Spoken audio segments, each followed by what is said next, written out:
Chocolate Chip Cookie Murder. Chapter 1.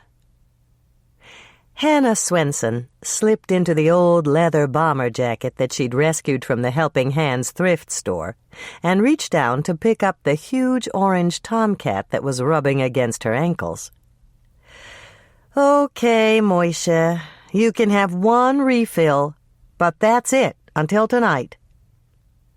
As she carried Moishe into the kitchen and set him down by his food bowl, Hannah remembered the day he'd set up camp outside her condo door.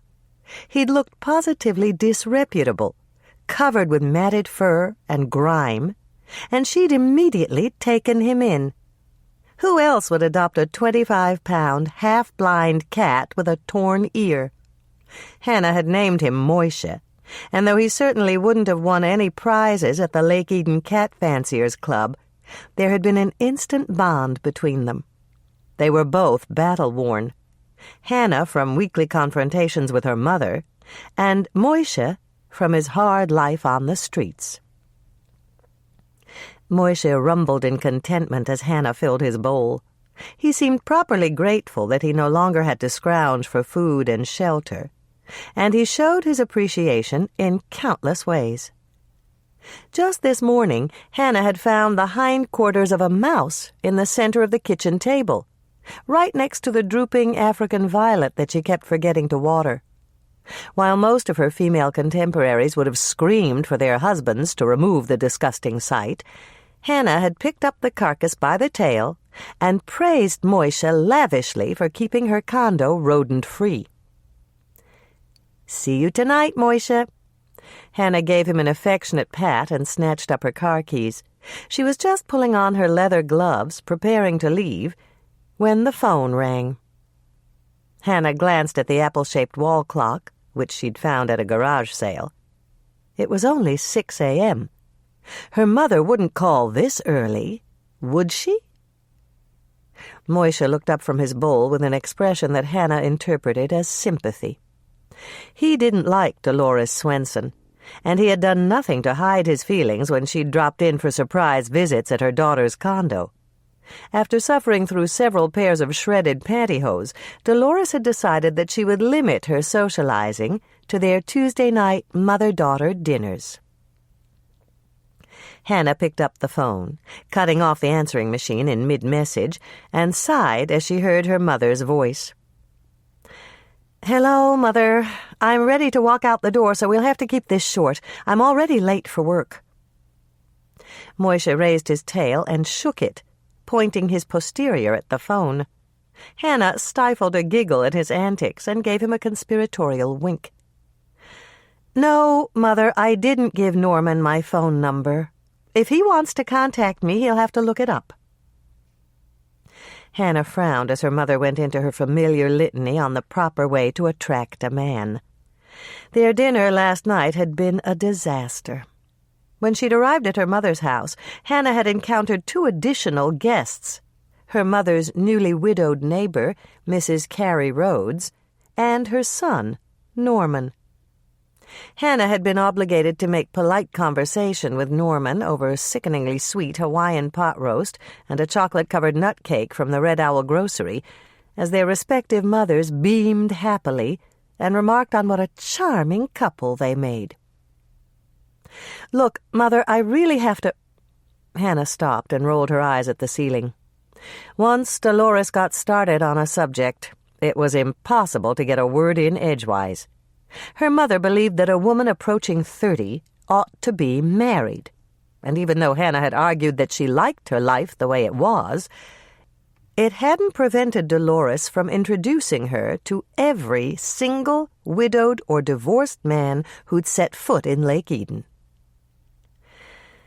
"Yes, Mother, Norman seems very nice, but—" Hannah winced as her mother continued to wax eloquent over Norman's good qualities. What on earth had convinced Dolores that her eldest daughter would be interested in a balding dentist, 15 years her senior, whose favorite topic of conversation was gum disease? "Excuse me, Mother, but I'm running late and—" Moishe seemed to sense that his mistress was frustrated because he reached out with one orange paw and flipped over his food bowl.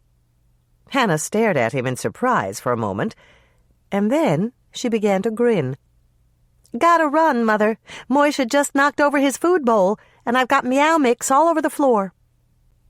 Hannah cut off her mother's comments about Norman's earning capabilities in mid-breath and hung up the phone. Then she swept up the cat food, dumped it in the trash, and poured in fresh food for Moishe. She added a couple of kitty treats, Moishe's reward for being so clever, and left him munching contentedly as she rushed out the door. Hannah hurried down the steps to the underground garage, unlocked the door to her truck, and climbed in behind the wheel. When she'd opened her business, she'd bought a used Chevy Suburban from Cyril Murphy's car lot. She'd painted it candy apple red, a color that was sure to attract notice wherever it was parked, and arranged for the name of her business, The Cookie Jar, to be painted in gold letters on the front doors. She'd even ordered a vanity license plate that read, Cookies. As Hannah drove up the ramp that led to ground level, she met her next-door neighbor coming home. Phil Plotnick worked nights at Delray Manufacturing, and Hannah rolled down the window to pass on the warning that their water would be shut off between 10 and noon. Then she used her gate card to exit the complex and turned north onto Old Lake Road. The interstate ran past Lake Eden, but most of the locals used Old Lake Road to get to town. It was the scenic route, winding around Eden Lake. When the tourists arrived in the summer, some of them were confused by the names. Hannah always explained it with a smile when they asked. The lake was named Eden Lake, and the town that nestled next to its shore was called Lake Eden. There was a real nip in the air this morning, not unusual for the third week in October. Autumn was brief in Minnesota, a few weeks of turning leaves that caused everyone to snap photographs of the deep reds, gaudy oranges, and bright yellows.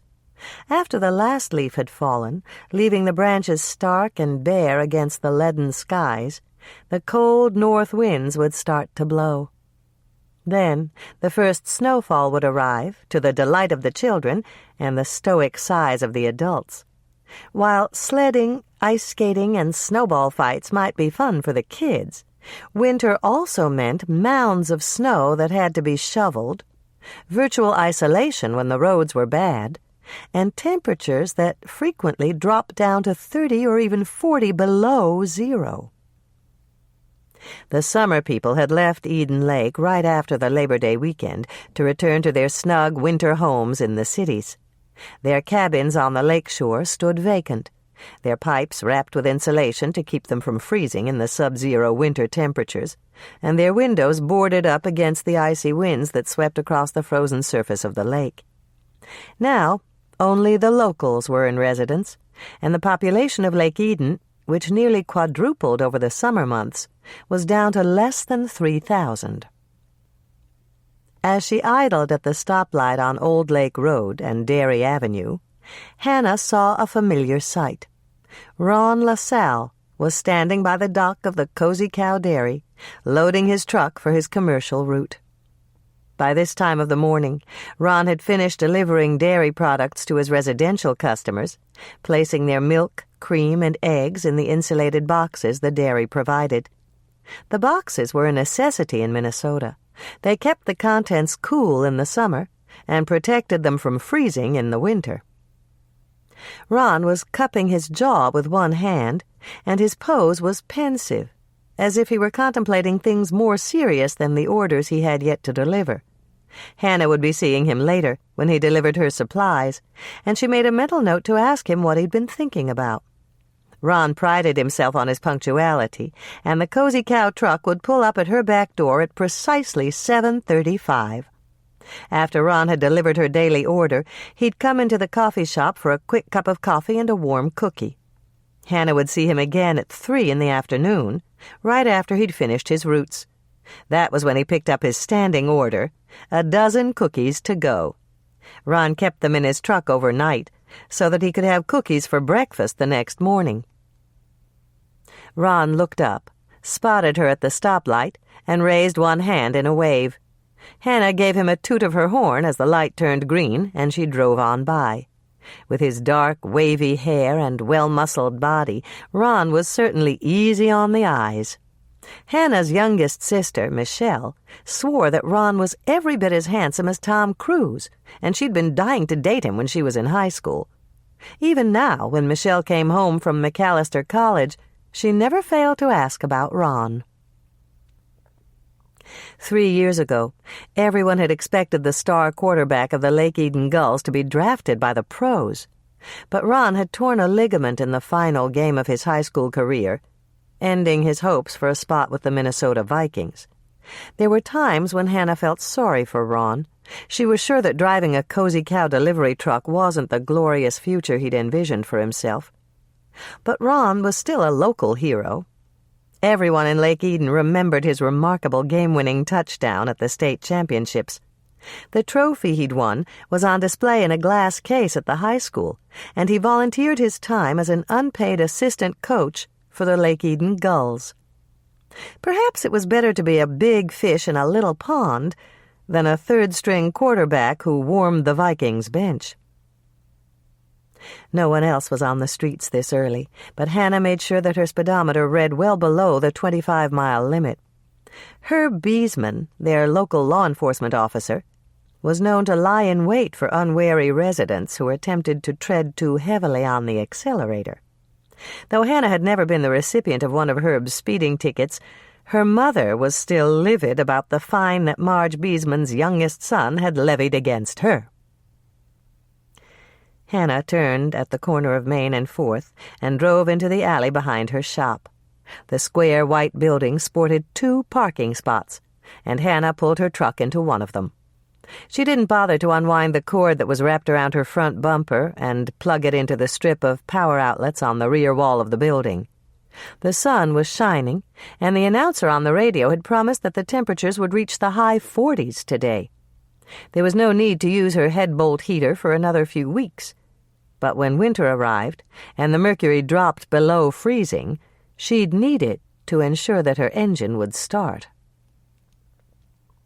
Once she'd opened the door and slid out of her Suburban, Hannah locked it carefully behind her. There wasn't much crime in Lake Eden, but Herb Beesman also left tickets on any vehicle that he found parked and unlocked. Before she could cover the distance to the rear door of the bakery, Claire Rogers pulled up in her little blue Toyota and parked in back of the tan building next to Hannah's shop. Hannah stopped and waited for Claire to get out of her car. She liked Claire, and she didn't believe the rumors that floated around town about her affair with the mayor. "Hi, Claire. You're here early today." "I just got in a new shipment of party dresses, and they have to be priced." Claire's classically beautiful face lit up in a smile. "The holidays are coming, you know." Hannah nodded. She wasn't looking forward to Thanksgiving and Christmas with her mother and sisters, but it was an ordeal that had to be endured for the sake of family peace. "You should stop by, Hannah." Claire gave her an appraising look, taking in the bomber jacket that had seen better days and the old wool watch cap that Hannah had pulled over her frizzy red curls. "I have a stunning little black cocktail dress that would do wonders for you." Hannah smiled and nodded, but she had all she could do to keep from laughing as Claire unlocked the rear door to Beaumont Fashions and stepped inside. Where could she wear a cocktail dress in Lake Eden? No one hosted any cocktail parties, and the only upscale restaurant in town had closed down right after the tourists had left. Hannah couldn't remember the last time she'd gone out to a fancy dinner. For that matter, she couldn't remember the last time that anyone had asked her out on a date. Hannah unlocked her back door and pushed it open. The sweet smell of cinnamon and molasses greeted her, and she began to smile. She'd mixed up several batches of cookie dough last night, and the scent still lingered. She flipped on the lights, hung her jacket on the hook by the door, and fired up the 2 industrial gas ovens that sat against the back wall. Her assistant, Lisa Herman, would be here at 7:30 to start the baking. The next half hour passed quickly as Hannah chopped, melted, measured, and mixed ingredients. By trial and error, she'd found that her cookies tasted better if she limited herself to batches that she could mix by hand. Her recipes were originals, developed in her mother's kitchen when she was a teenager. Dolores thought baking was a chore, and she'd been happy to delegate that task to her eldest daughter so that she could devote all of her energies to collecting antiques. At 7:10, Hannah carried the last bowl of cookie dough to the cooler and stacked the utensils she'd used in her industrial-sized dishwasher. She hung up her work apron, removed the paper cap she'd used to cover her curls, and headed off to the coffee shop to start the coffee. A swinging restaurant-style door separated the bakery from the coffee shop. Hannah pushed it open and stepped inside, flipping on the old-fashioned globe fixtures she'd salvaged from a defunct ice cream parlor in a neighboring town. She walked to the front windows, pulled aside the chintz curtains, and surveyed the length of Main Street. Nothing was moving. It was still too early, but Hannah knew that within the hour, the chairs that surrounded the small round tables in her shop would be filled with customers. The cookie jar was a meeting place for the locals, a choice spot to exchange gossip and plan out the day over heavy white mugs of strong coffee and freshly baked cookies from her ovens. The stainless steel coffee urn gleamed brightly, and Hannah smiled as she filled it with water and measured out the coffee. Lisa had scoured it yesterday, restoring it to its former splendor. Lisa was a pure godsend when it came to running the bakery and the coffee shop. She saw what needed to be done, did it without being asked, and had even come up with a few cookie recipes of her own to add to Hannah's files. It was a real pity that Lisa hadn't used her academic scholarship to go on to college. But her father, Jack Herman, was suffering from Alzheimer's, and Lisa had decided to stay home to take care of him. Hannah removed 3 eggs from the refrigerator behind the counter and dropped them, shells and all, into the bowl with the coffee grounds. Then she broke them open with a heavy spoon and added a dash of salt. Once she'd mixed up the eggs and shells with the coffee grounds, Hannah scraped the contents of the bowl into the basket and flipped on the switch to start the coffee. A few minutes later, the coffee began to perk, and Hannah sniffed the air appreciatively. Nothing smelled better than freshly brewed coffee, and everyone in Lake Eden said that her coffee was the best. Hannah tied on the pretty chintz apron she wore for serving her customers and ducked back through the swinging door to give Lisa her instructions. "Bake the chocolate chip crunches first, Lisa." Hannah gave Lisa a welcoming smile. "They're already in the ovens, Hannah." Lisa looked up from the stainless steel work surface, where she was scooping out dough with a melon baller and placing the perfectly round spheres into a small bowl filled with sugar. She was only 19, 10 years younger than Hannah was, and her petite form was completely swaddled in the huge white baker's apron she wore. "I'm working on the molasses crackles for the Boy Scout Awards banquet now." Hannah had originally hired Lisa as a waitress, but it hadn't taken her long to see that Lisa was capable of much more than pouring coffee and serving cookies. At the end of the first week, Hannah had increased Lisa's hours from part-time to full-time and taught her to bake. Now they handled the business together, as a team. "How's your father today?" Hannah's voice held a sympathetic note. "Today's a good day." Lisa placed the unbaked tray of molasses crackles on the baker's rack. "Mr. Drevlo is taking him to the seniors group at Holy Redeemer Lutheran." "But I thought your family was Catholic." "We are, but Dad doesn't remember that. Besides, I don't see how having lunch with the Lutherans could possibly hurt." "Neither do I, and it's good for him to get out and socialize with his friends." "That's exactly what I told Father Coltus. If God gave Dad Alzheimer's, he's got to understand when Dad forgets what church he belongs to." Lisa walked to the oven, switched off the timer, and pulled out a tray of chocolate chip crunches. "I'll bring these in as soon as they're cool." "Thanks." Hannah went back through the swinging door again and unlocked the street door to the coffee shop. She flipped the closed sign in the window to open and checked the cash register to make sure there was plenty of change. She'd just finished setting out small baskets of sugar packets and artificial sweeteners when a late-model dark green Volvo pulled up in the spot by the front door. Hannah frowned as the driver's door opened, and her middle sister, Andrea, slid out of the driver's seat. Andrea looked perfectly gorgeous in a green tweed jacket with politically correct fake fur around the collar.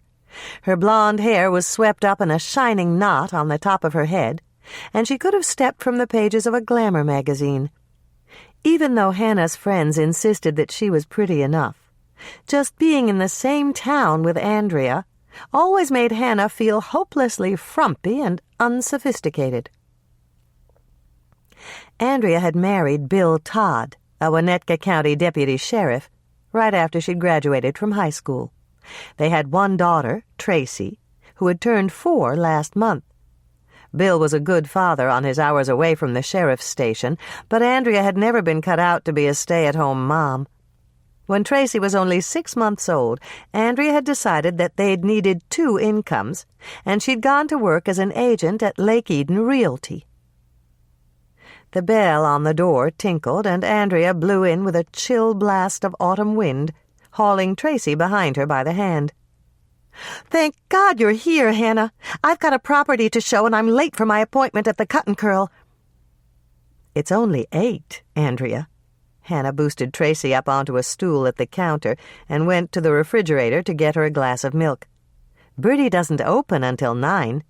"I know, but she said she'd come in early for me. I'm showing the old Peterson farm this morning. If I sell it, I can order new carpeting for the master bedroom." "The Peterson farm?" Hannah turned to stare at her sister in shock. "Who'd want to buy that old wreck?" "It's not a wreck, Hannah. It's a fixer-upper. And my buyer, Mr. Harris, has the funds to make it into a real showplace." "But why?" Hannah was honestly puzzled. The Peterson place had been vacant for 20 years. She'd ridden her bicycle out there as a child, and it was just an old 2-story farmhouse on several acres of overgrown farmland that adjoined the Cozy Cow Dairy. "Your buyer must be crazy if he wants it. The land's practically worthless. Old man Peterson tried to farm it for years, and the only things he could grow were rocks." Andrea straightened the collar of her jacket. "The client knows that, Hannah, and he doesn't care. He's only interested in the farmhouse. It's still structurally sound, and it has a nice view of the lake." "It's sitting smack dab in the middle of a hollow, Andrea. You can only see the lake from the top of the roof. What does your buyer plan to do, climb up on a ladder every time he wants to enjoy the view?" "Not exactly, but it amounts to the same thing. He told me that he's going to put on a 3rd story and convert the property to a hobby farm." "A hobby farm?" "That's a second home in the country for city people who want to be farmers without doing any of the work. He'll hire a local farmer to take care of his animals and keep up the land." "I see," Hannah said, holding back a grin. By her own definition, Andrea was a hobby wife and a hobby mother. Her sister hired a local woman to come in to clean and cook the meals, and she paid babysitters and daycare workers to take care of Tracy. "You'll watch Tracy for me, won't you, Hannah?" Andrea looked anxious. "I know she's a bother, but it's only for an hour. Kitty Corner opens at 9. Hannah thought about giving her sister a piece of her mind. She was running a business, and her shop wasn't a daycare center. But one glance at Tracy's hopeful face changed her mind. "Go ahead, Andrea. Tracy can work for me until it's time for her to go to preschool." "Thanks, Hannah." Andrea turned and started toward the door. "I knew I could count on you." "Can I really work, Aunt Hannah?" Tracy asked in her soft little voice, and Hannah gave her a reassuring smile. Yes, you can. I need someone to be my official taster. Lisa just baked a batch of chocolate chip crunches, and I need to know if they're good enough to serve to my customers. Did you say chocolate? Andrea turned back at the door to frown at Hannah. Tracy can't have chocolate. It makes her hyperactive. Hannah nodded, but she gave Tracy a conspiratorial wink. I'll remember that, Andrea. I'll see you later, Tracy, Andrea said and blew her daughter a kiss. Don't be any trouble for your Aunt Hannah, okay? Tracy waited until the door had closed behind her mother, and then she turned to Hannah. What's hyperactive, Aunt Hannah? It's another word for what kids do when they're having fun. Hannah came out from behind the counter and lifted Tracy off the stool. Come on, honey, let's go in the back and see if those chocolate chip crunches are cool enough for you to sample. Lisa was just slipping another tray of cookies into the oven when Hannah and Tracy came in. She gave Tracy a hug, handed her a cookie from the tray that was cooling on the rack, and turned to Hannah with a frown. Ron hasn't come in yet. Do you suppose he's out sick? Not unless it came on suddenly. Hannah glanced at the clock on the wall. It was 8:15, and Ron was almost 45 minutes late. I saw him 2 hours ago when I drove past the dairy, and he looked just fine to me. I saw him too, Aunt Hannah. Tracy tugged on Hannah's arm. You did? When was that, Tracy? The cow truck went by when I was waiting outside the realty office. Mr. LaSalle waved at me, and he gave me a funny smile. And then Andrea came out with her papers, and we came to see you. Andrea? Hannah looked down at her niece in surprise. She doesn't like me to call her Mommy anymore because it's a label, and she hates labels. Tracy did her best to explain. I'm supposed to call her Andrea, just like everybody else. Hannah sighed. Perhaps it was time to have a talk with her sister about the responsibilities of motherhood. Are you sure you saw the cozy cow truck, Tracy? Yes, Aunt Hannah.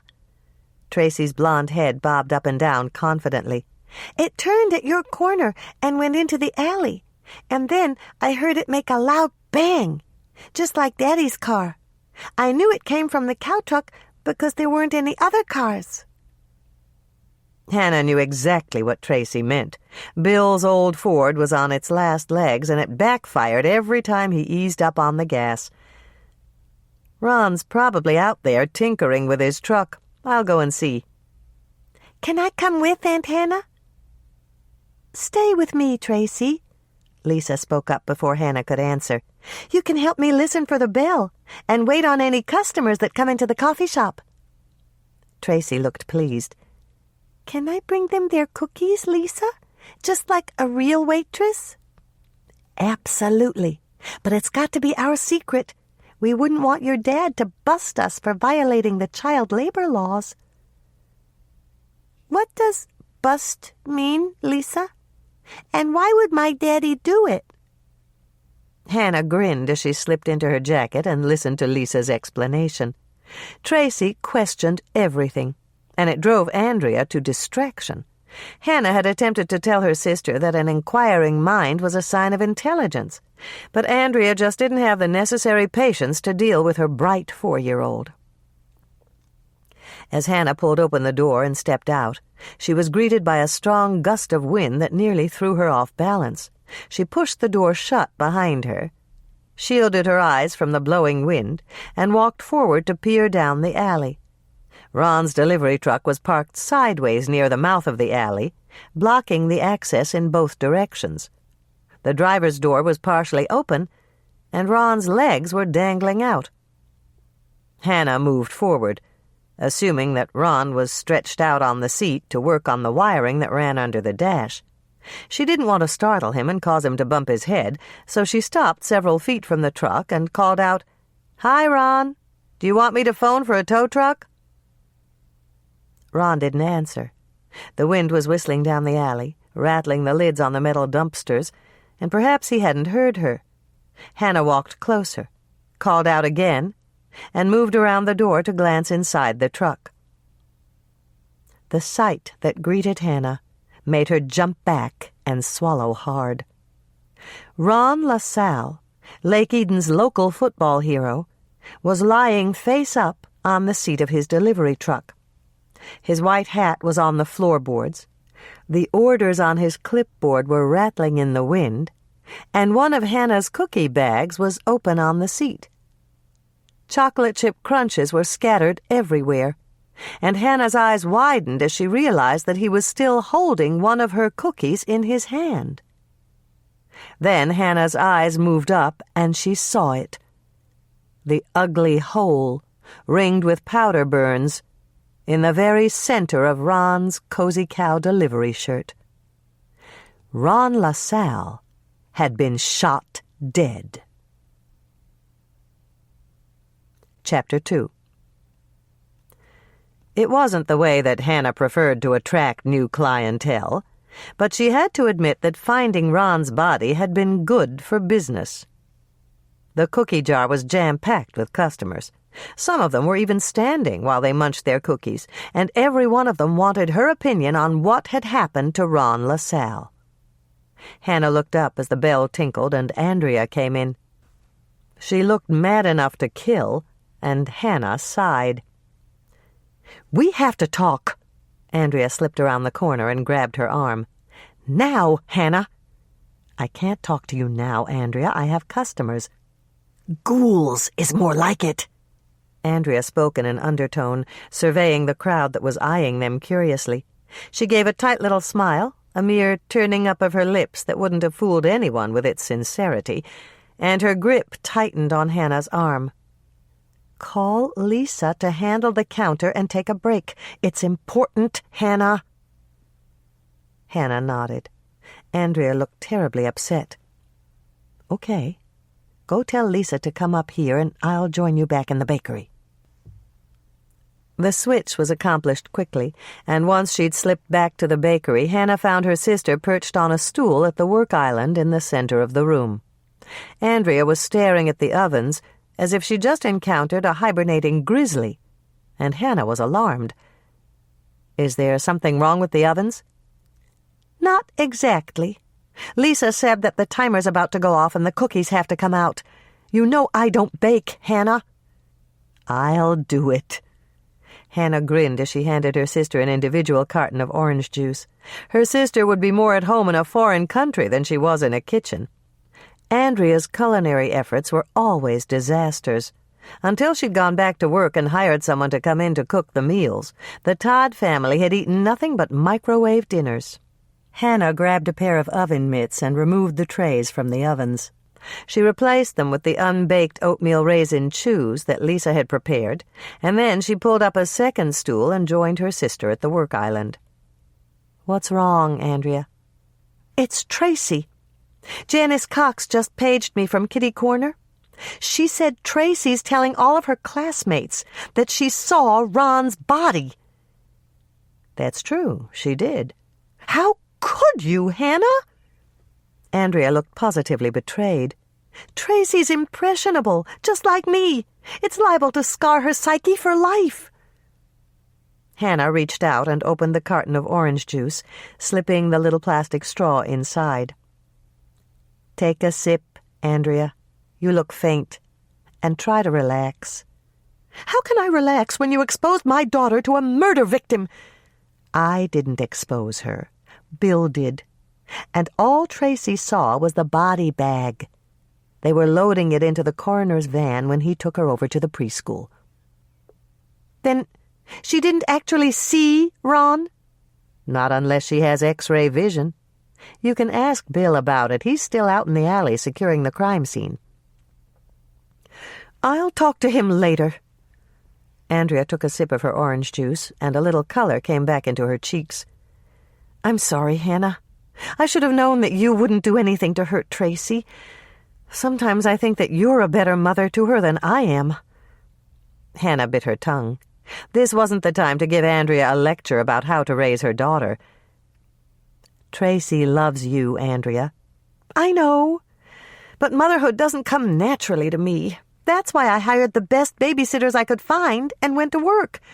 I thought that if I had a real career, it would make Bill and Tracy proud of me. But it's just not working out the way I hoped it would." Hannah nodded, recognizing the real reason behind her sister's unusual candor. "Your sale fell through?" "Yes. He decided the property wasn't right for him. And when I offered to show him some of my other listings, he wouldn't even look. I really wanted that carpet, Hannah. It was gorgeous, and it would have given my bedroom a whole new look." "Next time, Andrea."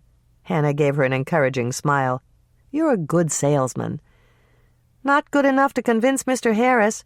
I can usually spot a looky-loo a mile off, but I'm beginning to think that he was never serious about buying the old Peterson place." Hannah got up to hand her a chocolate chip crunch that was still slightly warm from the oven.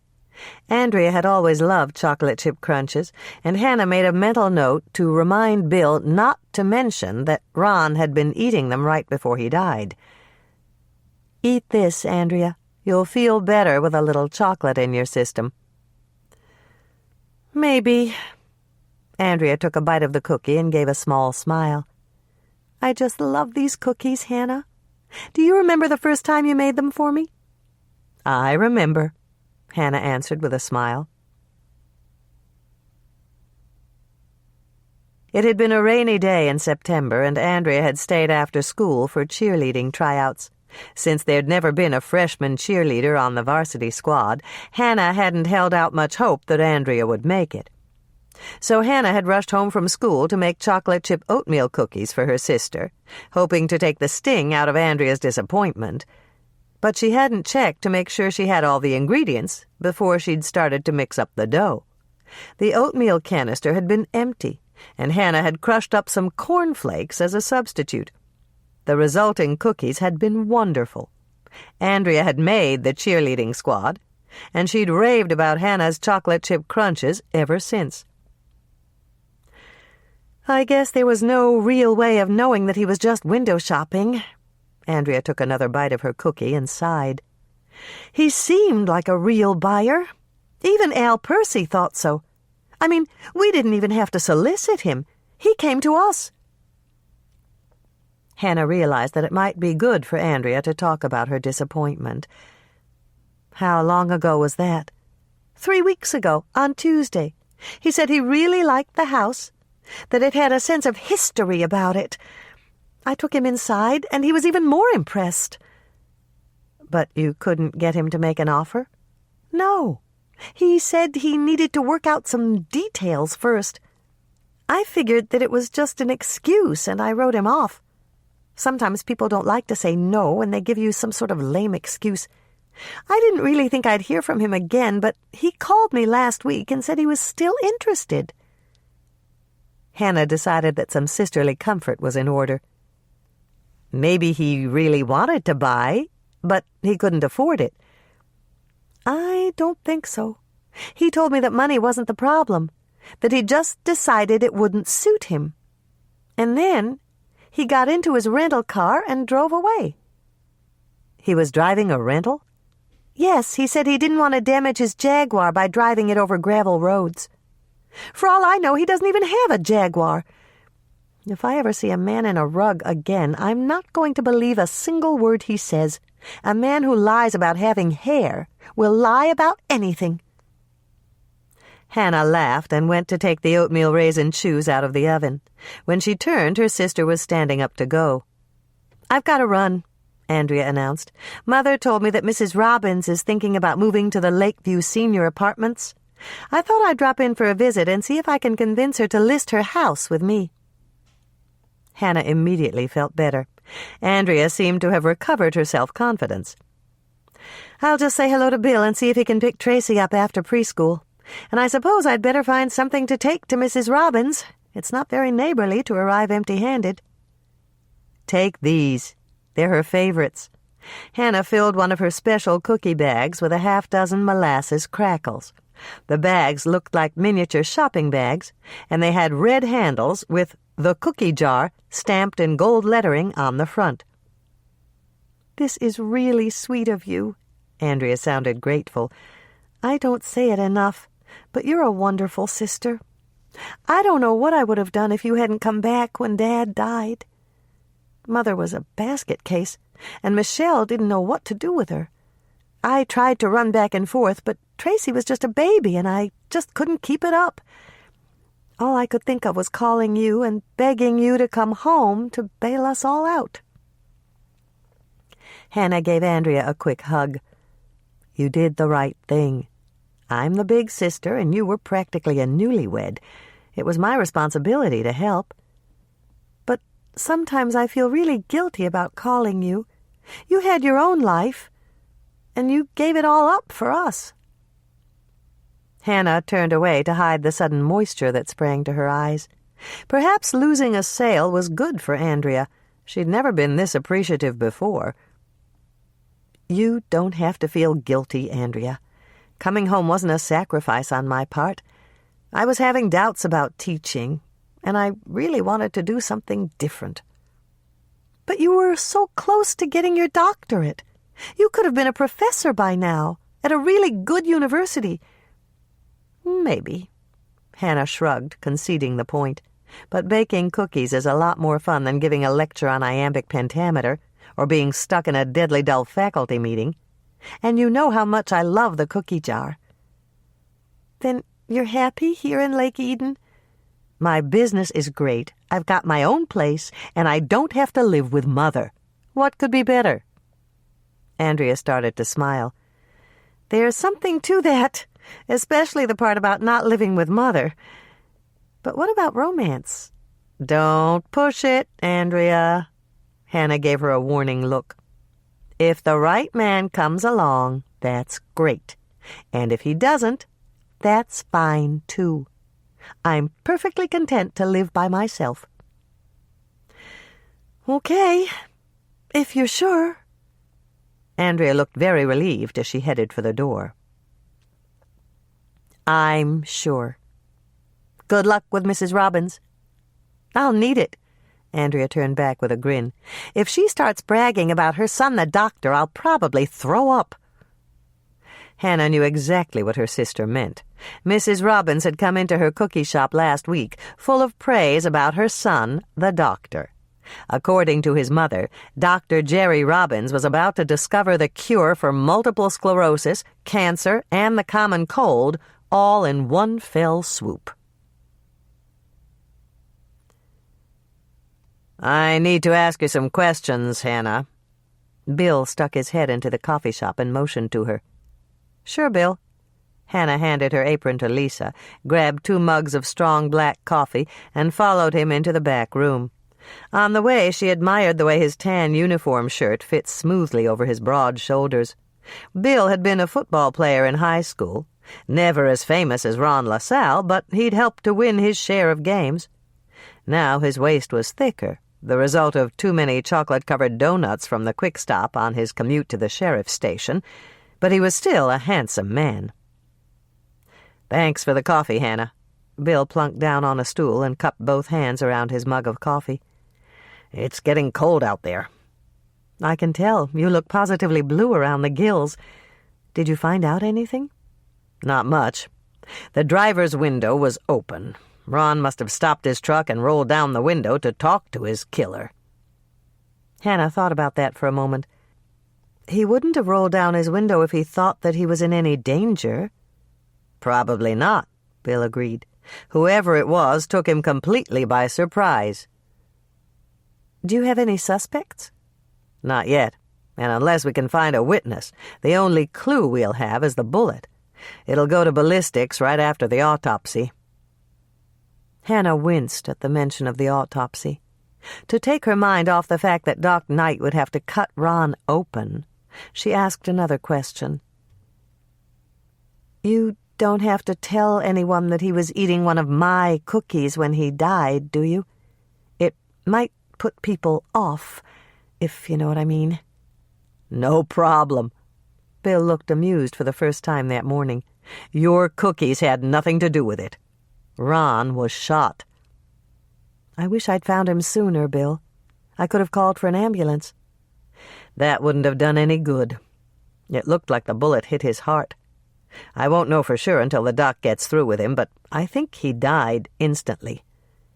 "That's good." Hannah nodded, and then she realized what she'd said.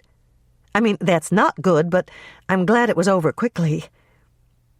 Bill opened his notebook.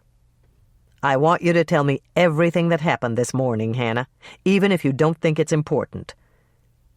"You got it." Hannah waited until Bill had picked up his pen, and then she told him everything.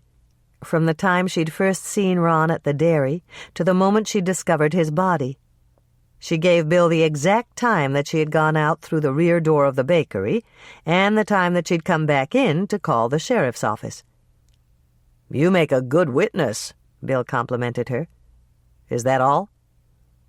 "I think Tracy may have been the last person to see Ron alive. She said she was waiting for Andrea to pick up some papers at the realty office when Ron drove by in his truck. She waved at him, he waved back, and then she watched him turn at my corner. That must have been close to 8 because Andrea and Tracy came into the coffee shop right after I opened and—" Hannah stopped speaking and began to frown. "What is it, Hannah?" Bill picked up his pen again. "You just thought of something, didn't you?" "Yes. If Tracy saw Ron at 8, he was already 25 minutes behind schedule." "How do you know that?" "Ron was supposed to be here at 7:35. He delivers to the school and then he comes straight here. I've been on his route since I opened this place, and he's never been more than a minute late." "And that's why you went out in the alley to look for his truck?" "Not exactly. We thought he'd broken down. Tracy said she heard his truck backfire right after he turned into the—" Hannah stopped in mid-sentence, her eyes widening in shock. "Tracy heard it, Bill. She thought it was a backfire, but she must have heard the shot that killed Ron." Bill's lips tightened, and Hannah knew what he was thinking. It was terrifying to think that Tracy had come so close to the scene of a murder. "I'd better get out to the dairy and tell Max Turner what's happened," he said. "Max isn't there. Ron told me that he was leaving for the Tri-State Buttermakers Convention this morning. It's in Wisconsin, and I think it lasts for a week. If I were you, I'd talk to Betty Jackson. She's Max's secretary, and she'll know how to reach him." "Good idea." Bill drained his coffee mug and set it down. "This case is really important to me, Hannah. I passed the detective's test last week, and Sheriff Grant put me in charge." "Then you've been promoted?" Hannah started to smile. "Not yet. Sheriff Grant has to sign off on it, but I'm pretty sure he will, if I do a good job. This promotion would be good for us. I'd be making more money, and Andrea wouldn't have to work." "That's wonderful, Bill." Hannah was genuinely pleased for him. "You don't think it's wrong to use Ron's murder as a springboard to my promotion?" "Absolutely not." Hannah shook her head. "Somebody's got to catch Ron's killer. If you do it, and if you get a promotion, it's only what you deserve." "You're not just saying that to make me feel better?" "Me? I never say what I don't mean. Not when it's important. You should know that by now." Bill grinned, relaxing a bit. "You're right. It's like Andrea says. Tact isn't really one of your long suits." "True." Hannah conceded the point with a smile, but it still stung a little. She thought she'd been very tactful with Andrea over the years. There had been countless occasions when she could have cheerfully strangled her sister, and she hadn't. "There's one other thing, Hannah." Bill cleared his throat. "I hate to ask, but people tend to talk to you, and you know almost everyone in town. Will you call me if you hear anything you think I should know?" "Of course I will." "Thanks. Just keep your eyes and your ears open. If Ron's killer is local, he's bound to say or do something to give himself away. We just have to be smart enough to pick up on it." Hannah nodded. Then she noticed that Bill was eyeing the trays of oatmeal raisin chews with longing, and she got up to fill a bag for him. "Don't eat all these cookies in one sitting, Bill. You're getting a roll around your waist." After Bill left, Hannah thought about what she'd said. Andrea was right. She had no tact. A tactful person wouldn't have mentioned the roll around Bill's waist. It wasn't her place to criticize Andrea's husband. As she walked back through the swinging door and took her place behind the counter, Hannah realized that she'd committed an even more serious sisterly infraction. She'd just promised to help Bill solve a murder case that might end up putting Andrea right out of a job. Chocolate chip crunch cookies. Preheat oven to 375 degrees Fahrenheit, rack in the middle position. 1 cup butter, 2 sticks melted. 1 cup white sugar. 1 cup brown sugar. 2 teaspoons baking soda. 1 teaspoon salt. 2 teaspoons vanilla. 2 beaten eggs. You can beat them up with a fork. 2 1/2 cups flour, not sifted. 2 cups crushed cornflakes. Just crush them with your hands. 1 to 2 cups chocolate chips. Melt butter, add the sugars, and stir. Add soda, salt, vanilla, and beaten eggs. Mix well. Then add flour and stir it in. Add crushed cornflakes and chocolate chips, and mix it all thoroughly. Form dough into walnut-sized balls with your fingers and place on a greased cookie sheet, 12 to a standard sheet. Press them down with a floured or greased fork in a crisscross pattern, the same method as peanut butter cookies. Bake at 375 degrees for 10 minutes. Cool on cookie sheet for 2 minutes, then remove to a wire rack until they're completely cool. The rack is important. It makes them crisp. Use these at children's parties. Everybody loves them. These cookies have been Andrea's favorites since high school. Chapter 3. "That's it, Lisa. I'm ready to roll." Hannah shut the back of her Suburban and walked around to climb into the driver's seat. "I should be back by 4 at the latest." Lisa nodded, handing Hannah a container of lemons that had been washed until any germs courageous enough to light on their surface had fled in terror. "Do you want to take some extra sugar in case there's a run on the lemonade?" "I'll just borrow some from the school kitchen if I need it. Edna doesn't leave until 3:30. When Lisa had gone back inside, Hannah backed into the alley and drove off toward Jordan High.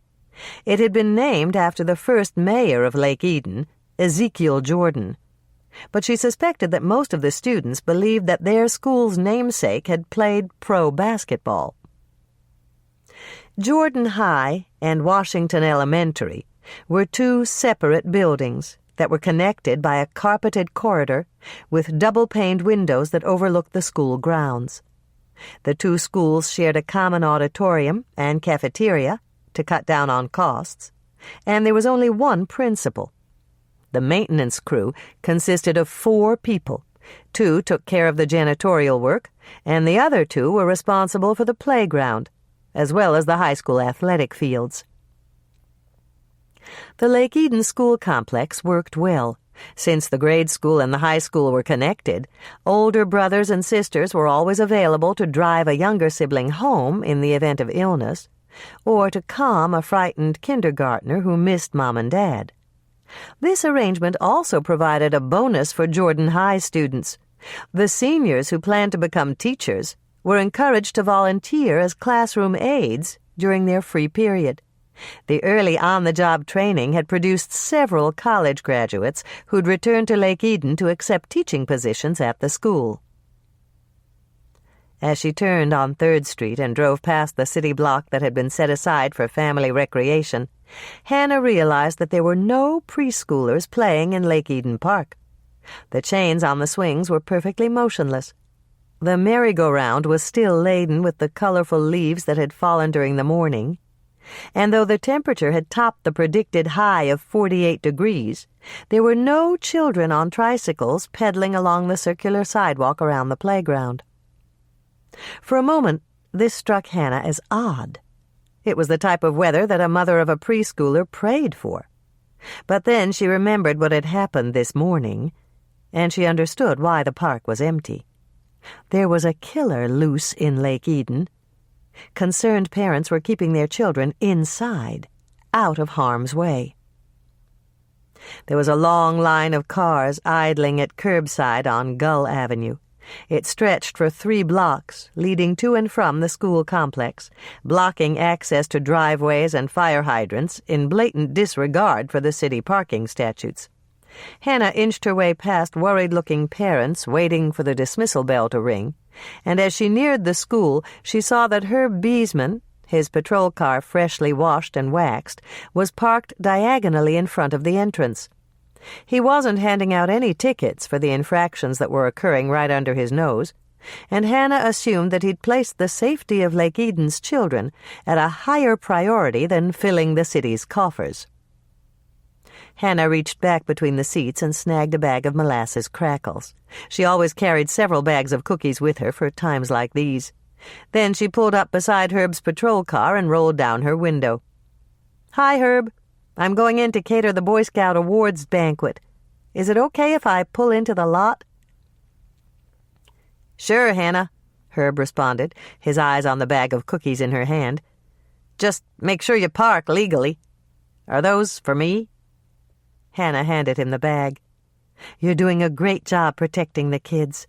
I'm sure the parents appreciate it." "Thanks." Herb looked pleased at her compliment. "Does your mother still hate me for that ticket I gave her?" "She doesn't exactly hate you, Herb." Hannah decided that this wasn't the time to tell Herb precisely what her mother had called him. "But she's still a little put out." "I'm sorry I had to do it, Hannah. I like your mother, but I can't have people speeding through town." "I understand, and I think Mother does, too. She's just not quite willing to admit it yet." Hannah began to grin. At least one good thing came out of that ticket. "What's that?" "She stopped trying to fix me up with you." Hannah was chuckling as she drove off. Judging from the surprised expression on Herb's face, he hadn't guessed that her mother had previously considered him for the position of son-in-law. The wide gate that separated the teacher's parking lot from the school grounds was open, and Hannah drove through. As she traveled down the lane between the rows of parked cars, she noticed a conspicuous absence of new or expensive vehicles. Teaching didn't pay well enough for any luxuries, and Hannah thought that was a shame. There was something really wrong with the system when a teacher could make more money flipping burgers at a fast food chain. The strip of blacktop by the back door of the cafeteria was peppered with warning signs. Hannah pulled up by one that read, "No parking at any time by order of the Lake Eden Parking Authority." In smaller letters, it warned that violators would be prosecuted to the full extent of the law.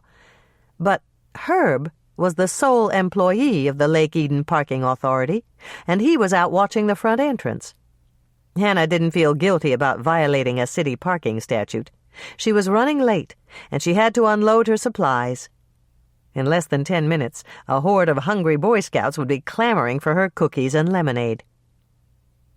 The minute that Hannah pulled up, Edna Ferguson opened the kitchen door. She was a bird-thin woman in her 50s, and she wore a welcoming smile.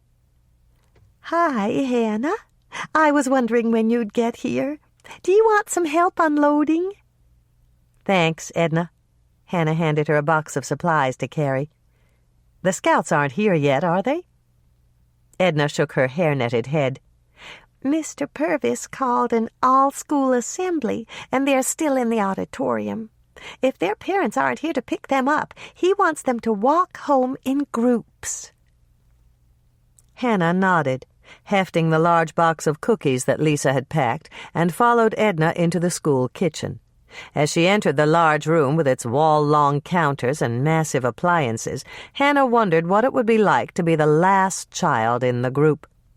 You'd start off together, feeling safe by virtue of sheer numbers, but one by one your friends would peel off to go into their own homes. When the last one had left, you'd have to go the rest of the way by yourself, hoping and praying that the killer wasn't lurking in the bushes. There was no suffering, was there, Hannah? Hannah set the box down and turned to Edna. What? With Ron. I've been thinking about it all day. He was such a nice boy. If it was his time to die, I hope it was quick and painless. Hannah didn't believe that everyone had a prearranged time to die. Thinking like that was too much like buying a lottery ticket and figuring that it was your turn to win the jackpot. Bill told me he thought it was instantaneous.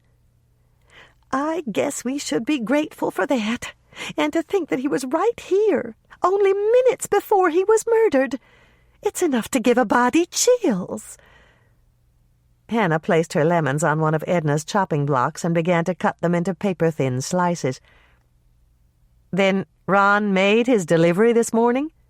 Of course. That boy never missed a day. He was real conscientious, and he took pride in his work. Hannah added this tidbit to the small stockpile of facts she'd gathered. Ron had stocked Jordan High's cooler this morning, for whatever that was worth. Did you see him this morning? No, I never do. I don't come in until 8, and he was long gone by then. But the cooler had been stocked. Hannah unpacked her heavy-duty plastic punch bowl and handed it to Edna. She only used the glass one for formal functions, like weddings and the senior prom. Then she picked up the huge thermos of lemonade and the bowl of lemon slices she'd cut and led the way into the main part of the cafeteria. A table had already been set up for refreshments, covered with a blue paper tablecloth, and there was a cardboard file box at the head of another similarly covered table. Gil came down on his free period to set up, Edna told her. He said to tell you that he's bringing a balloon centerpiece. Okay, I'll leave room for it. Hannah motioned for Edna to put the punch bowl down. Then she opened the thermos and started to pour the lemonade into the bowl. You didn't notice anything unusual about the way Ron left the kitchen? Can't say as I did. What's in those ice cubes, Hannah? They look cloudy. They're made out of lemonade, so they won't dilute it when they melt. I do the same thing with any punch I make. Hannah finished transferring the lemonade and floated the slices of lemon on the top. As she stepped back to admire the effect, she noticed that Edna was frowning. Do you think it needs more lemon slices? No, it looks real professional. I was just thinking about Ron. You and everybody else. Come on, Edna, I've got to unpack the cookies. Edna followed her back to the kitchen, and she gasped when Hannah lifted the lid on the box. Just look at that! Those are real pretty, Hannah. I think so, too. Hannah smiled as she arranged the cookies on a tray. Lisa had piped on yellow and blue frosting in the shape of the Boy Scout logo. Lisa Herman did the decorations. She's getting to be an expert with the pastry bag. Lisa's real talented. I swear that girl could do anything she put her mind to. It's just a pity she had to give up college to take care of her father. I know. Her older brothers and sisters wanted to put him in a nursing home, but Lisa didn't think that was right. Hannah handed Edna a box with small blue paper plates, gold napkins, and blue plastic cups. You take this. I'll bring the cookies. It didn't take long to arrange the plates, cups, and napkins on the table. Once everything was done, they went back into the kitchen for a cup of coffee.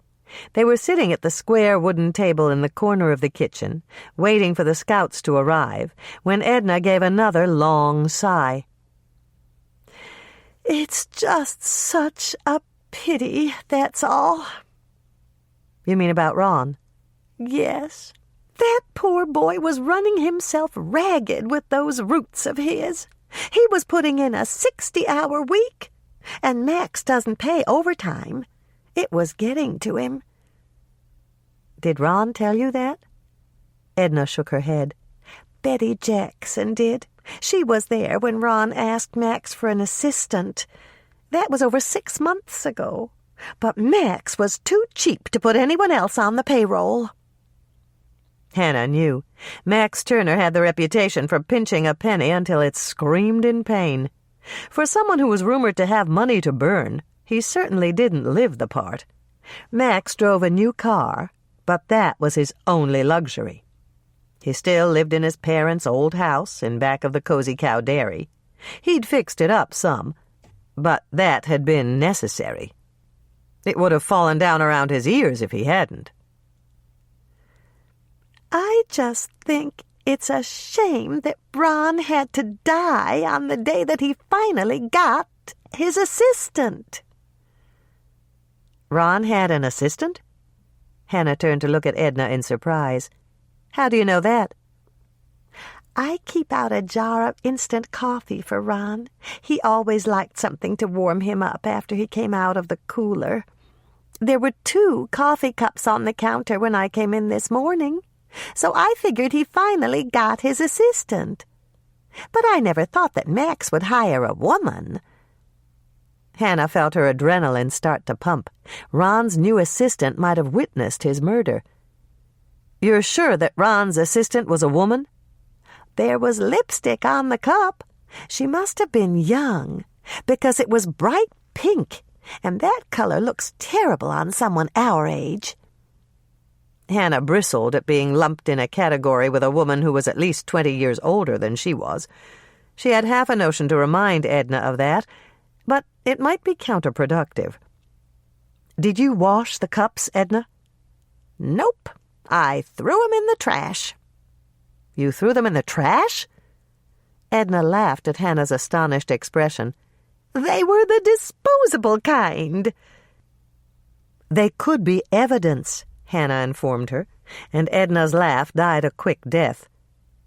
"Bill's in charge of the investigation, and he'll need to see them."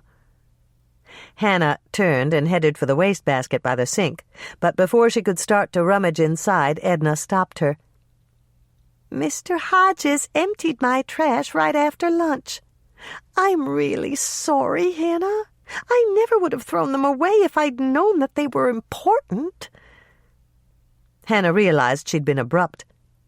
"That's okay. Just tell me what Mr. Hodges does with the trash." "He throws it all in that big orange dumpster in the parking lot. Somebody's going to have to dig through it before it gets hauled away." "What time does that happen?" "Around 5. Hannah muttered a curse under her breath. She couldn't stand by and let the trash truck haul away important evidence. She'd tried to reach Bill, but if he wasn't here by the time the awards banquet was over, she'd have to go through the trash bags herself. "Great job, Hannah." Gil Surma, the Lake Eden scoutmaster and Jordan High counselor, gave her a friendly pat on the shoulder. "It's a good thing you brought extra cookies. I never thought that 18 boys could eat 7 dozen. "That's less than 5 apiece, and they're growing boys. I just figured that since I was catering a Boy Scout banquet, I'd better live up to the Boy Scout motto." It took Gil a minute. He was a nice man, but he wasn't very quick on his feet. Hannah supposed that really didn't matter in Gil's line of work. All he had to do when he counseled students was look concerned and parrot trite phrases like, "I understand," and "Tell me how that makes you feel." As Hannah watched, the corners of Gil's eyes began to crinkle, and he chuckled. "You mean, be prepared? That's very clever." Hannah smiled and carried the punch bowl out to the kitchen. When she came back, Gil was still there. "You don't have to stay, Gil. I can clean up." "No, I'll help you." Gil began to gather up the plastic cups and plates and toss them into the trash. "Hannah?" "Yes, Gil?" Hannah paused to stare at him. Gil looked very earnest. "You found Ron, didn't you?" Hannah sighed. Everyone she met wanted to know something about Ron. She was becoming a local celebrity, but being catapulted to instant fame by virtue of Ron's murder made her feel rotten. "Yes, Gil, I found him." "That must have been very upsetting for you." "It wasn't exactly my idea of fun." "I was just thinking. That's a terrible thing you had to go through. And you might want to talk to someone about it. My office door is always open, Hannah, and I'll do my best to help you through this."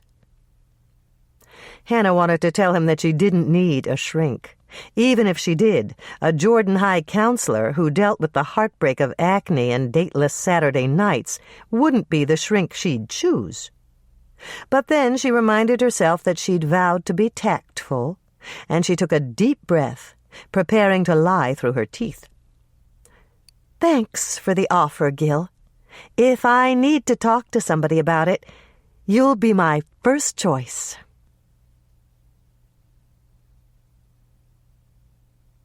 Edna had left by the time Hannah had packed up her supplies and carted them out to her Suburban. She'd tried to call Bill several times, but she'd been told that Bill was out in the field and couldn't be reached. Hannah glanced at her watch. She'd promised Lisa that she'd be back by 4, and she had only 5 minutes to make it. But finding the cup with lipstick was more important than getting back to the cookie jar on time. Hannah glanced down at her best dress slacks and sweater set. She was catering the mayor's party tonight, and she'd planned to wear it. The knit outfit was light beige, but it was washable. Giving a little groan for the load of laundry she'd have to do the moment she got home, Hannah pushed up her sweater sleeves and marched to the dumpster, girding her loins to do battle with the cafeteria leftovers that awaited her. The dumpster was huge. Hannah wrinkled her nose at the stench that rolled out of the metal bin and muttered a curse. The lip of the container came up above her armpits, and there was no way that she could lift all the bags out to examine them. Muttering another curse, a more colorful one this time, Hannah walked back to her Suburban and drove it up nose to nose with the front of the trash bin. Then she clambered up on the candy apple red hood and reached into the dumpster to pull up the first trash bag. Her first attempt yielded wadded napkins, globs of butterscotch pudding, and clumps of something brown that looked like beef stew. At least she knew what the students had eaten for lunch. Hannah was about to haul up the second bag when she remembered that the kitchen wastebasket had been lined with a smaller green plastic bag. She stretched out over the hood and lifted the black bags one by one, dragging them over to one side. Near the bottom, she should have known that it would be on the bottom, she saw one lone green bag. Even though she scrunched forward until her entire upper body was hanging over the edge of the dumpster, the tips of her fingers were still a good 3 inches from the top of the green bag. Hannah sighed, and then she did what any good sister-in-law and dedicated amateur detective would do. She turned around to dangle her legs over the lip of the metal bin, took a deep, steadying breath, and slid down into the bowels of the dumpster. Now that she was on the inside, grabbing the green trash bag was simple. Climbing back out of the dumpster wasn't. Hannah had to stack the big black bags in a pile so that she could scramble up on top of them, using them like a slippery and squishy staircase. One bag broke under her weight, and she groaned as her shoes sank down into a morass of stew. By the time she emerged from the malodorous depths and pulled herself back up on the hood of her Suburban again, Hannah knew that she smelled every bit as bad as she looked. "Bill's going to owe me big time for this," Hannah grumbled as she loosened the tie on the green plastic bag and began to search through the contents. Several crumpled bread wrappers and a slew of illicit cigarette butts later, she encountered 2 styrofoam cups. "Gotcha!" Hannah crowed. She was about to grab the cups when she remembered that movie and television detectives always used protective gloves and evidence bags. If there were fingerprints on the cup with the lipstick, she certainly didn't want to smudge them. Since Hannah didn't happen to carry gloves or evidence bags on her catering jobs, she settled for slipping a bread wrapper over her hand, plucking out the 2 cups one by one, and depositing them inside a second empty bread wrapper. With the evidence secured, Hannah slid down from the hood of her Suburban and climbed into the driver's seat. As she started her engine and drove out of the school parking lot, she felt a little foolish about the elaborate precautions she'd taken. Modeling herself after a television detective was crazy, unless she was dumb enough to believe that the prefix of every telephone number in the entire county was 555. Chapter 4. Lisa was filling a bag with peanut butter melts, and her eyes grew as round as saucers as Hannah blew in the back door. "Hannah! What—" "Don't ask. I'm going to take a quick shower." "But Bill's here, and he needs to talk to you." Hannah ducked into the bathroom and poked her head out the door. "Where is he?" "Out in front. He's minding the counter while I pack up this order for Mrs. Jessup. Give him a mug of coffee and send him back here. I'll be out just as soon as I'm decent." The moment she'd closed the bathroom door behind her, Hannah peeled off her filthy clothes and stuffed them into a laundry bag. Then she climbed into the minuscule metal enclosure that Al Percy had called an added bonus when he'd shown her the building, and cranked on the water. She'd used the shower once before, when a 50-pound bag of flour had burst as she'd muscled it up to the surface of the work island. Her shower might be tiny and cramped, but it worked. Once she was as clean as she could get within the tight confines, she shut off the water and stepped out, toweling off in record time. She put on the extra set of clothes she kept for emergencies, a pair of worn jeans with a threadbare rear and an old Minnesota Vikings sweatshirt that had faded from royal purple to a dull shade of pewter. The gold block letters had deteriorated into a peeling smudge, but at least she didn't smell like decaying food. After running a wide-toothed comb through her frizzy red hair, she slipped her feet into the pair of cross-country trainers she hadn't worn since the last time she'd fallen for the old jogging-is-good-for-you routine, and opened the door. Bill was sitting on a stool at the work island. There were cookie crumbs on the otherwise sparkling surface, and Hannah assumed that Lisa must have plied him with cookies to keep him from becoming too impatient. "About time," Bill commented. "Lisa said you smelled worse than the panhandler that hangs around the Red Owl. What happened?" "I was just helping you. Edna Ferguson told me that Max hired a woman assistant for Ron. I was collecting the coffee cups they used this morning." Bill looked confused.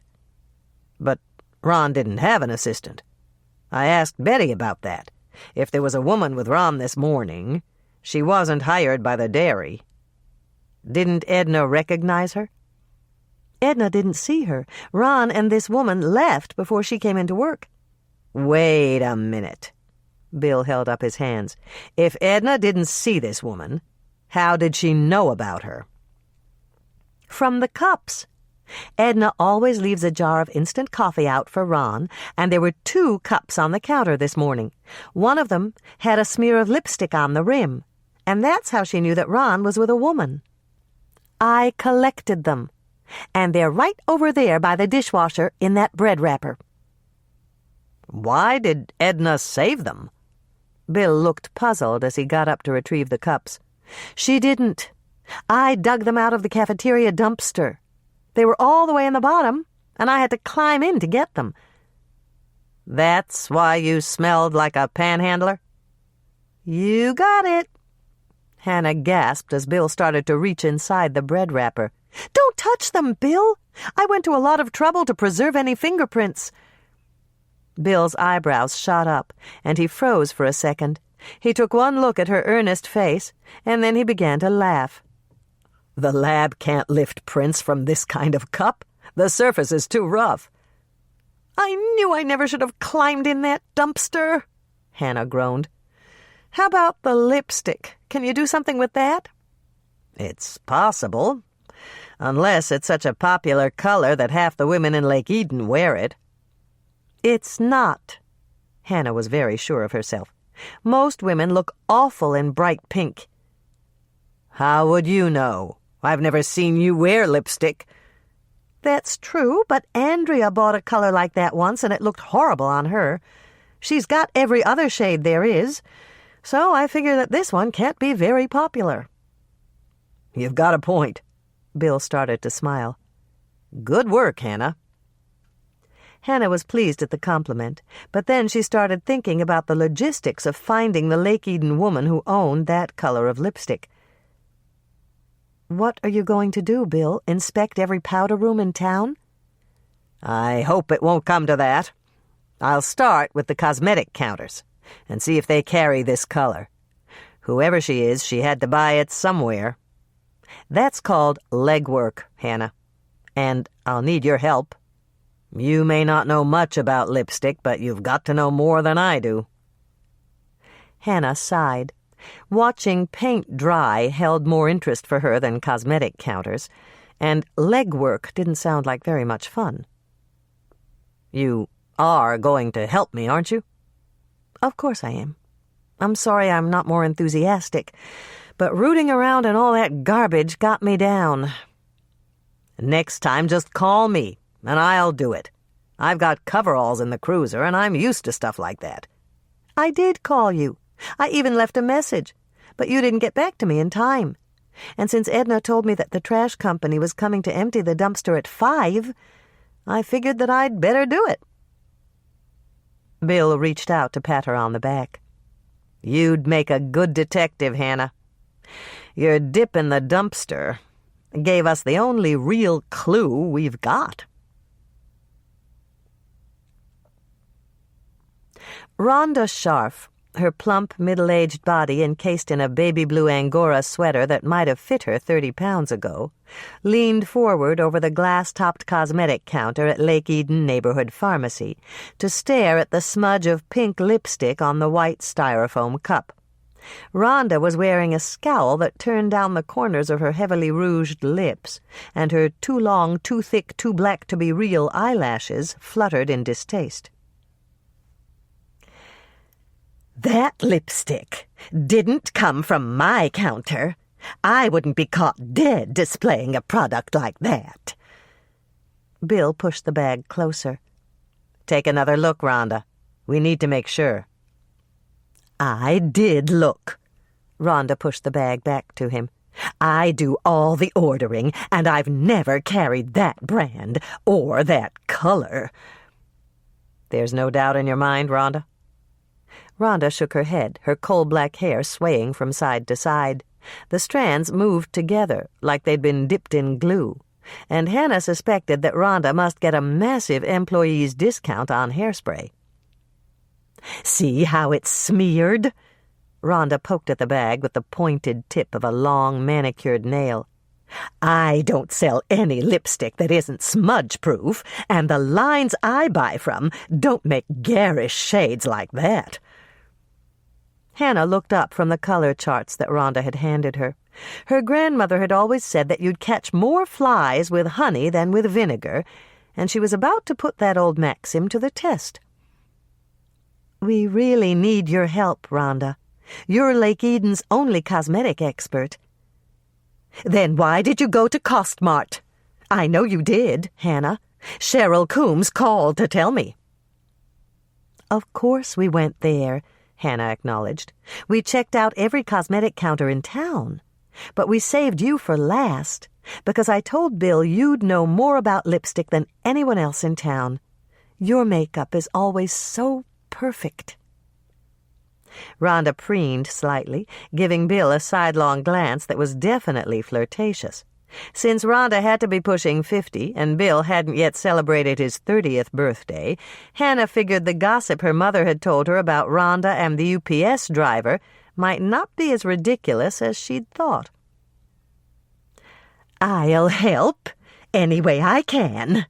Rhonda simpered a bit, her violet-colored contacts trained on Bill. What do you want to know?" Hannah sighed, reminding herself again about flies and honey. "If you wanted to buy a lipstick like the one on the cup, and I know you wouldn't, having such good taste and all, but if you did, where would you go to buy it?" "Let me think about that." Rhonda pursed her perfectly drawn lips. "No store in town would carry that lipstick, so I'd have to look elsewhere. Not that I would, of course." Hannah agreed quickly. "Of course not. We're just pretending here, trying to get a feel for where the owner of this lipstick might have gone to buy it. You're helping Bill with a very important investigation, Rhonda, and he really appreciates it." "Just a minute." Rhonda's eyes narrowed. "Does this have anything to do with Ron LaSalle's murder?" Hannah kicked Bill, and he took his cue from her. He leaned close and lowered his voice. "It's confidential, Rhonda. The only reason we asked is because we knew that we could trust you." "I see." Rhonda reached out to pat Bill's hand. "If I wanted to buy this particular shade of perfectly awful lipstick, I'd just have to get it from Luann Hanks." "Luann Hanks?" Hannah was surprised. Luann had been in Michelle's high school class, but she'd had to drop out when she got pregnant. "I thought Luann worked at Hal and Rose's cafe." "She does." "They sell lipsticks at the cafe?" Bill asked. "No, silly boy." Rhonda batted her unnatural lashes. "Luann works at the cafe during the week, and she sells pretty girl cosmetics on the weekends. I've seen her lugging her sample case around town." Bill stepped back, preparing to go. "Thanks, Rhonda. You've been a big help." "There's one more thing, Rhonda." Hannah put on her most serious expression. "Bill hasn't warned you yet." Bill turned to stare at her with a perfectly blank face, and Hannah knew she'd have to take charge. She turned back to Rhonda and plunged ahead on her own. "It's like this, Rhonda. Bill doesn't want you to say anything about any of the questions he's asked you. If Ron's killer finds out that you helped, you could be in real danger. Isn't that right, Bill?" Right." Bill was a little slow on the uptake, but Hannah figured he was still rattled by Rhonda's attempt to flirt with him. "Mum's the word, Rhonda. Just keep in mind that Ron's killer has already committed the ultimate crime. He's got nothing to lose by killing again." Rhonda's face turned so pale that Hannah could see the place where she'd blended her foundation. Rhonda deserved a good scare for flirting with Bill, but Hannah didn't want to be responsible for the damage if Rhonda fainted and crashed into the glass cosmetic counter. "You don't have to be nervous, Rhonda." Hannah reached out to pat her arm and steady her at the same time. "No one overheard our conversation, and we went to every cosmetic counter in town. As far as anyone knows, you just told us that you didn't sell this type of lipstick." "Hannah's right," Bill said. "There's no cause for alarm, Rhonda. I'll protect your identity by keeping your name out of my notes." "Thank you, Bill." A little color began to come back to Rhonda's face. "I won't breathe a word of this to anyone. I swear it." Hannah was satisfied that Rhonda wouldn't blab, but she still looked awfully pale. "When the killer's behind bars, Bill will put in for a special Citizen's Merit Certificate for you. You've been really helpful, Rhonda." Bill echoed Hannah's words and picked up the plastic bag. With a final goodbye and a thank you to Rhonda, they walked out of the store and climbed into Bill's county cruiser. They were driving back to Hannah's shop when Bill started to chuckle. "What is it?" Hannah turned to stare at him. "I was just wondering how I'd put in for a special Citizen's Merit Certificate for Rhonda when the sheriff's department doesn't do things like that." "No problem," Hannah assured him. "Gil Surma's got a bunch of blank award certificates for his Boy Scouts. I'll just ask him for one, and you can fill it in with Rhonda's name." "That won't work. Sheriff Grant will never sign his name to a trumped-up award." "He doesn't have to." Hannah gave him a grin. "We're going to solve this case, Bill. By the time you get around to giving Rhonda her certificate, you'll be a detective, and you can sign it yourself." Chapter 5. Hannah hung her slacks and sweater on a hanger and reached out to catch Moishe before he disappeared into the still-warm interior of the dryer. "No, you don't. Dryers eat cats. And I think you're already on your 9th life." With Moishe tucked under one arm, she folded a towel one-handed and carried it out to the couch. The moment she set it down, Moishe jumped on top and started to purr. "What's a little cat hair between friends?" Hannah asked, reaching down to scratch him under the chin before she went back to retrieve the rest of her clothes. 5 minutes later, she was dressed and ready for the mayor's fundraiser at the community center. "I've got to go, Moishe." Hannah stopped at the couch to say goodbye to him. "I'll turn on the TV for you. Do you want A&E or Animal Planet?" Moishe flicked his tail, and Hannah understood. "Okay, I'll put it on A&E. Emergency Vet is on Animal Planet tonight, and you don't like to watch that." She had just flicked on the television when the phone rang. Hannah exchanged a glance with Moishe. "I'd better not answer that. It's probably Mother again." Hannah listened as her outgoing message played. "Hello, this is Hannah. I can't answer the phone right now, but if you leave a message, I'll be glad to call you back. Wait for the beep." The beep sounded, and then her mother's voice came through the speaker. "Where are you, Hannah? I've called 6 times already, and you're never home. Call me the minute you step in the door. It's important." "Would you say that Mother sounds a little miffed?" Hannah grinned down at Moishe. His ears were laid back flat against his skull, and he'd puffed up in anger at the sound of her mother's voice. She smoothed down his ruffled fur and gave him another scratch. "Don't worry, Moishe. She won't come over here. She just replaced the last pair of pantyhose that you shredded." A rumble came from Moishe's throat, a deep, self-satisfied purr. He was definitely proud of himself for chasing away the woman he'd labeled as the bad guy. Hannah laughed and fetched him a couple of salmon-flavored kitty treats from the kitchen, and then she rushed out the door. She had a stop to make before she could go to the mayor's fundraiser, and she was running late. Hannah gave thanks for Lisa once again as she started her Suburban, put it into reverse, and backed out of her parking spot.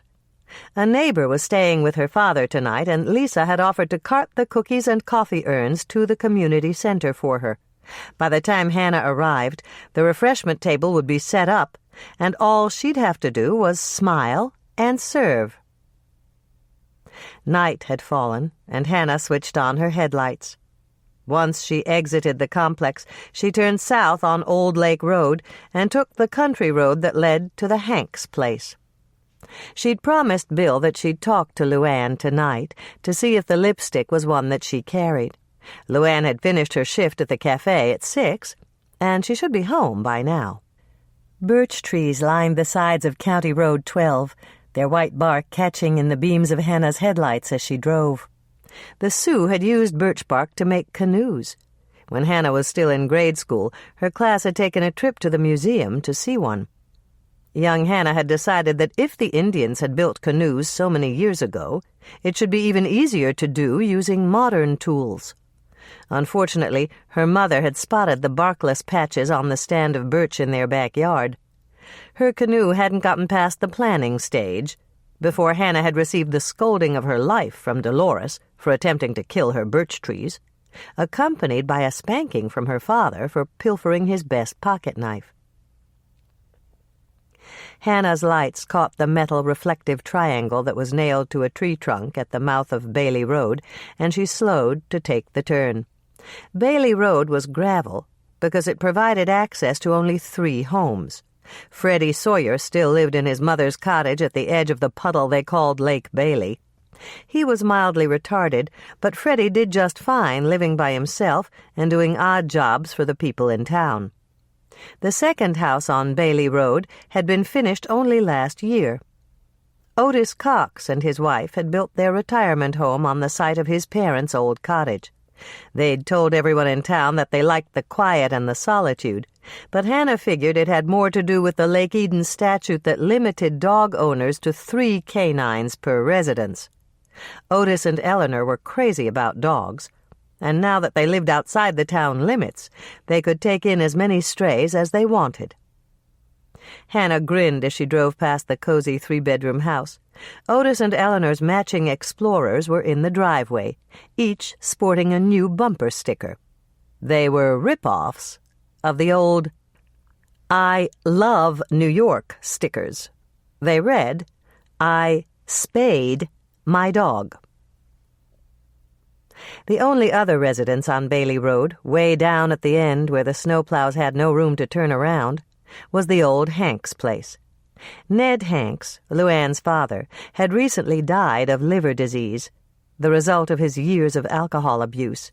Now that Ned was gone, the only occupants of the Hanks place were Luann, her mother, and Luann's baby daughter, Susie.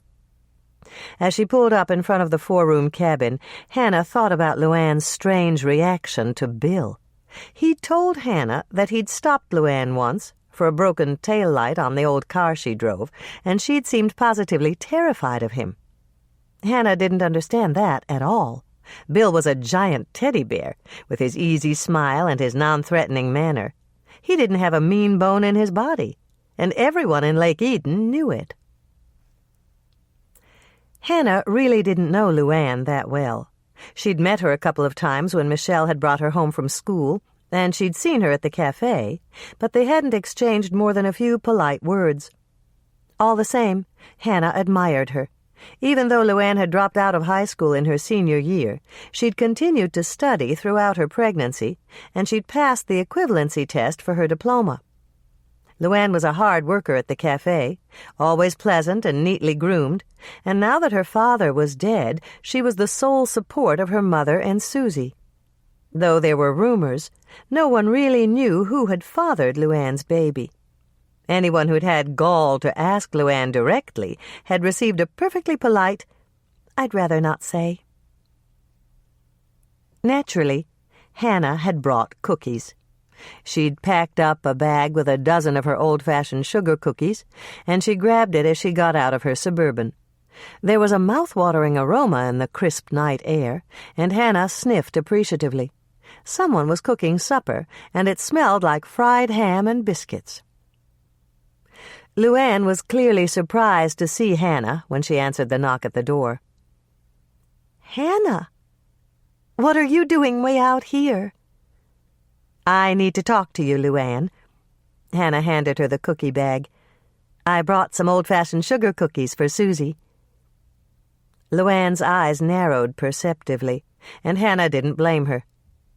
She was practically a stranger, and after all Luann had been through, it was natural not to trust people. "How nice. Susie loves sugar cookies. But why do you need to talk to me?" "It's about lipstick. Do you have a couple of minutes?" Luann hesitated for a moment and then said, "Come on in. Just let me serve supper, and then I'm all yours. I already ate at the cafe." Hannah stepped through the doorway into a wide rectangular room. The kitchen was at one end, there was a table in the center for eating, and a couch, 2 chairs, and a television set were down at the other end. Though it was shabby, it was squeaky clean, and 2/3 of the floor was carpeted with carpet samples that had been sewn together in an attractive, crazy quilt pattern. Mrs. Hanks was sitting at the table, holding Luann's baby, and Hannah walked over to her. "Hi, Mrs. Hanks. I'm Hannah Swensen. Luann went to school with my youngest sister, Michelle." "Sit down, Hannah," Mrs. Hanks invited, patting the chair next to her. "Nice of you to drop by. You need some of Luann's lipstick?" For a moment Hannah was floored. But then she remembered what she'd said at the door. Mrs. Hanks had sharp ears. "That's right." "Why don't you get Hannah a cup of coffee, honey?" Mrs. Hanks motioned to Luann. "It's nippy outside tonight." Luann walked over to set a plate of ham, a bowl of green beans, and a basket of biscuits on the table. "How about it, Hannah? Would you like some coffee?" "Yes, if it's made." "It's made." Luann went back to the old wood stove and filled a cup from the blue enamel pot that sat at the back. She set it down in front of Hannah and asked, "You still drink it black, don't you?" "That's right. How did you know?" "From the cafe. The tips are bigger if I remember things like that. Just hold on a minute, and I'll put Susie in her high chair. Then we can talk about that lipstick." Luann slid her daughter into the high chair and pushed up the tray. She handed Susie a biscuit and laughed as the little girl tried to push the whole thing into her mouth. "She's still not clear on the concept of small bites." "They never are at that age," Hannah responded with a smile. Luann retrieved the biscuit and broke it into bite-sized pieces. Then she turned to her mother. "Will you feed Susie, Mum?" "Sure will. Go on, honey. Take Hannah back and show her what's in your sample case." Hannah followed Luann into one of the bedrooms. It was painted sunny yellow, and there were frilly white curtains at the window. Susie's crib was against the far wall, and a twin bed that Hannah assumed was Luann's was against the other wall. 2 plastic laundry baskets sat in a corner with a few toys in each. There were 3 children's books sitting on top of a child-sized table, and Hannah noticed a handful of crayons in an old bleach bottle that had been partially cut away to make a crayon carrier. "That's Susie's corner," Luann explained, motioning toward the table. "I'm stenciling blue and white bunnies on the wall this weekend, and I'm going to paint her table blue." Hannah noticed that the table was longer than most children's tables. It was just the right height for a toddler like Susie, and there was plenty of room to work. "That table's perfect. Tracy used to have a little square one. It looked nice, but it was barely big enough for a coloring book." "Susie's used to be an old coffee table. I just sawed off the legs. Now all I have to do is find something that she can use for a chair." Hannah remembered the things in her sister's garage, all the clothing, toys, and toddler-sized furniture that Tracy had outgrown. "Andrea may have a chair for Susie. I'll ask her." "No." Luann shook her head. "I know you mean well, Hannah, but we don't need charity. We are getting along just fine." Hannah should have guessed that Luann would be too proud to accept an outright gift. But there were ways around pride, and as she stared at the table, Hannah had an idea. "Believe me, it's not charity." Hannah gave what she hoped was an exasperated sigh. "I promised to help Andrea clean out the garage this weekend and cart all of Tracy's toddler things to the dump." Luann looked shocked. "To the dump? You should take them to the thrift store, Hannah. I'm sure somebody would be glad to buy them second-hand." "I know, but this stuff has been stored for a couple of years, and Andrea's too busy to go through it. It's easier for her to just dump it." Luann looked thoughtful. "It's a shame to think of all those things just going to waste. I could go through it for Andrea. Helping Hands always needs contributions." "Would you? We could just haul it out here, and you could sort it out 1 box at a time. But you have to promise to pull out anything that you can use for Susie. You deserve it for doing all that work." "I'll be glad to do it." Luann sounded pleased at the prospect. "Sit down at the dressing table, Hannah." Luann gestured toward an old-fashioned vanity that was painted a pretty shade of blue. Its mirror was darkly spotted with signs of age, and a sampling of pretty girl cosmetics was arranged on the top. A battered old folding chair with a matching coat of paint sat in front of the vanity, and Luann whisked a stuffed rabbit off the seat. Once Hannah was seated, she smiled. "You said you needed some lipstick?" "Yes, I do." Hannah told herself that she wasn't really lying. She'd already decided to buy some cosmetics from Luann. Anyone who worked this hard to make a life for her mother and daughter deserved her help. "What color did you have in mind?" Luann asked. "This color."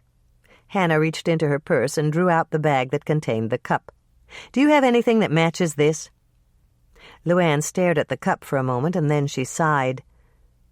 "You can't wear that color, Hannah. It'll clash with your hair." "Oh, it's not for me." Hannah launched into the story she'd prepared. Bill had warned her not to mention the investigation, but Hannah had thought of a way around that restriction. "My mother just loves this shade. She was helping me take out the trash the other day, and she spotted this cup with the lipstick on it." Luann looked relieved. "Then it's for your mother?" "That's right. She told me she used to wear lipstick like this, and she can't find it anywhere in town. I thought I'd surprise her with it the next time I go over there for Carb Tuesday." "Carb Tuesday?" "That's what I call it. I have dinner with Mother every Tuesday night, and she's crazy about sweets.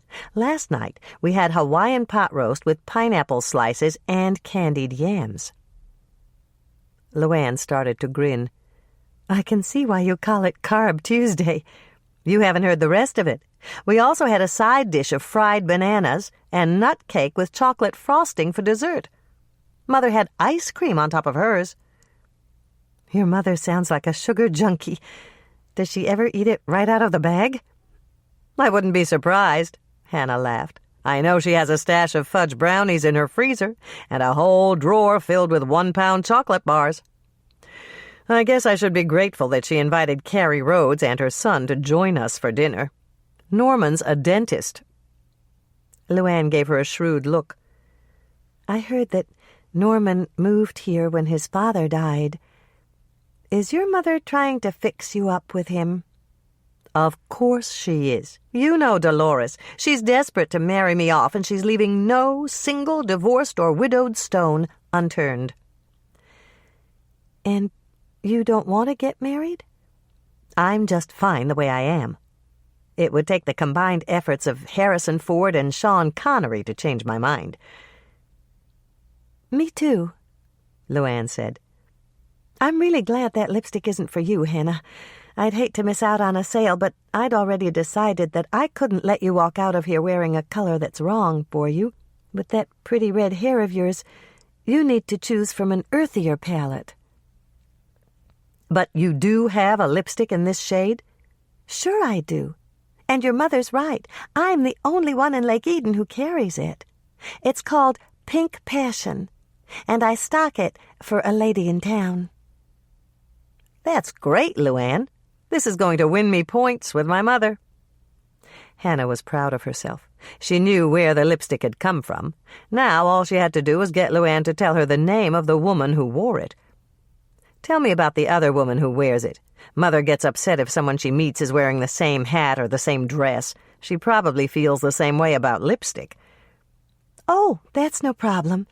I don't think your mother and Danielle belong to any of the same groups." Hannah zeroed in on the name. The only Danielle she knew was married to Boyd Watson, the winningest coach Jordan High had ever had. "Are you talking about Coach Watson's wife?" "That's right.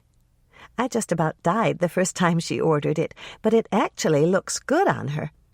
You've got to be a natural light blonde to wear it, and Danielle's hair is so blonde, it's almost white." "Are you sure that Danielle Watson is the only woman in town who wears Pink Passion?" "I'm positive. No one else orders it from me, and I'm the only pretty girl distributor around." "Thanks, Luann." Hannah was grateful, more grateful than Luann knew. "If you've got a tube of Pink Passion, I'll take it." "I've got it. Just sit tight, and I'll pull it out of my stock. And while we're at it, I'll give you a makeover. Let's see how attractive you'll look with the right foundation, a nice shade of eyeshadow, and the perfect color lipstick." "Okay," Hannah agreed. It would be rude to refuse, and she could ask more questions about Danielle while Luann played beautician. "Does Danielle order a lot of makeup from you?" Joanne pulled out a huge sample case and set it on a table next to the dresser. It was much larger than a briefcase, and it opened on both sides to expose several tiers. The top tier contained miniature sample tubes of lipstick. The second had small jars of foundation and blusher, and the third was filled with various shades of eyeshadow, eyeliner, and mascara. Jars of nail polish were arranged in the bottom, and there was a lift-out tray with brushes, cotton swabs, and sponges. "Danielle's one of my best customers," Joanne answered as she pulled out a jar of foundation. "She orders from our theatrical line." "She belongs to the Lake Eden Players?" Hannah named the community theater group that had opened a dinner theater in the old shoe store on Main Street. "I don't think so." Joanne took out several old-fashioned hair clips, the ones that Bertie had stopped using at the cut and curl years ago, and gathered Hannah's hair back from her face. "Let's just get your hair out of the way." "Why does Danielle wear theatrical makeup?" "She has skin problems." Joanne began to apply foundation to Hannah's face. "Close your eyes, Hannah. I need to do your eyelids, too." Hannah obediently closed her eyes, but she continued to ask questions. "What kind of skin problems?" "Blemishes and rashes. Don't say that I mentioned it. Danielle's very self-conscious about her condition. She told me that she still breaks out like a teenager, and it's not just on her face. She gets horrible rashes on her upper arms and her neck, too." "And theatrical makeup covers that up?" "Perfectly. Pretty girl theatrical makeup will cover almost anything. Remember when Tricia Barthel got that black eye?" "Mm-hmm." Hannah did her best to answer in the affirmative without opening her mouth. Joanne was in the process of applying foundation around her upper lip. She remembered Tricia's black eye. Tricia had told everyone that she'd run into a door, but Hannah had heard the real story from Loretta Richardson.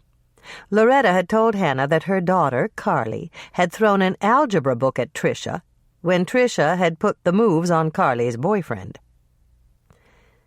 Tricia's mother was really upset because they were taking senior pictures the next day.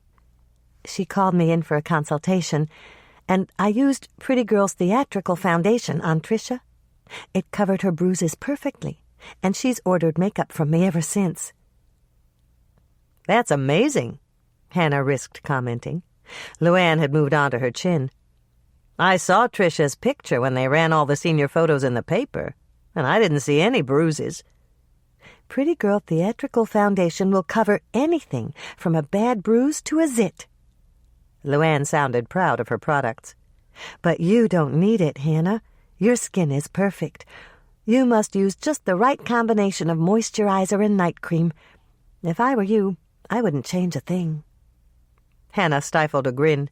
She wasn't planning to change anything, especially since she'd never used a moisturizer or a night cream in her life. She washed her face with whatever soap was on sale at the Red Owl and never thought twice about it.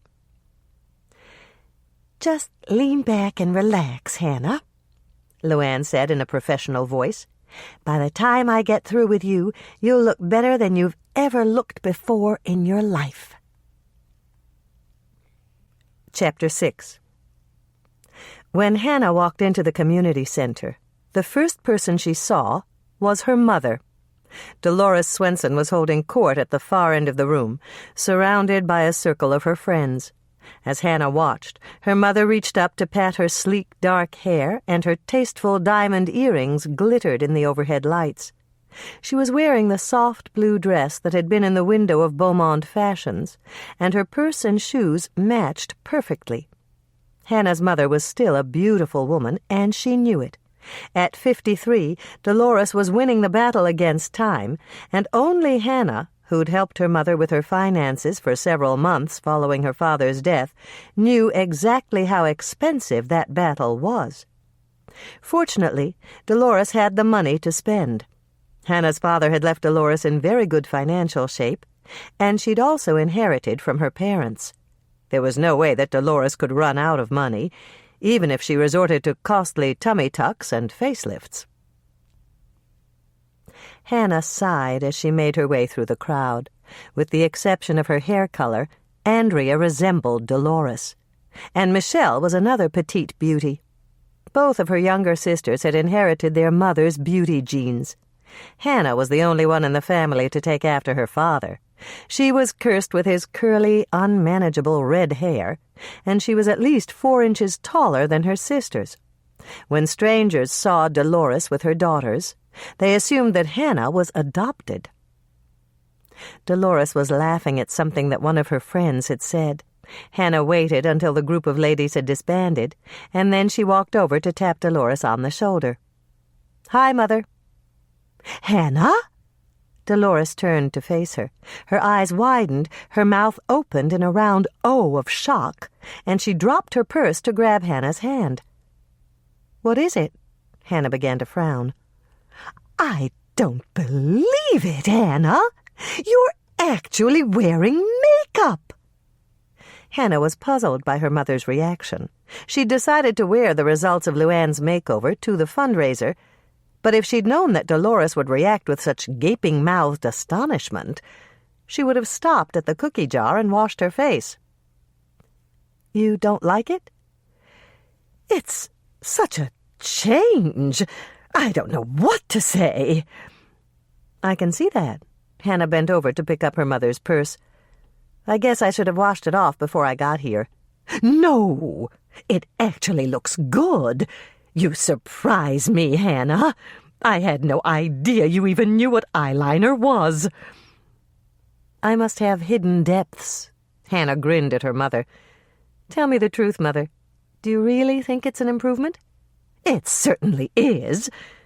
Now, if I could only convince you to dress better, you might actually—" Dolores stopped speaking, and her eyes narrowed. "I know you hate makeup, and there's only one reason you'd go to all this trouble. Tell me, dear, did you do this for Norman Rhodes?" "Norman had nothing to do with it. I drove out to see Luann Hanks, and while I was there, she gave me a makeover." "Oh," Dolores looked disappointed. "Well, I think it looks very nice on you. If you'd put on makeup and get all dressed up more often, it might make a real difference in your life." Hannah shrugged and decided to change the subject before her mother went into one of her lectures. "Have you seen Andrea? I really need to talk to her." "She's here somewhere. I saw her over by the refreshment table a few minutes ago." "I'd better go and find her." Hannah prepared to make her escape. "See you later, Mother." Hannah searched the crowd, but she didn't see Andrea. She decided she'd look for her sister later and headed off toward the refreshment table, which was set up on the side of the room. She was shirking her duties, and Lisa would probably be eager to get home to her father. "Hi, Hannah." Lisa smiled as Hannah came up to the table. "Everyone loves your cookies. Mrs. Beesman's been back 4 times. "That figures. She loves anything with chocolate. You've done a wonderful job, Lisa. If you want to leave now, I can take over." "I don't have to leave, Hannah. My neighbor said he'd sit with Dad until I got home. Besides, I'm really having fun." Hannah had trouble believing what she'd heard. "You think serving coffee and cookies at a political fundraiser is fun?" "It's great. Everybody's coming over to talk to me, and they're really friendly. Go ahead and circulate, Hannah. You might be able to drum up some new business." "Okay, but consider yourself on overtime." Hannah gave her a long, level look. If this was Lisa's idea of fun, she really needed to get out more. "I have to talk to Bill. Have you seen him?" "Not yet. Your sister said he'd be late. I guess there was a whole lot of paperwork for him to do. Do you want me to tell him you're looking for him when he gets here?" "Yes, thanks." Hannah needed to tell Bill about Danielle Watson, but in the meantime she might be able to find out why Danielle was with Ron when he stocked the school's cooler. "How about Coach Watson's wife? Is she here?" "They were both here a couple of minutes ago. Coach Watson said that he just got back from a basketball clinic. He was gone for 3 days. Hannah's mind was spinning as she set off to find Andrea. Coach Watson had been gone, and Danielle had been with Ron early this morning. Hannah didn't want to believe that Ron was the type to have an affair with another man's wife, but that was the obvious conclusion. Andrea was talking to Mrs. Rhodes, but she excused herself when she saw Hannah. "What happened to you? You look fantastic!" "Thanks, Andrea. Do you have a minute?" "Of course I do." Andrea led the way over to a less populated corner of the room. "Why are you wearing makeup?" "Luann Hanks gave me a makeover, and I didn't have time to wash it off. That's why I needed to talk to you. When I was out at Luann's, I noticed that her daughter doesn't have many things. I was just wondering if you had any of Tracy's old furniture and toys that you could give her." "Of course I do. I saved every single thing she outgrew. I'd give it all to Luann in a heartbeat, but I know how she is about taking charity." "No problem. I told her that you were hauling some of Tracy's things to the dump, and I asked her if she'd mind if you dropped them off at her house instead." "And she agreed?" "Only after I said that you didn't have time to go through the boxes, and it was a real shame that all that nice stuff would be rotting out at the dump. She's going to pull out what she can use and take the rest to the thrift shop." "Good job, Hannah!" Andrea reached out to pat her on the back. "I didn't think you had a devious bone in your body, but I guess you must have learned something from Mother." Hannah spotted Danielle Watson from across the room. She was a part of a group that contained her husband, Marge Beesman, Father Coltus, Bonnie Surma, and Al Percy. Danielle was wearing an ice-blue dress, and her light blonde hair was arranged in a fashionable twist at the nape of her neck. Several feathery curls hung down near her cheeks to make her hairstyle less severe, and her lips were colored with the lipstick that Hannah now recognized as Pretty Girl's Pink Passion.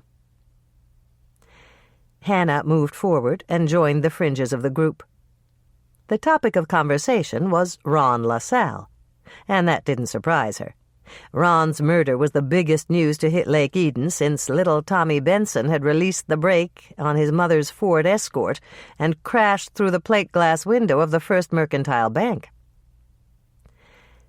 "My Herbie says he was shot clean through the heart," Mrs. Beesman offered her tidbit of gossip. "Now Max is going to have to reupholster the truck because there was blood all over the place." Coach Watson looked sad. "It's a terrible loss for the Gulls. Ron came to every practice, and he was a real inspiration." "Do you suppose it was some kind of sports vendetta?" Al Percy asked, his dark bushy eyebrows almost meeting in a frown. "After all, Ron was the Gulls' star player for 3 years in a row." Father Coltus shook his head. "That doesn't make sense, Al. Everybody liked Ron, even the boys on the opposing teams." "You're right, Father," Coach Watson was quick to agree. "Ron was popular because he played fair." Al continued to frown, and Hannah could see that he wasn't ready to give up his sports vendetta theory quite yet. "Maybe it didn't have anything to do with high school sports. From what I heard, it was an execution-style killing, and that sure smacks of bent-nose types to me." "Bent nose?" Bonnie Surma bristled, and Hannah remembered that her maiden name had been Pinelli. "Are you talking about the mafia?" Al nodded. "It's not impossible, Bonnie. Everybody knows that they run the sports books, and they could have recruited Ron to pick up bets with his milk orders. If Ron's take came up short, they might have put out a hit on him." "You're crazy, Al." Marge Beesman obviously didn't believe in mincing words. "Ron was one of ours, and he never would have done something like that. Besides, my Herbie says that mafia hitmen always shoot their victims in the back of the head.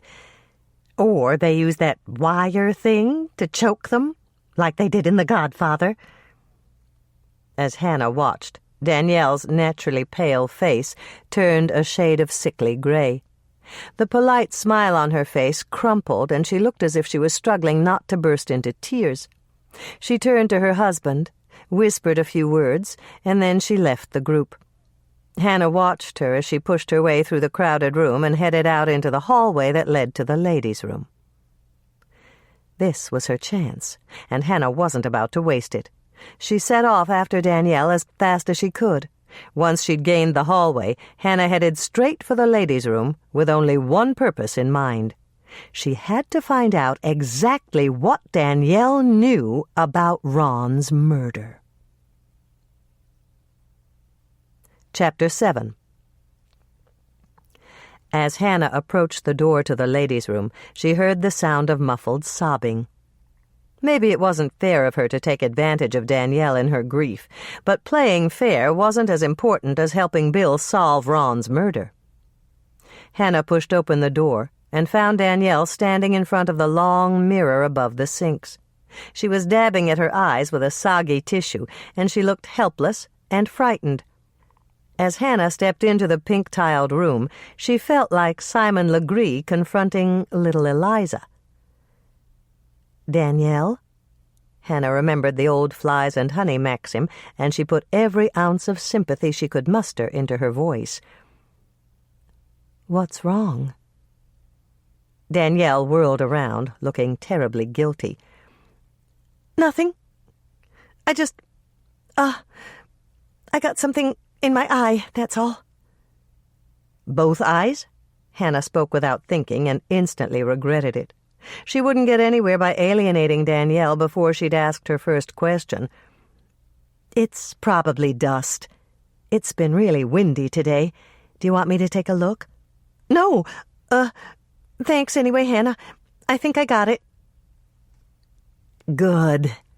Hannah gave her the best of her friendly smiles. She knew that the excuse Danielle had given her was a bald-faced lie, but she was willing to ignore it, providing Danielle told her what she wanted to know. "Isn't it awful, the way everybody's talking about Ron?" Danielle's face blanched again. "Yes, it is." "Did you see Ron in the past couple of days?" Hannah held her breath. If Danielle admitted she'd ridden along to the school with Ron, she'd be one step closer to gathering the facts that Bill needed. "No, we don't take home delivery, and I really didn't run into him all that much. I've got to go now, Hannah." "You just got here." Hannah moved to the side to block Danielle. "Stay for a minute, Danielle. If I were you, I'd fix my makeup. Your mascara's starting to run." "No, it's not. I just checked it. I've really got to go. Boyd's waiting for me, and he doesn't like me to be gone for long." "Why not?" Hannah could feel Danielle's panic, and it didn't make sense. He worries about me when I'm not with him." Danielle was standing right under the overhead light fixture, and Hannah noticed that the makeup on one side of her face was much thicker than it was on the other. Was it covering the skin problem that Luann had told her about? "We can talk later, Hannah. Boyd won't be happy if I don't get right back out there." "Not quite yet." Hannah reached out to take Danielle's arm as she tried to brush past her. The flies and honey tactic hadn't worked, and it was time to play hardball. "I know you were with Ron this morning, and I need to know why." Danielle's eyes widened in an attempt to look innocent, but a telltale blush rose to her cheeks. "Ron? You're mistaken, Hannah. I told you I haven't seen him for weeks." "That's a lie, and you know it. Why were you at the school with Ron when he stocked the cooler?" "Who says I was?" Danielle turned to face her directly, and there was a definite challenge in her eyes. It was clear she wasn't willing to give up the information without a fight. "Nobody says it, but I know you were. Your coffee cup was sitting on the counter, and you left a smear of lipstick on it. You're the only one in Lake Eden who wears that color, Danielle. Were you having an affair with Ron?" "An affair?" Danielle seemed genuinely shocked. "That's ridiculous, Hannah. It's true I was with Ron, but we were just friends. He helped me through some rough times." Danielle's face had the very same expression Hannah had once seen on a trapped rabbit. She'd freed the rabbit, but Hannah wasn't about to let Danielle escape before she'd given her some truthful answers. "Let me see if I've got this straight, Danielle. Your husband was out of town. You spent the night with an attractive man who's just a friend, and your friend just happened to get murdered this morning only minutes after you had coffee together?" "I know it sounds bad." Danielle sighed, and all the bravado seemed to go out of her. "You've got to believe me, Hannah. That's exactly what happened." "Does Boyd know that you spent the night with Ron?" "No." Danielle looked sick. "Please don't tell him. Boyd would never understand." "I won't have to tell him if you start being honest with me. If you and Ron weren't having an affair, why were you with him?" Danielle glanced at the door, and then she looked down at her arm where Hannah's fingers gripped it. She shivered, and then she nodded. "All right. I'll tell you, Hannah.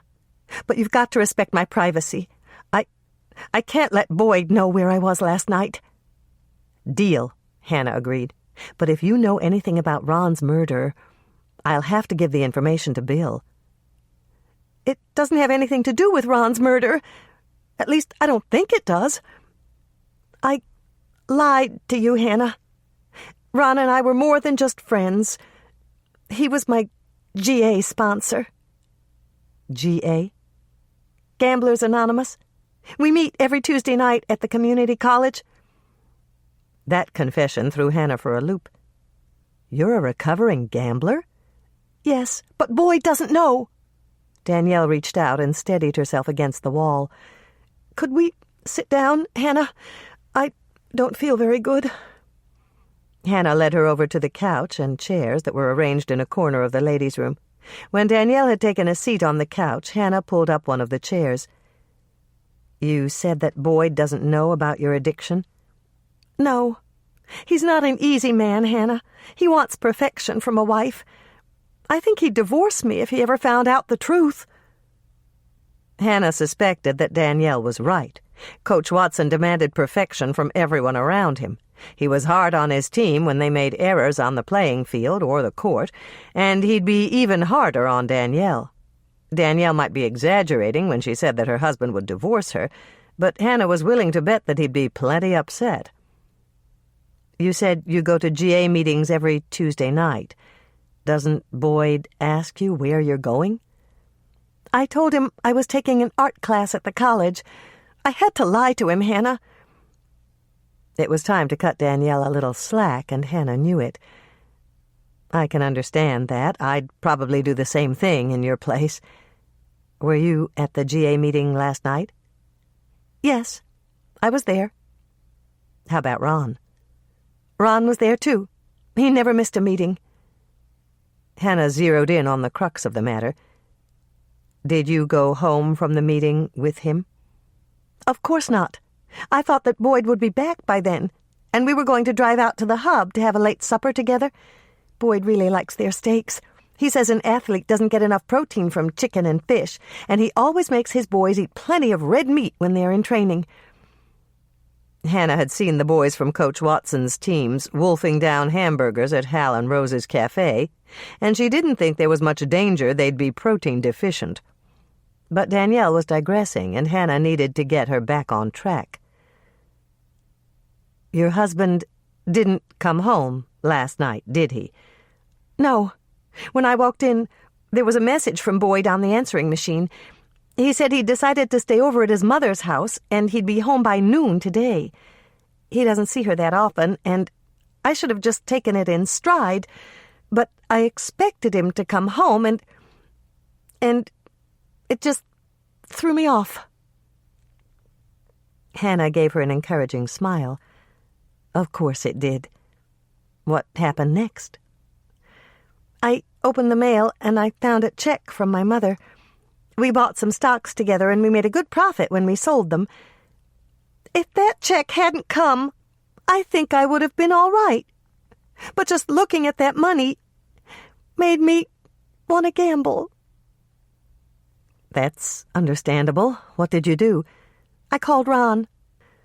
We're supposed to call our sponsor right away when we think we're in trouble. But Ron wasn't home, and... Danielle swallowed hard. I'm not proud of what I did next, Hannah. Hannah figured she knew what Danielle had done, but she asked anyway. You went out to gamble? Yes. A tear rolled down Danielle's cheek, and she wiped it away with her soggy tissue. I used the ATM to deposit the check and take out some cash. And then I drove out to the Indian casino. That's where I ran into Ron. Ron was gambling at Twin Pines? No. Danielle shook her head quickly. Ron was a tower of strength, Hannah. He'd completely beaten his addiction. He told me once that he didn't even have the urge to gamble anymore. Then what was he doing there? He was passing out brochures in the parking lot. One look at me and he knew I was in trouble. And he got his car and followed me back to my house. I was really glad he did. Boyd's Grand Cherokee wasn't running very well, and I was afraid it would break down on the way back. Do you know what time that was? 11 o'clock, Danielle answered promptly. The grandfather clock in the hallway was striking when I walked in the door. And Ron stayed there with you? No, he waited around the corner for me. I was in pretty bad shape, Hannah. I almost scraped the side of my Lincoln when I pulled into the garage. Hannah nodded and waited for her to go on. She could sympathize with Danielle, but this wasn't the time. She still needed more information from her. I went inside to check the answering machine again, and then I walked down the alley to meet Ron. He drove me to his apartment, and we stayed up all night, drinking coffee. That's exactly what happened, Hannah. I swear it. Why did you go to work with him? Ron was late, and he didn't have time to take me home until later. I went along on his home delivery route, and then we went back to the dairy, and he loaded up for his commercial customers. I only went to one commercial place with him. Right after we stocked the school cooler, he dropped me off at home. What time did Ron bring you home? It was 7:20. I looked at my watch before I got out of his truck. I figured that my neighbors might be up by then, so I ducked in the alley and went in through the garage. Do you think you would have noticed if anyone was following Ron's truck? I don't know. Danielle looked frightened. I've been thinking about it all day, but I don't remember seeing anyone behind us. Hannah leaned forward. If Danielle knew where Ron had been planning to go when he dropped her off, it could be very helpful. Think hard, Danielle. Did Ron say anything about where he was going when he left you? He didn't say anything except goodbye. Danielle's voice quavered, and she dabbed at her eyes again. I tried to talk him into going to the dentist for his tooth, but I don't think he did. Ron had this thing about being totally reliable and making his deliveries on time. Hannah's eyebrows shot up. His tooth? What was wrong with his tooth? I think it was cracked. He got into a fight with one of the casino bouncers when he tried to hand out some pamphlets inside. His jaw was all swollen up, and it was hurting him a lot. I made him put ice on it. That's good for the swelling. Hannah flashed back to the last time she'd seen Ron alive. He'd been standing by his truck, cupping the side of his face. She'd thought that he looked pensive, but he could have been holding his hand over a cracked tooth. Was Ron's cracked tooth on the left side, Danielle? Yes! Danielle gasped and stared at Hannah as if she'd just pulled a rabbit out of a hat. How did you know? I saw him loading the truck when I drove to work this morning, and he was cupping the left side of his jaw. But I didn't see you. That's because I was scrunched down in the seat. I didn't want anyone to spot me with Ron and get the wrong idea. That made sense. Hannah knew the local gossips would have had a heyday if they'd seen Danielle with Ron. Can you describe the bouncer who hit Ron? I wasn't there. It happened about an hour before I got to the casino. I think you could find him, though. Ron told me he landed a couple of good punches, and he was pretty sure he gave the guy a black eye. And that's all you know? That's everything, Hannah. Danielle gave a deep sigh. You don't have to tell Bill about this, do you? Boyd thinks I was home all night, and I really don't want him to find out. Hannah made one of her lightning decisions, and she hoped she wouldn't regret it. I'll tell Bill what happened, but I'm not going to use your name, Danielle. There's no reason he has to know.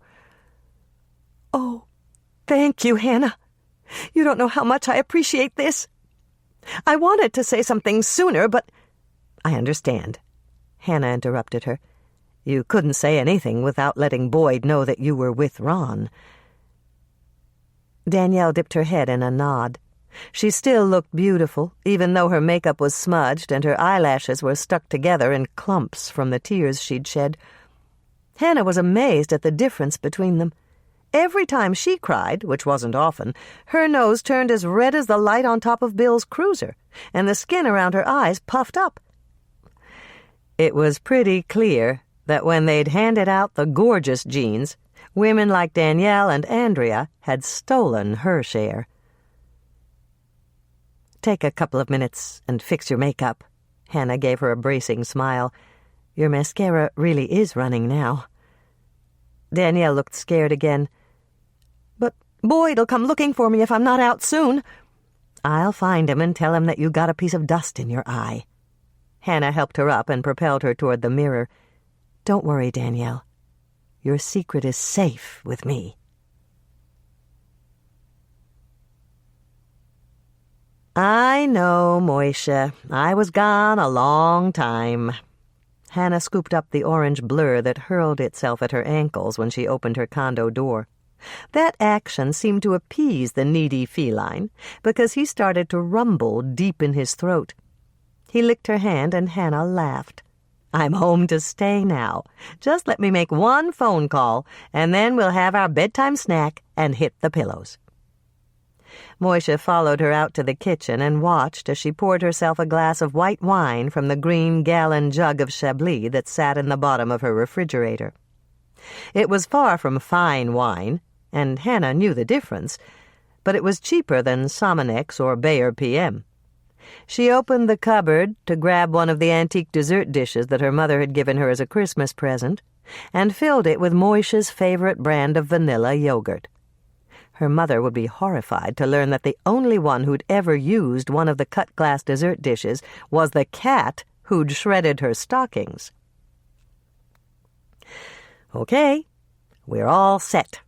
Hannah clicked off the kitchen light and let Moisha precede her into the living room. He hopped up on the coffee table and waited for Hannah to set down the dessert dish. You can start, Moisha. I'll drink my wine while I talk to Bill. Hannah watched as Moisha began to lap up the yogurt.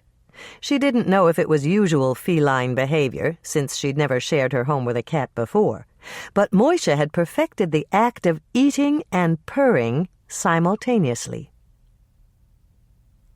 Bill hadn't arrived at the fundraiser by the time she'd packed up, and Hannah assumed that he was still at his desk, doing battle with the quadruplicate forms that were required by the latest Paper Reduction Act. She punched out the number of the sheriff's station and was rewarded when Bill answered on the first ring. Bill? Hannah frowned. Her favorite and only brother-in-law sounded tired and out of sorts. It's Hannah. I managed to identify the woman with the pink lipstick, but I can't tell you who she is. Bill's reaction was loud and predictable, and Hannah set the phone down on the table. She knew she should have been more careful about the way she'd phrased that particular bit of information, but she'd exceeded her tact quotient for one day. When the volume of irate squawks had diminished somewhat, Hannah brought the phone back to her ear. Listen up, Bill. This woman doesn't have anything to do with the murder. I'd stake my life on it. And she split up with Ron right after they stocked the school cooler. The only way I could get her to tell me anything at all was to promise that I wouldn't reveal her identity. The squawks were fewer this time around, and Hannah settled for merely holding the receiver away from her ear. When they stopped, she continued, "I can't break my promise to her, Bill. You know how the people in Lake Eden are. If the word gets out that I betrayed a confidence, nobody'll trust me enough to give me the time of day." "I don't like it, but I guess we'll just have to play this your way." Bill sounded mollified. "You can talk to this woman again if we need her, can't you?" "Of course I can. She was cooperative, and she's very grateful that I'm keeping her identity a secret." "You'll probably get further with her if she thinks of you like a friend. Remember, Hannah, I don't want you to tell anybody that you're in on the investigation. You can talk to Andrea, but that's it. I'm not writing your name on my reports.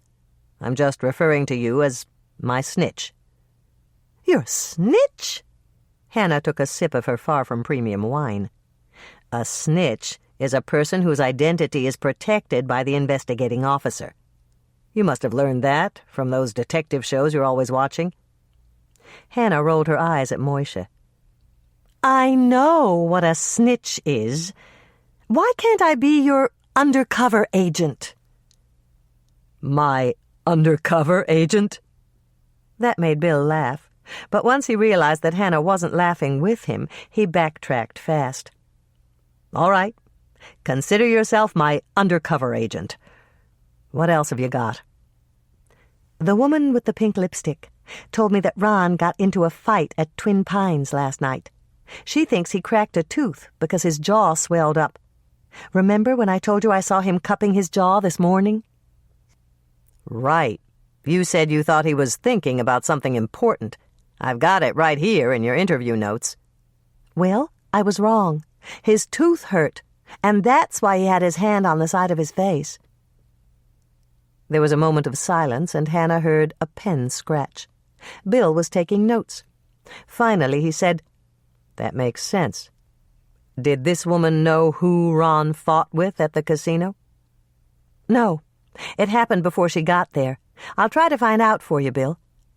"I know I asked you to nose around, but this isn't a game, Hannah." Bill sounded worried.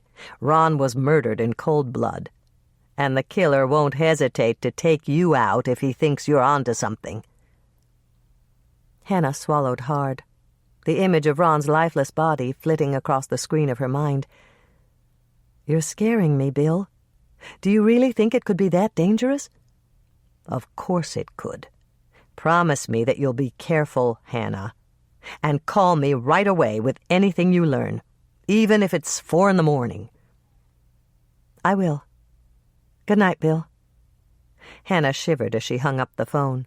She'd been thinking of Ron's murder as a puzzle to be solved. But Bill had reminded her that it was dangerous to try to uncover a killer. As she finished her wine, Hannah decided that she'd be a lot more cautious in the future. There was a plaintive yowl from the direction of the coffee table, and Hannah saw that Moishe was doing one of his incredibly wide kitty yawns. It was definitely time for bed. She scooped him up, carried him into the bedroom, and set him down on the mattress. When she was ready for bed, Hannah climbed under the covers and pulled her roommate over for a cuddle. But Moishe had been a loner too long. Sweet words, ear scratches, and tabby treats would never turn him into a tame and obliging house cat. He permitted a few pets, but then he moved over to claim Hannah's other pillow and ignored her completely by going to sleep.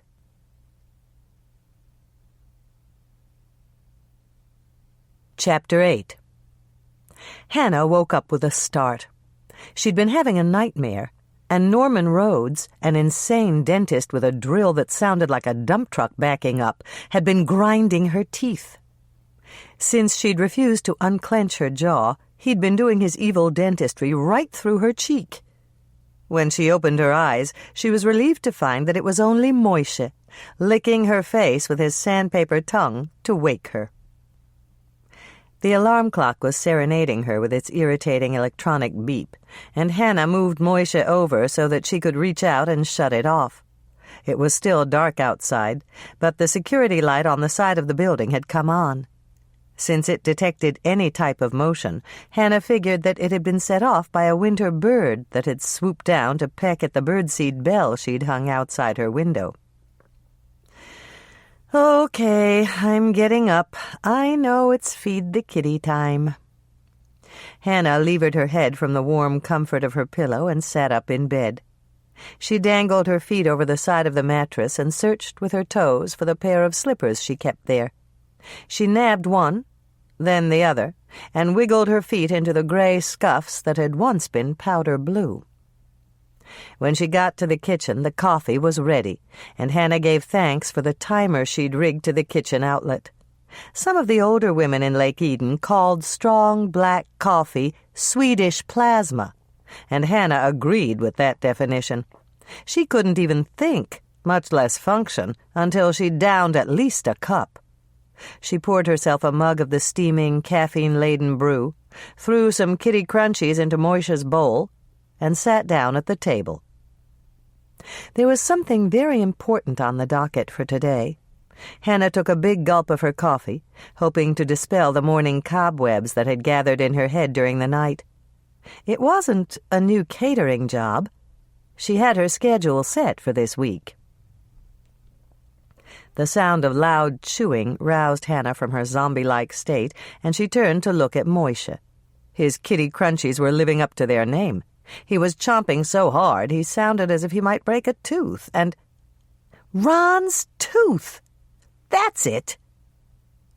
Moisha gave her a startled look, and then he buried his head in his food bowl again. Hannah grinned. He probably thought she was crazy for hollering out loud, but she just remembered what Tracy had told her, right before she'd discovered Ron's body. Tracy had said she'd waved at Ron, and he'd given her a funny smile.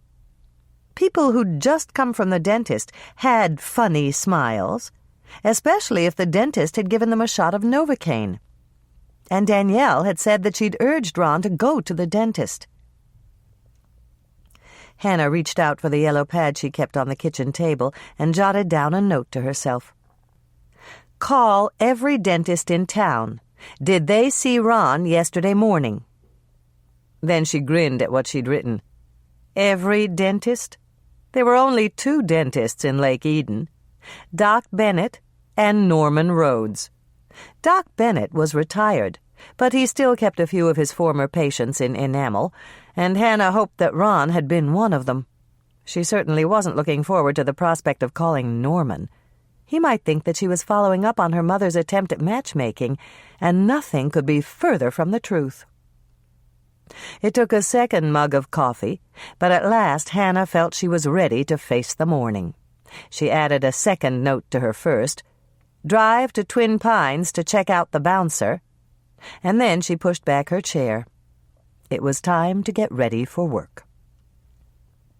Since she never ate breakfast, Hannah was usually ready to go in record time.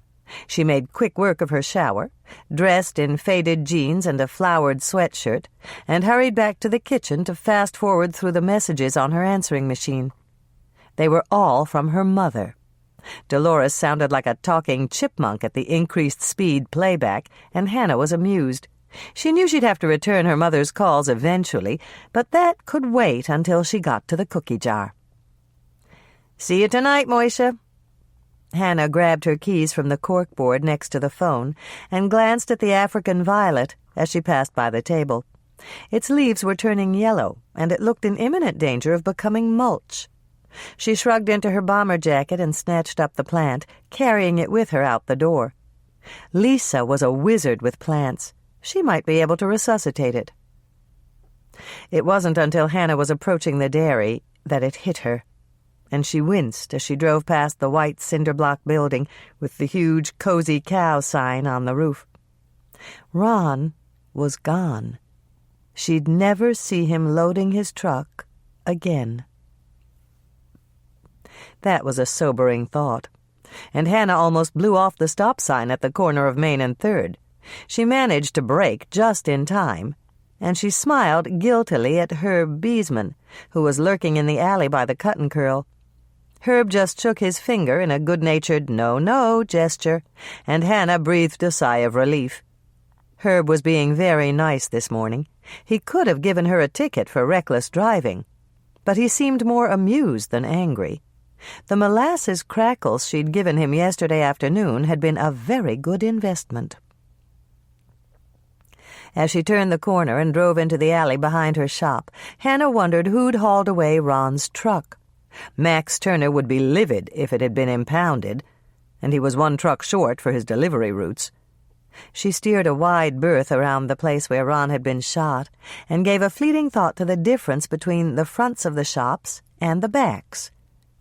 There were no decorative planters in the alley for shrubbery or flowers, no plate-glass windows for displays and signs. The backs of the shops were institutional-looking.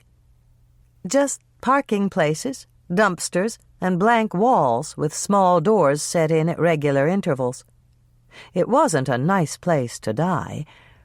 But that raised another question. Was there a nice place to die? And did it really matter to the deceased? Morbid thinking was getting her nowhere, and Hannah drove on down the alley. If Ron had been killed on the street, there might have been witnesses. But the alley was usually deserted, and she hadn't seen any activity when she'd driven in yesterday morning. Even though she hadn't been paying much attention, Hannah was sure she would have noticed if there had been anyone prowling around the dumpsters or standing near any of the doorways. The only other person she'd seen yesterday morning had been Claire Rogers. As Hannah unlocked her back door, she decided she'd have a chat with Claire. Bill or one of the other deputies must have already interviewed her, but it couldn't hurt to ask a few more questions. Hannah had the perfect excuse to talk to Claire. Just as soon as she mixed up her cookie dough, she'd dash next door and take a look at the cocktail dress that Claire had seemed so eager to sell her. She switched on the lights, fired up the ovens, and headed for the sink. After she'd slipped on her paper cap and given her hands a thorough scrub, Hannah reached for the book of laminated recipes that hung on a hook by the sink. She was catering the Lake Eden Regency Romance Club meeting at 4 this afternoon, and she needed to make a batch of Regency ginger crisps. Hannah read through the recipe before she began to work. She also used an erasable felt-tipped marker to check off the ingredients as she added them to the bowl.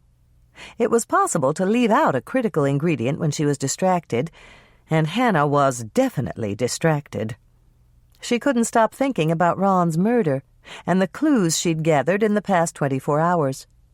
The way she saw it, they had 2 suspects, Coach Watson and the unidentified bouncer at Twin Pines. Both of them had possible motives to kill Ron. Coach Watson might have believed that Danielle was having an affair with Ron, and jealousy was a powerful motive for murder. And if Ron had landed the few good punches that Danielle had told her about, the bouncer could have decided to follow Ron and take his revenge. As Hannah melted, measured, and mixed, she thought about the first of their suspects. She had to check out Coach Watson's alibi, and the Lake Eden Regency Romance Club was a good place to start. Coach Watson's sister, Mary Ann, would be at the meeting, and Hannah could pump her for information. Identifying their second suspect would take a little work. Hannah planned to drive out to Twin Pines tonight and nose around. She'd find out which bouncer had fought with Ron and whether he had an alibi for the time of Ron's murder. It was 7:25 by the time Hannah had finished her early morning work. In addition to Regency ginger crisps, she'd also mixed up 2 batches of chocolate chip crunches, 3 batches of pecan chews, and 1 batch of a recipe that Lisa had developed called White Chocolate Supremes. "Hi, Hannah," Lisa called out cheerfully as she breezed through the back door at precisely 7:30. She hung up her parka, tucked her hair inside a paper cap, and headed for the sink to wash her hands. "What do you want me to do first?" Hannah stashed the last bowl of dough in the walk-in cooler and joined Lisa at the sink. Would you mind putting on the coffee, Lisa? I've got a few phone calls to make. I mixed up a batch of your white chocolate supremes, and you can bake them first. We'll try them out on the regulars today and see what your green thumb can do with that African violet on the counter. I don't want to do jail time for houseplant abuse.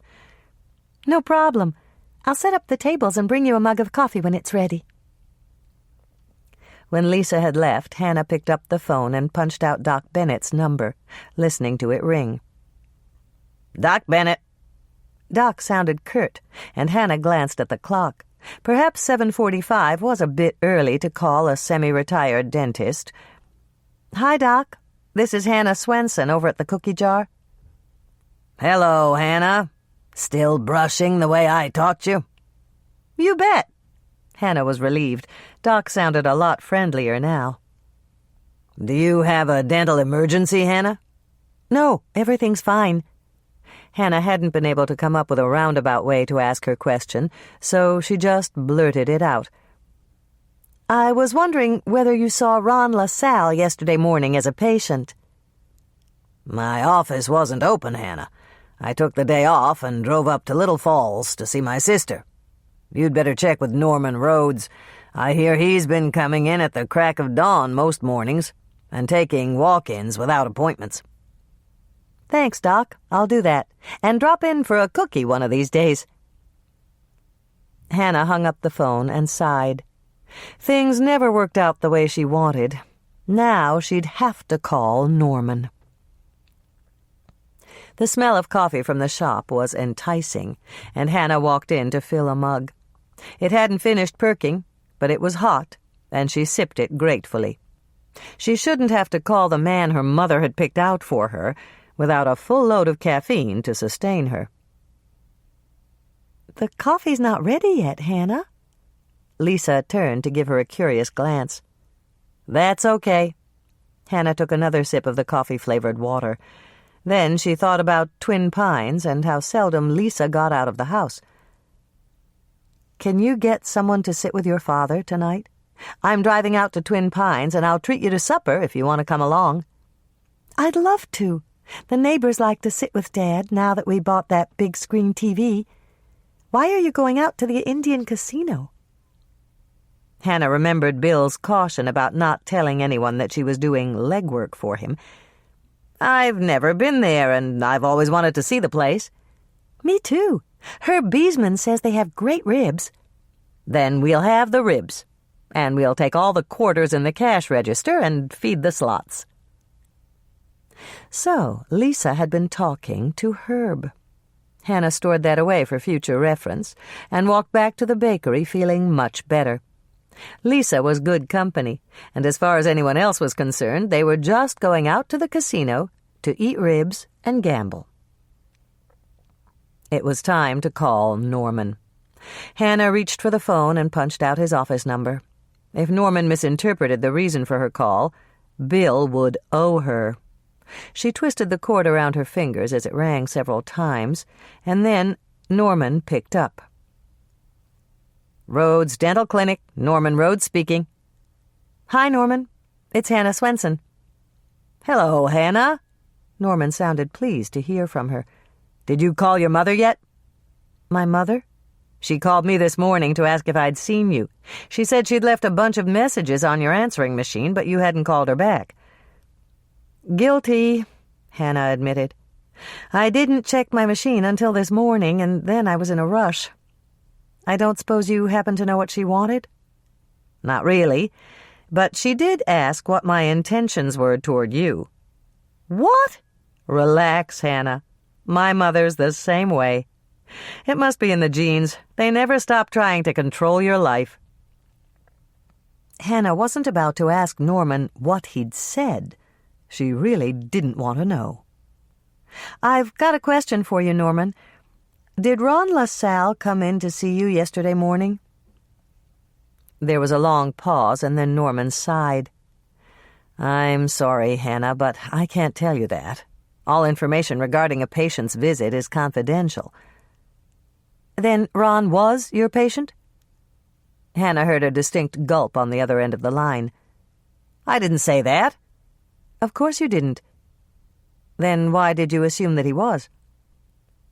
Hannah smiled, very pleased with herself. Perhaps she'd actually learned something in that required logic course she'd taken. If Ron wasn't your patient, you could tell me he wasn't. There's no breach of ethics in that. But you said that you couldn't tell me, and that means he was. There was another beat of silence, and then Norman chuckled.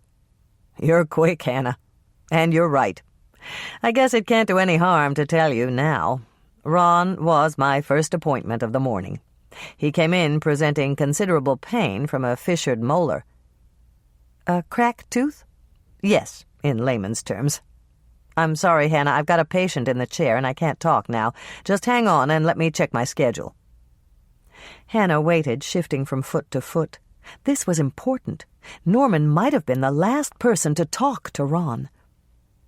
Hannah? Norman came back on the line. I'm booked solid this morning, but I don't have anyone scheduled for 1. If you come in then, I'll tell you all about it. You want me to come in? I think it would be best, don't you? We really shouldn't talk about something this sensitive on the phone. I'll pick up salads and sandwiches at the cafe, and we'll have lunch while we talk. I have something very important to ask you. Hannah made a face. The last thing she wanted to do was have lunch with Norman. But if she wanted to help Bill solve Ron's murder, she had to gather all the facts. And the one person left alive who could tell her what had happened during Ron's dental appointment was the dentist himself. All right, Norman.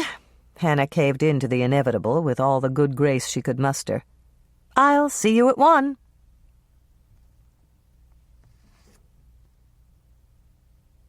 Regency Ginger Crisps. Do not preheat oven yet. Dough must chill before baking.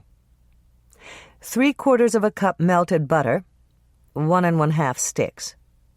1 cup brown sugar, 1 large beaten egg, or 2 medium, just whip them up with a fork.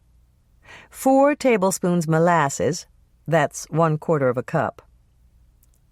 Note: to measure molasses, first spray the inside of a measuring cup with Pam so that the molasses won't stick to the sides of the cup. 2 teaspoons baking soda, 1/2 teaspoon salt, 2 teaspoons ground ginger, 2 1/4 cups flour, not sifted, 1/2 cup white sugar in a small bowl, for later. Melt butter and mix in sugar. Let mixture cool and then add egg or eggs. Add soda, molasses, salt, and ginger. Stir it thoroughly. Add flour and mix in. Chill the dough for at least 1 hour. Overnight is even better. When the dough has chilled, preheat oven to 375 degrees, rack in the middle position. Roll dough into walnut-sized balls with your hands. Roll the dough balls in white sugar. Just dump them in the bowl with the sugar and shake the bowl gently to coat them. Place them on greased cookie sheets, 12 to a standard sheet. Flatten them with a spatula. Bake at 375 degrees for 10 to 12 minutes, or until nicely browned. Cool on cookie sheets for no more than 1 minute, and then remove to wire rack to finish cooling. If you leave these on the cookie sheets for too long, they'll stick. Served these at Mother's Regency Romance Club. They asked me for something from the Regency period. Why not?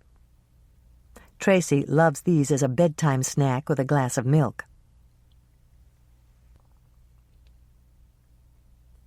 Chapter 9.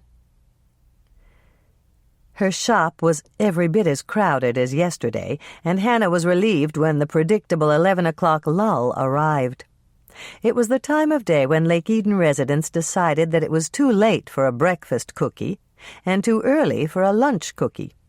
The break gave Hannah time to gather her wits and continue her unofficial but deputy-sanctioned investigation.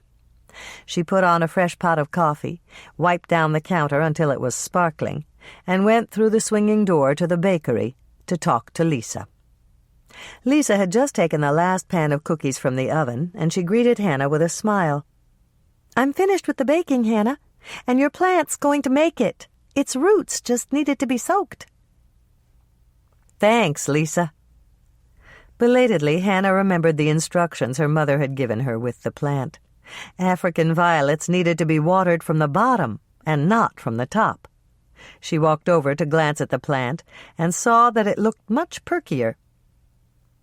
"I think it needs a new caregiver. Take it home with you, Lisa." Lisa smiled, clearly delighted with the offer. "It's a hybrid called Verona's Delight, and it'll be just gorgeous when it blooms. Are you really sure that you don't want it?" "I'm positive. It'll be a lot happier with you. Can you hold down the fort for me while I run next door to talk to Claire?" "Sure." Lisa whisked off her baker's apron and tied on the fancy one she wore when she handled the counter. "Go ahead, Hannah." Hannah stepped out the back door and immediately shivered. The temperature had dropped at least 10 degrees, and the clouds were gray and ominous-looking. The radio weatherman had promised clear skies, but she'd been listening to a Minneapolis station, and that was 50 miles away. Claire's Toyota was in her parking spot, and Hannah walked over to knock on the back door of Beaumont Fashions. Claire didn't open until noon on Thursdays, but she was obviously here. "Hello, Hannah," Claire greeted her with a smile. "Come in and I'll show you that darling dress. I had to pull it off the rack yesterday. Lydia Graydon asked to try it, but it wouldn't have been right for her. And Kate Mashler had her eye on it, too." Hannah felt immediately guilty. Because of her, Claire had lost a potential sale. "You should have let one of them buy it, Claire. I haven't even tried it on." "But you will, and it'll be absolutely perfect. Come in, Hannah. I'll show you." Hannah sighed and stepped into Claire's tiny back room. There was an ironing board set up in a corner next to a stack of dress boxes ready to be assembled. The air smelled hot. Claire had obviously been pressing out the wrinkles in her new shipment, and Hannah followed her past racks of newly arrived clothing and stepped around the sewing machine that was set up for alterations. She was frowning as she stepped through the gap in the curtain that separated the back room from the dress shop. She knew she'd have to try on the dress that Claire had chosen for her. It would be rude to refuse. "Here it is."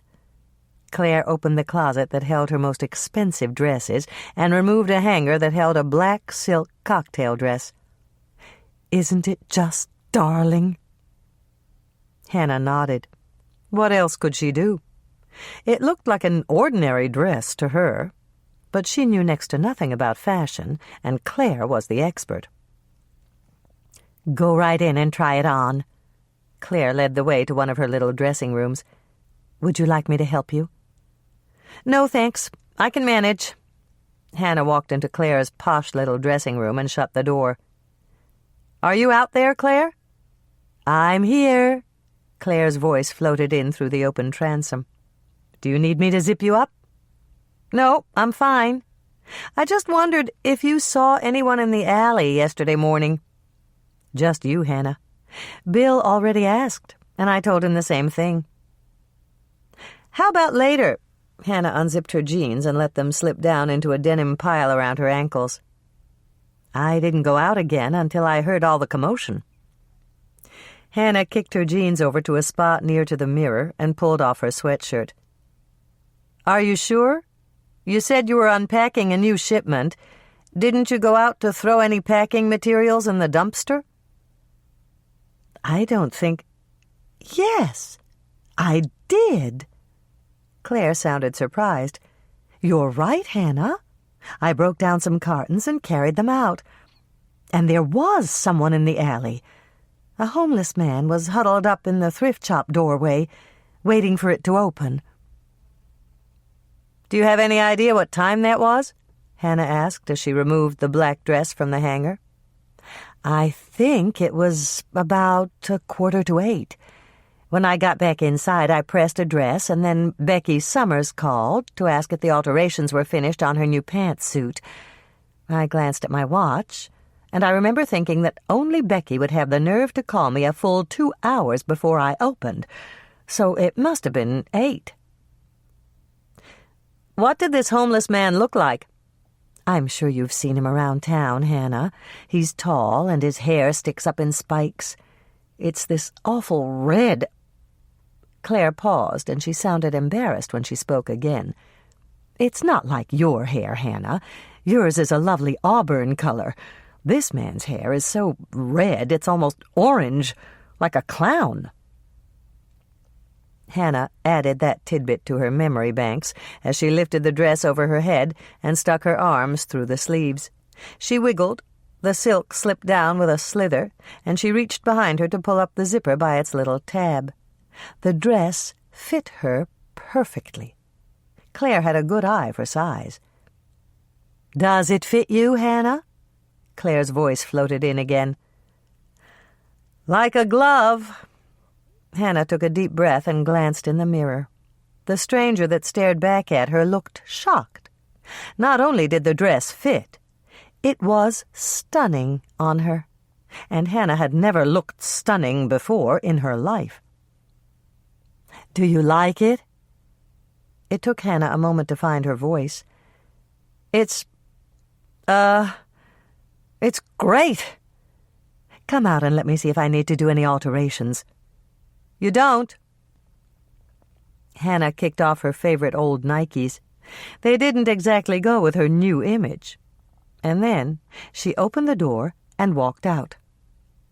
Claire's mouth dropped open when she saw her. "I knew it would be perfect for you, but I had no idea it would turn you into a femme fatale. You have to take it, Hannah. I'll give you a huge discount. This dress was made for you." "I think you're right." There was wonder in Hannah's voice as Claire led her over to the three-way mirror and she studied her reflection. She looked sophisticated, gorgeous, and utterly feminine. "You want it, don't you, Hannah?" Hannah turned to the mirror again. If she squinted, the woman who stared back at her looked a little like Katharine Hepburn. Her first instinct was to tell Claire to wrap up the dress, that price was no object. But reality intruded. Price was an object, and she knew it. "Of course I want it, but I don't know if I can afford it." "How much does it cost?" "Forget what I said about the discount. I'll give it to you at my cost. Just promise that you won't tell anyone what you paid." "Okay," Hannah promised. "How much is it?" "It retails for $180, but you can have it for $90. Hannah didn't hesitate. A dress like this came along only once in a lifetime. "Sold. I'll never have a chance to wear it, and it'll probably hang in my closet for the rest of my life. But you're right. I've got to have it." "Good girl." Claire looked very pleased. "But what do you mean you won't have a chance to wear it? The Woodleys' annual party is tomorrow night." Hannah blinked. She'd stuck her invitation in a drawer and forgotten all about it. "Do you think that I should wear this dress?" "I'll tell everyone that your cookies are lousy if you don't," Claire threatened. "You're going to knock them dead tomorrow night, Hannah. And on Saturday morning, your phone's going to be ringing off the hook." Hannah laughed. Perhaps Claire was psychic and her phone would ring off the hook. But 99% of those calls would be from Dolores, trying to find out which man she'd been trying to impress. Hannah stashed the dress box in her Suburban and walked back into the bakery with a bemused expression on her face.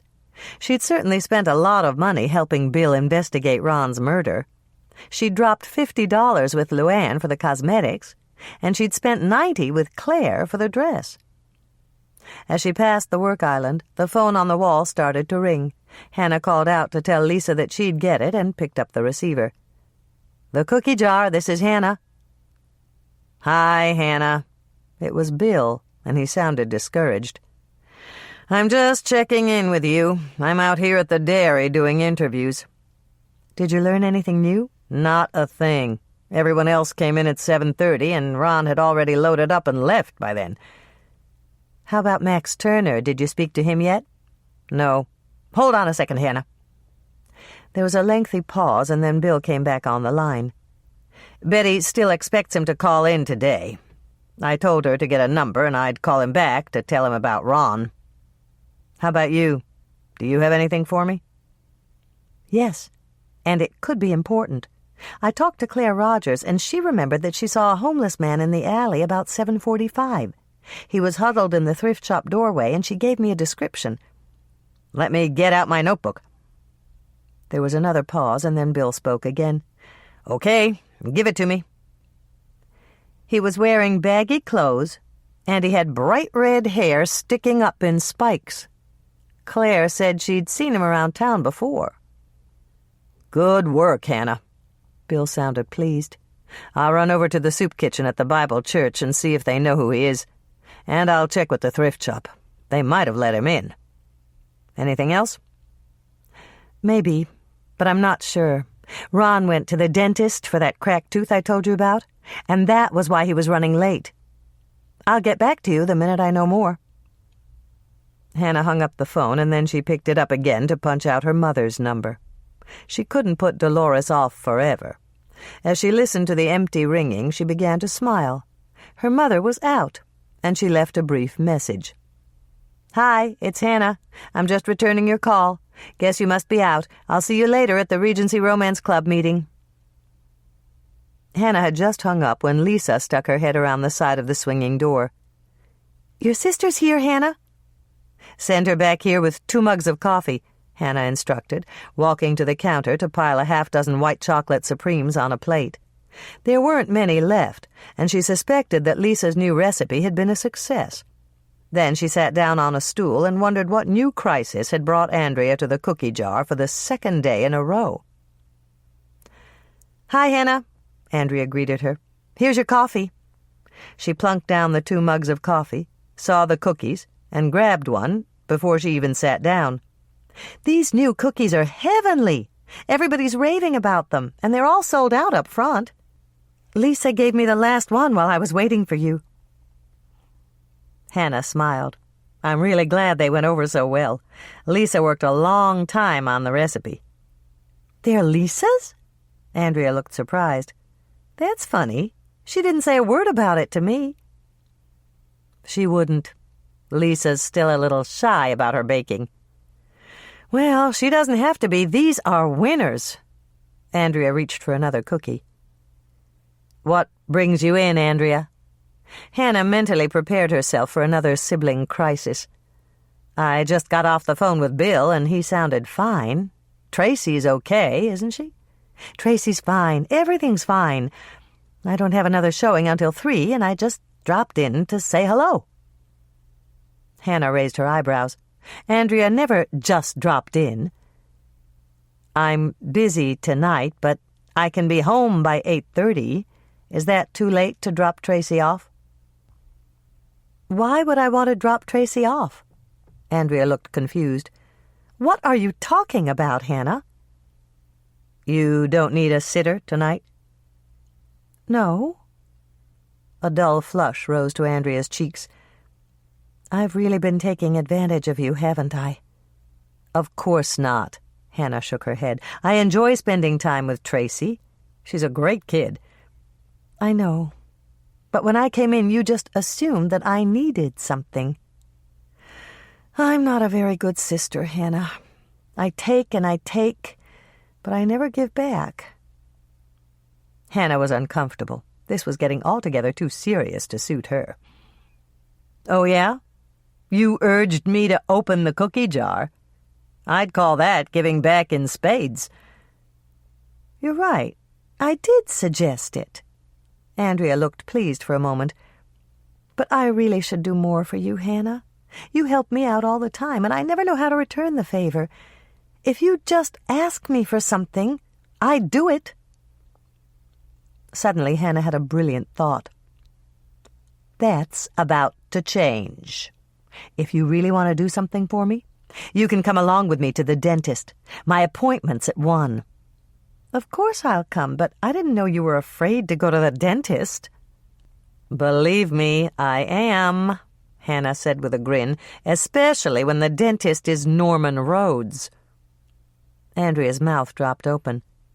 But Mother said she tried to set you up with him. Why are you letting him work on your teeth?" "I'm not. Right before Ron was killed, he had an appointment with Norman.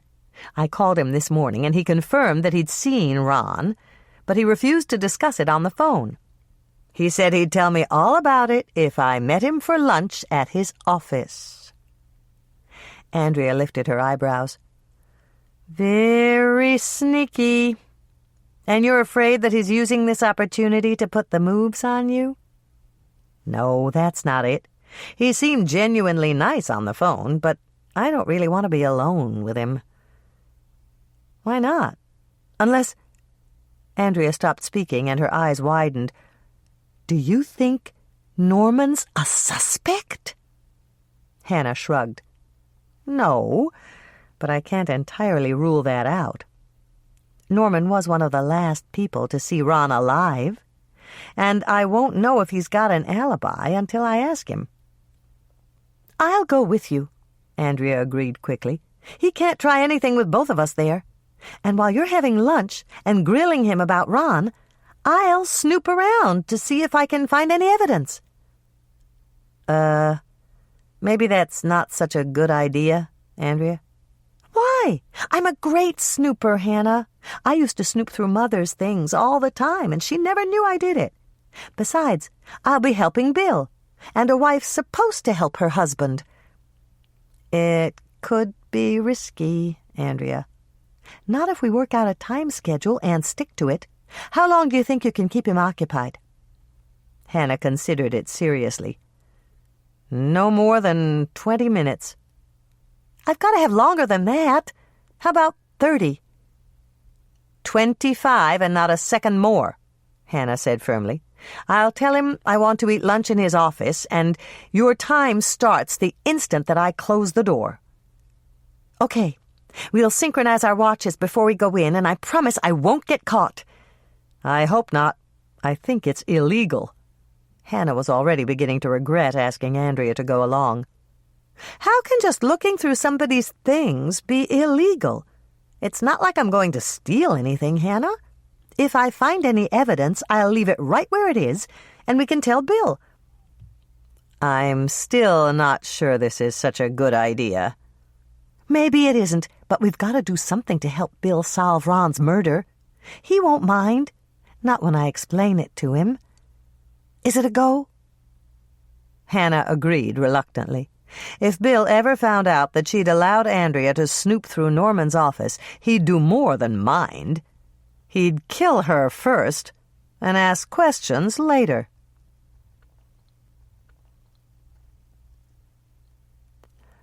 Chapter 10. Hannah speared a piece of romaine lettuce with her fork and managed to glance at her watch. Only 5 minutes had passed since she'd closed the door of Norman's private office, and he'd already told her all about his appointment with Ron. Norman's account hadn't held any surprises. Ron had come in complaining of pain, and Norman had given him a shot of xylocaine. Ron hadn't wanted to take the time to repair the tooth right then, but he'd promised to come back to Norman's office right after he'd finished his deliveries. Of course, he hadn't come back. Ron had been killed before the xylocaine had even begun to wear off. "Did Ron seem nervous about anything?" Hannah asked, another question from the mental list she'd prepared. Norman chewed and swallowed. "Not really. He was anxious about getting back to work, but that was all." "Did he tell you how he cracked his tooth?" "He said he'd been in a fight, but I didn't press him for the details. Now, I wish I had." "That's okay, Norman." Hannah gave him her friendliest smile. "You didn't have any way of knowing that Ron was going to leave here and get himself shot." "I guess not. I wish I'd paid more attention, though. I could have asked him more questions about it when I examined him. He was in the chair for at least 20 minutes. "I don't think that would have done much good. With his mouth propped open and that little rubber sheet covering his tongue, he couldn't have told you very much." "It's called a rubber dam." Norman corrected her, and there was a gleam of humor in his eyes. "You've got a point, Hannah. They taught us about conversing with patients in Dental Procedures 101. Never ask a question that can't be answered by or Hannah laughed. Norman's sense of humor was a pleasant surprise. Perhaps he wasn't so bad after all. And he'd certainly spruced up his father's clinic. The institutional green walls in the waiting room had been freshly painted with a coat of sunshine yellow. The dusty and faded Venetian blinds had been replaced with tie-back curtains in a sunflower print, and the old gray couch and hard-back chairs had given way to a new set of matched furniture that would have looked good in any Lake Eden living room. The only things that hadn't changed were the copies of outdated magazines that were stacked in the new wooden magazine holder on the wall. "You've done a lot with this place, Norman." Hannah glanced around Norman's office appreciatively. He'd kept his father's old desk, but it had been refinished with a light oak stain, and there was a fresh coat of pale blue paint on the walls. She looked down at the darker blue wall-to-wall carpeting and asked a question that had nothing to do with Ron's murder. "Did you install this same carpeting in the examining rooms?" Norman shook his head. "I couldn't. The floors in there have to be washable. I replaced the linoleum and painted the walls, but that's about it." "How about the windows?" "I ordered some fabric vertical blinds, but they haven't come in yet. And I'm looking for new artwork for the walls." "That's good. That old Rockwell print of the boy in the dentist's waiting room used to scare me half to death when I was a kid." "It scared me, too," Norman admitted with a grin. "He looked so miserable with that big white napkin tied around his jaw. I told Dad I didn't think it was a very good advertisement for painless dentistry, but he seemed to think that it was funny. Dental humor, I guess." "Like I got my tongue wrapped around my eye tooth and I couldn't see what I was saying?" "That was one of Dad's favorites." Norman laughed and took another pecan chew from the bag that Hannah had brought. "These cookies are really good, Hannah." "Thanks. Next time I'll leave on the shells and you'll get lots of new patients." "I've already got that covered, Hannah. I'm going to send out tins of taffy for the holidays with my office number printed on the lids." Hannah laughed, but she reminded herself to get back on track with her questions. Norman seemed a lot different here in his office, and she was actually enjoying their visit. "Did you notice anything unusual about Ron when he came in? Anything at all?" "No. I told you everything I could think of. I wish I could help you more, but Ron seemed like just an ordinary dental emergency to me." "Will you call me right away if you remember anything else?" "Sure," Norman agreed. "I know you're helping your brother-in-law solve the case, but I just don't have any more information to give you." "Hold on, Norman. I haven't told anybody that I'm helping Bill. How did you guess?" "Nobody's that nosy about a 20-minute dental appointment," Norman pointed out. "And when your mother told me that your sister's husband was working on the case, I just put two and two together." "Please don't tell anyone, Norman." "Relax, Hannah. I won't give you away. Do you have any other questions for me? Or can I ask you my question?" "There's one more." Hannah took a deep breath. She had to find out if Norman had an alibi for the time of Ron's death. "Did any other patients come in right after you treated Ron?" "Just one. It was another fissured molar, but it was part of a bridge, so it was simple to repair. She was in and out in less than 30 minutes. Hannah felt strangely relieved that Norman had an alibi. She was really beginning to like him. All she had to do was check with Norman's second patient of the morning, and he'd be in the clear. "I need to know her name, Norman." "You don't know?" "How could I? Look, Norman, I know your patient list is confidential, but all I need is her name. I have to ask her if she saw Ron when she came in." Norman began to grin. "I guess you haven't called your mother back yet." "I called her. She wasn't home, and I got her machine. What does my mother have to do with it?" Norman's grin grew wider. I thought she would have told you by now. Your mother was my second appointment." "That's just great." Hannah gave a deep sigh. "Mother left me a dozen messages saying that she had something important to tell me, but she's always got something important to tell me. Did she talk to you about seeing Ron?"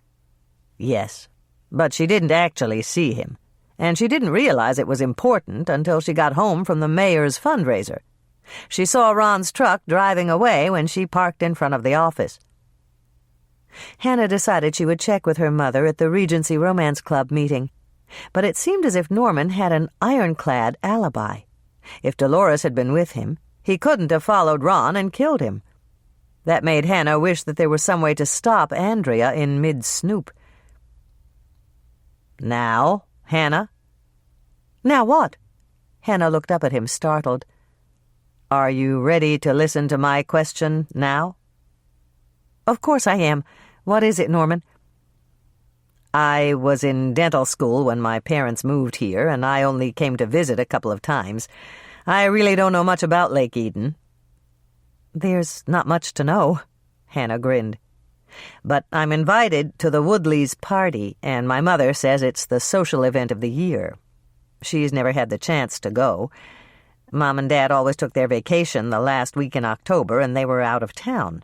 She says that I should go and try to promote new business for the clinic." "Your mother's right. All the important people in Lake Eden are invited, and it's a great party. I think you should go, Norman. You need to meet all the local families if you want your practice to be a success." "Then I'll go. Tell me about the Woodleys. I've never met them." Hannah sneaked a peek at her watch again, and she was surprised to see that 20 minutes had already passed. "Delano Raymond Woodley is one of the richest men in Lake Eden. He owns Del Rey Manufacturing, and the company employs over 200 local workers." "Delano?" Norman picked up on the name. "Is the Woodley family related to the Roosevelts?" "No, but they'd like to be. From what I hear, Del's mother and father were strictly middle class. His mother just wanted to give him a famous name. It must have worked, because Del married a Boston socialite. Her name is Judith, and her family's in the social register." "Judith, not Judy?" Hannah laughed. "I called her Judy once, and she nearly took my head off. She comes from old money. But one of Mother's friends did some research and found out that Judith's father squandered it all away. All Judith has left is her social standing, and that's more important to her than anything." "So he's a rich social climber, and she's a destitute blue blood who married him for his money?" "You got it. I couldn't have put it any better myself." "You're going to their party, aren't you?" Hannah thought of her new dress and smiled. "Of course I am. I do all right, but I'm still on a jug wine and jelly glass budget. This is my one chance to sip Dom Perignon out of fine crystal." "Do you have a date?" "You must be kidding."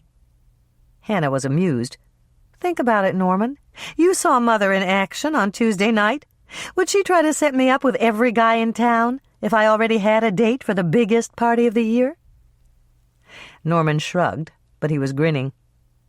"I guess not. Would you like to go to the party with me, Hannah?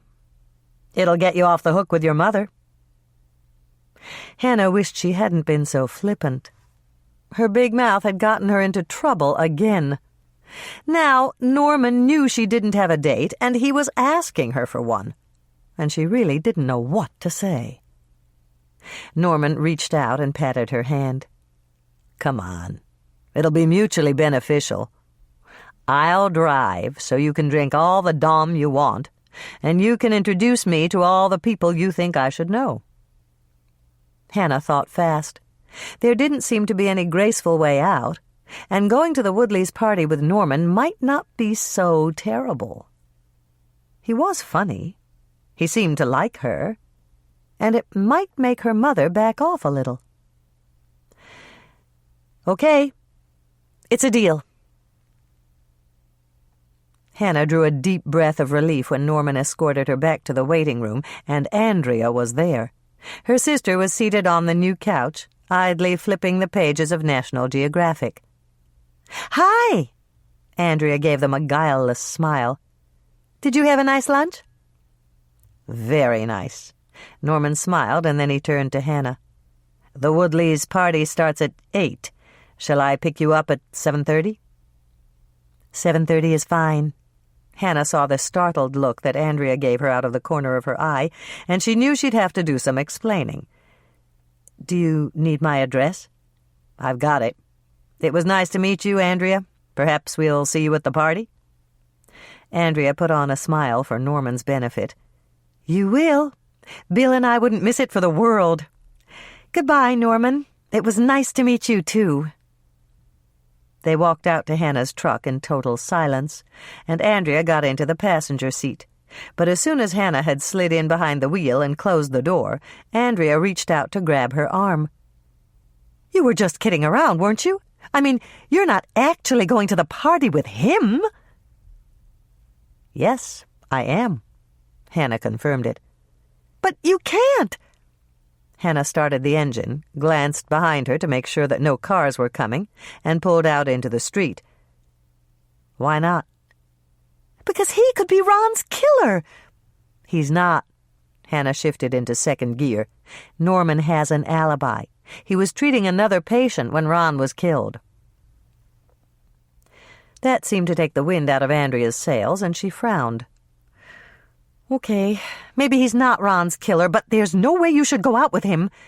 "Relax, Andrea. It's not like it's a real date or anything.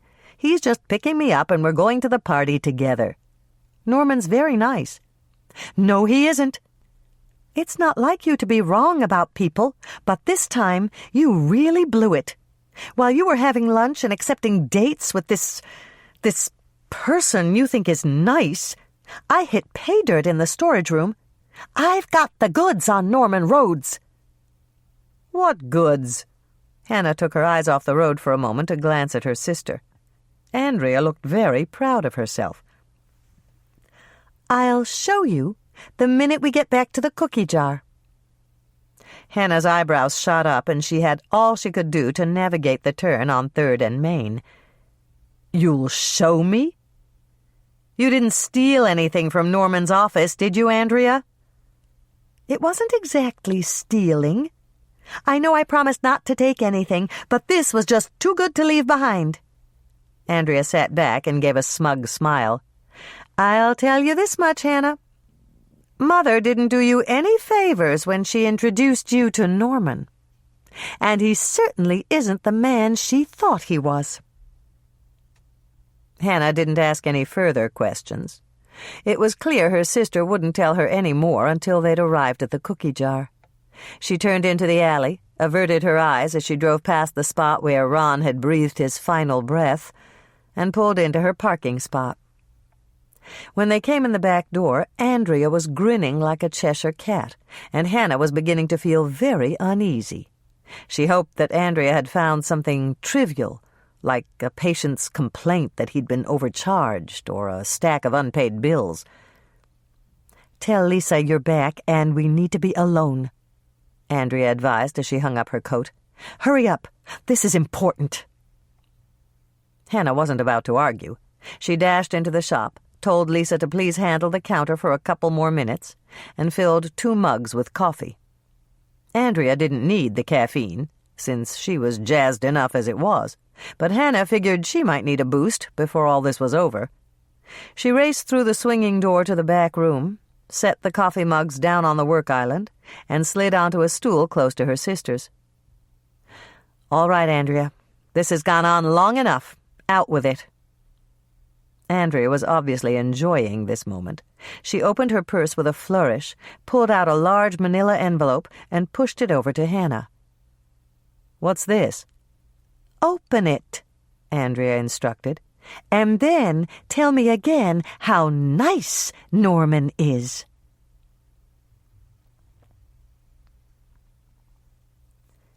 Pecan chews. Preheat oven to 350 degrees Fahrenheit, rack in the middle position. 1 cup butter, 2 sticks, 1/2 pound. 3 cups brown sugar. Note: there's no need to keep brown sugar in stock. It can be easily made with white sugar and molasses. 1/8 cup molasses for every 3 cups of white sugar. That's how they manufacture it, really, and it'll save you from having to deal with all those lumps. Just add the molasses to the white sugar and stir until it is thoroughly and evenly mixed in. There's no problem if your recipe calls for dark brown sugar or light brown sugar. Just mix in molasses until it's the right color. 4 eggs, beaten, with a fork is fine. 1 teaspoon salt, 1 teaspoon baking soda, 3 teaspoons vanilla, 2 cups finely chopped pecans, 4 cups flour. Melt butter and add brown sugar. Mix well and let cool. Add beaten eggs and mix. Add salt, baking soda, vanilla, and nuts. Mix well. Add flour and mix until flour is thoroughly distributed. Form dough into balls with your fingers. Make them the size of a walnut with shell. Place them on a greased cookie sheet, 12 to a standard sheet. Press them down with a spatula. Spray it with Pam first or grease it.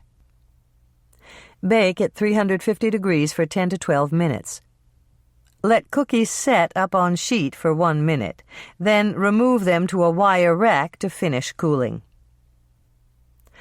Norman Rhodes adores these, and so does Bill.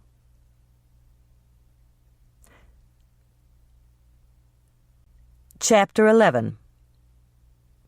Hannah couldn't say a word. Her tongue seemed glued to the roof of her mouth.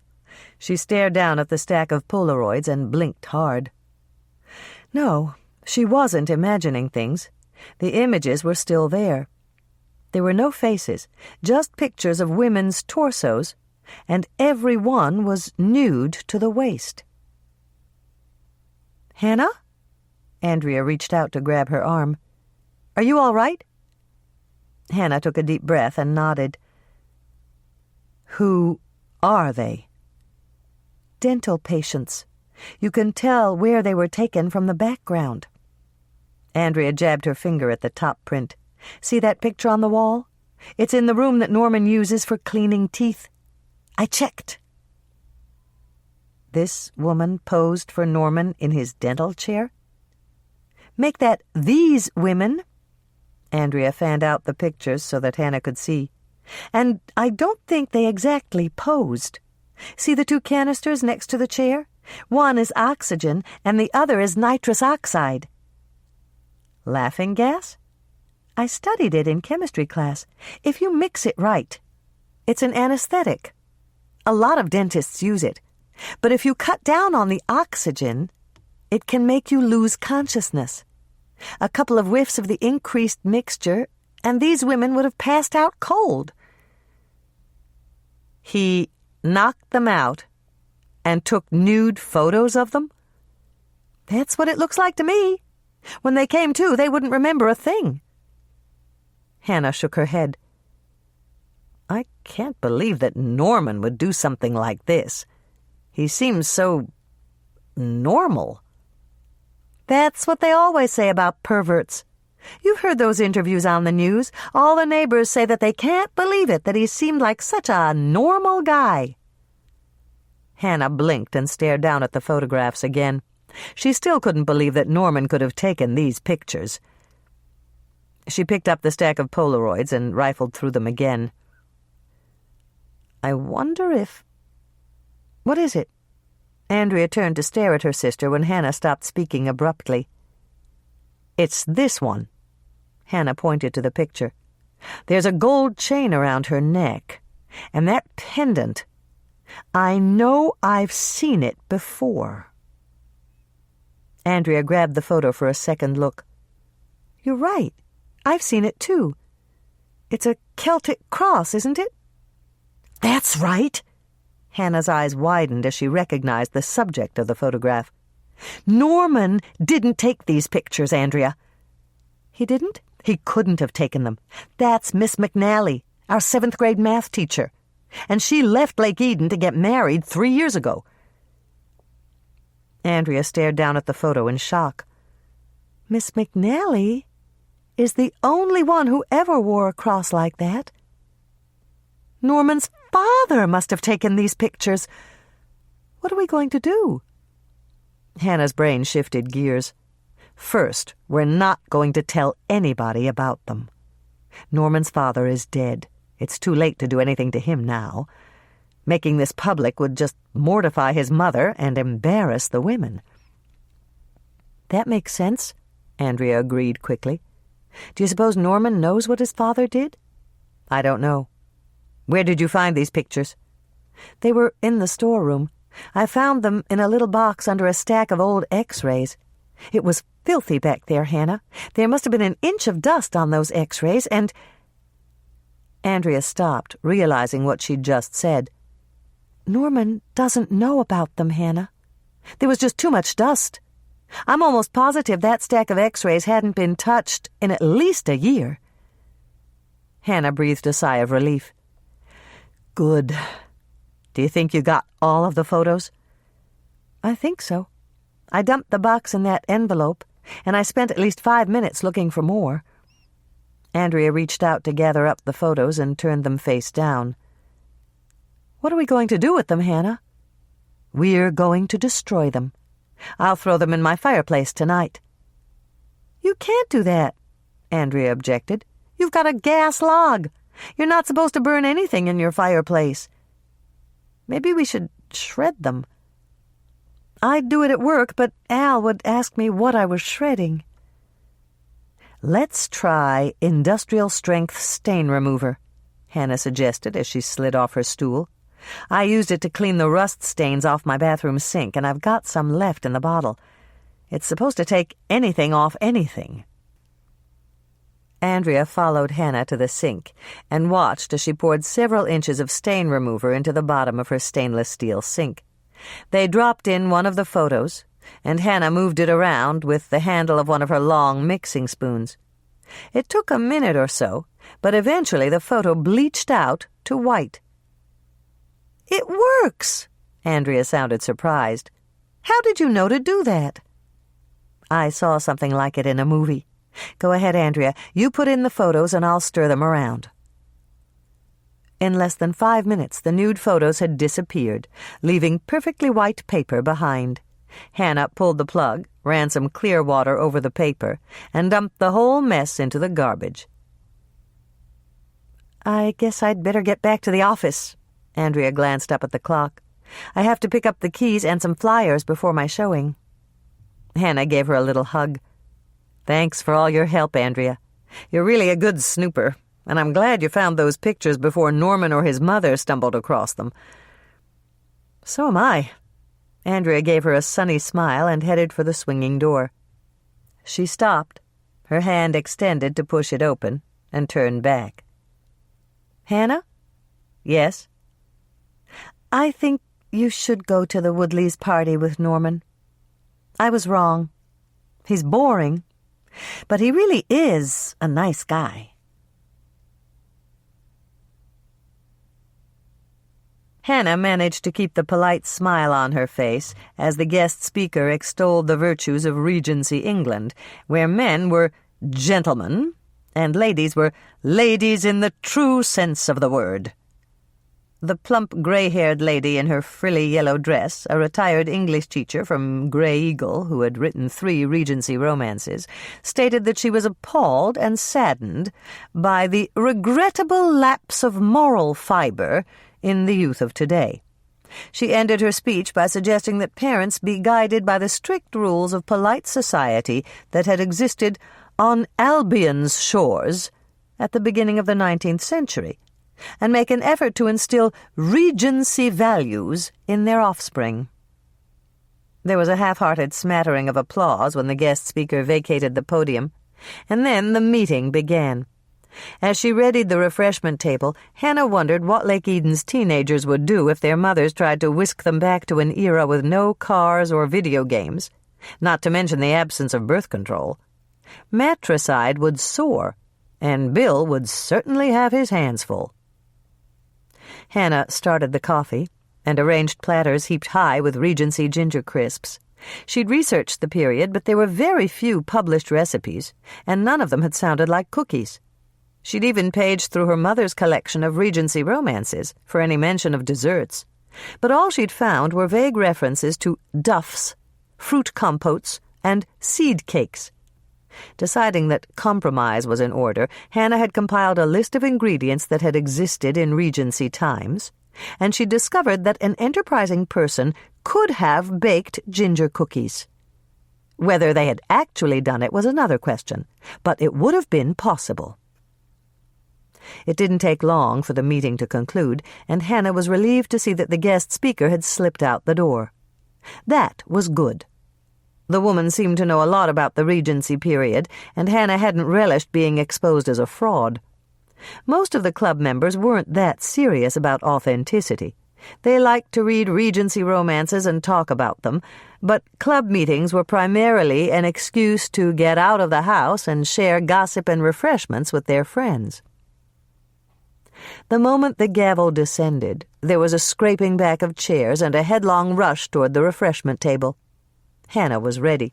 She had tea and coffee, both leaded and unleaded, and her best silver platters heaped high with cookies. As she poured steaming beverages into bone china cups, blue flowers for the decaf and pink flowers for regular, Hannah thought about the phone call she'd received from Bill before she'd left the shop. The homeless man, whose name was Blaze, was no longer a suspect. Reverend Warren Strandberg had picked him up just after Claire had seen him and taken him to the Bible Church soup kitchen for breakfast. At the time of Ron's death, Blaze had been scarfing down pancakes with scrambled eggs in front of the Reverend, several church volunteers, and some of his homeless peers. "These are simply marvelous, Hannah," Mrs. Diana Grierson, wife of the local bank president and social climber par excellence, held a cup of herbal tea in one hand and nibbled on a cookie in the other, her pinky extended. "I'm so glad you like them, Diana." Hannah motioned toward the platter. "Do have another." "Oh, I couldn't. I eat like a bird, you know." The thought of a vulture tearing greedily at a carcass flashed before Hannah's eyes. The last time she'd catered an event that Diana had attended, she'd caught her dropping at least a half-dozen date delights in her purse. While Hannah poured and offered coffee or tea to the women in Lake Eden, she kept a sharp eye out for her mother.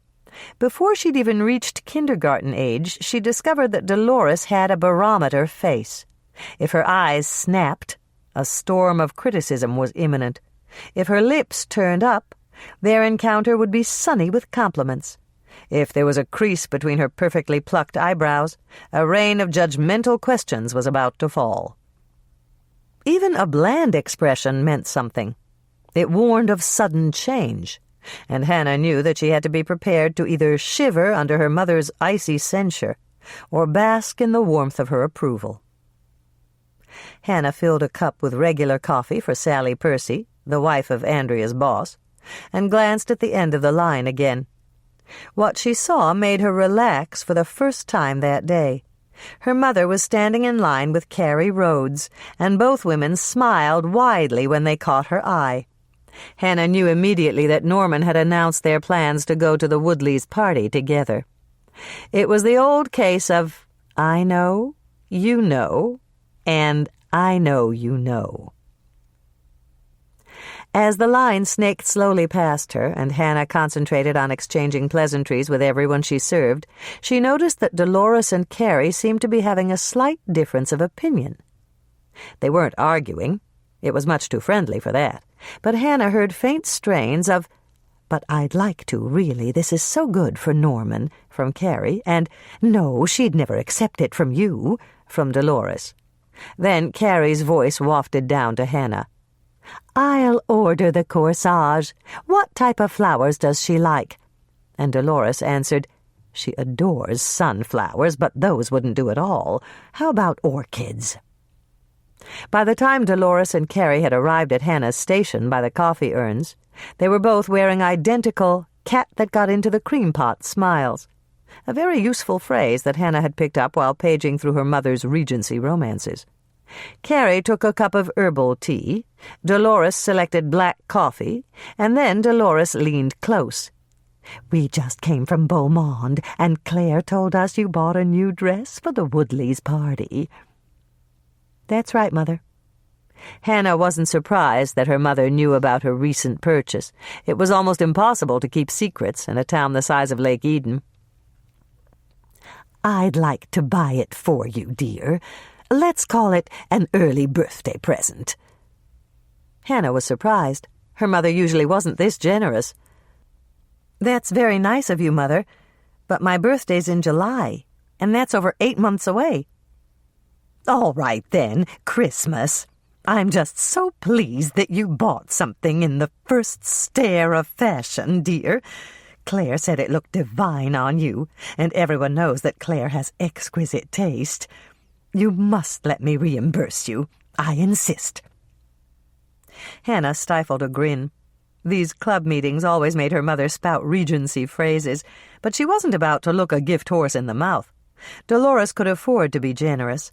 Hannah's grandfather had invested heavily in the fledgling Minnesota Mining and Manufacturing Company, and over the years 3M stock had split more times than Hannah could count. "Did Claire tell you what I paid for the dress?" "I asked, but she said that it was just between the two of you. How much was it, dear? I'll write you a check." Hannah sighed as she listened to the hoofbeats of the gift horse gallop off into the sunset. She couldn't tell her mother what the dress had cost. She'd promised Claire not to mention the price. "I can't say, Mother. Claire gave it to me at cost, and I promised that I wouldn't tell anyone what I paid." "Not even moi?" "Not even you, Mother." Hannah had trouble keeping a straight face. Her mother sounded just like Miss Piggy when she referred to herself as moi. Carrie leaned close to whisper something in Dolores's ear, and her mother began to smile again. "That's a wonderful idea. You'll need a new purse and a pair of shoes, Hannah. Why don't you let me pick up the tab for those?" "I have a black clutch, Mother. You gave it to me 2 years ago. And my black heels are perfectly—" Hannah stopped and began to frown as she remembered that her only pair of black dress shoes needed to be resoled. "You hit it on the nose, Mother. I could use a new pair of shoes." "Then I'll buy them for you. Choose Italian, dear. They're the only ones that last. And make sure you walk around the store at least twice to make sure they don't pinch. I could go out to the mall with you and help you shop." Hannah winced as she remembered the last shopping trip she'd taken with her mother. Dolores had wanted her to buy a dress coat instead of her all-purpose parka. "That's all right, Mother. I know how busy you are. And that reminds me, how's your tooth?" "My tooth?" Dolores appeared startled, and Hannah bit back a grin. Did her mother think that the news on the gossip grapevine traveled in only one direction? "It's fine now, dear. Norman's a marvelous dentist. Did I tell you that I saw Ron LaSalle driving away?" "No, but Norman did. You didn't talk to Ron, did you?" "He was pulling up when I drove up, and all I saw was the back of his truck. For all I know, it wasn't even Ron." Her mother looked very flustered. "Do you think that I should report it to Bill?" "Definitely. Bill's trying to account for Ron's actions on the morning that he died, and what you saw might help." Carrie shivered slightly. "It's frightening to think that someone we all knew could be shot down in broad daylight on our streets." "I know," Dolores sighed. "As far as I'm concerned, it's Herb Beesman's fault. That boy spends all his time writing tickets, and he's never where he's really needed. If he'd stuffed that citation book in his pocket where it belongs, he might have been there in time to save Ron's life." Hannah knew she should keep her mouth shut, but she couldn't do it. Herb was hired to enforce Lake Eden's traffic regulations, not to patrol the streets hunting for would-be killers. "She's right, Dolores," Carrie said, and then she turned to Hannah. "It must have been terrible for you, dear. Imagine something like that happening right in back of your shop." Dolores didn't look very sympathetic. Hannah can handle things like that. She's always been strong. She gets it from me. Isn't that right, Hannah?" Hannah managed to keep her lips pressed firmly together. This from the woman who'd fainted when she'd found a dead squirrel on her back doorstep. "We'd better move along, Dolores," Carrie nudged her. "You know how upset these older women get when someone holds up the line." Hannah came very close to losing it. With the exception of Mrs. Priscilla Knudsen, the Lutheran minister's grandmother, Carrie was the oldest lady in the group. After Hannah had served the remaining women in line, she picked up her cookie tray and stepped out to mingle. She had quite a few takers. Her Regency ginger crisps were going over big. She'd just finished serving Bertie Straub, the owner-operator of the Cut and Curl, when she overheard part of a conversation that Marianne Watson, Coach Watson's sister, was having with one of the secretaries at Delray, Lucille Ron. "You have no idea how generous my brother is when it comes to Danielle," Marianne confided. "He paid an absolute fortune for her birthday present." Lucille took a dainty bite of her cookie. "Really? How could he afford to buy something that expensive on a teacher's salary?"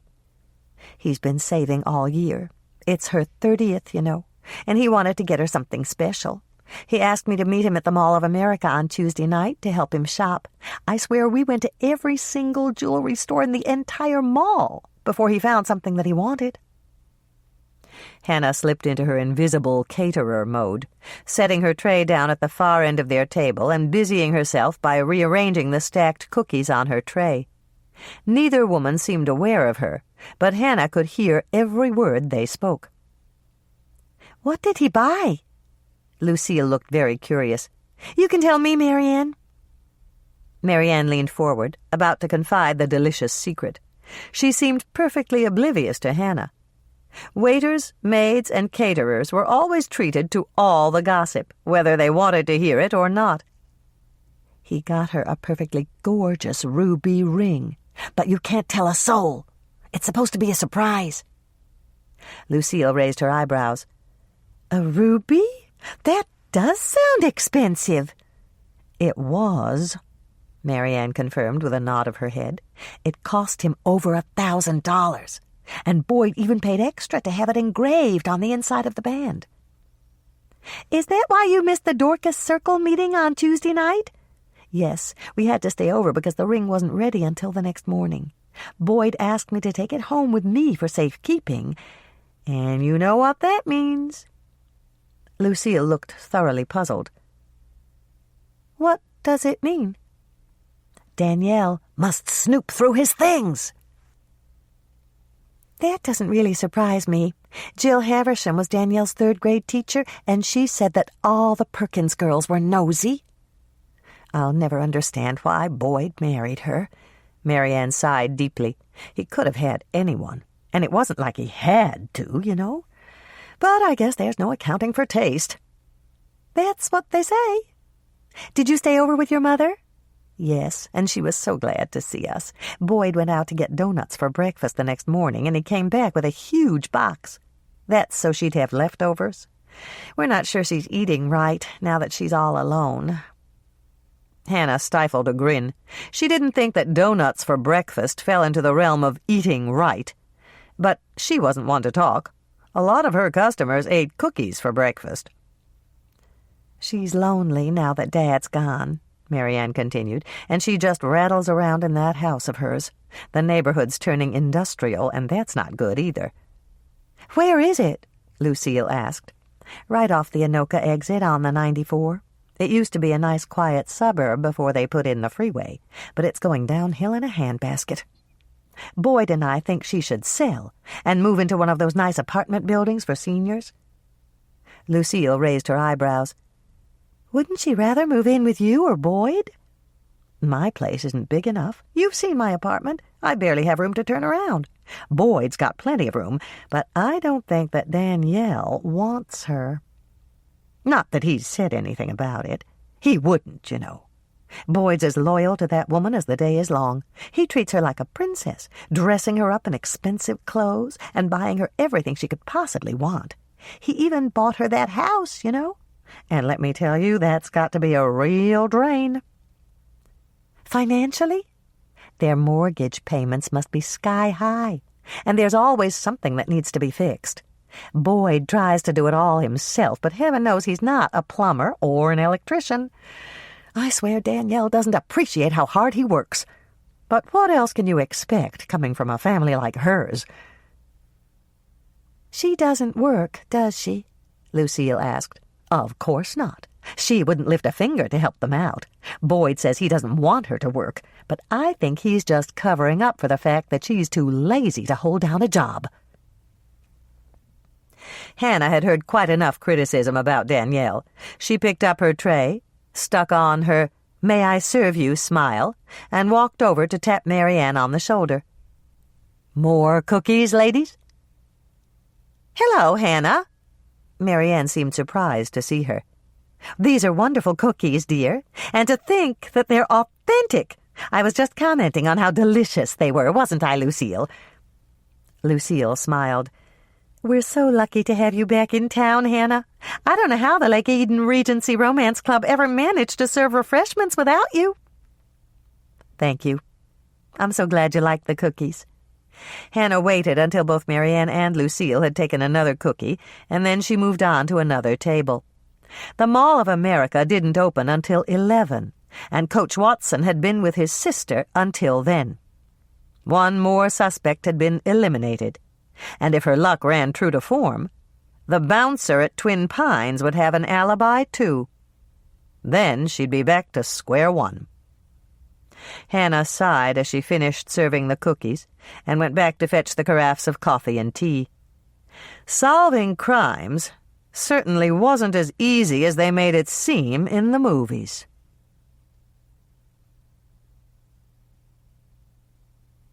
Chapter 12. Hannah pulled into the parking lot at the Tri-County Mall and turned to Lisa with a frown. "I hate to shop." It won't be so bad, Hannah. All you need is a pair of shoes, and it's really nice of your mother to pay for them. "Oh, yeah?" Hannah turned to her with lifted eyebrows. "Mother's gifts always have strings attached. The shoes have to be Italian, and they can't have more than a 3-inch heel." Lisa shrugged. "Italian is good, and you never wear high heels anyway." "Wait, there's more. I'm not supposed to buy anything except fine leather, no man-made materials allowed, and I have to ask the salesman to guarantee that the color won't run if it gets wet. She made me promise to put them on and walk around the store twice to make sure they don't pinch my feet." "That doesn't sound so hard. Come on, Hannah. The mall closes at 7, and it's already 6:30. Hannah sighed and got out of her truck. A light snow was falling, and the temperature had dropped 10 degrees since the sun had gone down. She didn't like to go to the mall at the best of times, and this was the worst. The parking lot was packed with cars. She was pressed for time, and she needed to buy the shoes tonight.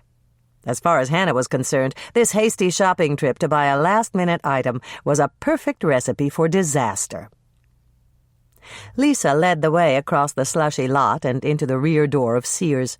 They cut through the hardware, paint, and household appliance sections and sped down the path of green indoor-outdoor carpeting to the indoor entrance of the mall itself.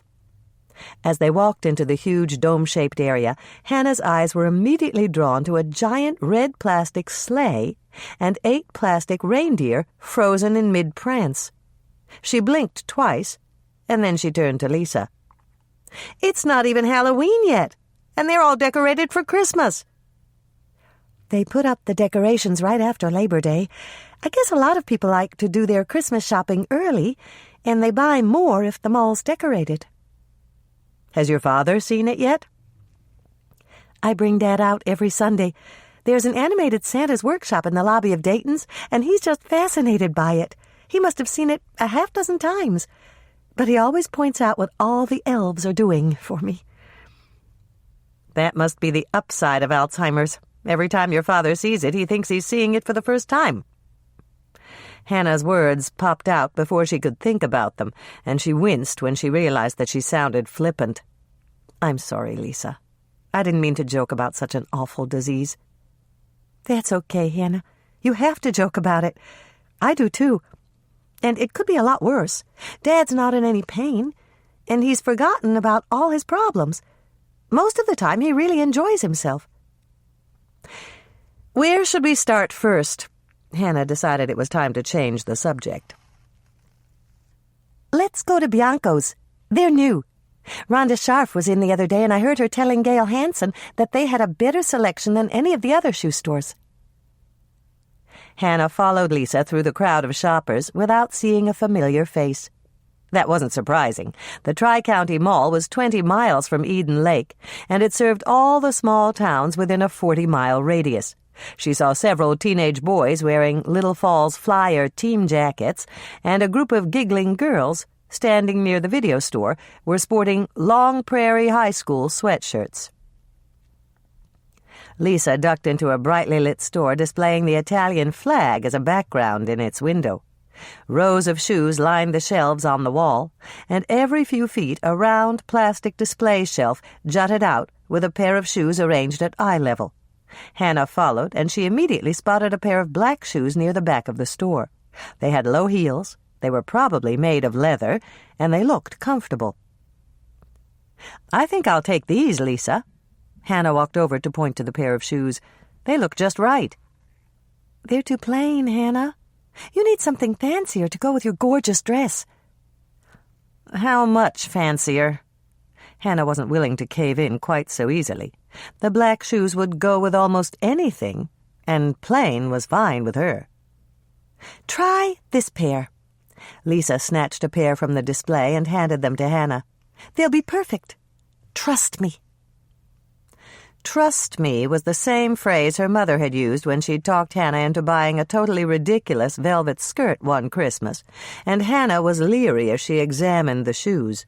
They met all the requirements, but the thin leather strap that buckled around the ankle would draw attention to her legs.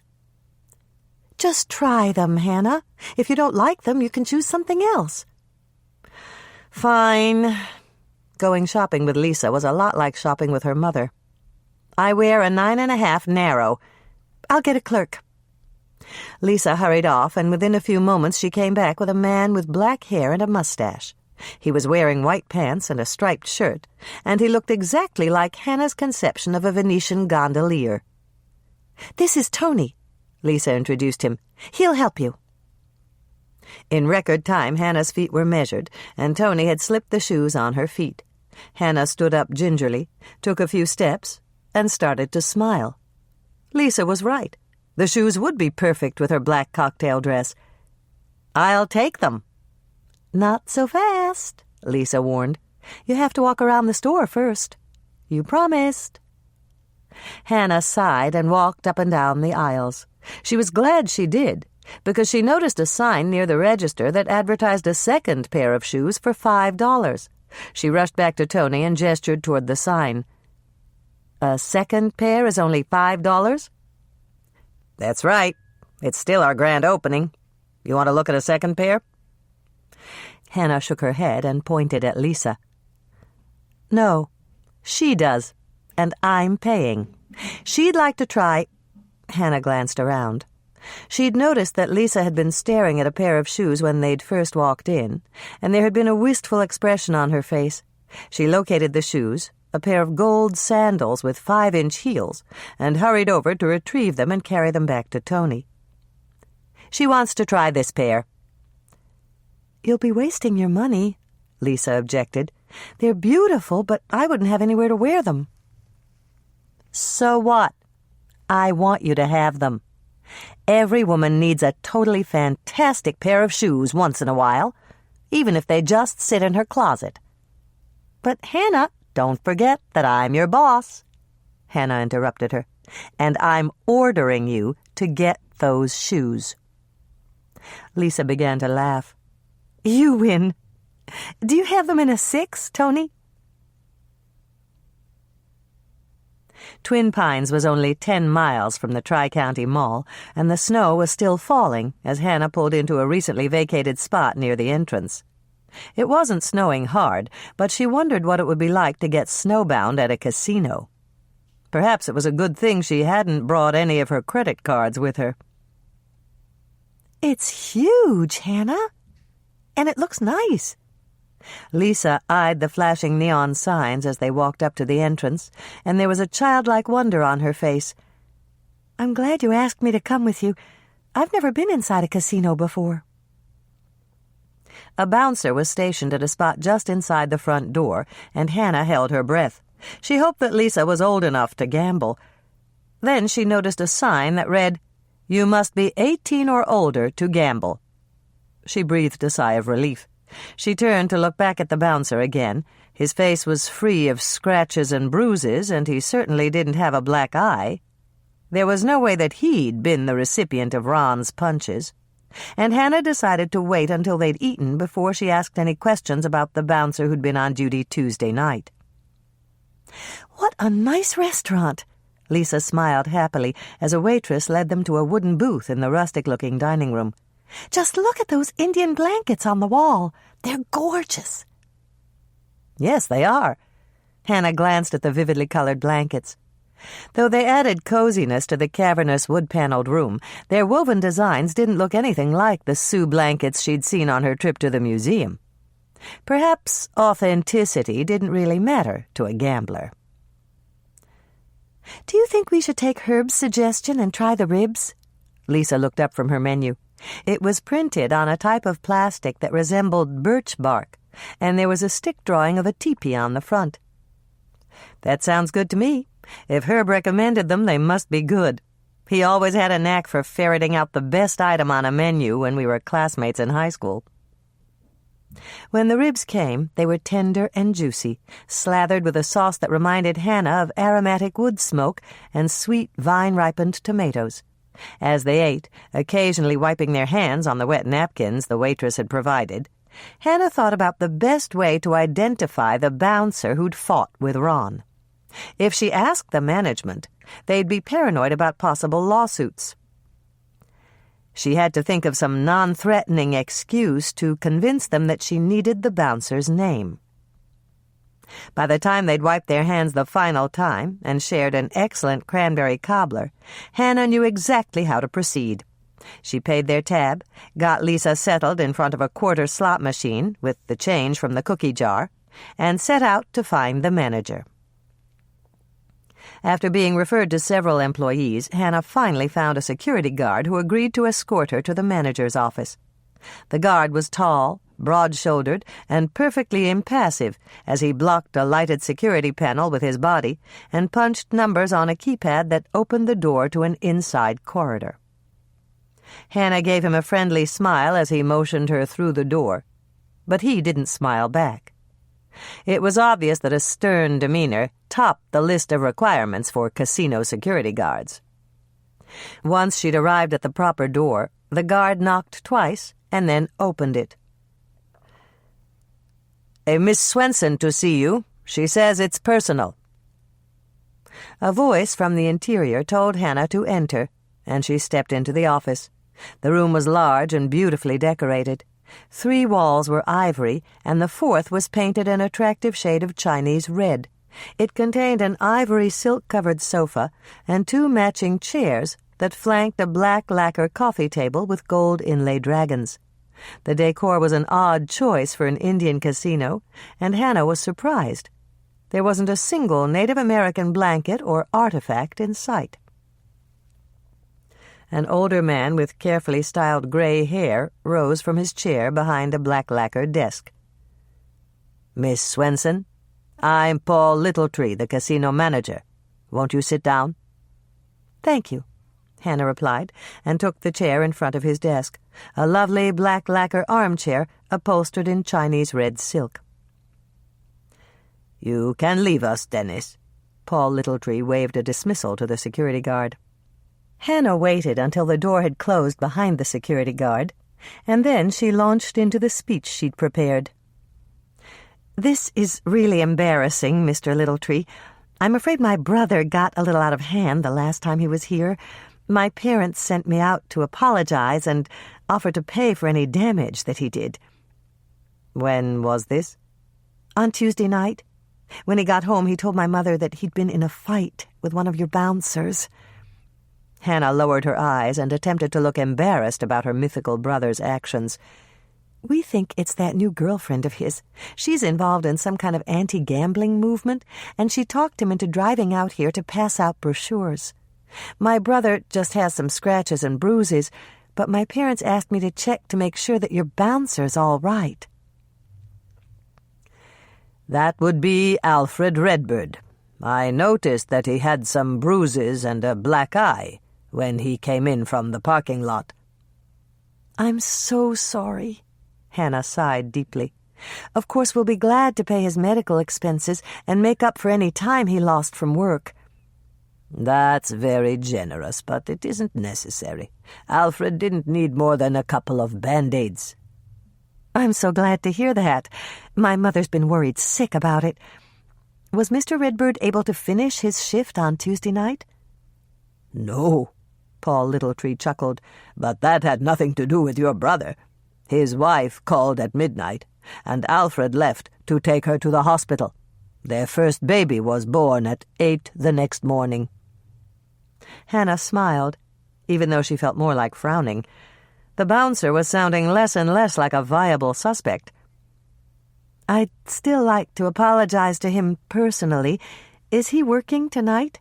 "No, I gave him the rest of the week off, with pay. He'll be back on Monday, and he should be used to being a new father by then.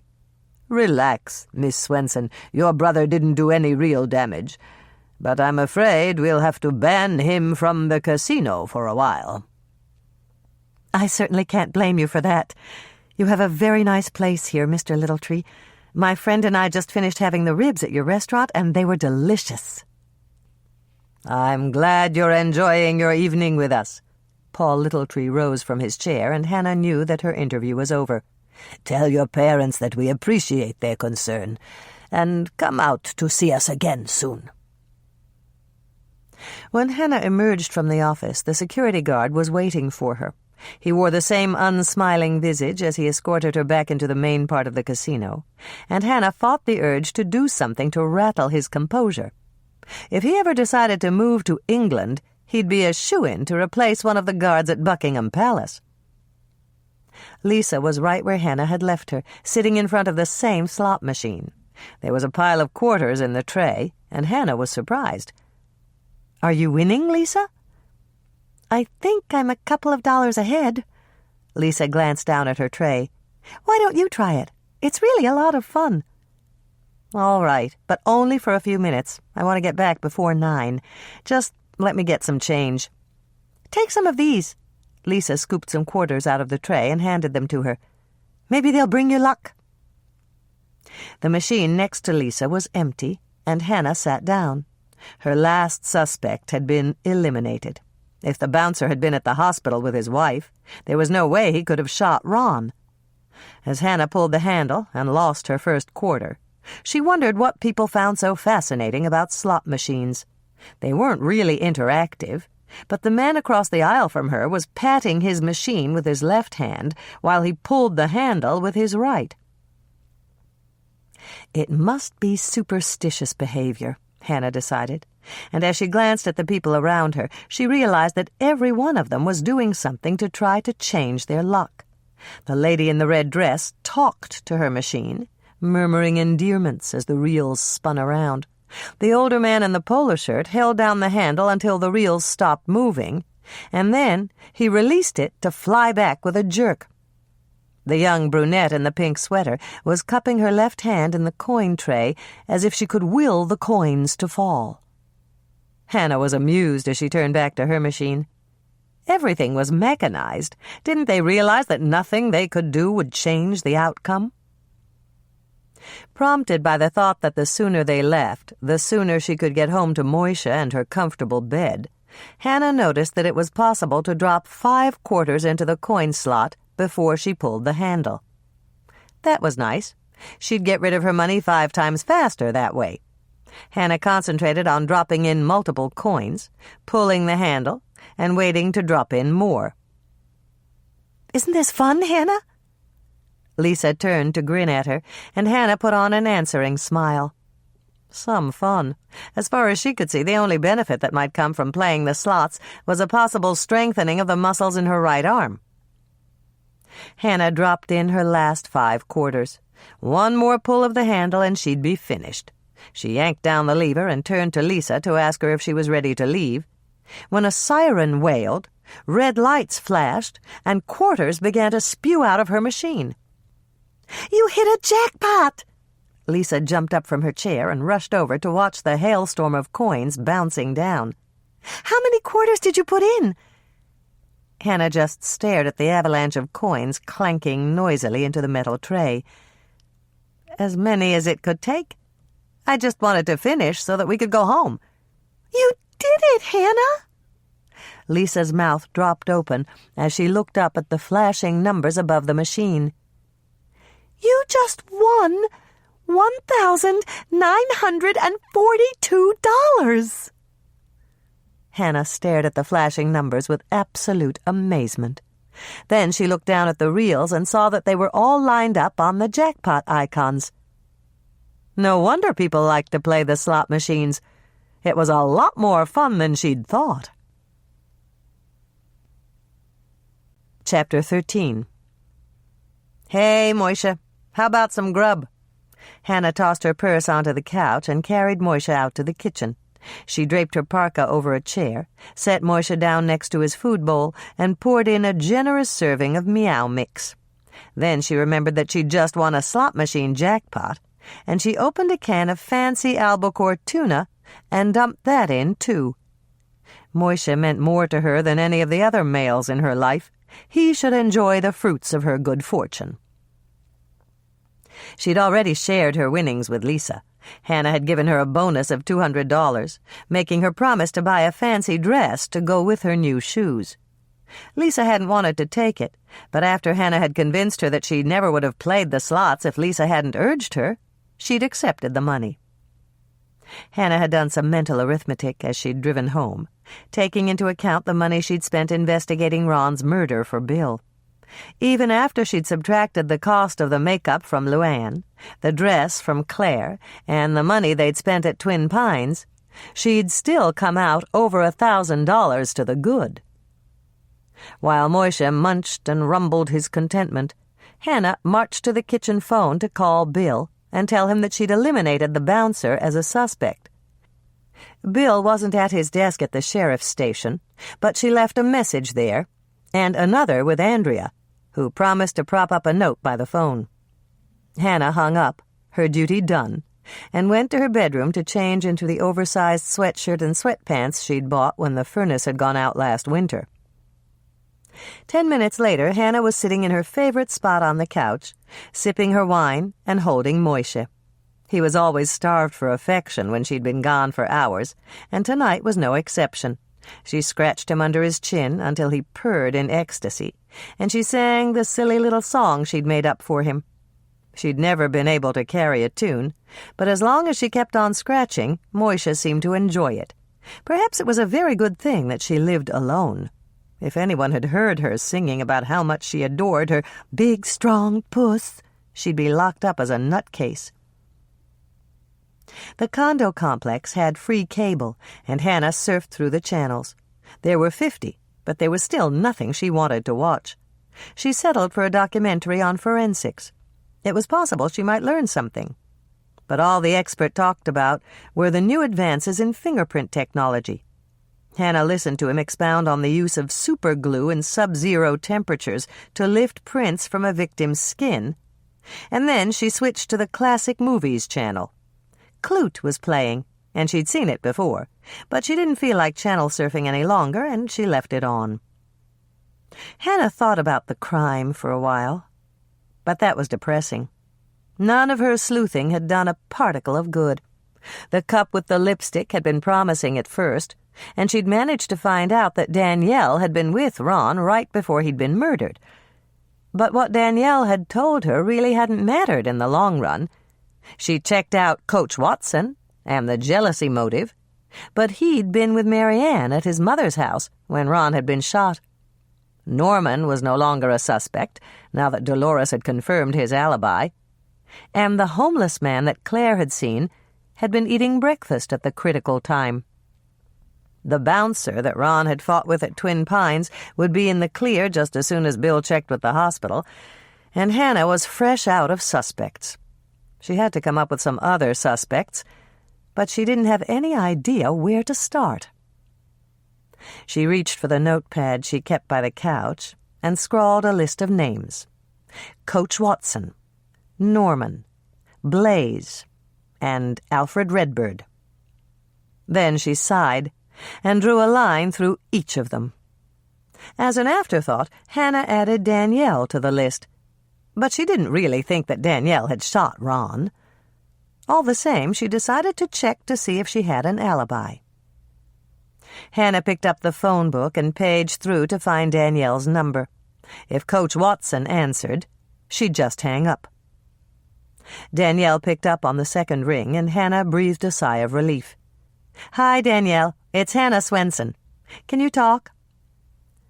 "Just a minute, Hannah." Hannah heard Danielle say something to Boyd about ordering cookies, and then she came back on the line. "We'll need 5 dozen for my art class Halloween party, Hannah. I was thinking of something with orange frosting." "No problem," Hannah answered quickly. "If I ask you yes or no questions, will that be all right?" "Yes." "Great. Did you see anyone or make any calls after Ron dropped you off on Wednesday morning?" "Yes. I'd love to see a sample, Hannah, but I can't come in that early on Wednesday morning. The Sparkletts man delivers our water between 8 and 9, and I have to be here to let him in." "Can you figure out any way to tell me exactly what time he was there?" "I hate those morning deliveries, too. Last Wednesday, he was here at 8, and I almost overslept." "Thanks, Danielle." Hannah hung up and jotted down a note by Danielle's name. She'd check with the Sparkletts driver, and if he'd delivered water to Danielle at 8, she could cross Danielle's name off the list. It was another dead end. Hannah sighed and tried to think of something positive. Positive thoughts were supposed to lead to pleasant dreams, and she didn't want a repeat of last night's nightmares. At least she was getting along with Andrea much better lately. Perhaps all the old resentments were fading with the years, and they could actually become friends. Hannah had to admit that she'd been a pretty hard act to follow in school. Andrea had taken a lot of criticism from her teachers about the fact that Hannah had been a straight-A student. Instead of competing with Hannah's academic record, Andrea had thrown herself into extracurricular activities. She'd starred in school plays, sung solos at concerts, and edited the school paper and yearbook. And Andrea had certainly been more popular with the boys than Hannah had been. Andrea's Friday and Saturday nights had been booked from her freshman year through her senior year. Hannah sighed. She could boast of only 2 dates during her entire time in high school. One had been a study date, at her house, with a classmate who was about to flunk chemistry, and it had taken some very broad hints from Dolores before he'd agreed to take Hannah out for pizza to thank her for his passing grade. The other had been her senior prom date. Hannah had found out later that it had entailed a promise of a part-time summer job in her father's shop, for Cliff Schulman to show up at her door with a corsage in his hand. College had been different. There she hadn't been treated as a pariah because she read the classics and knew who Wittgenstein and Sartre were. In college, the ability to do an algebraic equation in her head wasn't considered a personality defect, and no one thought less of her if she knew the atomic number of Einsteinium.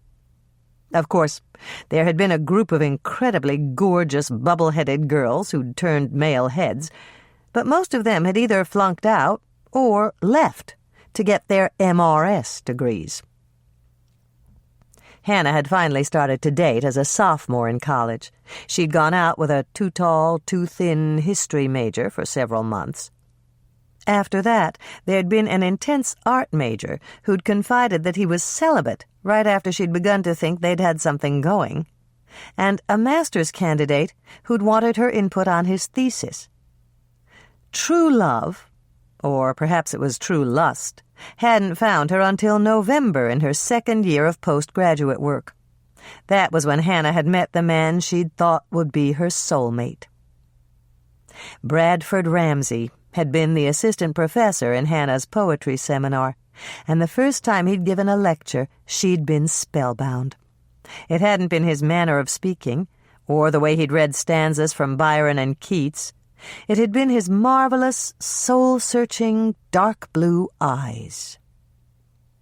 Social meetings after class with the professor had been frowned upon by the administration, unless several students were in attendance, but Brad had found ways around the rules. Hannah had gone to his office for several student-professor conferences. After he'd told her that he thought he was in love with her, she'd wound up at his apartment, sneaking through the lobby at 11 at night with the hood of her parka obscuring her face. That night, and the nights that followed, had been memorable. Hannah had discovered that sex was a lot more fun than she'd thought it would be. But the last night she'd spent with her handsome professor had been memorable in a way she'd never anticipated. His fiancée had driven in for a surprise visit. Brad had panicked, and Hannah had been forced to vacate his bed by way of an icy fire escape. Hannah had broken it off and told herself that she was wiser for the experience, but that hadn't made it any easier. Seeing her former lover stride across campus with a gaggle of young, impressionable girls in his wake had been almost too painful to bear. It had come as a relief when Andrea had asked her to leave college and come back to Lake Eden to help settle her father's affairs. That didn't mean that Hannah had given up on men. She was just taking a breather, waiting for one she could love and trust to come along. In the meantime, she had her family, her work, and her loyal cat. And if her bed was lonely and she sometimes wished that she had someone without furry paws to cuddle, she could deal with it. The phone rang, and Hannah reached out to answer it. "Hi, Bill. It's about time." "How did you know it was me?" "Who else could it be? Mother never calls me this late, and Andrea told me she was going to bed an hour ago. Did you find out anything new about Ron?"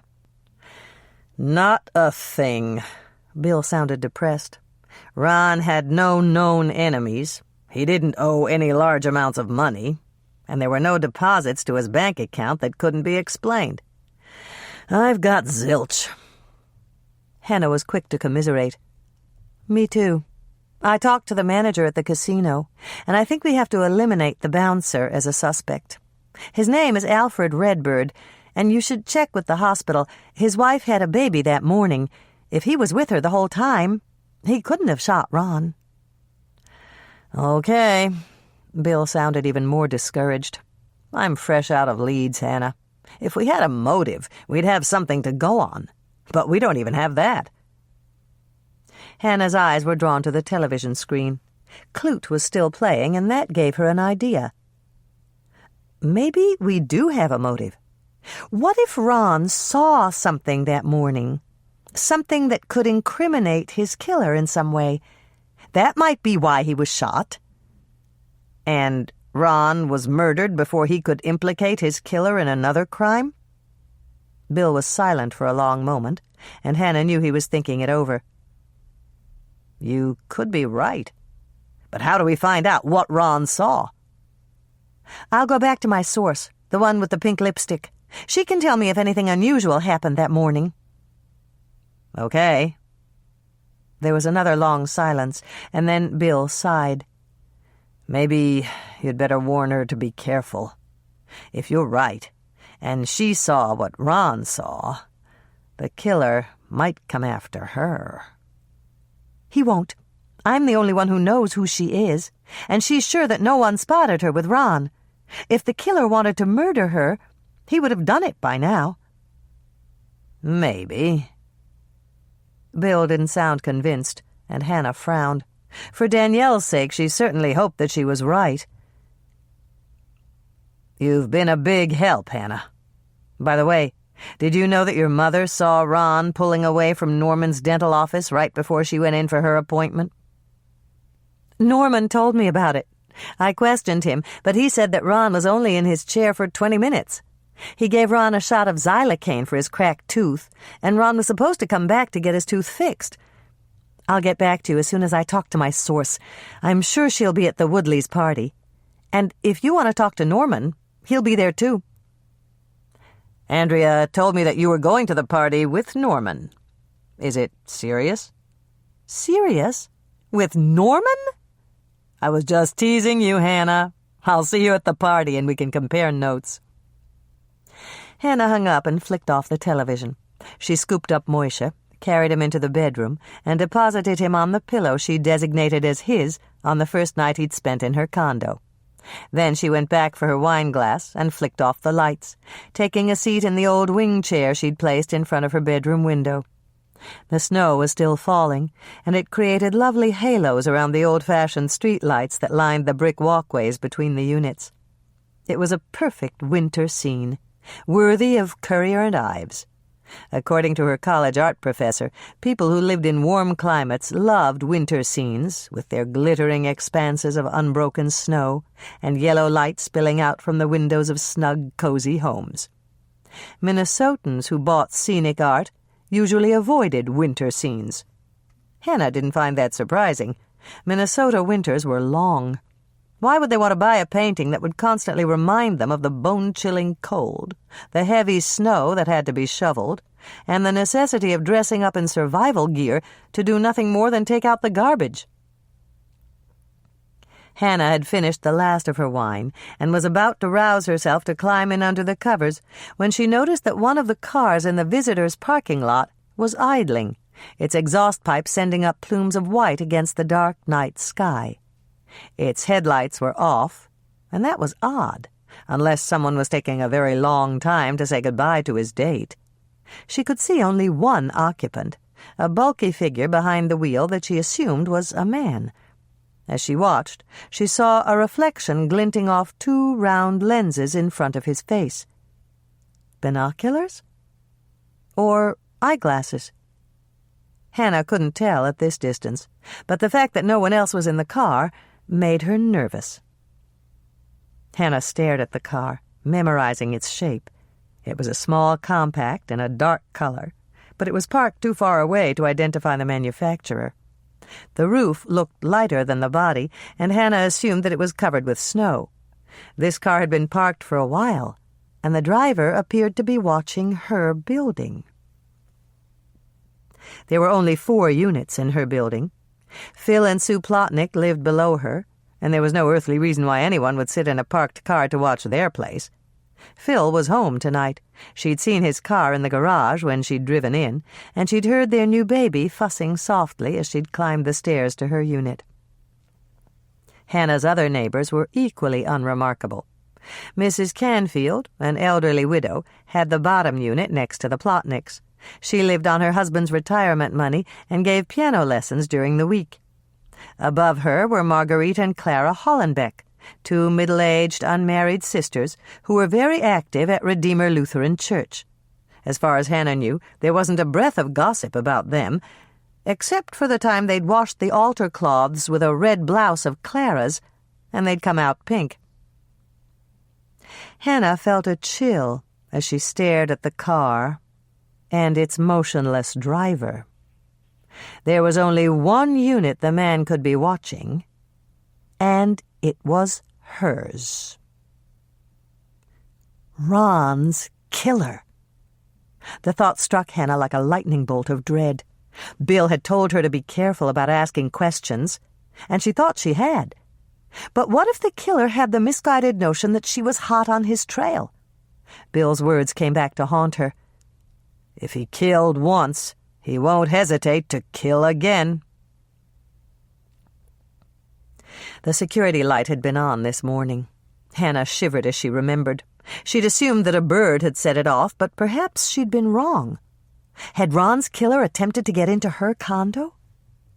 Hannah swallowed past the lump of fear in her throat, took a deep breath, and forced herself to think rationally. She really hated to call Bill and roust him out of his comfortable bed. Bill would race right over here to question the guy, but she'd feel like a fool if the driver had some perfectly good reason for being there. But what reason could there be for sitting in a car in the dead of night, alone in the snow. She thought about it for several minutes, and she came up with only one possible scenario. The driver was locked out of his condo. But why would he park in the visitor's lot if he lived here? It was a lot warmer in the garage. Hannah didn't think she was in any actual danger. Bill had installed a police-recommended deadbolt on her door when she'd first moved in, and he'd put extra locks on all the windows. She even had an alarm system, installed by the previous owner, that boasted a siren, clanking bells, and 2 keypads, one by the front door and another in her bedroom. Hannah had never bothered to turn it on before, but tonight she would. She hadn't been born with 9 lives like her feline roommate. She was about to go to the keypad to activate the system when she had a brilliant idea. The moment she thought of it, she jumped up and rummaged through the closet for her camera. She'd take a picture of the car. It was sitting right under the streetlight, and the license plate would show. And she'd turn the film over to Bill in the morning. Her camera was out of film, and it took a frantic search to find a roll. Hannah turned off the flash, knowing it would just glare off her window pane, and used the zoom lens to snap several shots of the car. Then she activated the security system and sat down in her chair. She'd done all she could, with the exception of alerting Bill, but she'd never be able to sleep peacefully. She might as well resign herself to an all-night stint of surveillance. Several minutes later, armed with a freshly made cup of coffee and a box of white cheddar cheese crackers, Hannah sat down in her chair again. As she alternately crunched and sipped, Moishe opened his good eye to give her a curious stare and promptly went back to sleep again. "Some attack cat you are," Hannah complained. And then she heard the sound of another car approaching the visitors' parking lot. As it drove past one of the old-fashioned streetlights, Hannah recognized Bernice Mache's yellow Cadillac. Bernice, who lived in the building directly across from Hannah, turned in to park next to the snow-covered car. She got out, the man got out, and they embraced in the parking lot. Hannah punched in the code to turn off the security system and opened the window to listen in on their conversation. She heard Bernice say, "Sorry, honey, I didn't think I'd be out this late." And the man replied, "That's okay, Mom. The traffic was light and I got here sooner than I thought I would." Feeling more than a bit foolish, Hannah closed the window, set her alarm clock, and climbed under the covers. She rousted Moishe from the nest he'd made on her pillow and plunked him down on his. "I must be getting paranoid," Hannah murmured as she reached out to pet Moishe's soft fur. "I should have taken my cue from you and just curled up and gone to sleep." Chapter 14. When Hannah woke up the next morning, she was in a foul mood. She was used to getting along without the recommended 8 hours of sleep, but she'd spent a very restless night, and some of her dreams had been disturbing. Ron's killer had chased her in a yellow Cadillac bearing a striking resemblance to the one Bernice drove. Her final nightmare hadn't been so bad.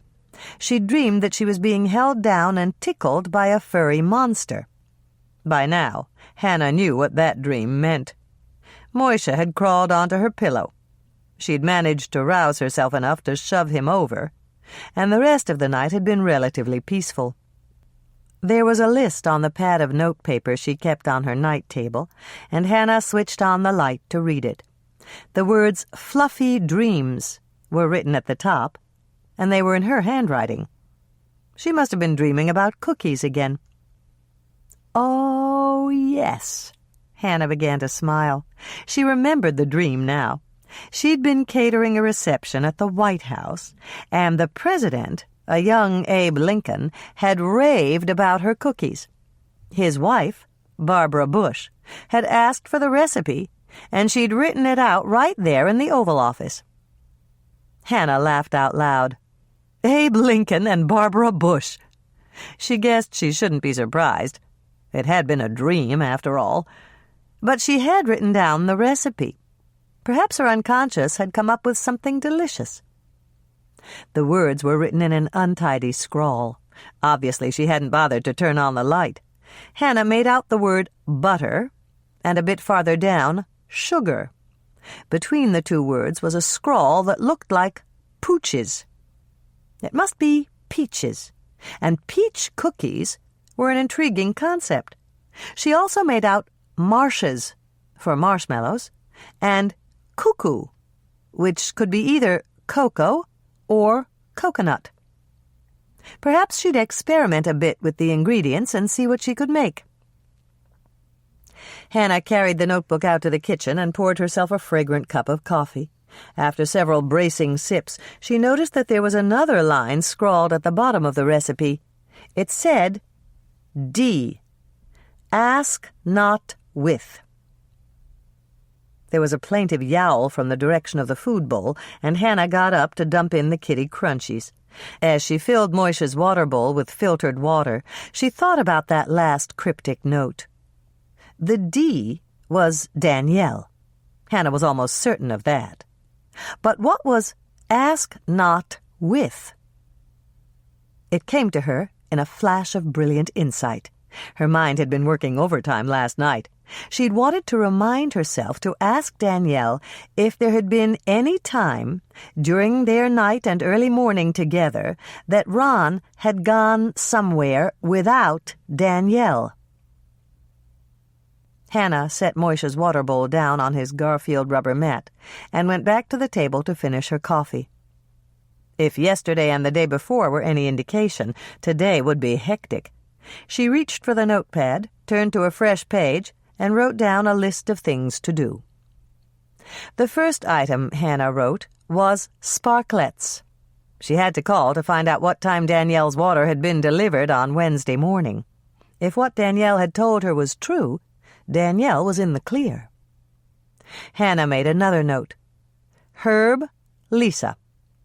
She wanted to corner Herb Beesman on her way to work and convince him to call Lisa to invite her to the Woodleys' party. It was late notice, but Hannah was almost sure that Lisa would accept. When she'd asked last night, Lisa had told her that she'd received an invitation to the Woodleys' party, but that she wasn't planning to go. It wasn't because of her father. One of the neighbors had volunteered to sit with him, but Lisa really didn't want to attend the biggest party of the year by herself. She hadn't wanted to tag along with Hannah and Norman either, and that was when Hannah had decided to talk Herb into asking Lisa. The third item on her list was Lisa, dress. Hannah planned to take Lisa to Beaumont during their slow time between 11 and 12. She'd put a sign on the door, and if anyone was that desperate for a cookie, they could come next door to get her. The next line on Hannah's list just said, Clue Claire. She'd dash over this morning, while Lisa was baking, to tell Claire that the dress Lisa chose should be on sale for $60. She'd make up the difference, and they could settle up later when Lisa wasn't around.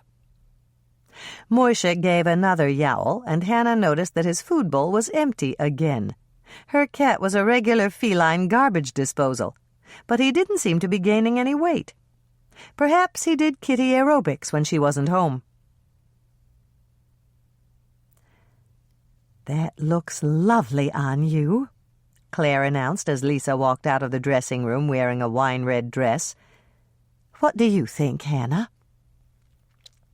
Hannah laughed. "You're asking me? You should know better, Claire. How many times have you wanted to tell me that all my taste is in my mouth?" "Too many times to count." Claire laughed lightly, and then she turned to Lisa. "What do you think, Lisa?" "I'm not sure. I really like this one, but the emerald green is such a wonderful color." "Too bad they're not twofers."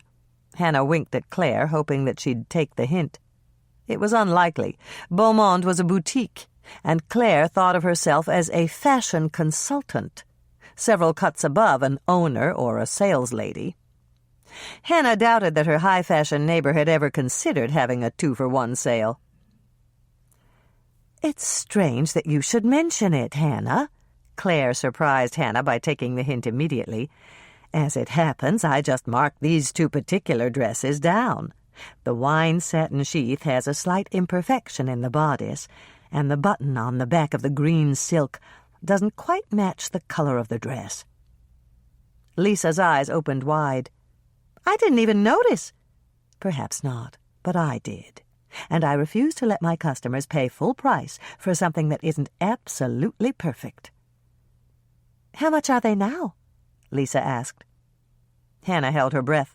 If Claire mentioned a price that was too low, Lisa would suspect that they were in cahoots.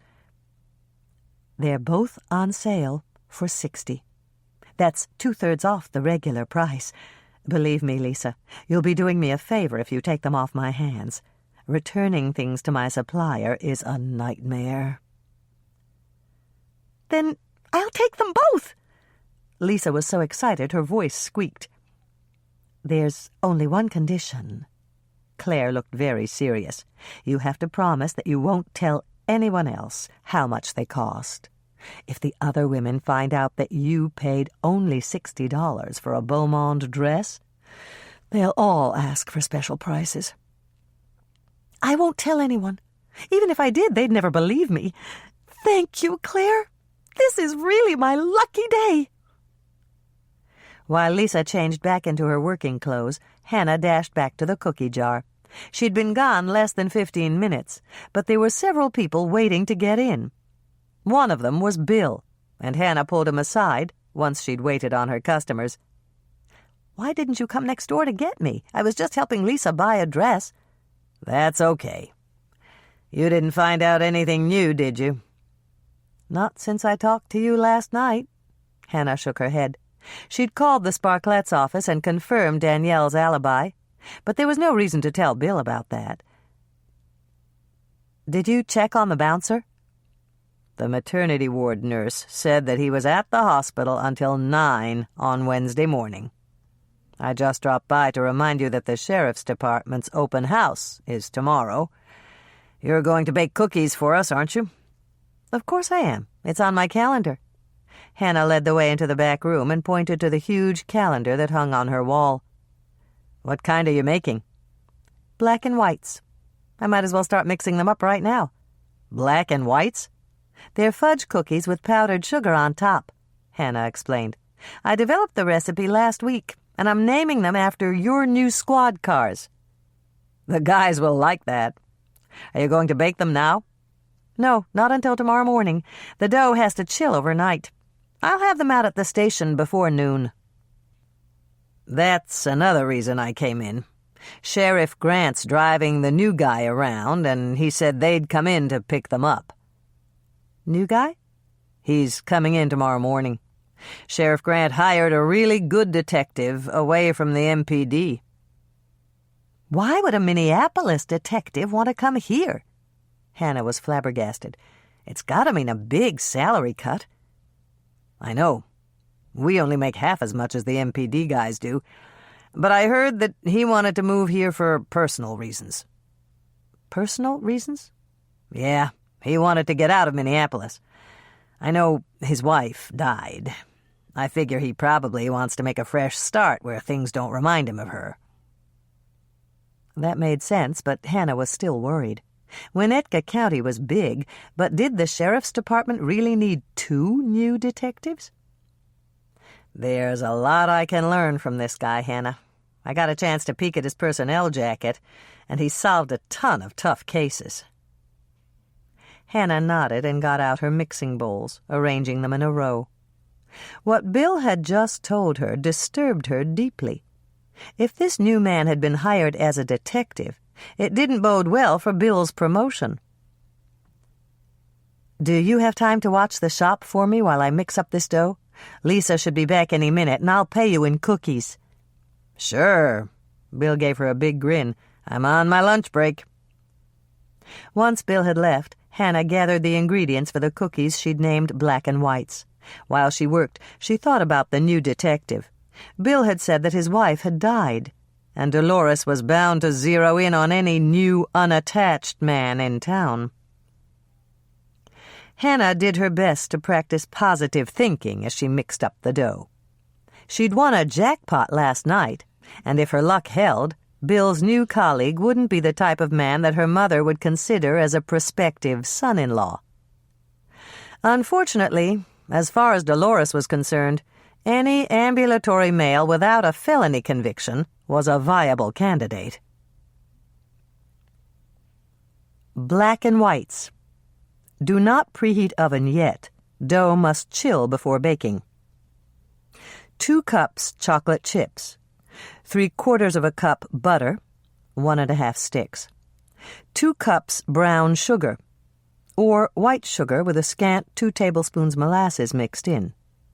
4 eggs, 2 teaspoons vanilla, 2 teaspoons baking powder, 1 teaspoon salt, 2 cups flour, not sifted, approximately 1/2 cup confectioner's sugar, powdered sugar, in a small bowl.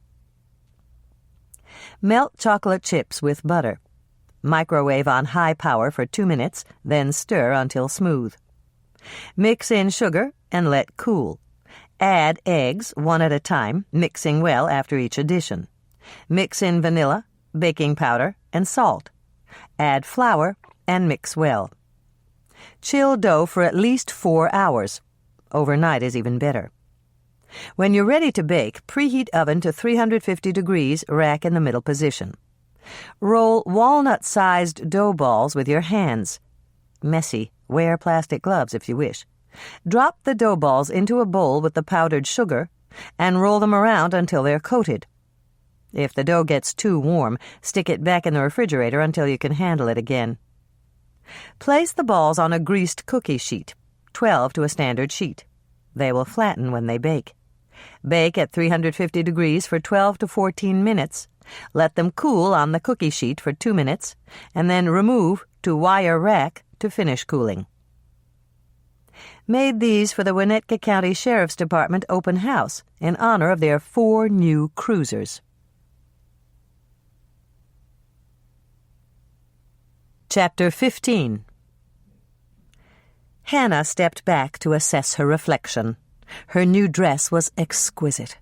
She'd pulled her frizzy red hair back in the ebony clasp her younger sister Michelle had sent from an art and jewelry fair they'd held on the McAllister campus, and it actually looked good. And Lisa had been right.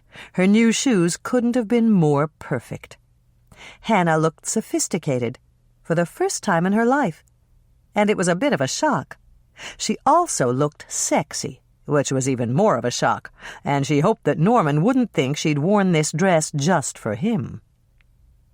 Moishe yowled from his spot on the bed, and Hannah turned to give him a thumbs up. "You're right.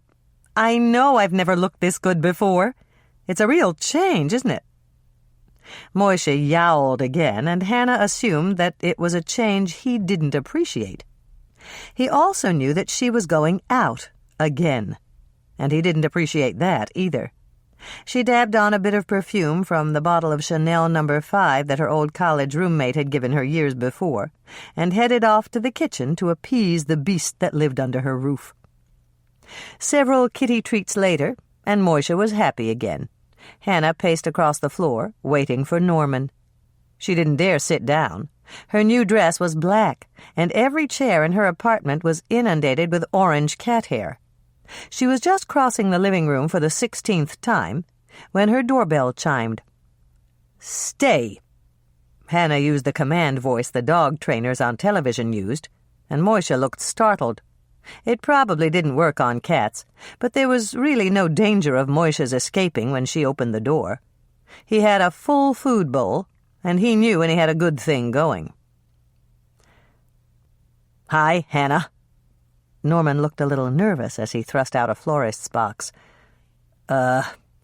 These are for you."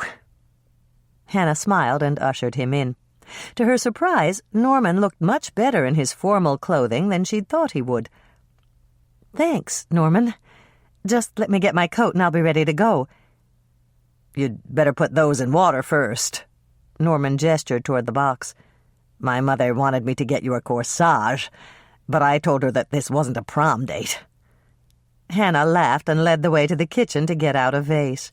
She filled it with water, opened the box, and smiled as she took out a large bunch of pink, white, and yellow daisies. "Thank you, Norman. They're beautiful, and I like them much better than a corsage." "You didn't tell me you had a cat." Norman stared at Moishe, who had lifted his head from the depths of his food dish to examine the stranger who had invaded his kitchen. Hannah quickly thrust the flowers in the vase and turned to Norman in alarm. "Sorry, I didn't think to tell you. You're not allergic, are you?" "Not at all. Cats are some of my favorite people. What's his name?" Moishe. "After Moshe Dayan?" "That's right. He's blind in one eye." "Perfect name." Norman bent down and extended his hand. "Come here and meet me, big guy." Hannah watched in amazement as Moishe padded over to Norman and rubbed up against his hand. Her cat had never been this sociable before. Norman scratched him under the chin, and she could hear Moishe's purr all the way across the kitchen. "He likes you."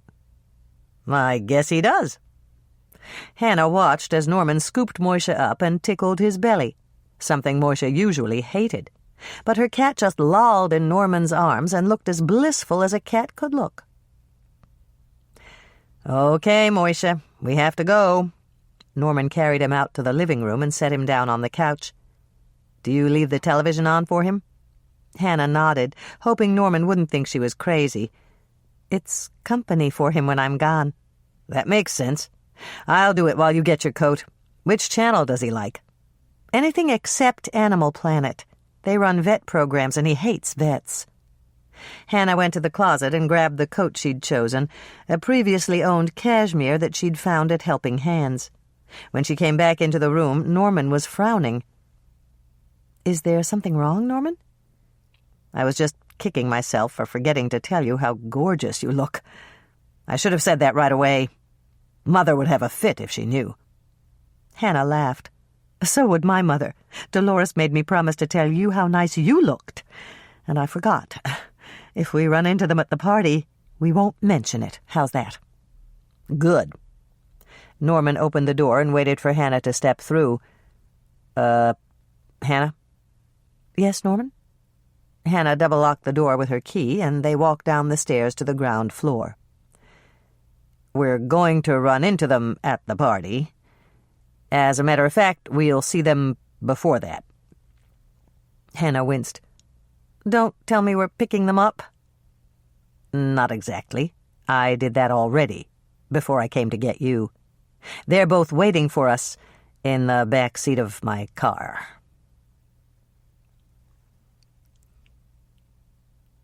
Hannah felt as if she were stuck in a time warp as they drove to the Woodleys' mansion.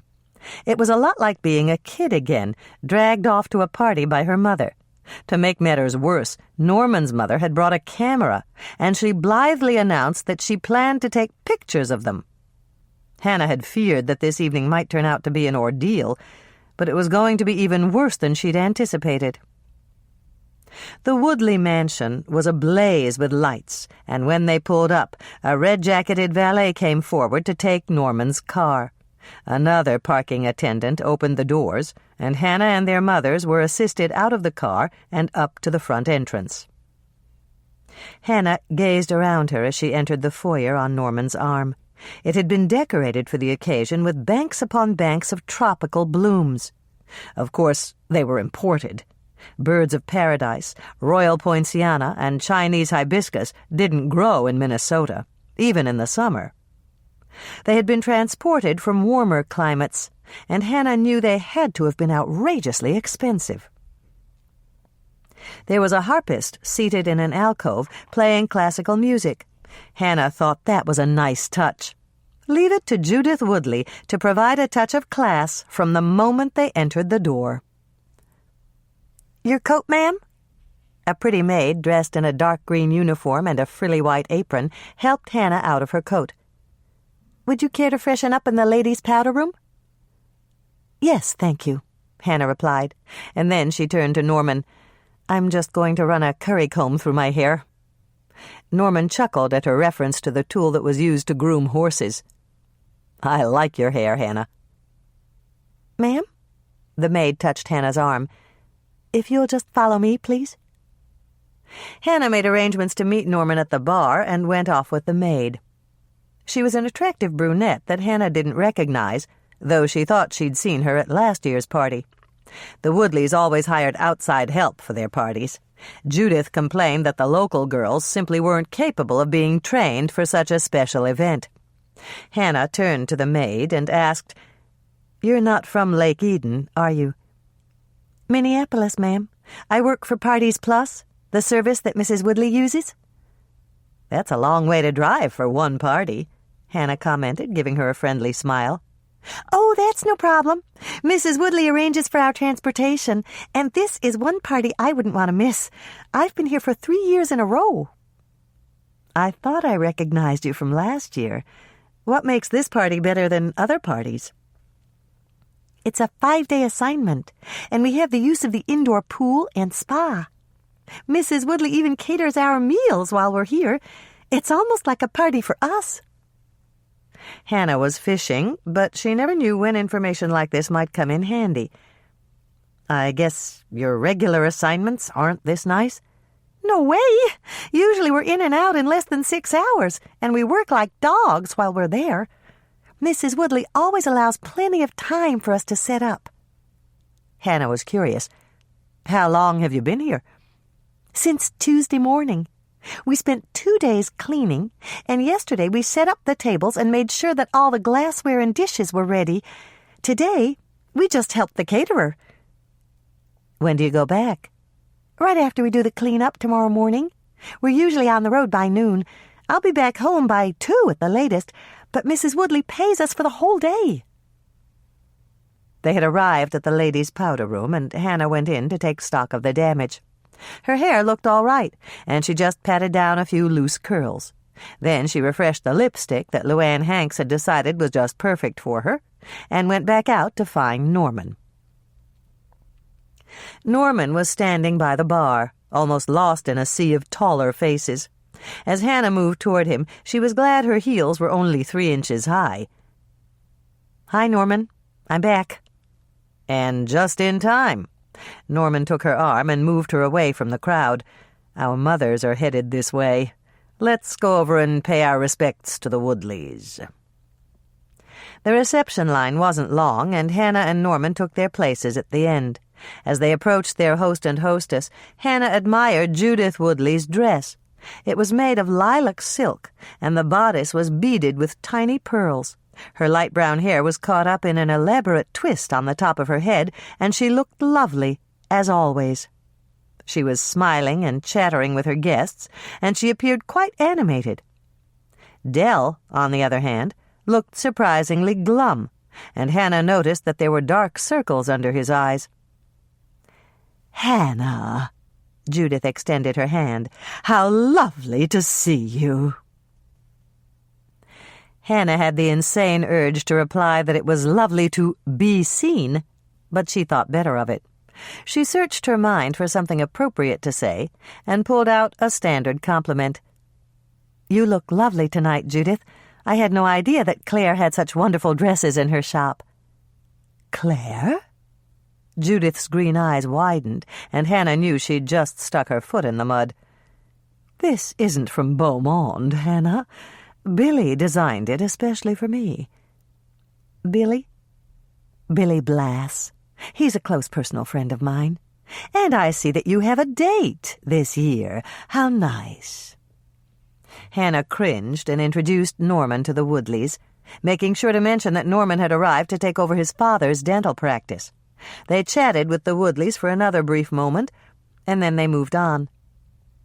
"Billy Blass," Norman chuckled as he took Hannah's arm.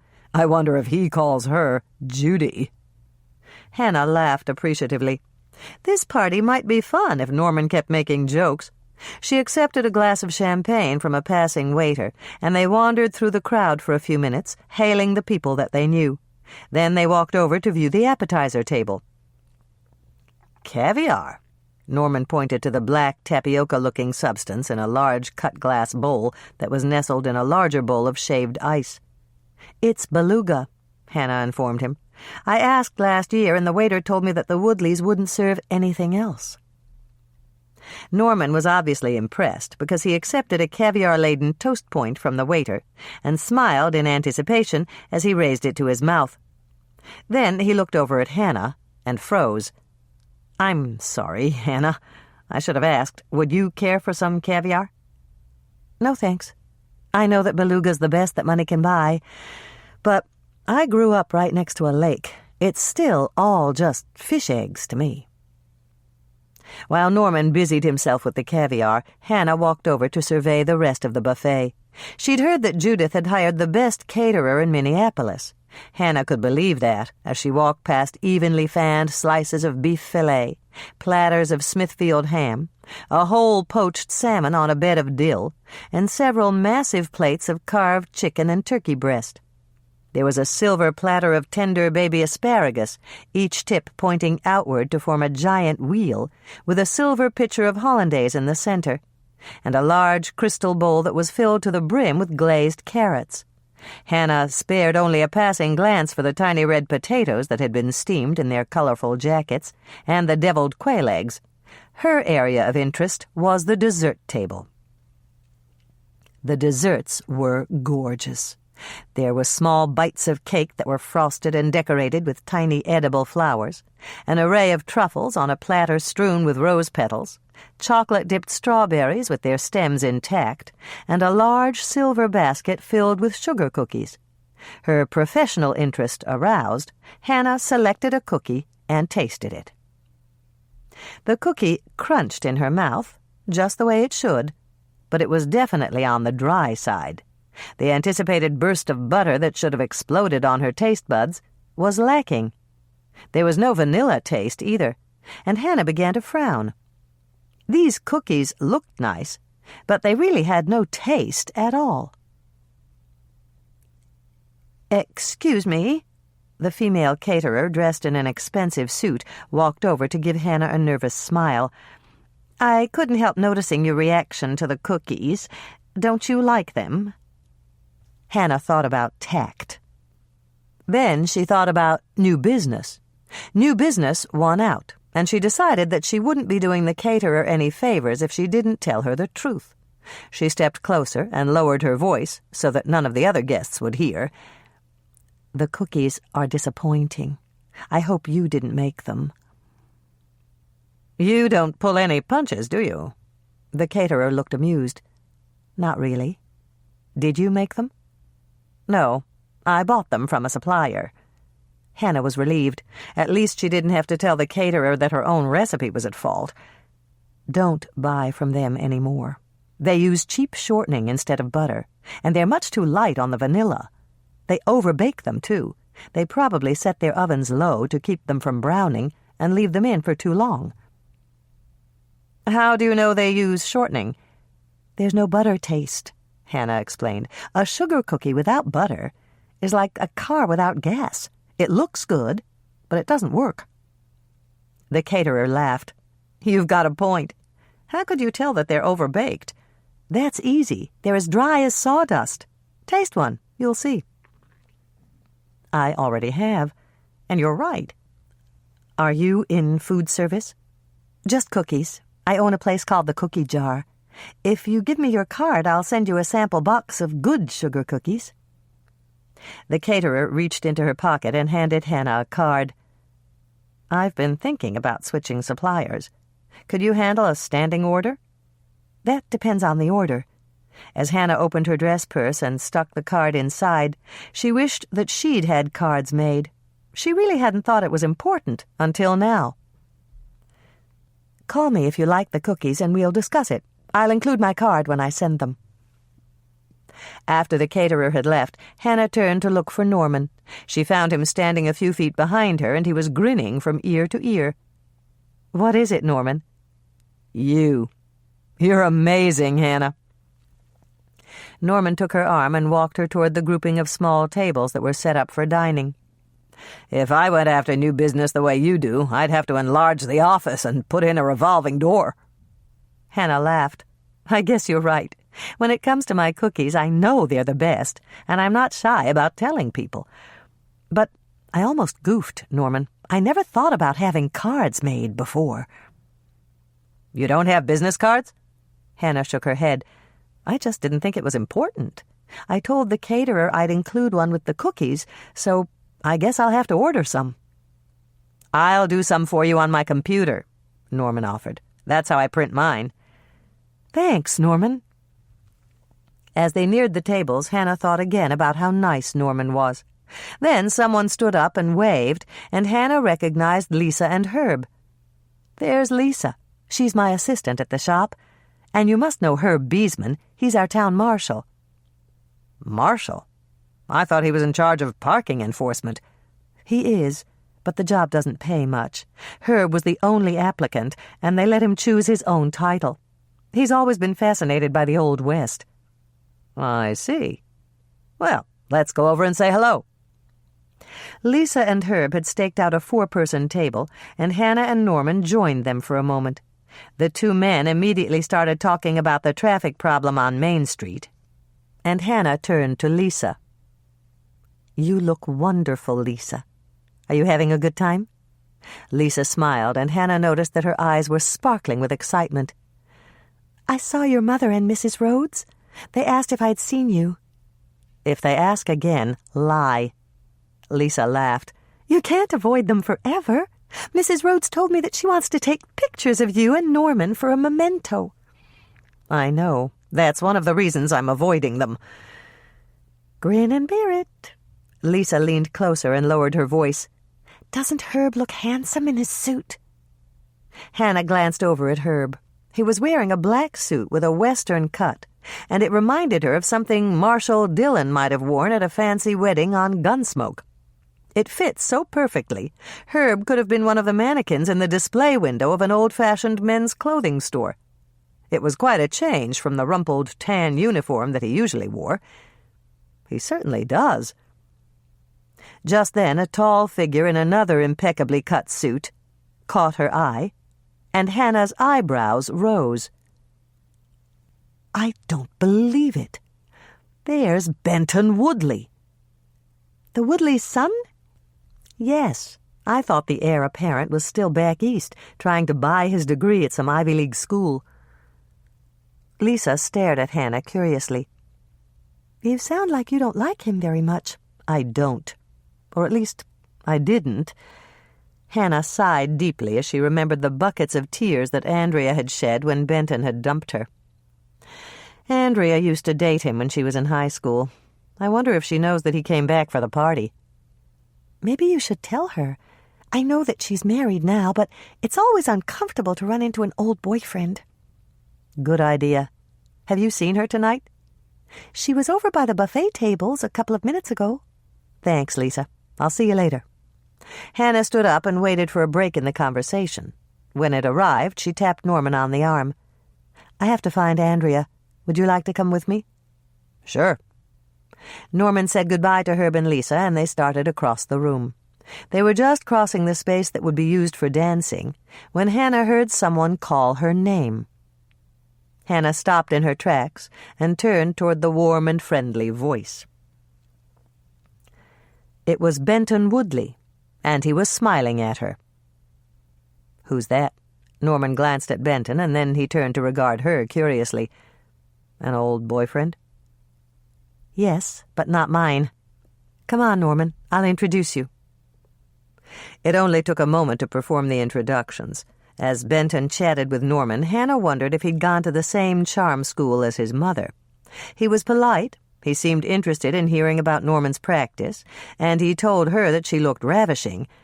The spoiled, know-it-all rich kid had grown up to be the perfect host. I'm glad to hear that you've reopened your father's practice, Norman. One never knows when one will need dental work. Benton sounded sincere, and Hannah had the urge to laugh. She was willing to bet that if Benton ever needed dental work, he'd fly off to the fanciest, most expensive dentist in the country. And how are you, Hannah? Hannah smiled, her best party smile. Just fine, Benton. I haven't seen you for years. Are you just here for the occasion? No, Father's been a bit under the weather. Benton lowered his voice and moved a step closer. "I've come back to help him run the business." Hannah remembered the dark circles under Dell's eyes. Perhaps Benton was telling the truth. "I hope it's nothing serious." "No, it's just that he's been working too hard. Now that I've moved back home to lend a hand, he should be fine." "You're staying here?" Hannah was surprised. She seemed to remember that Benton had hated Lake Eden when he'd lived here. "For a while. And it's wonderful to be back. I've always liked the ambience here. Such a friendly, small-town feel. And that reminds me, I ran into Andrea and her husband a few moments ago, and she mentioned that you'd opened a business. It sounds like such a quaint little shop. I'll have to make a point of dropping in soon." Hannah bristled. Her business was a business, not a quaint little shop. The tone in Benton's voice suggested that it was something a socialite might do as a hobby. Hannah opened her mouth to tell him that she'd worked very hard to make the cookie jar profitable, but she remembered about tact just in time. "It's been nice chatting with you, Benton, but we have to rush off to find Mother." Norman waited until they were several feet away. "You want to find your mother?" "Of course not. I just wanted to get away from Benton before I wrung his neck." Norman grinned. "A quaint little shop?" "You got it." Hannah was impressed. For a dentist, Norman was quick. "Let's go find Andrea. I really need to talk to her."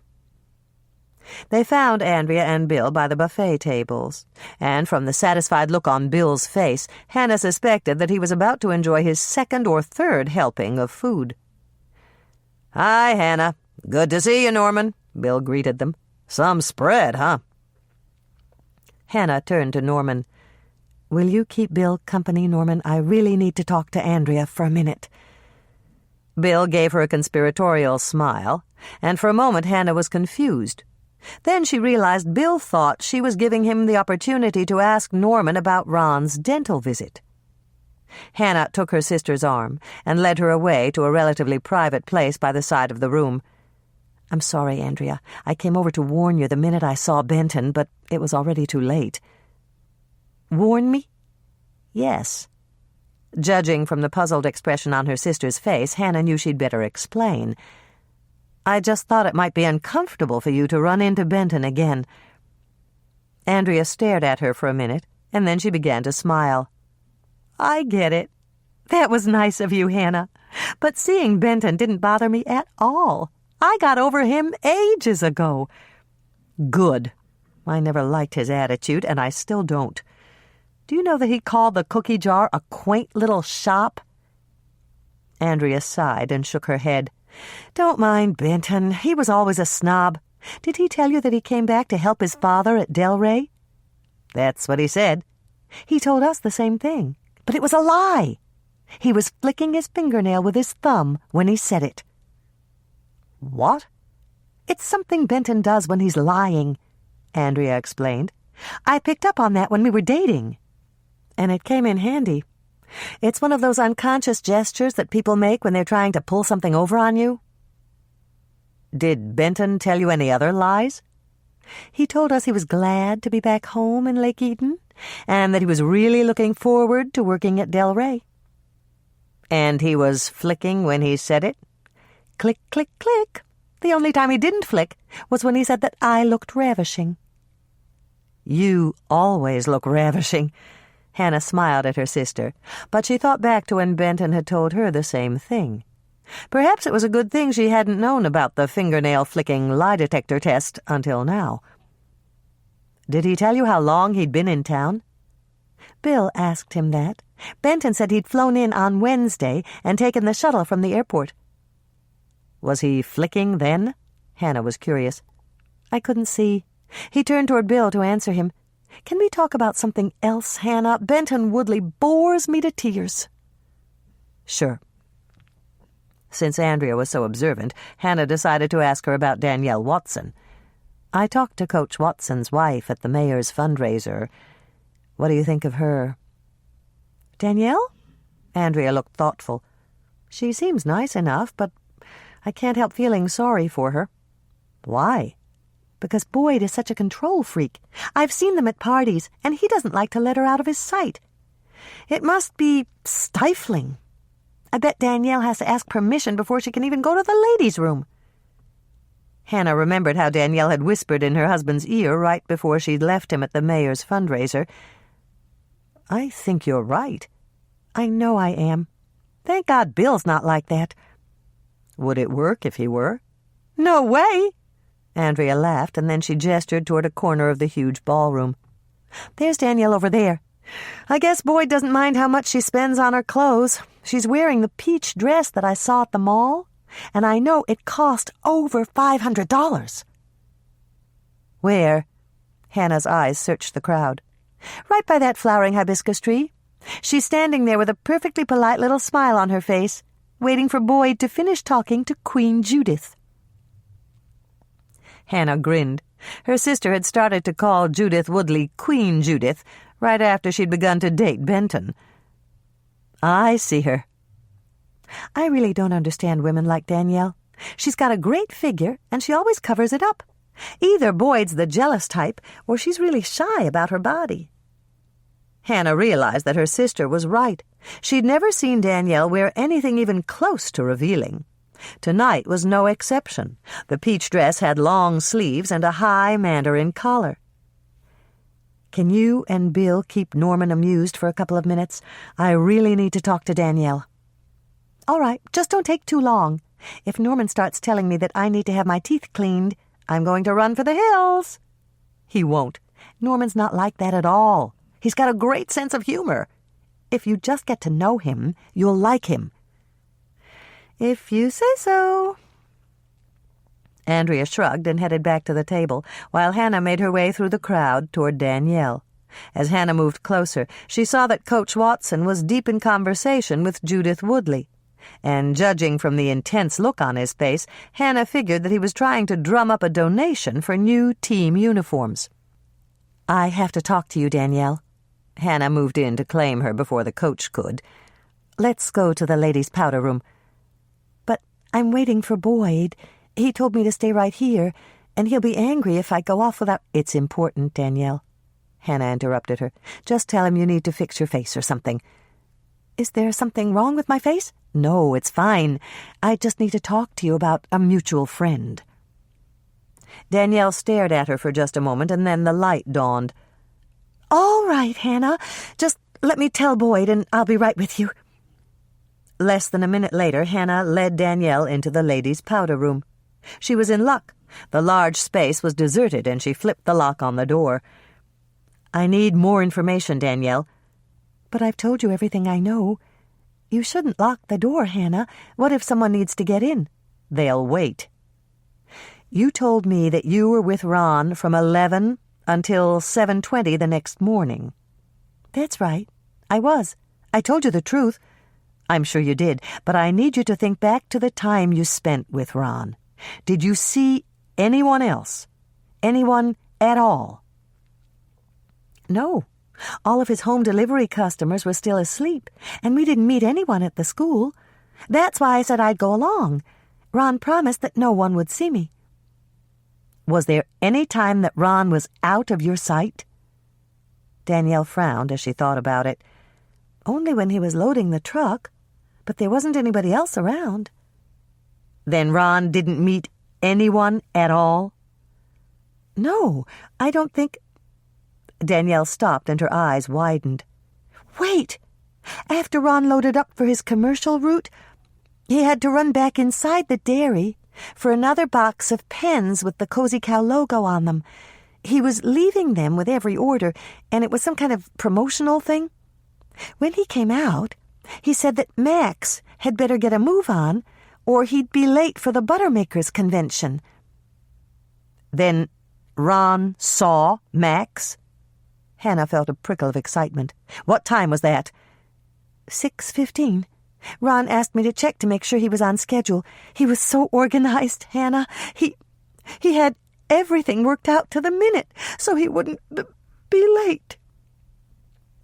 Danielle's voice quavered, and Hannah reached out to pat her on the shoulder. Danielle couldn't break down now. There wasn't time. "You're helping a lot, Danielle. Ron would be very proud of you."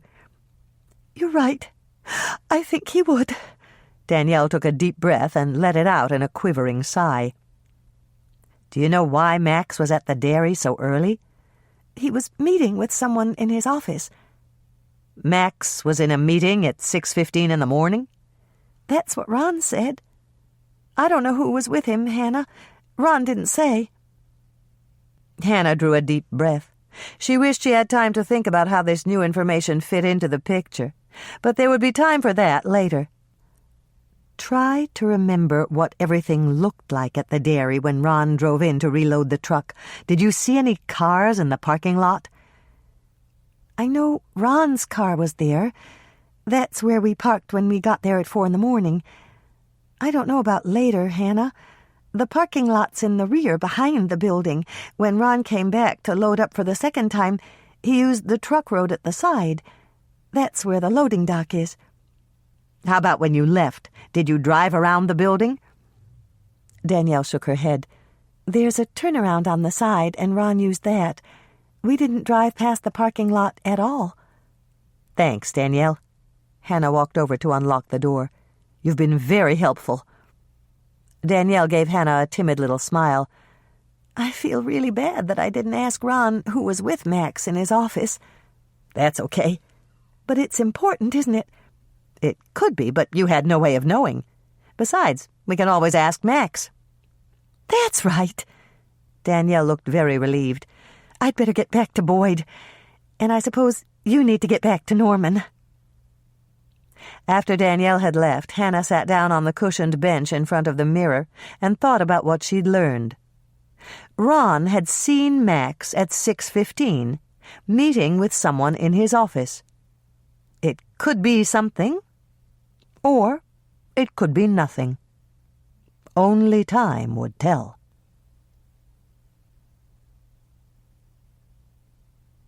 Chapter 16. Hannah groaned as she approached Andrea and Bill's table.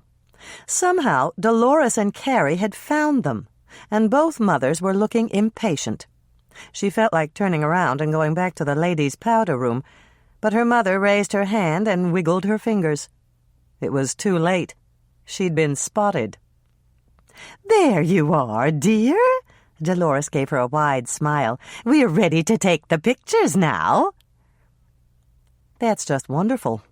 Hannah's reply sounded sarcastic, even to her own ears, and she smiled to take the edge off her words. She glanced at Norman. He didn't look at all upset about the upcoming photo session, but perhaps he was one of those lucky people who were photogenic. Hannah knew she wasn't. No trick of the light or instruction from the photographer could make her look good on Kodak paper. The mothers led the way across the room. Norman left Hannah to take his mother's arm, and Bill followed suit with Dolores. Hannah pulled Andrea back just a bit so that she could apologize. I'm sorry, Andrea. I didn't mean to be gone so long. That's okay. You were right, Hannah. Some of the things that Norman said were really funny. We were having a good time until the mothers found us. They want us to pose, too. Great. Hannah was more than happy to have company in her misery. Maybe you'll make me look good by osmosis or something. Andrea laughed.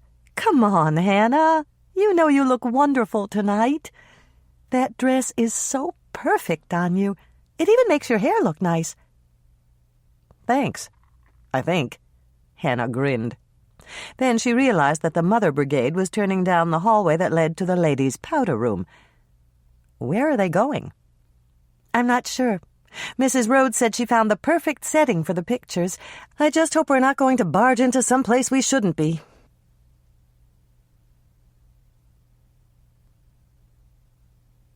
The group stopped at the end of the hall and waited for Hannah and Andrea to catch up. Then Carrie opened a door and ushered them into a large room lined with bookshelves. It was done in a masculine style, with leather couches and armchairs, a massive wooden desk, and hunting prints on the walls. There was an incredible river rock fireplace in the corner, and Hannah stared at it in awe.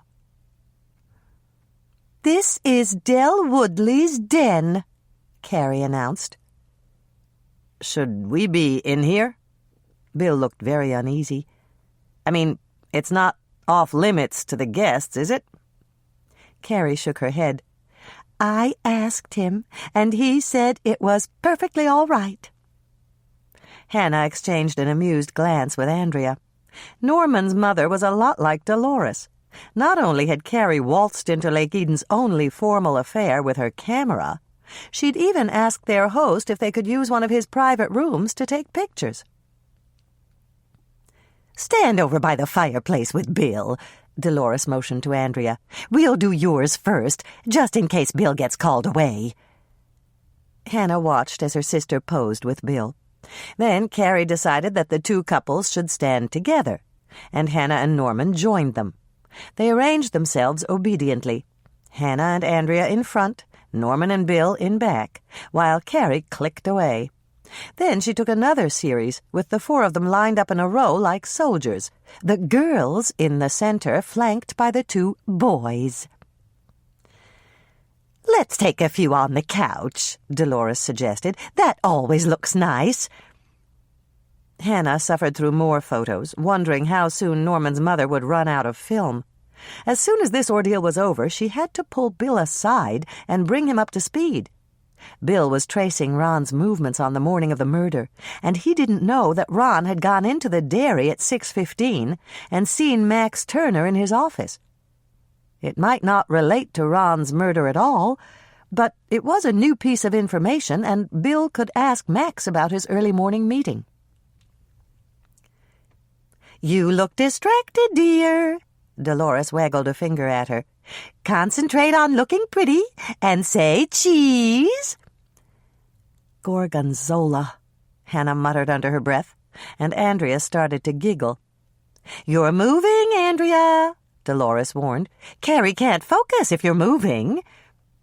Hannah rolled her eyes just as Norman's mother snapped the picture. Didn't Dolores know that most cameras were autofocus these days? If she had to endure another minute of flashes and admonitions about smiling from her mother, she was going to explode in sheer frustration.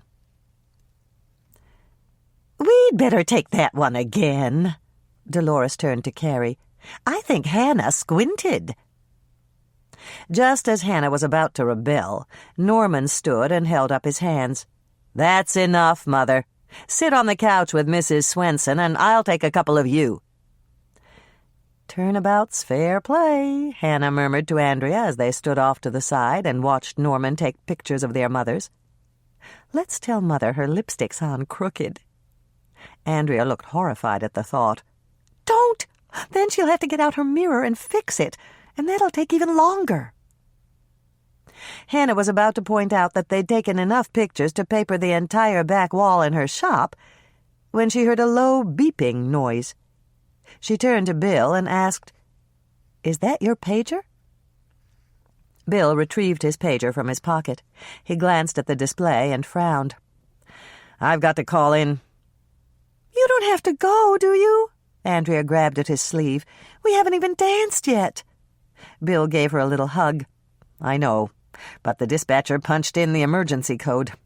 Where's the nearest phone?" "Right here." Hannah pointed to the one next to the couch. "Go ahead, Bill. We want to know what's happening." Bill punched out the number and talked to someone at the sheriff's station. Hannah listened to his end of the conversation, but, "Okay, right away, and I'll do that," didn't tell her much. "There's a big accident out on the interstate," Bill informed them as he hung up the phone. "They're calling everyone in." "Shall I take you?" Andrea offered. "No, you can stay. I'll catch a ride out with one of the other guys." Bill patted her shoulder. "Have a good time for me, okay?" Reading the glum expression on Andrea's face, Hannah doubted that she was going to have a good time without Bill, but her sister nodded. "Okay, honey. Be careful, and I'll see you at home." After Bill left, they all trooped back to the party. Hannah had seen Norman rewind the film and drop it into his pocket, and she was curious. "Are you going to put the film in the night drop at the drugstore, Norman?" "No." Norman shook his head. "I'll develop it myself when I get home. I just finished setting up my darkroom." "You're a photographer?" "Just an amateur. I caught the bug when I was in Seattle. It's a great hobby.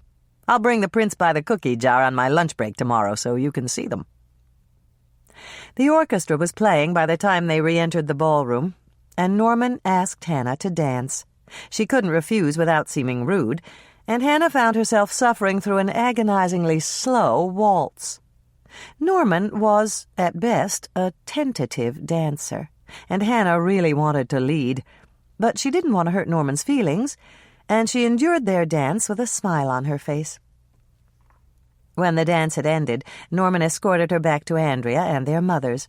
As they were standing there talking, Hannah spotted Betty Jackson.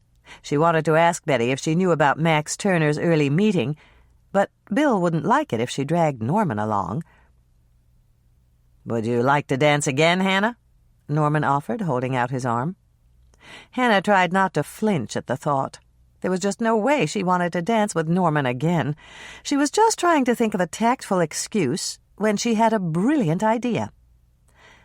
"Why don't you ask Andrea? I heard her tell Bill that she wanted to dance." "Good idea."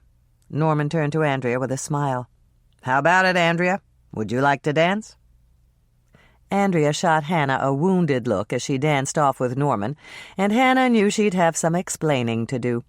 She'd point out that dancing with Norman, no matter how painful, was better than getting stuck with the mothers.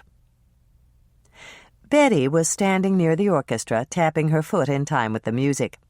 She looked as if she wanted to dance, but it was doubtful that any of the local men would ask her. Betty was what Hannah and her friends in high school had unkindly called heavy-duty. She weighed close to 300 pounds, and she wasn't known for her grace on the dance floor. Hannah's father had once quipped that a man needed steel-toed boots to dance with Betty, and more than one man in Lake Eden had nursed an injured foot after an obligatory turn around the floor with her. As always, Betty was dressed in vertical stripes. Someone must have once told her that they were slenderizing, and they might have been for someone less bulky. Betty's stripes were wide tonight, and they were dark green and burgundy. The colors were pretty, but that didn't stop Betty from resembling the side of a circus tent. As she walked closer, Hannah made a mental vow to go on a diet and shed the 10 extra pounds she'd been carrying around since last Christmas. "Hi, Betty," Hannah called out a cheerful greeting. Since there was no one else around, it was obvious the local males feared for their insteps, and Hannah knew she'd never have a better chance to interview Betty about Max's meeting. Betty reached out to pat Hannah's arm. "You look gorgeous tonight, Hannah." "Thanks."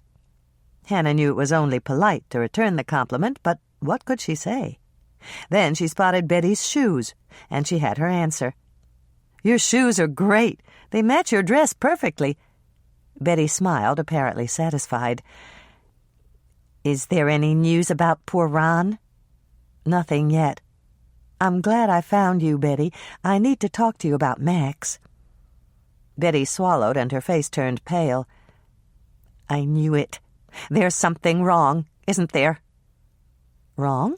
Hannah was puzzled. "Why do you think there's something wrong?" "Max hasn't called in yet, and that's not like him at all. He's a very hands-on manager. Last year he called me 3 times a day." "There's nothing wrong as far as I know," Hannah reassured her. "I just wondered if he knew about Ron, that's all." Betty fanned her face with her hand. "You practically gave me a heart attack. I'm probably just imagining things, but it's just so strange that Max hasn't called. Shirley, over at the Milky Way Dairy, said Gary's called in every morning." "Did Gary mention seeing Max at the convention?" "No. And Shirley can't call him to ask, because Gary won't tell her where he's staying." Betty's face crinkled in a huge smile, and she moved closer. "Gary's a bachelor, and this is his big chance to live it up a little, if you know what I mean. At least, that's what Shirley thinks." "Shirley's probably right. Do you think that Max is doing the same thing?" "Max?" Betty looked utterly astounded. "If you knew him as well as I do, you wouldn't even think it. Max has only 2 pleasures in life: Money and more money." Hannah gave the appropriate laugh, even though she'd heard that particular comment about Max about 1,000,000 times before. "Did you know that Max had an early morning meeting in his office on Wednesday?" "He did?" Betty seemed genuinely surprised. "But he was supposed to leave at 5:30, and that's awfully early for a meeting. Are you sure?" "That's what I heard." Betty thought about it for a moment, and then she shrugged. "Anything's possible, especially if it was about money. I know that Max was in the office early. They asked him to give the opening speech, and I typed it up for him on Tuesday night. I left it on my desk, and it was gone when I came in the next morning." "You're sure that Max picked it up?" "I'm positive. He left a yellow sticky, reminding me to order new file folders." Hannah decided not to tell Betty that Max had still been at the dairy at 6:15. It would only worry her. "Have you tried to call Max at the convention?" "Of course I have. They told me he wasn't registered at the Holiday Inn, but I didn't expect him to stay there. Max is very picky, and he just hated his room last year. It was right next to the ice machine." "How about the other hotels in town?" "I tried them, but they all say he's not registered." "Could Max be sharing someone else's room?" "Max?" Betty laughed so hard her ample bosom shook. "Max isn't the type to share. He always stays alone." "Did you have him paged on the convention floor?" "Of course I did. They're having a big banquet tonight, and I called before I left home. Max didn't answer my page." Hannah began to frown as an idea formed in her head. "Was Max driving to Wisconsin alone?" "Yes. Gary Mielke asked him to carpool, but Max didn't want to ride with him. And if you're thinking that he was in an accident, I already checked with both highway patrols, and he wasn't. I really expected him to call in before now, and it's got me worried." Hannah was worried right along with Betty, and she wondered if Max had made it to the convention at all. "You said that Max didn't want to ride with Gary Mielke. Do you know why?" "Yes, but I really shouldn't tell you." Betty began to twist the handle of her burgundy clutch purse, a sure sign that she was uncomfortable. "It's, confidential." "If you want me to try to find Max for you, you'd better tell me. I promise I won't tell anyone else." "All right, Hannah." Betty twisted her purse handle again, and Hannah wondered whether the thin strip of leather would snap. "The Milky Way is our biggest competitor, and Max is working on a way to take over Gary's operation. That's why he didn't want to ride with him." "Then Gary doesn't know about Max's plans?" Betty gave her a look that had idiot written all over it. "Max doesn't let anybody know what's going on until it's a done deal. That's the way he operates." "But Max told you?" "Not exactly.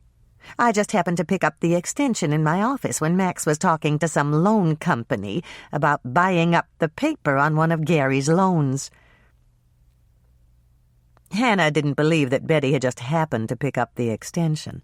Betty was nosy, and that was why she was such a valuable contact. "Has Max ever done anything like this before?" "Are you kidding? You don't get as rich as Max is by selling cream and butter." "How do you know for sure?" "You can't work for a man for 20 years without picking up a word here and there. Max is a regular shark when it comes to buying up businesses, foreclosing properties, and turning big, fat profits on them." Hannah was about to ask another question when she saw Andrea waving at her. She patted Betty on the arm and made her excuses. "Andrea's waiting for me, and I've got to run. Thanks, Betty." "But how about Max? Do you think he's all right?" "I'll find out," Hannah promised, and then she quickly added up the new facts she'd learned. Ron had seen Max on Wednesday morning, and now Ron was dead. And Max was supposed to be at the Buttermakers' Convention, but no one had seen him, and he hadn't called in. Had Max shot Ron and fled the country? It was a distinct possibility. It was also possible that Max was lying low at the convention, and he'd called Betty when all the excitement had died down. If Max thought he was safe, he might even waltz back into town as big as you please and act all shocked and saddened about the horrible crime that had cost Ron his life. "What is it, Hannah?" Betty looked anxious. "I'm just thinking, when is Max due back?" "On Tuesday night." If Max decided to call in, Betty might tell him about the questions she'd asked. That would alert him, and he'd hop the first plane out of the country. Hannah couldn't let that happen. Somehow, she had to keep Betty silent. "I just realized something, Betty. You'd better not mention that you talked to me. If Max finds out that we've been discussing him, he'll get really upset." "That's true," Betty agreed. "If he calls in, don't mention that I told you about his meeting. He'll just think that we were nosing into his personal life. I'm concerned for your job." "You're right, Hannah." Betty's eyes widened. "Max would fire me if he thought I was gossiping about him, even if I wasn't." "Exactly. If anybody asks you what we were talking about tonight, just say that we were making small talk about the buffet table. I'll say the same thing." "Thanks, Hannah." Betty looked very grateful. "I sure don't want to risk my job. I just love it at the dairy. My lips are sealed. You can count on that." "Mine too." Hannah walked away, confident that Betty wouldn't repeat their conversation. She'd also discovered a wonderful new tool for social intercourse. It was intimidation. And it worked. And if the glower on Andrea's face was any indication, Hannah knew that she was in for a dose of it herself. Andrea sighed as they walked down the hall together. She still didn't look happy about being left to dance with Norman for so long, but when Hannah had whispered that she'd been doing legwork for Bill, Andrea lightened up a little. "I still can't believe that you stuck Norman with the Hollenbeck sisters. You know they're going to chew his ear off for at least 15 minutes. "That's what I'm counting on. Norman said he wanted me to introduce him to prospective patients, and Marguerite seemed really interested in having her teeth whitened. If she does it, she'll tell all her friends at the church, and they'll do it, too." "Here's the ladies' room." Andrea stopped at the door. "I know, but that was just an excuse. I need you to make a phone call for me, Andrea. You're a lot better at sweet-talking people than I am." "You can say that again." Andrea laughed, and Hannah could tell that the last vestige of her anger had disappeared. "Who am I calling?" "The Holiday Inn in Eau Claire, Wisconsin. That's where they're holding the Tri-State Buttermakers Convention." "You want me to talk to Max Turner?" Andrea sounded very reluctant. "I don't think I should do that, Hannah. Bill hasn't talked to him yet, and he doesn't know about Ron. I don't want you to talk to Max. I want you to get Gary Mielke from the Milky Way Dairy on the phone. I need some information from him." Andrea looked dubious. "Does Bill know about this?" "No. I just learned something from Betty, and I have to confirm it with Gary." "But are you supposed to... shouldn't Bill be the one to..." "Bill's not here, and I am," Hannah interrupted her. "This could be important, Andrea. It can't wait for Bill to get back from the accident scene. We'll use the phone in Del Woodley's den. That's private, and God knows the Woodleys can afford one long-distance call to Wisconsin." Andrea thought about it for a minute. "Okay, I'll do it. Bill always says that I can sweet-talk anybody into anything." Hannah led the way to the den and got Andrea settled behind Del Woodley's desk. Then she took a seat on the couch and listened in awe as her sister charmed the desk clerk into leaving his post to search for Gary Mielke. Bill was right. Andrea could talk anyone into anything, and knowing that caused a heavy load of guilt to drop from Hannah's shoulders. Bill might want Andrea to quit her job, But her sister would just sweet-talk him into letting her go right on selling real estate. Chapter 17. Hannah was frowning as she approached the ballroom entrance with Andrea. What she'd learned had confirmed her suspicions. Max Turner wasn't at the Buttermakers' convention. He'd been scheduled to give the opening speech, but he hadn't shown up, and Gary Mielke had filled in for him. Gary had arrived at the Holiday Inn on Tuesday night to meet some friends of his. They'd gone out to a late dinner and spent the night with some other friends. Hannah hadn't asked whether those other friends had been male or female. It didn't really matter. The point was that Gary Mielke had an alibi, and he couldn't have had anything to do with Max's disappearance or Ron's murder. "Come on, Hannah." Andrea took her arm. "We have to rescue Norman before the Hollenbeck sisters drive him crazy." "I know. I just wish I could go home and think about this. There's something I'm missing." "Later. I'll come over, and you can run your theories past me. Bill won't be home until late anyway." "How do you know that?" Hannah turned to her in surprise. "Reverend Knudsen told me." "How does he know?" "Sheriff Grant paged him a couple of minutes ago. He said that some of the crash victims needed spiritual comfort." "Uh-oh," Hannah winced. "They don't bring in the Reverend unless it's really bad." "I know. Sheriff Grant paged all 3 of them. Reverend Knudsen is driving out there, and Father Coltus and Reverend Strandberg are riding with him." Hannah figured it must be a truly massive pileup. It would take a disaster of that magnitude to get all 3 local clergy into a common car. Father Coltus hadn't spoken to Reverend Knudsen since the Lutherans had beaten the Catholics at softball, and Reverend Strandberg had been privately denounced by the other 2 as a Bible-thumping zealot. They found Norman still talking with the Hollenbeck sisters. He motioned for them to wait for just a moment, and then he turned back to Marguerite. "I'll see you at 10 tomorrow, Miss Hollenbeck. I know you'll be pleased with the new technique. It's completely painless, and you'll walk out of the office looking so beautiful your own sister won't recognize you." Hannah waited until they had walked away and then turned to Norman. "Your own sister won't recognize you?" "Okay, maybe I was laying it on a little thick, but I know she'll be happy. Say, how about coming in for—" "Forget it, Norman," Hannah interrupted him. "I know you're in recruiting gear, but don't even try. How about hitting the buffet tables before they pack up the food?" Andrea, catching Hannah's attempt to change the subject from dentistry to food, agreed. "Good idea. I had a bite with Bill, but I'm hungry again." Norman took Hannah's arm. "That's fine with me. My mother's on a health kick, and she doesn't cook anything except chicken and fish. If I don't get some red meat soon, I'm going to lose every ounce of my fabulous muscles." Andrea burst into delighted laughter, and then she took Norman's other arm. "You know, I'm really beginning to like you, Norman." "That's what they all say." Norman looked smug. "I tend to grow on people." "Like mold?" both Hannah and Andrea asked in unison, and then broke into laughter with Norman. As Hannah filled her plate from the array of food, she mulled over the new facts she'd learned tonight.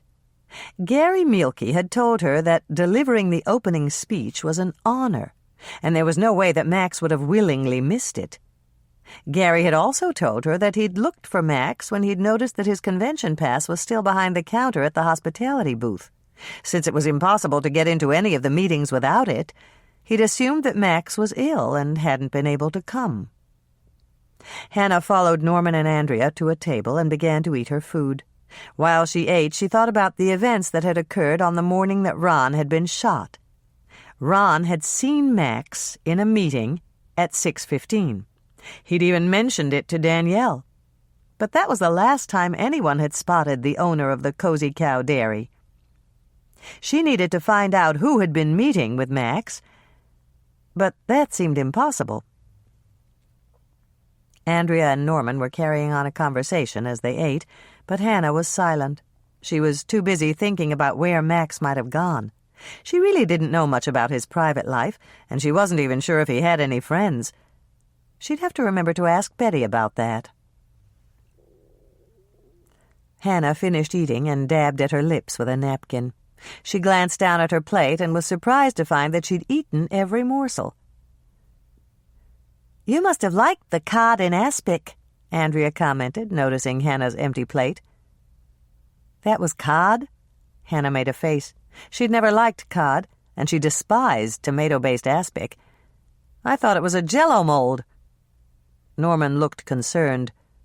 "You seem preoccupied, Hannah. Is there something wrong?" "No, not really." Hannah knew she had to think of some explanation. She didn't want Norman to think that she wasn't enjoying his company. "I was just thinking about Max. I really need to talk to him." "Max Turner?" Norman stared at her in alarm. "Whatever you do, don't get involved in any business dealings with that man." "Why?" Hannah was puzzled by the angry tone in Norman's voice. "He'll eat you alive. I could tell you stories about—" Norman stopped and looked embarrassed. "Sorry. It's water over the dam now, but I still see red whenever I hear the man's name." Hannah reached out to touch Norman's sleeve. "Tell us about it, Norman." "My father borrowed some money from Max Turner, and it was the biggest mistake of his life. He'd only been in business for a couple of months, and he needed to set up his second examining room. Dental equipment is very expensive, and he didn't have the money for it." "Why didn't your father go to the bank for a business loan?" Andrea asked. "He did, but they told him that he hadn't been in business long enough to establish an earnings basis. Max Turner offered to take my parents' house for collateral, even though they'd just bought it and they didn't have any equity. He told them that all they had to do was convert their mortgage to 15 years and make every house payment. He even offered an interest-only loan on the money for the equipment, with payments on the principal whenever they had a good month." Andrea winced. "Uh-oh. I know something about loans, and that's too good to be true."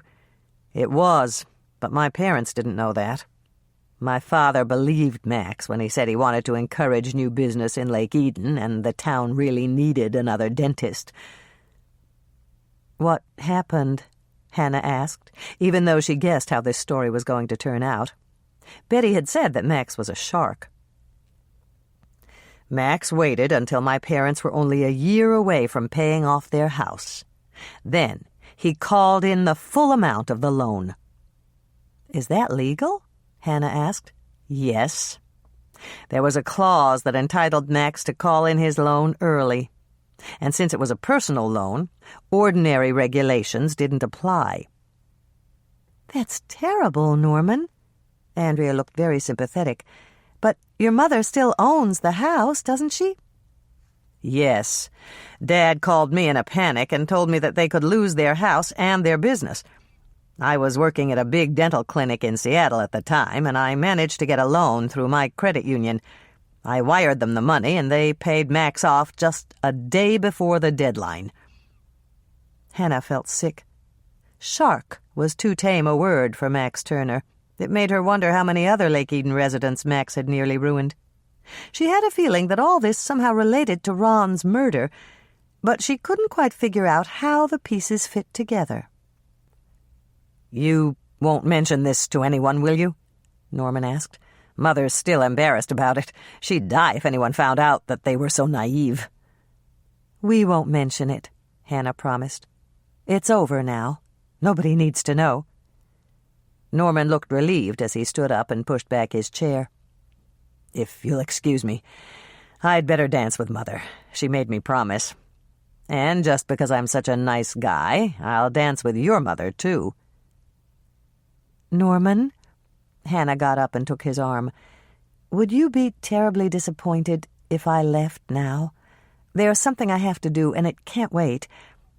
You can stay. Andrea will drive me." "Okay."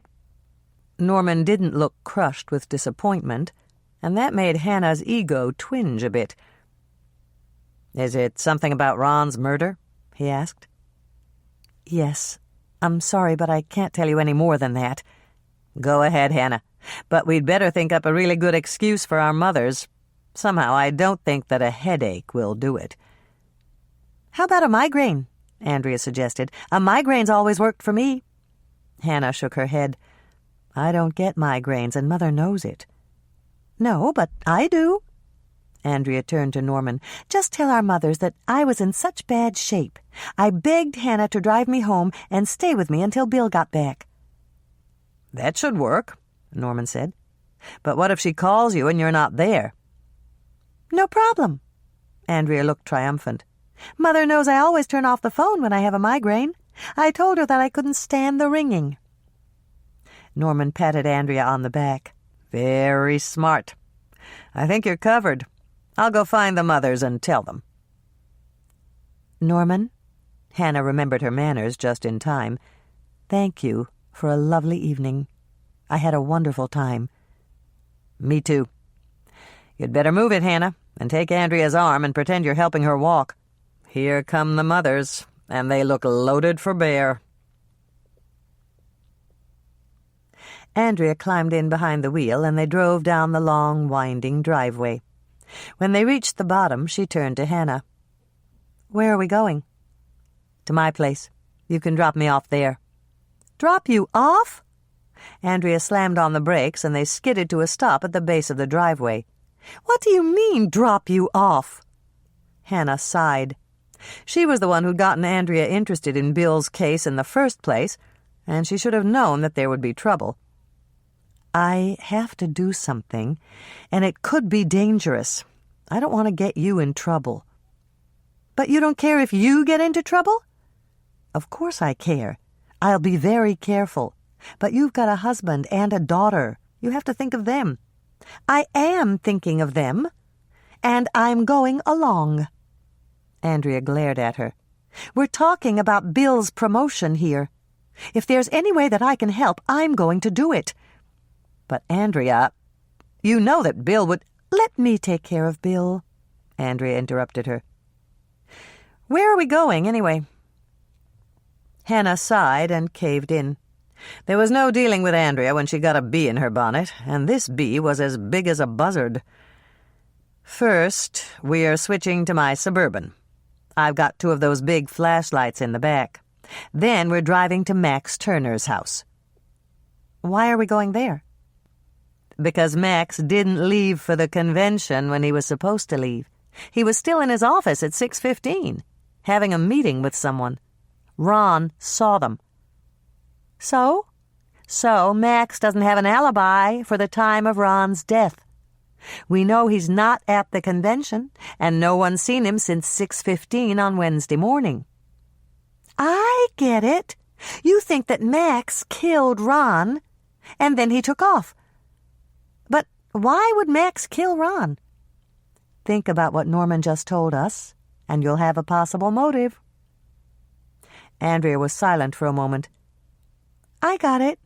You think that Ron overheard Max making some kind of shady business deal? And Max followed Ron on his route and killed him so that he couldn't tell anyone about it.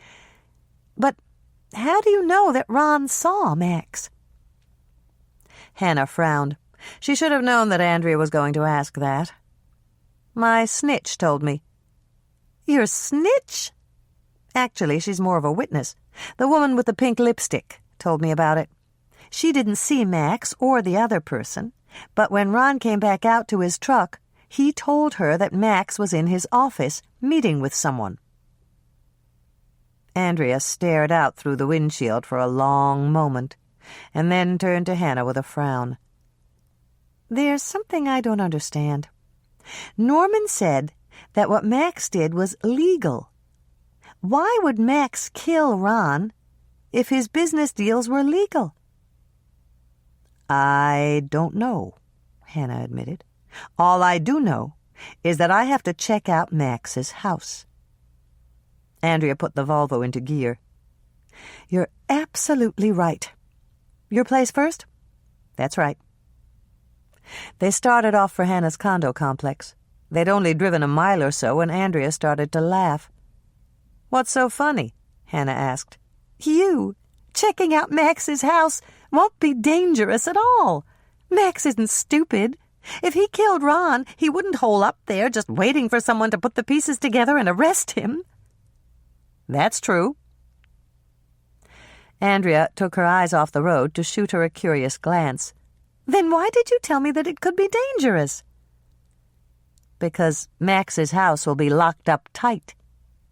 And Bill might just kill both of us if we get arrested for breaking and entering. Chapter 18. Hannah turned off the highway and onto the access road that ran past the Cozy Cow Dairy. The huge cinder-block building was deserted this time of night, and its white paint gleamed in the 1,000-watt glow from the security lights that had been installed on poles around the perimeter. The security lights weren't really necessary. No thief in his right mind would break into a dairy to steal butter or cream vats. But Hannah supposed that Max had gotten a break on his insurance by lighting the place up. It's creepy out here at night. Andrea's voice was shaking slightly, and Hannah suspected her sister was having second thoughts about demanding to come along. Doesn't Max have a night shift? No. There's nothing to do until the tanker trucks come in from the farms in the morning. Except for his delivery men, nobody comes in until 7:30. I feel silly dressed like this. Andrea glanced down at the black pullover sweatshirt and jeans that Hannah had insisted she wear. Your jeans are too big for me. I had to roll the legs up 3 times and pin them at the waist. And this hooded sweatshirt smells like it came out of a trash bin. Why did we have to dress up like a couple of cat burglars anyway? Max's house is at least a half-mile from the road. There's no way that anyone will spot us. Sorry, Andrea. My wardrobe isn't as extensive as yours. That's all I had that would almost fit you, and I didn't think you wanted to wear your party dress. Andrea let her breath out in a long sigh. You're right. I'm just a little nervous, that's all. I keep thinking about how mad Bill's going to be if we get caught. We won't. I told you before, if we have to break in, I'll do it. And if worse comes to worst, you can tell him that you tried to stop me, but I wouldn't listen. That'll go over like a lead balloon. Andrea sighed again, and then she winced as they bumped over a rut in the road. With all Max's money, you'd think he'd have his driveway graded once in a while. They rode in silence for another minute or so. As they neared Max's house, Hannah cut her lights and drove the rest of the way by moonlight. He must be gone. There aren't any lights, Andrea whispered as Hannah pulled up in front of Max's garage and shut off the engine. I told you Max wouldn't be home. I didn't expect him to be, but I'm going to ring the doorbell just in case. What if someone answers? Andrea sounded scared. Who? Andrea shivered. I don't know. Just someone. Then I'll think of something to say. Hannah got out of her Suburban and marched up to the doorbell, wishing she were as confident as she sounded. If Max answered the door, she'd have some tall explaining to do. But Max didn't answer, and Hannah walked back with a smile on her face. Nobody's there. Come on, Andrea. Let's check out his garage. We can peek through the windows. How? Andrea got out of the Suburban to stare up at the high, narrow windows that ran in a strip across the top of the garage door. They're too high for us to see in. No problem. Hannah climbed up on the hood of her Suburban and motioned for Andrea to hand her a flashlight. She directed the powerful beam through the narrow strip of windows, and what she saw made her gasp in surprise. What is it? Andrea whispered. What's in there, Hannah? Hannah climbed down, trying not to look as shocked as she felt. Max's car is still there. If his car is there, he's got to be home. Andrea was so astonished she forgot to whisper. Let's get out of here, Hannah. Hannah's instinct to flee was every bit as powerful as her sister's, but her sense of duty took over. We can't just leave. If Max is inside, he could be sick, or injured, or even worse. Andrea gasped, and Hannah knew she'd understood the reference to even worse. "Don't be a fool, Hannah. Let's go get Bill." "You go. The keys are in the ignition. I'm going in to check on Max." But... Andrea started to stammer, and Hannah knew she was scared spitless. "I can't leave you here alone, Hannah. What if Max is dead and his killer is inside?" "If Max is dead, his killer is long gone. Be reasonable, Andrea. If you killed someone, would you stay in the house with him for 2 whole days?" "No," Andrea admitted. "But I just can't help feeling that something really bad is going to happen. Remember Charlie Manson?" "That was California. Just stay here and be a lookout for me. If you see any headlights coming down the driveway, ring Max's doorbell." "No way, Hannah. I don't want to stay here alone." "Then come with me." Hannah knew they were wasting precious time. "Make up your mind, Andrea. I'm going in." "I'll come with you. It's better than staying out here by myself. How are we going to get in?" "I don't know yet." Hannah stepped back to survey the house. There wasn't any easy way inside. "I guess I'm going to have to break a window." "Don't do that. Bill says lots of people leave the door that connects their garage to their house open, and that's how burglars get in. Maybe Max left his unlocked." "That's great, but how are we going to get in Max's garage without a clicker? He's got an automatic garage door opener. I saw the hardware when I looked inside." "I know how." Andrea sounded very proud of herself. "I watched Bill do it once when our clicker didn't work. He pulled up really hard on the door handle, and it slid up a couple of inches, just enough for me to wiggle through. I think we could do it if we lift together." "It's worth a try. Let's find something to prop it open after we lift it." "How about those boxes?" Andrea pointed to the pile of old-fashioned wooden milk boxes that were stacked at the side of Max's driveway. "They'll do." Hannah walked over to retrieve a milk box. She positioned it next to her foot, and then she grasped the handle of the garage door. "Come over here and help me lift. If we can get it open, I'll kick the milk box under with my foot." It took a couple of tries, but they managed to lift the door almost a foot. Hannah propped it open with the milk box and stepped back to eyeball the opening. "It's pretty small. I don't think I can get under there." "I can." Andrea sounded frightened, but she managed to give Hannah a grin. "I'm only a size 5. Just hand me a flashlight when I get inside." Hannah watched as her sister stretched out on the driveway at the corner of the door, where the opening was larger, and began to wiggle through. Andrea hadn't wanted to break in, but here she was, inching her way inside the dark garage. "Okay, I'm in." Andrea stuck her hand out of the opening. "Give me the flashlight." Hannah handed her the flashlight and watched the light grow fainter as Andrea moved deeper into the garage. A few moments later, the garage door slid smoothly open, and Hannah stepped inside. "Hannah?" Andrea motioned her over to Max's car with the beam of her flashlight. "I think you'd better look at this." For a minute, Hannah didn't know what her sister was talking about.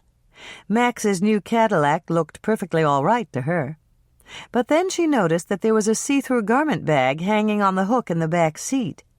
2 suitcases were standing near the trunk, as if someone had planned to stow them inside later, and a briefcase sat open on the passenger seat. Max was packing his car, but he didn't finish. Andrea gestured toward the suitcases. "Because something or somebody stopped him," Hannah stated the obvious conclusion. Max had intended to go to the Buttermakers' Convention. His suits were hanging in the garment bag, his suitcases were ready to stash in the trunk, and his briefcase was on the seat. "Turn on the garage light, Andrea." Once the garage was flooded with light, Hannah walked around the Cadillac and opened the passenger door. She glanced down at Max's briefcase and took a deep breath. Max's wallet was inside, and she picked it up. "Do you really think you should snoop through his personal things?" Hannah turned to give her sister a long, level look. "Why not? It didn't seem to bother you in Norman's office." Andrea's cheeks turned a dull red, and she snapped her mouth shut. She didn't say a word as Hannah opened the wallet and counted the bills inside. $1,200 in cash, his driver's license, and a folder of credit cards, Hannah reported. "Then Max didn't kill Ron and run away." Andrea sounded very sure of herself. "He might have left the credit cards and his driver's license, especially if he was afraid of being traced. But the cash? He would have taken the cash." "You're right." Hannah flipped through the papers in the briefcase and pulled out an agenda for the Tri-State Buttermakers' Convention.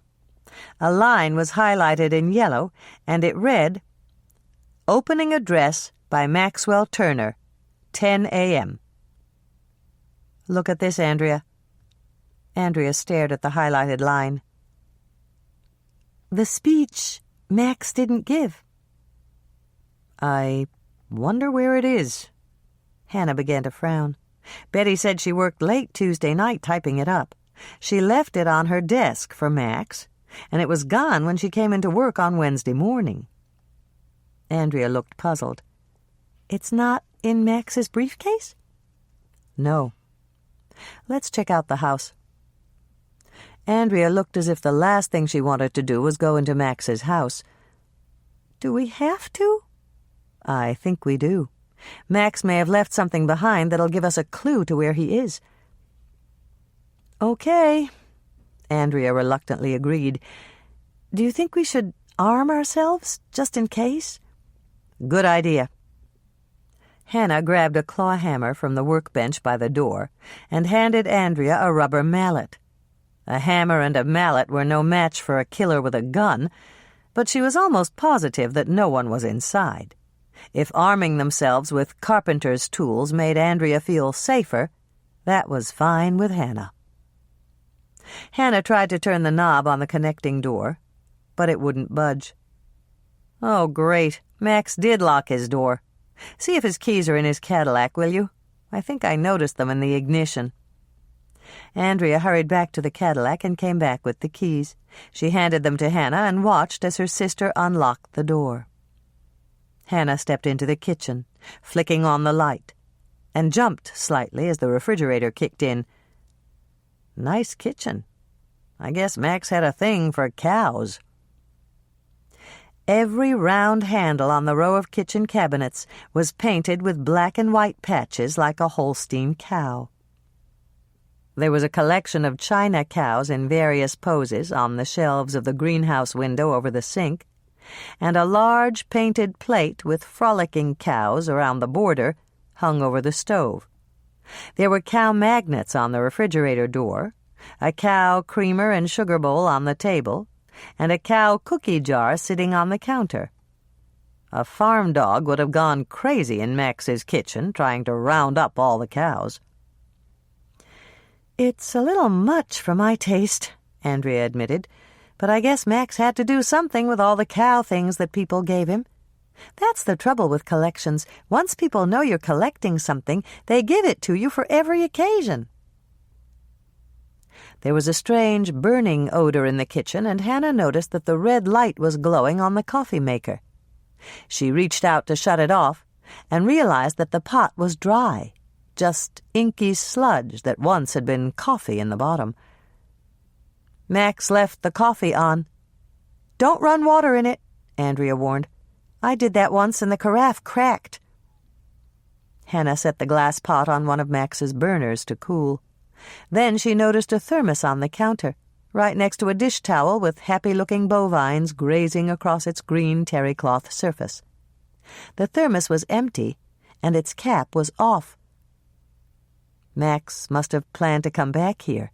He made a pot of coffee so that he could fill his thermos. He probably wanted to take it with him for the drive. Andrea looked sick as she stared at the empty thermos, and Hannah knew she was thinking about what might have happened to Max. She grabbed her sister's arm and propelled her past the cabinets with their cow-painted knobs and into the deserted living room. Hannah flicked on the lights, but there was no sign that anyone had been here since Max had left early Wednesday morning. She glanced at her sister. That sick look was still on her face, and decided that she'd better do something fast. Andrea's face was pale, her knees were shaking, and she looked as if she might faint. "Andrea, I need you to help me out here," Hannah ordered in the same tone of voice that Dolores had used when she'd told them to clean their rooms. "Have you ever been in Max's house before?" Andrea blinked once, twice, and then she turned to Hannah. She looked disoriented and more than a little frightened. "What did you say?" "Have you ever been in Max's house before?" Andrea nodded. A little color was beginning to come back to her cheeks now that Hannah had given her something else to focus on. "Al sent me out with some papers last fall. Max bought some property over in Browerville, and Al handled the paperwork for him." "Can you remember what the house looked like then?" "Of course I can. I'm a real estate agent." Andrea's voice was less tentative. "Max even gave me a tour. It was right after he fixed it up, and I wanted to see it. I thought he might want to put it up for sale later on and move to a bigger place in town." Hannah smiled and patted her on the shoulder. "I knew I could count on you. Just keep your eyes open for anything that looks out of place. How about this room? Does it look the same as it did then?" Andrea looked around. "Everything's the same, except for the couch. He used to have a black one with cow pillows on it. See that painting up there over the fireplace? He told me that his mother painted it from an old photograph. That's Max's grandfather standing in front of the original dairy." "I didn't know that Max's mother was an artist." Hannah stared at the painting. It wasn't very good. "Obviously, she wasn't." Andrea recovered enough to smile. "It's from one of those original paint-by-the-number sets. They were very big in the 50s. She mailed in the photograph, and they sent back the canvas with little numbers in the spaces so she'd know what color to use. I had all I could do not to tell Max how bad it was." Now that Hannah had moved closer, she could see some of the numbers showing through the paint, and she doubted that Max's grandfather had sported a 17 tattooed on his forehead. "Let's go through the other rooms. Tell me if you see anything that you don't remember." With Andrea following, Hannah stepped briskly out into the hallway, and they proceeded to go through every room in the house. Andrea pointed out new curtains in the den, a slightly different furniture arrangement in Max's home office, and new wallpaper in the dining room. Max's bedroom had been painted since Andrea had seen it. He'd changed the color scheme from blue to green, and the guest bedroom had a new braided rug on the floor. Every room had at least one cow in some shape or form. "How can you remember what everything looked like?" Hannah asked. She was amazed at the amount of information Andrea had remembered from a single tour of Max's house. Andrea shrugged modestly. "I've always had a good eye. That's why I could tell when Mother had been in my room. If one tiny thing had been moved, I noticed it." "And there isn't one tiny thing out of place in Max's house?" Hannah kept talking as they made a full circle and approached the kitchen again. She didn't want Andrea to think about what might have happened to Max.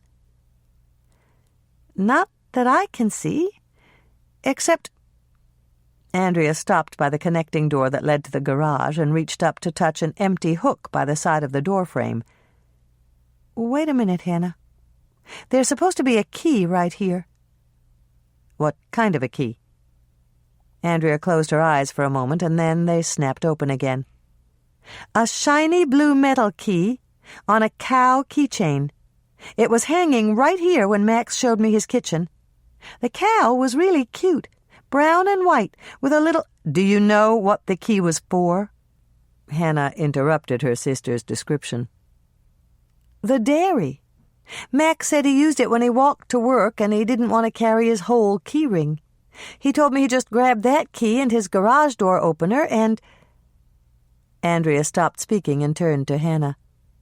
"That must be what he did on Wednesday morning. When I went back to his car to get the keys, I noticed that his garage door opener wasn't clipped to the visor." "I think you're right. Max started to pack his car Wednesday morning, but he didn't have time to finish before his meeting. He left his briefcase open because he needed to pick up the speech that Betty typed up. When his meeting was over, he planned to come back here and leave for the convention. But Max didn't come back. The last time anyone saw him, he was in his office at Cozy Cow. His trail ends at the dairy." Andrea winced. "I hope you're not going to say what I think you're going to say." "I am." Hannah closed up the garage and ushered her sister out Max's front door. "We don't have a choice. We've got to check out the dairy."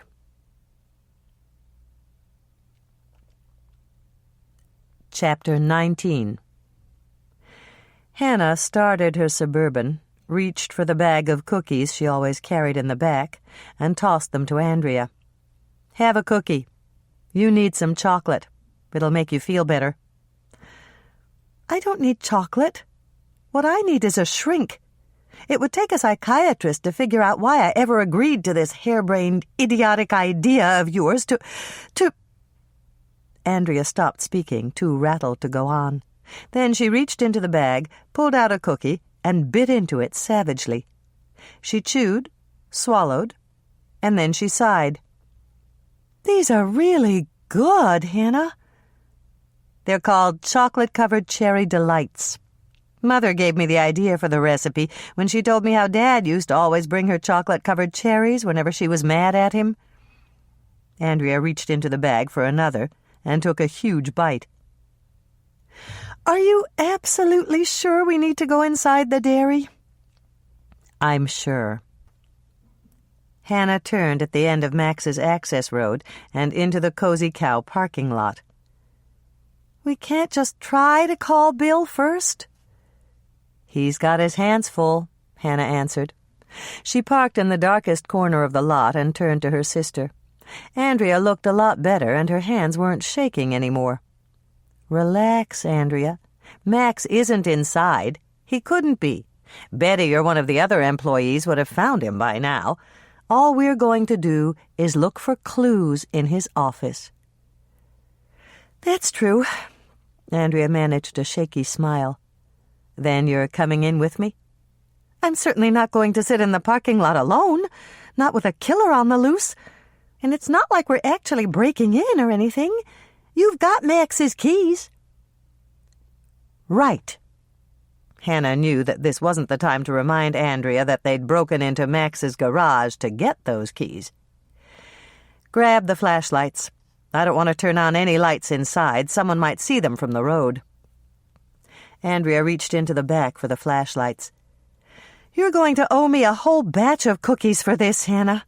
I'll take the chocolate-covered cherry delights." "Deal." Hannah grabbed her flashlight from Andrea's hand and got out of the truck. The temperature had dropped in the past hour, and she shivered as they walked across the parking lot to the rear door.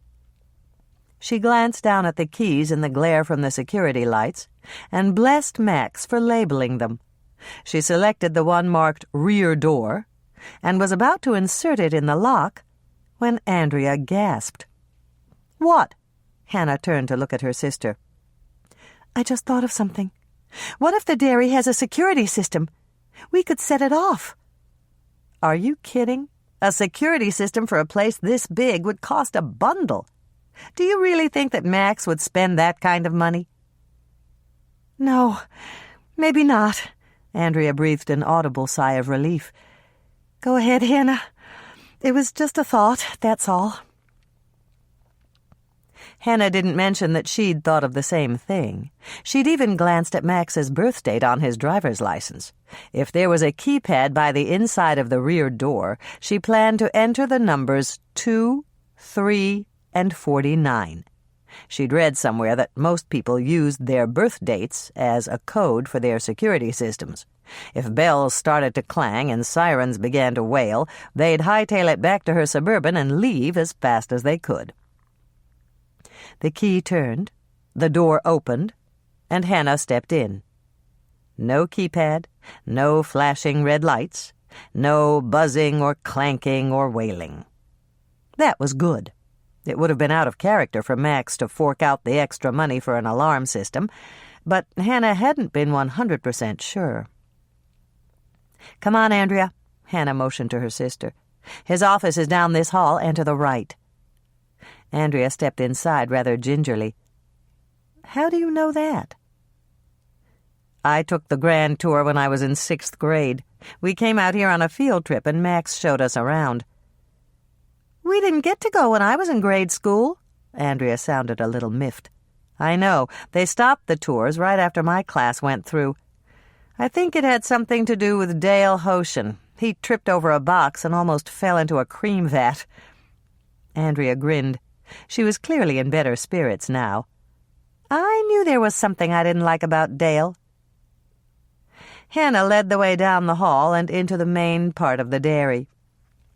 It was large and cavernous, not a comfortable place to explore at night. Their flashlights were powerful, but the twin beams did nothing to dispel the looming shadows. Hannah was sure that the place would seem very ordinary if they could turn on the overhead lights, but several rows of glass-blocked windows peppered the face of the building, and she didn't want to take the chance that someone on the highway would notice the light. "Are you sure you know where you're going?" Andrea's voice sounded unnaturally loud in the stillness. "I think so," Hannah replied.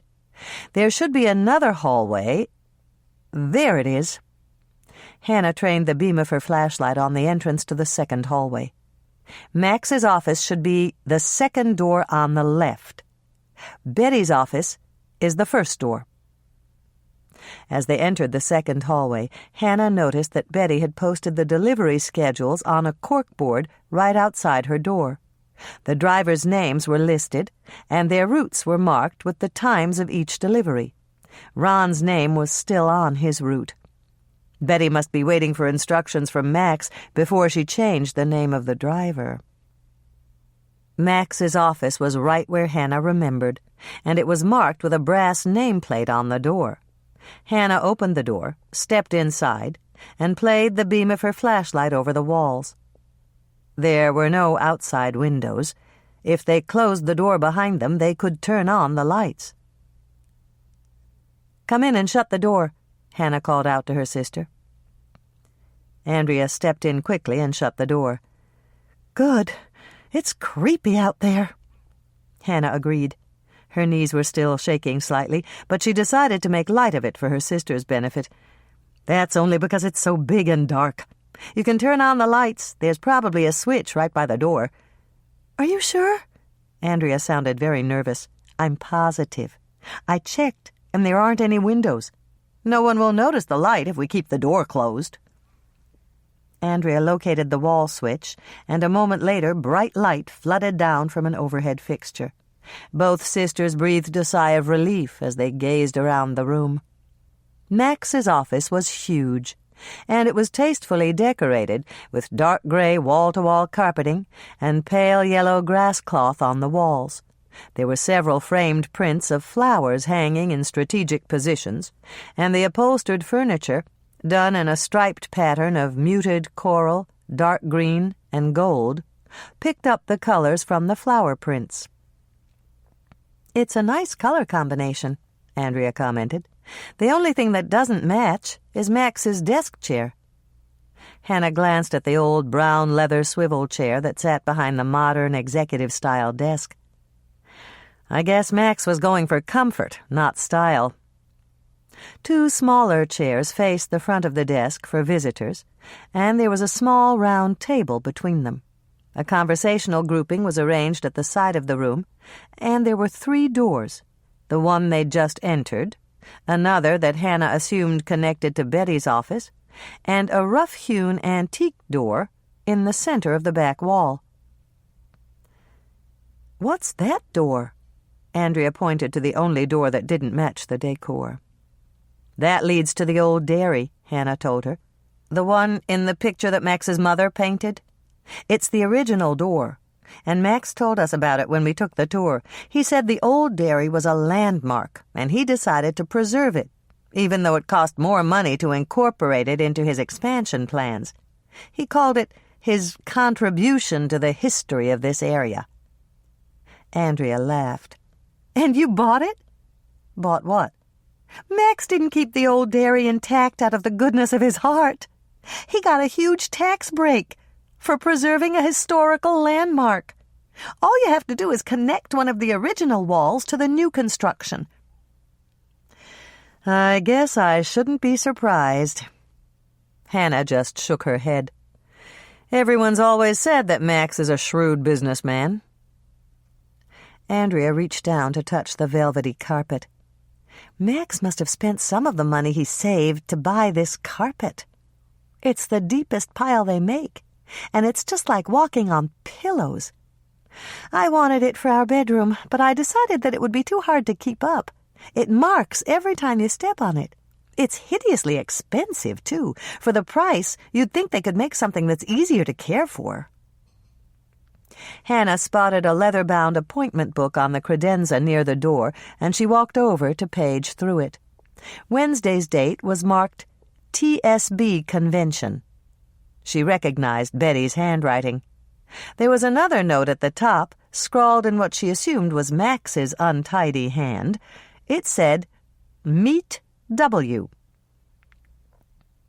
"Look, Hannah," Andrea sounded insistent. "See all the footprints on this carpet?" Hannah looked down at the carpet and saw footprints in the deep pile. "You're a genius, Andrea. If you hadn't mentioned it, I might have trampled right over them. Follow me and keep to the sides of the room. Let's see if we can find any footprints in front of Max's desk." Hugging the wall, Hannah moved forward until she was even with the front of Max's desk. Andrea was right behind her, and Hannah pointed to the tracks in front of one of the chairs. "There! That proves someone was in here with Max." "And we know Max was here. See those marks from the wheels of his chair?" "I see them," Hannah acknowledged, and then she pointed to another series of tracks. "But I'm more concerned about those." Andrea studied the indentations in the pile of the carpet. "They're going right to that door." "The original dairy. Max must have taken his visitor in there. We'd better check it out." "Why would he take someone in there?" "He told us that he used it for the storage of old records," Hannah explained. "Come on, let's see if it's open." With Andrea following at her heels, Hannah pushed open the door and found the light switch. She gestured toward the shelves of file boxes lining the small brick building. "I guess he's still using it for storage." "Is that the original safe?" Andrea pointed to the old safe in the corner. "It must be. It looks old." Hannah walked over to examine the safe door. It was standing open, but it didn't look damaged in any way. Max must have opened it for some reason.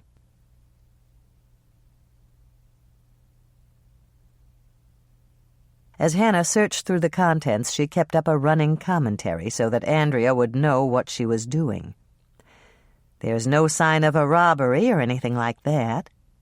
Here's a bundle of cash and a jewelry box."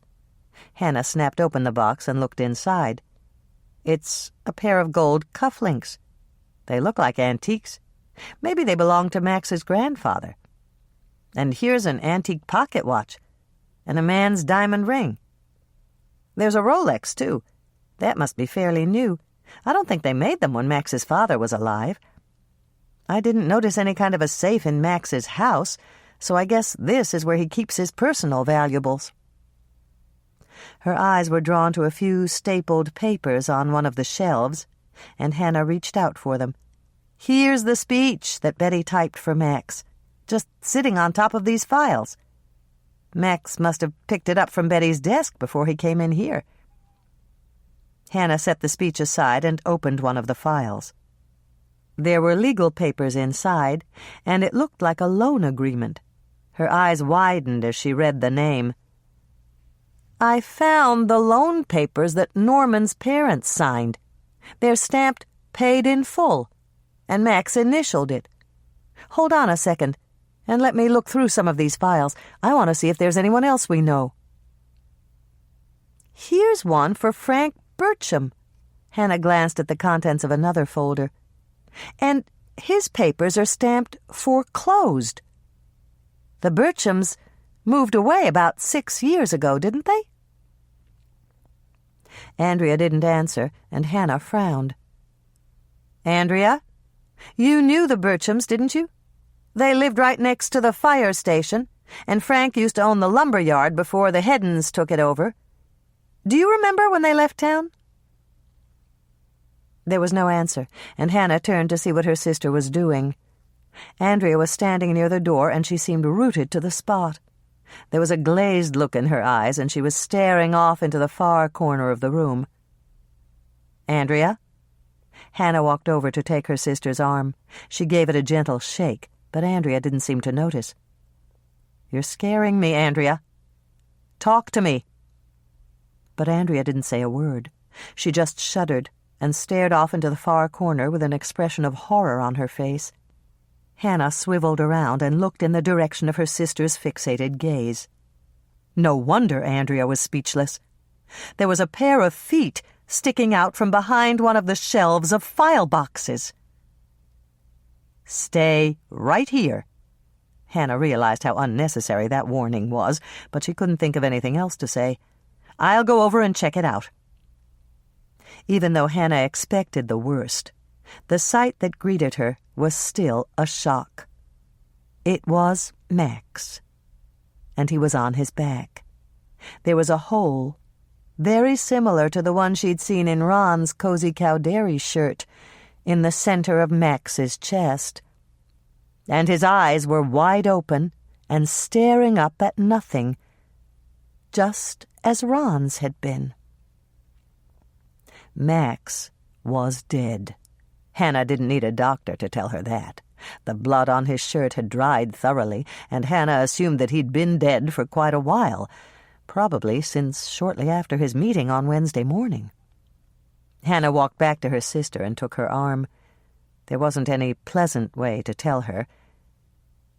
"It's Max, and he's dead. Let's go and find Bill." "Bill!" Andrea managed to choke out his name. "Right. Come on, Andrea. I'll drive out to the accident scene and we'll find him. How about Tracy? Do you need to get home to her?" Andrea shook her head. It was a jerky, almost automatic kind of motion, but Hannah was relieved. At least she was responding. "With Lucy. Overnight. At the farm." "Good." Hannah understood what Andrea was trying to say. Lucy Dunright was Andrea's friend, and her daughter Karen was Tracy's age. Tracy was spending the night with Karen at the family farm. Hannah glanced over at the safe and made one of her snap decisions, the kind that frequently got her into trouble. This was a crime scene, and all of Max's papers would be taken as evidence. Hannah knew that she shouldn't touch anything, but Norman had told them how embarrassed his mother would be if anyone found out about the loan papers they'd signed with Max. Their loan had been paid off more than 5 years ago. The date was right on the papers. It had nothing to do with the crime, and there was no reason why anyone else had to know about it. It took only a second to grab the file and stuff it inside the front of her jacket. Hannah collected her flashlight, and then she went over to take Andrea's hand. "Come on, Andrea. We're leaving now." Andrea was in shock, and the sooner they got out of here, the better. Hannah pulled her into Max's office and guided her around the perimeter of the carpet and out the door. They walked back the way they'd come, across the large open space and out the back entrance. Hannah led the way to her Suburban and opened the passenger door. She tucked Andrea inside, walked around, and slid in. "Eat another cookie, Andrea." Hannah plunked the bag on her sister's lap. "It'll help." Andrea reached into the bag and took out a cookie. She stared at it for a second, and then she took a bite. Hannah started the engine and drove out of the parking lot, turning onto the highway and heading for the interstate. Bill shouldn't be that hard to find. She could hear sirens in the distance, and all she had to do was head toward the sound. They'd driven about 5 miles when Andrea made a strange, chortling sound.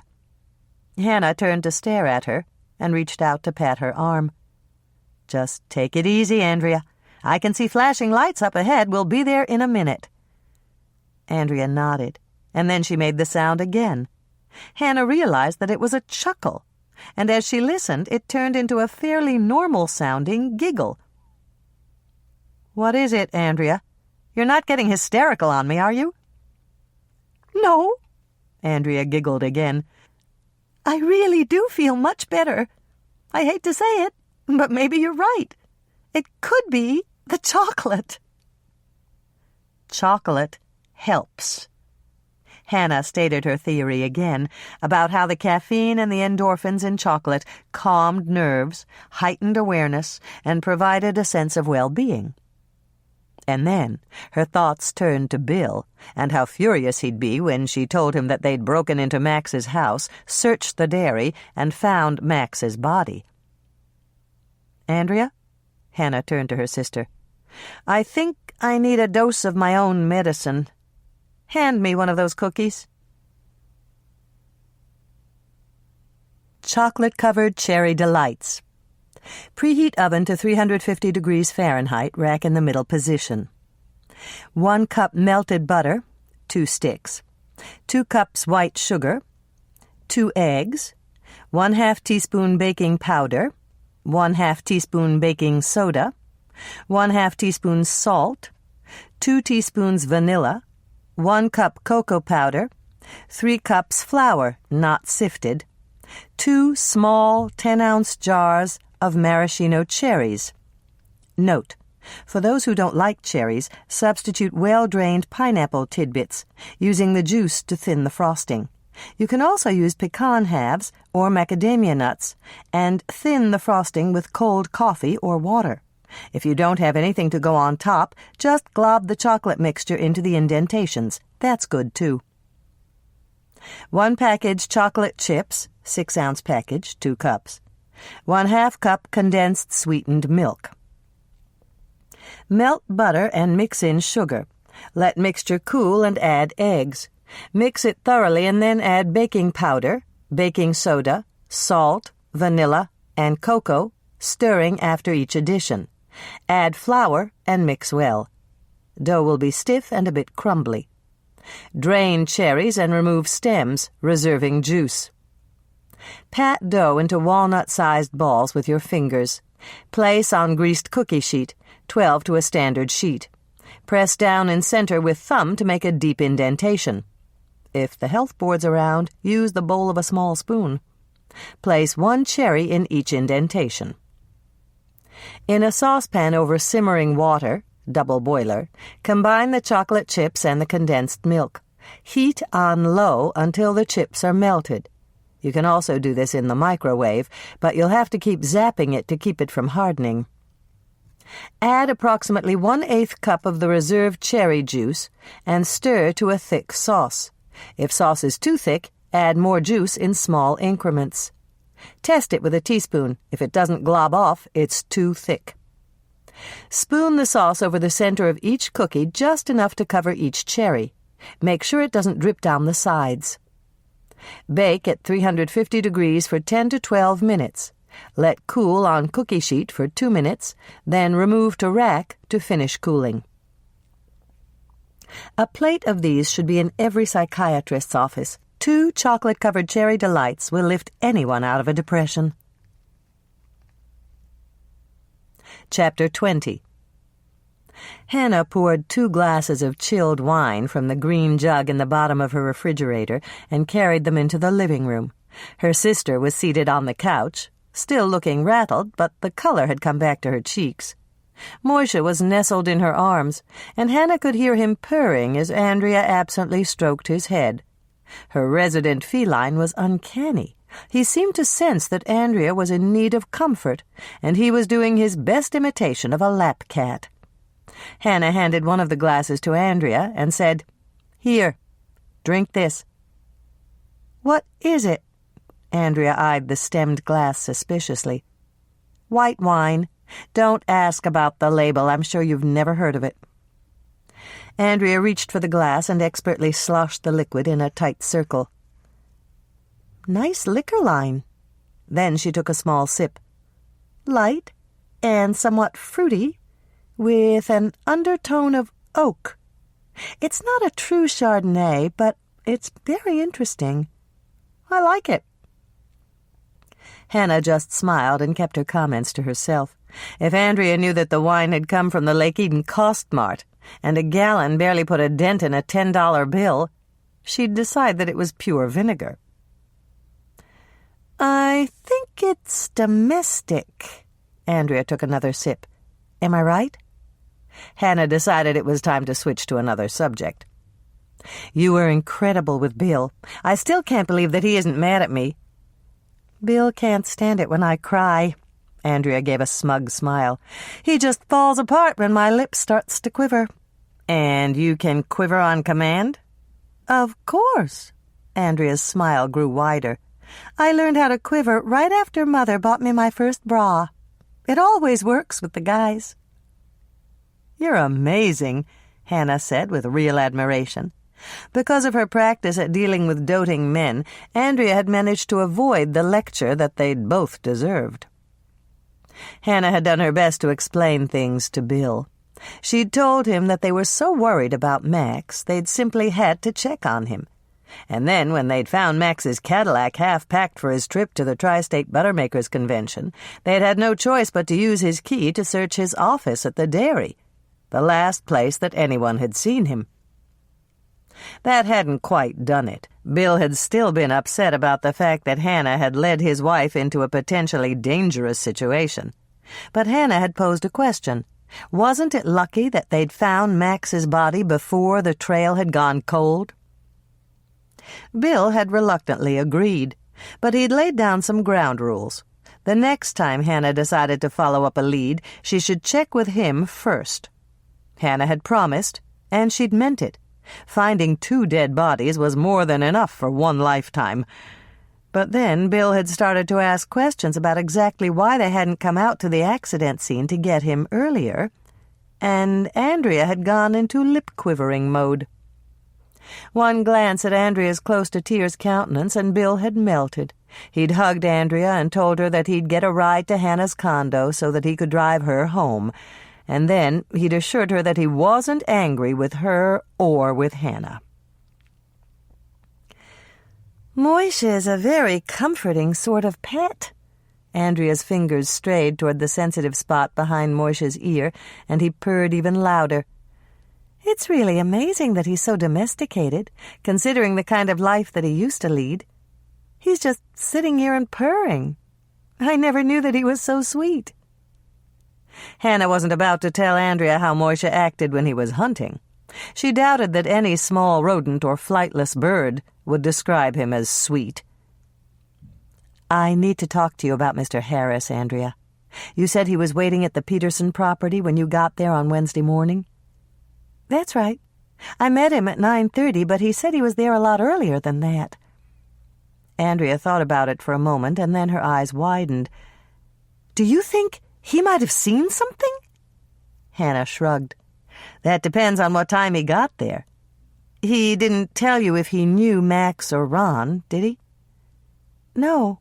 He said he didn't know anyone in—" Andrea stopped and stared at Hannah as the light dawned. "Do you think Mr. Harris killed Max and Ron?" "The time frame works, but Mr. Harris doesn't have a motive as far as we know." "I'd certainly like to talk to him about it. You don't happen to have his home phone number, do you?" "Of course I do. I'm a real estate agent. I always carry my clients' numbers with me.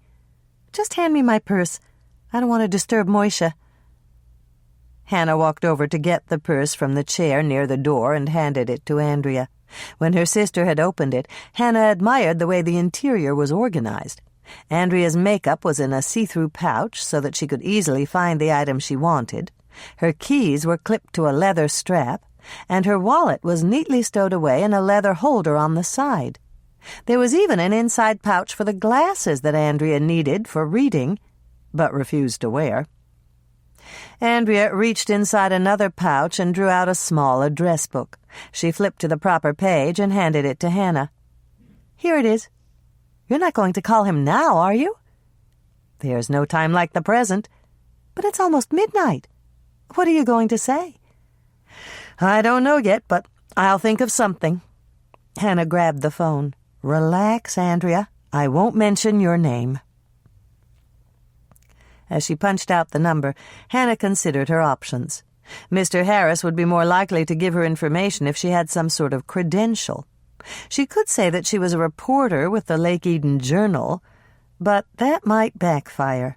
If Mr. Harris had anything to hide, he'd simply hang up on someone who said they worked for the town newspaper. As her call was connected, Hannah made a snap decision. Mr. Harris wouldn't dare to hang up on the police. "Hello?" The voice on the other end of the line sounded groggy, as if she'd awakened him, and Hannah did her best to sound official. "Mr. Harris, I'm sorry if I woke you, but this is Miss Swensen from the Winnetka County Sheriff's Station. We're investigating a crime that occurred at the Cozy Cow Dairy on Wednesday morning, sometime between 6:15 and 8. We need to know if you happen to observe anything that could relate to the crime. I understand that you were in the area at that time?" "Yes, I was. What happened?" Hannah smiled.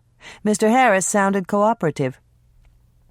"I can't give you the details, but I need to know the time that you arrived in Lake Eden and what you saw while you were there." "Let me see. I got to Lake Eden about 6:45 and drove straight out to the Peterson farm. I did see one thing that was odd, but I'm not sure if it's helpful." "Tell me anyway, Mr. Harris." Hannah maintained her professional voice. "As I approached the dairy, a car pulled out of the driveway. The driver was in a real hurry. He skidded over the center line, and I had to swerve to avoid him." "You said he, Mr. Harris, the driver, was a man?" "I'm not sure. I didn't actually see him. The sun visor was down." "Very good." Hannah grabbed the notebook and pen that were sitting on the coffee table and made a note. "Could you describe the car?" "It was a small black compact with a rental sticker on the window. The sticker was white with red lettering, but I didn't see the name of the company. I always use Hertz myself. My company gets a special rate from them." "Then you don't own a car, Mr. Harris?" Hannah winked at Andrea. Her question had nothing to do with the investigation, but she wanted to find out if he'd told Andrea the truth. "I have a vintage Jaguar, but I prefer not to drive it out of the city. I'm certainly glad I didn't drive it on Wednesday. That other driver came very close to hitting me. I just wish that Marshal Beesman had been there to give him a ticket." Hannah's eyebrows rose and she jotted another note. "You're acquainted with Marshal Beesman?" "Yes. He saw my car parked in front of the Peterson place and drove up to ask me what I was doing there." Hannah wrote down Herb's name. "What time was this, Mr. Harris?" "A minute or so past 8. I was listening to the radio and the 8 o'clock news had just started." "You've been very helpful, Mr. Harris." Hannah turned to wink at Andrea before she asked her final question. "Perhaps this has nothing to do with our case, but could you tell me why you decided not to buy the Peterson property?" For a moment, Hannah thought that Mr. Harris would refuse to answer, but then he cleared his throat. "My fiancée said she wanted to live in the country, but she broke off our engagement on Tuesday night. That's why I came to Lake Eden so early. I couldn't sleep, and I decided that driving might make me feel better. I suppose I should have told Mrs. Todd the reason that I passed on the house, but I really didn't want to discuss it." "That's certainly understandable." Hannah made a note on her pad and passed it to Andrea. "Thank you, Mr. Harris. We appreciate your cooperation." Andrea waited until Hannah had hung up the phone, and then she pointed to the note. "Mr. Harris was buying the Peterson place for his girlfriend?" "That's what he said. She broke off their engagement on Tuesday night. You would have sold it if she'd hung on for just one more day." "Oh, well, you win some and you lose some." Andrea shrugged and drained the last of her wine. "After what I've been through tonight, I think I deserve another glass of wine. It's really excellent, Hannah. I wasn't sure at first, but it definitely has legs. There's more, isn't there?" Hannah went off to fetch her sister another glass of Chateau Screwtop. If Andrea wanted to get a little smashed, that was fine with Hannah. She just hoped that when Bill arrived, Andrea wouldn't need to be slung over his shoulder like a gunny sack and carried down the stairs. The night wasn't peaceful, not by a long shot, and when Hannah's alarm went off at 6 the next morning, she felt as if she'd just closed her eyes. Her dreams had been peppered with bullet holes, blood, and stiff, cold legs sticking out like boards behind couches, chairs, and bookcases. There had even been a cow in her dreams, a huge homicidal Guernsey that had chased her over fences and past bubbling vats of cream. Hannah groaned and sat up in bed. Duty called. She had to bake the black and whites for the sheriff department's open house. As she padded into the kitchen, stepping carefully to avoid Moisha's morning rubs against her ankles, she wondered about the new hotshot detective from the Minneapolis Police Department. Would he approve of the way that Bill was handling the double homicide case? Sheriff Grant had obviously been impressed with the new man. According to Bill, he'd set up an interview the day that his application had come in the mail. "Here's your breakfast, Moisha." Hannah dumped dry crunchies into Moisha's bowl and gave him fresh water. Then she stumbled toward the coffee maker and poured her first cup. She must be a caffeine addict. She really couldn't function without a wake-up cup, or 3, in the morning. She just hoped the FDA and the president's drug czar didn't ever turn her into a criminal by classifying coffee as a drug. Some days it was easier to operate on automatic pilot. Hannah didn't want to wake up to the point where she recognized how tired she really was. She slugged down only 1 cup of the steaming brew, enough so that she wouldn't fall asleep and drown in the shower, and then she went back to her bedroom to get ready for work. When she had showered and dressed, she came out to empty the rest of the coffee into the large-sized car caddy that Bill had given her for Christmas. She refilled Moisha's food bowl, grabbed her jacket and keys, and stepped out into the pre-dawn freeze. The blast of cold air that greeted Hannah caused her eyes to snap open all the way. Her breath came out in white puffs, and she shivered her way down the outside stairway to the garage. It was time to break out her full winter gear. The garage was deserted, the cars lined up in even rows against the painted cinder-block walls. Hannah hurried to her Suburban and jumped inside, cranking the motor over twice before it started. Time to plug in her truck, too. The heater kicked in about the time she turned onto Old Lake Road. Hannah reached over and turned the levers on both vents to direct the warm air to her side of the vehicle.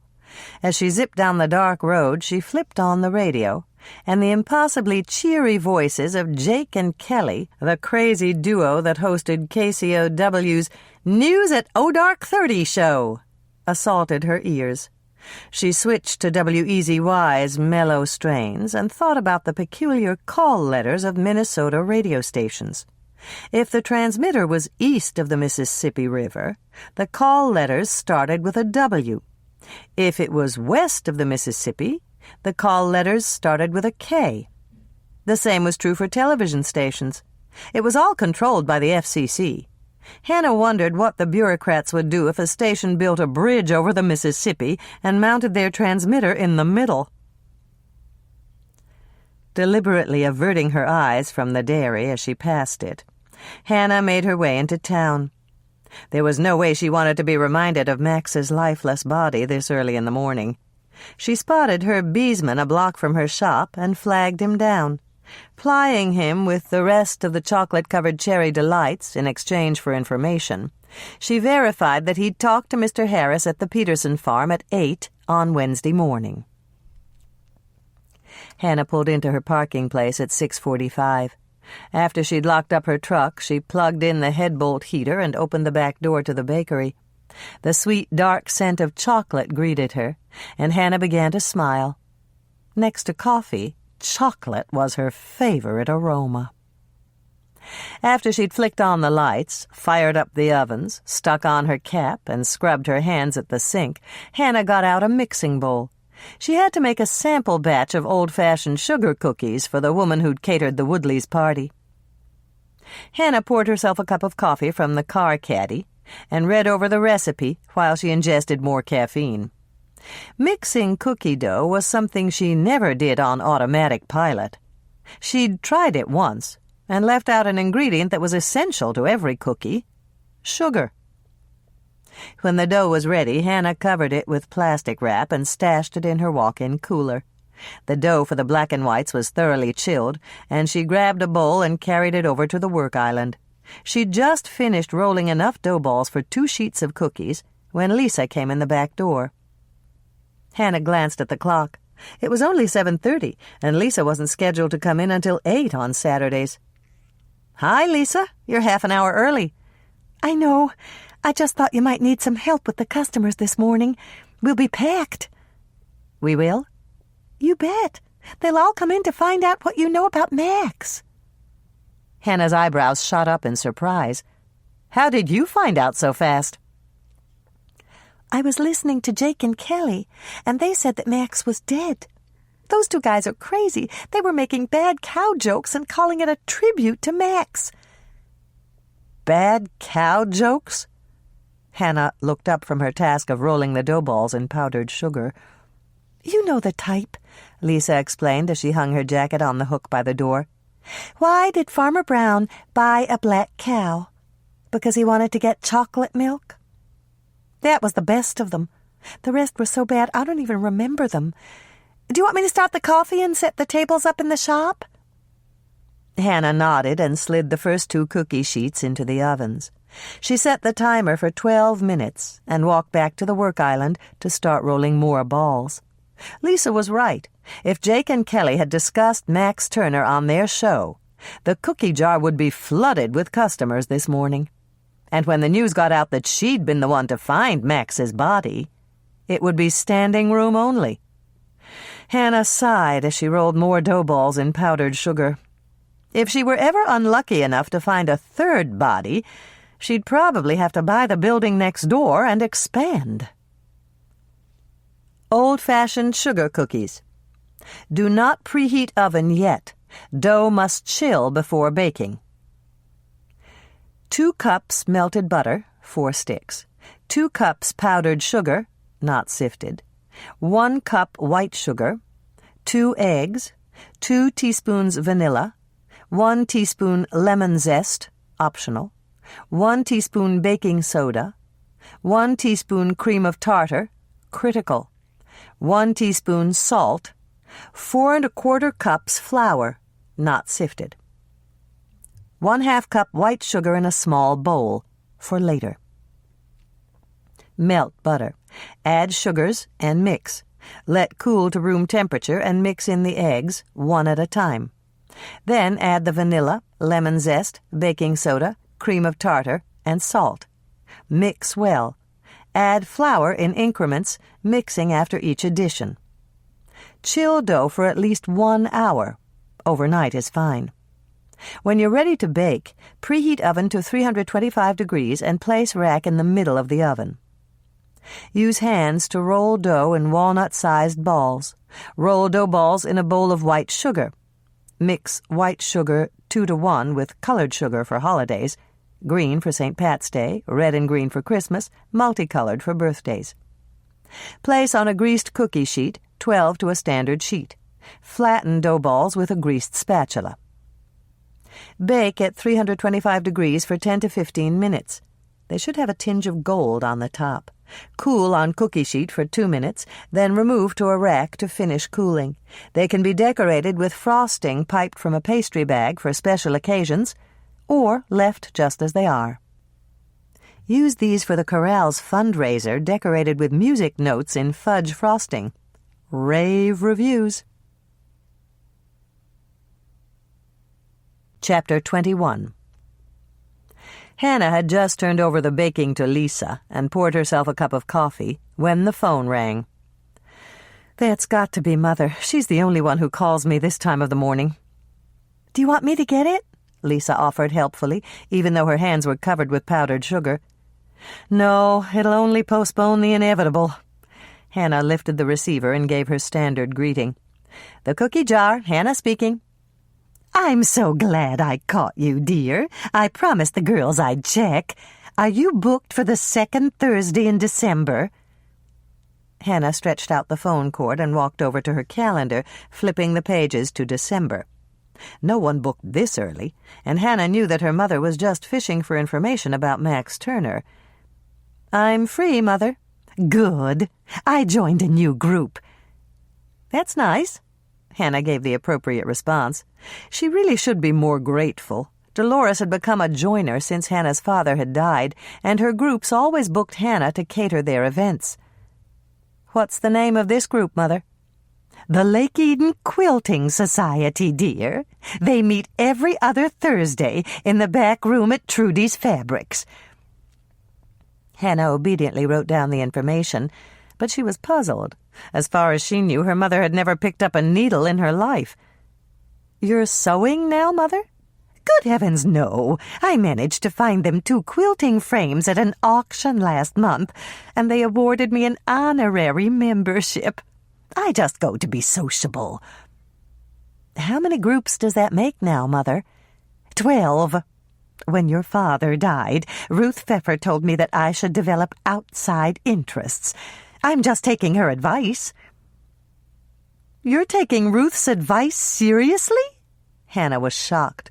Ruth Pfeffer, one of her mother's neighbors, had volunteered to do grief counseling at the community center after only one 2-credit class at the community college. "Ruth's a dingbat. You said so yourself, and she's not qualified to counsel anyone. I'm surprised she didn't suggest Sati." Dolores laughed. "You're right, dear, but that's illegal, even in India." "Very good, Mother," Hannah complimented her. Occasionally, Dolores' sense of humor kicked in, and those were the times when Hannah liked her the best. "What kind of cookies would you like?" "How about those chocolate-covered cherry delights? Andrea told me that they were fabulous." Hannah jotted it down, and then she realized what her mother had said. Andrea had tasted those cookies for the first time last night. If she'd mentioned them to Dolores, it must have been earlier this morning. "Did you call Andrea this morning, Mother?" "Yes, dear. We had a lovely chat. As a matter of fact, I just got off the phone with her." Hannah's eyes widened. Her sister was not a morning person. "You called Andrea before 8? On a Saturday?" "Of course I did. I wanted to make sure she was all right. The poor dear sounded dreadful. She told me that her head was still reeling from that awful migraine." Hannah started to grin. It wasn't surprising that Andrea's head was reeling. She'd polished off 4 glasses of that impudent little wine before Bill had come to drive her home. "I've got to run, Mother. It's late, and I have to get ready to open the shop." "You don't open until 9 this morning." "How about Max Turner? I heard on the radio that he was dead." Hannah rolled her eyes at Lisa, who was trying not to look amused at her attempt to end the conversation. "That's true, Mother. I know it's not nice to speak ill of the dead, but Max made a lot of enemies here in Lake Eden. I don't think anyone is going to shed tears for him." "Really?" Hannah thought she knew exactly what her mother was talking about, but she wanted to hear it from Dolores. "Why is that?" "He wasn't a nice man, Hannah. I don't want you to repeat this, but I heard that several families lost their homes because of Max Turner." "Really?" Hannah did her best to sound as if this was the first she'd heard of it. "He was, Dolores paused, and Hannah knew that she was attempting to think of the proper word. What's that term, Hannah? I know it has something to do with a fish." Loan shark?" "That's it. You have such a good vocabulary, dear. I think it comes from all that reading you did as a child. I wonder what'll happen to those loans now." "I don't know," Hannah replied, making a mental note to ask Bill if he'd found any current loan papers in the stack of files he'd confiscated from Max's safe. But those files would only serve to eliminate suspects. If Max had been killed over a current loan, his killer would have taken the papers. "I've already had 4 calls this morning about Max," Dolores informed her. "The whole town's talking, and everybody's got a story to tell." That gave Hannah an idea, and she started to smile. Dolores belonged to a dozen groups, and she heard all the gossip. What if her mother heard about a loan that Max had made, a name that wasn't on any of the files that Bill had removed from the safe? That person could very well be Max's killer. "Will you do something for me, Mother?" "Of course, dear. What is it?" "Keep your ears open and call me if you hear anyone discussing any business dealings with Max. It's important. I really need to know." "All right, dear. I'm sure there'll be talk. There always is. But I don't see why it's so important." Dolores stopped, and Hannah heard her gasp. "They didn't go into any details about Max's death on the radio. Was he murdered?" Hannah groaned. There were times when Dolores was much too perceptive to suit her. "I'm not supposed to say anything about that. It could cost Bill his promotion." "Then I won't breathe a word. You can count on me, Hannah. I'd never do anything to hurt Bill's career. But it's just going to kill me not to tell Carrie." "I know, but the news should break any minute. Just keep listening to the radio." "How do you know? Did Bill tell you, or—" Dolores gasped again. "Don't tell me that you discovered Max's body." "I really can't talk about it, Mother." There was another lengthy pause, and then Dolores sighed. "You really have to stop doing this, Hannah. You're going to scare all the eligible men off if you keep on finding murder victims. The only one who might give you a second glance would be a homicide detective." "I suppose you're right." Hannah started to grin. Perhaps finding bodies wasn't so bad after all. "I really do have to run, Mother. Just remember to call me if you hear anything, okay?" Hannah hung up and turned to Lisa. "That woman can talk longer than anyone I know." "Mothers are like that," Lisa responded, but she looked very grave. "I couldn't help hearing your end of the conversation. Was Max murdered?" "I'm afraid he was." "That doesn't surprise me. He was a loan shark. One of our neighbors almost borrowed some money from him, but Dad looked over the papers and told him not to sign. He ended up getting a bank loan instead." Hannah was about to ask her the neighbor's name when she realized that it didn't really matter. If the neighbor hadn't signed, he'd have no motive to kill Max. "Why don't you sit down, Hannah? You look beat, and it's only 8:30.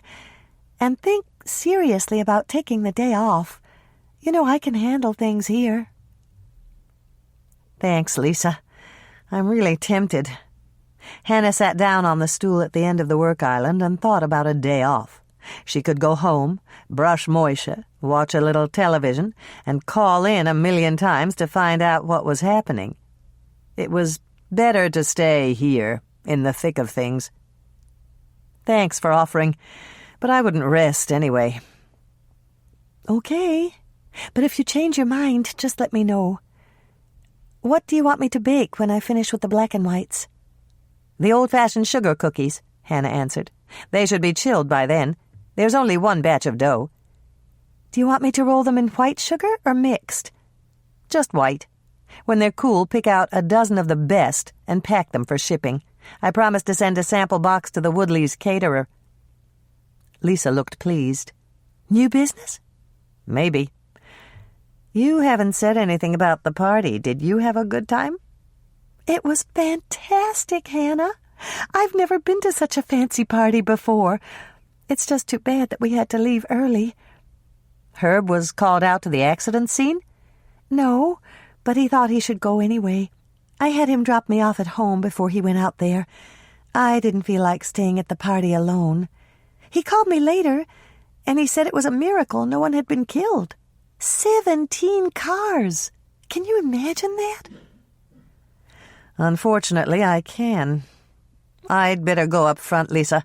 It's almost time to open. As she went through the swinging door, Hannah thought about the massive car pileup she'd almost joined on the interstate last year.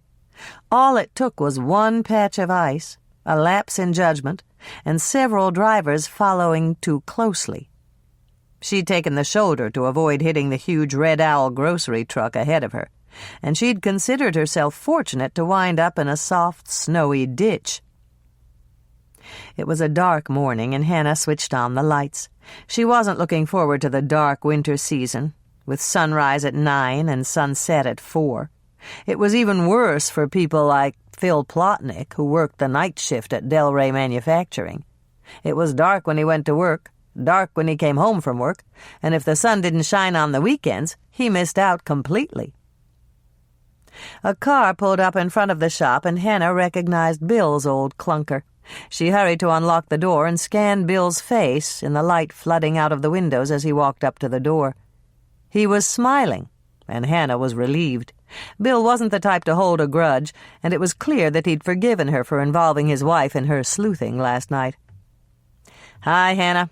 Bill came in and hung up his coat on the strip of hooks near the door. "I found out about that rental car that Andrea's client saw. The name of the company is Compacts Unlimited." Hannah ducked behind the counter to pour Bill a mug of coffee. "I've never heard of them. They're a small outfit. Their main office is in Minneapolis, and they've got a total of 14 lots all over the state. I talked to the woman in charge of reservations. She said their office didn't rent to anybody with a Lake Eden address, but she's sending me a printout of everyone who's rented from them in the past 2 weeks. When? ASAP. She doesn't know how to gather the data from the other locations, but she said she'd call in their computer expert. So you'll have it today? That's doubtful. The computer guy went away for the weekend, but she's trying to find him. Bill's gaze shifted toward the cookies behind the counter. Are those chocolate chip crunches? Hannah nodded and set out 2 cookies for him. This wasn't the time to remind him that he should probably watch his weight. Did you get a chance to look at the files that were in Max's old safe? Bill swallowed. Max made a lot of loans to a lot of people. Some of them were old, but I found about 10 active ones. That's 10 more suspects I'm going to have to check out. Hannah shook her head. I think that's a waste of time. If someone shot Max to get his loan papers, he wouldn't have left them behind. Good point. What do you think I should do with them? Make a list of the names and then lock them up in the evidence room. Bill looked confused. Why should I make a list of the names when none of those people are suspects? So that you can check them against any gossip we hear. If somebody talks about one of Max's active loans and it's not on your list, it could point to the killer. That's very clever, Hannah.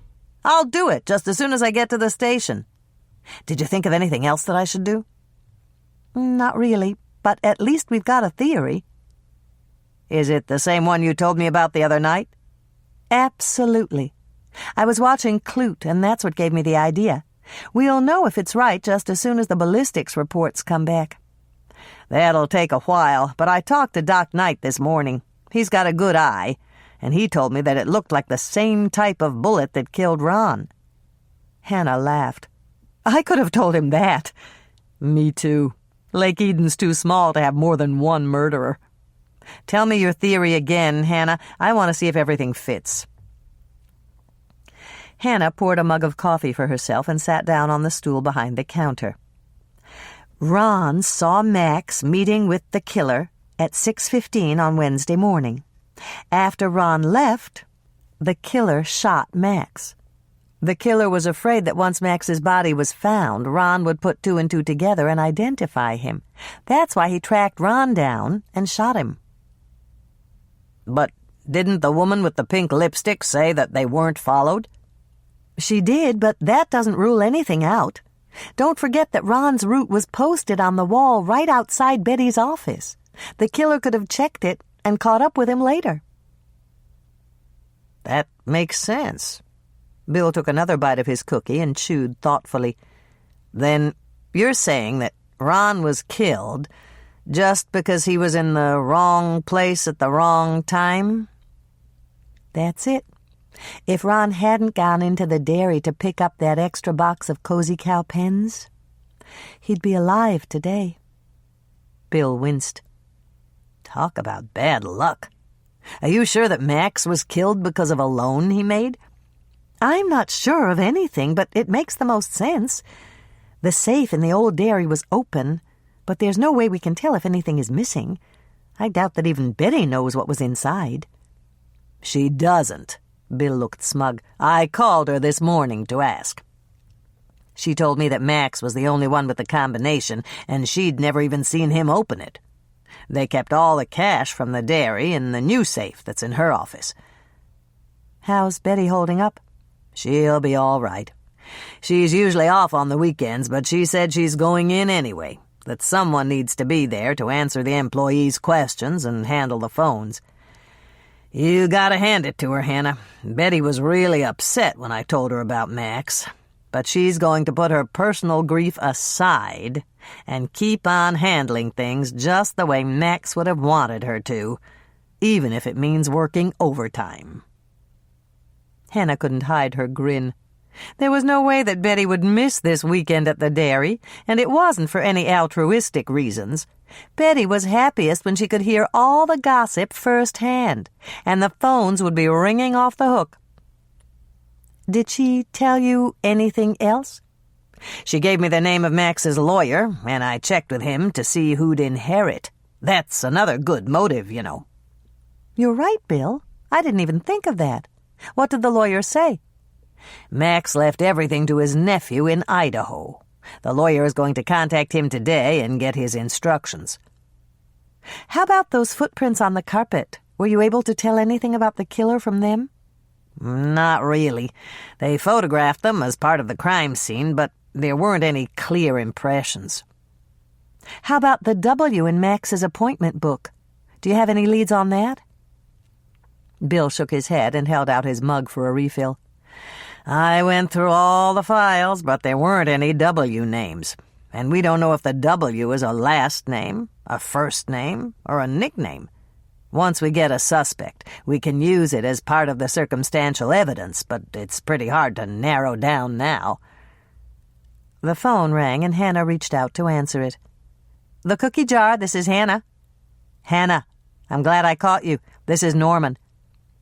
Hi, Norman. Hannah frowned slightly. She didn't want to get involved in another lengthy phone conversation when this might be her only chance to talk to Bill all day. What's up? I developed the film of the party. I can bring in the prints at noon if you'll be there.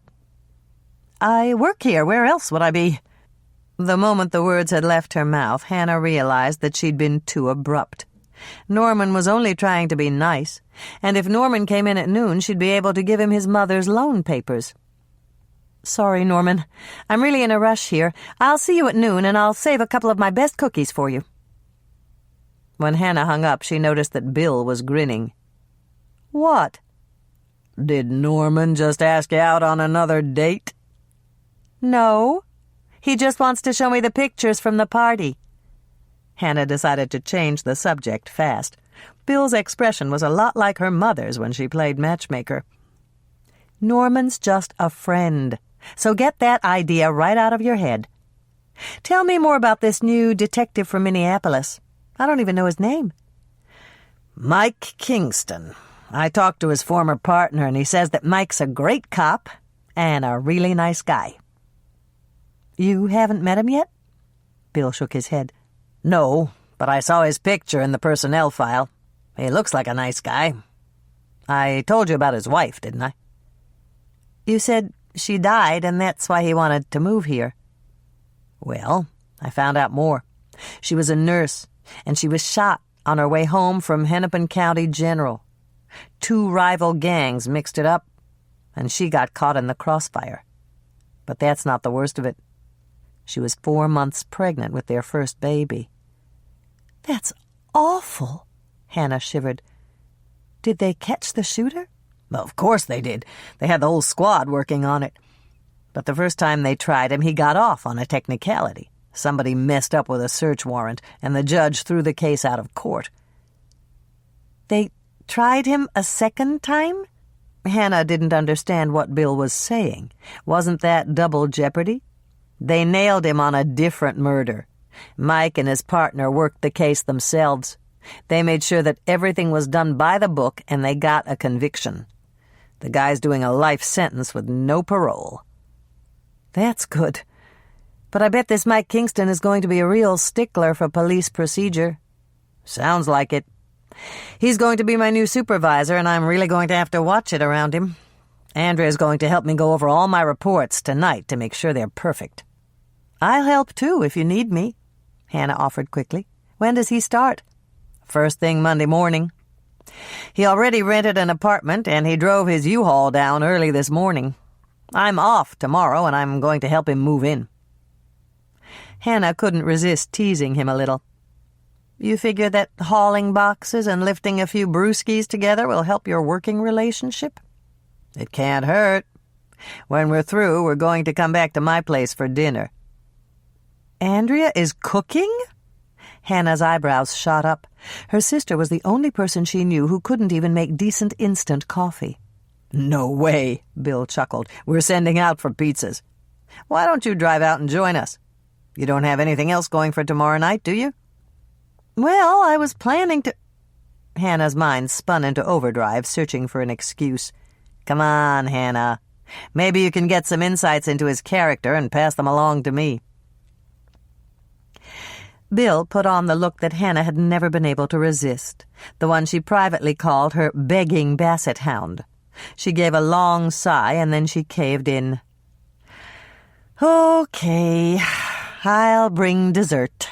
Thanks, Hannah. Bill looked properly grateful. Just make sure you don't mention the case. I don't want Mike to know that I recruited a civilian to help me. Don't worry, I won't say anything. Bill headed toward the door. He was about to open it when he turned to grin at her. I forgot to tell you that Dolores is coming out tomorrow night. She wants to meet Mike. Hannah's eyes narrowed as the door closed behind Bill. Things were beginning to add up. There was the remark Dolores had made about how Hannah wouldn't be able to attract any man except a homicide detective if she kept on finding bodies.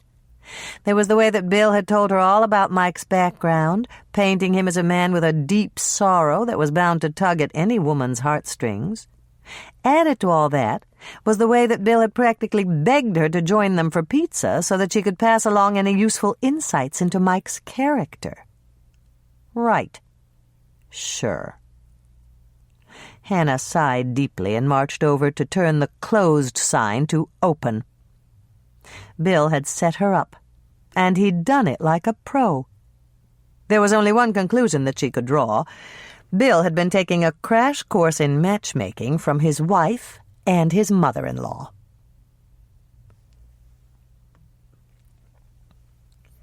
Chapter 22. 2 minutes after she'd flipped the sign to open, Hannah's regulars began to come in. She chatted, poured coffee, and fetched cookies for 2 solid hours without a break. The news had leaked out, and everyone she served wanted to know what she knew about Max's murder and how it related to Ron's. "Do you think it's the same killer, Hannah?" Bertie Straub looked anxious as she munched a molasses crackle. She'd walked down from the cut-and-curl to get the latest news for her blue-haired customers who were gossiping under the gleaming metal heads of the dryers. "It's got to be. How could we have 2 killers in a town the size of Lake Eden?" "Did you discover Max's body?" Bertie lowered her voice and glanced around to make sure no one was listening. "You can tell me, Hannah. I promise I won't repeat it to a soul." Hannah had all she could do to keep a solemn expression. Telling Bertie would be tantamount to calling KCOW's talk line and broadcasting it over the radio waves. "I can't say yes or no, Bertie. All the facts are a part of the ongoing investigation." "You did? I can tell by the look on your face." Bertie gave a theatrical shiver, and Hannah wondered if she'd joined the Lake Eden players. "Was it terrible, Hannah?" "It's always terrible when someone loses his life."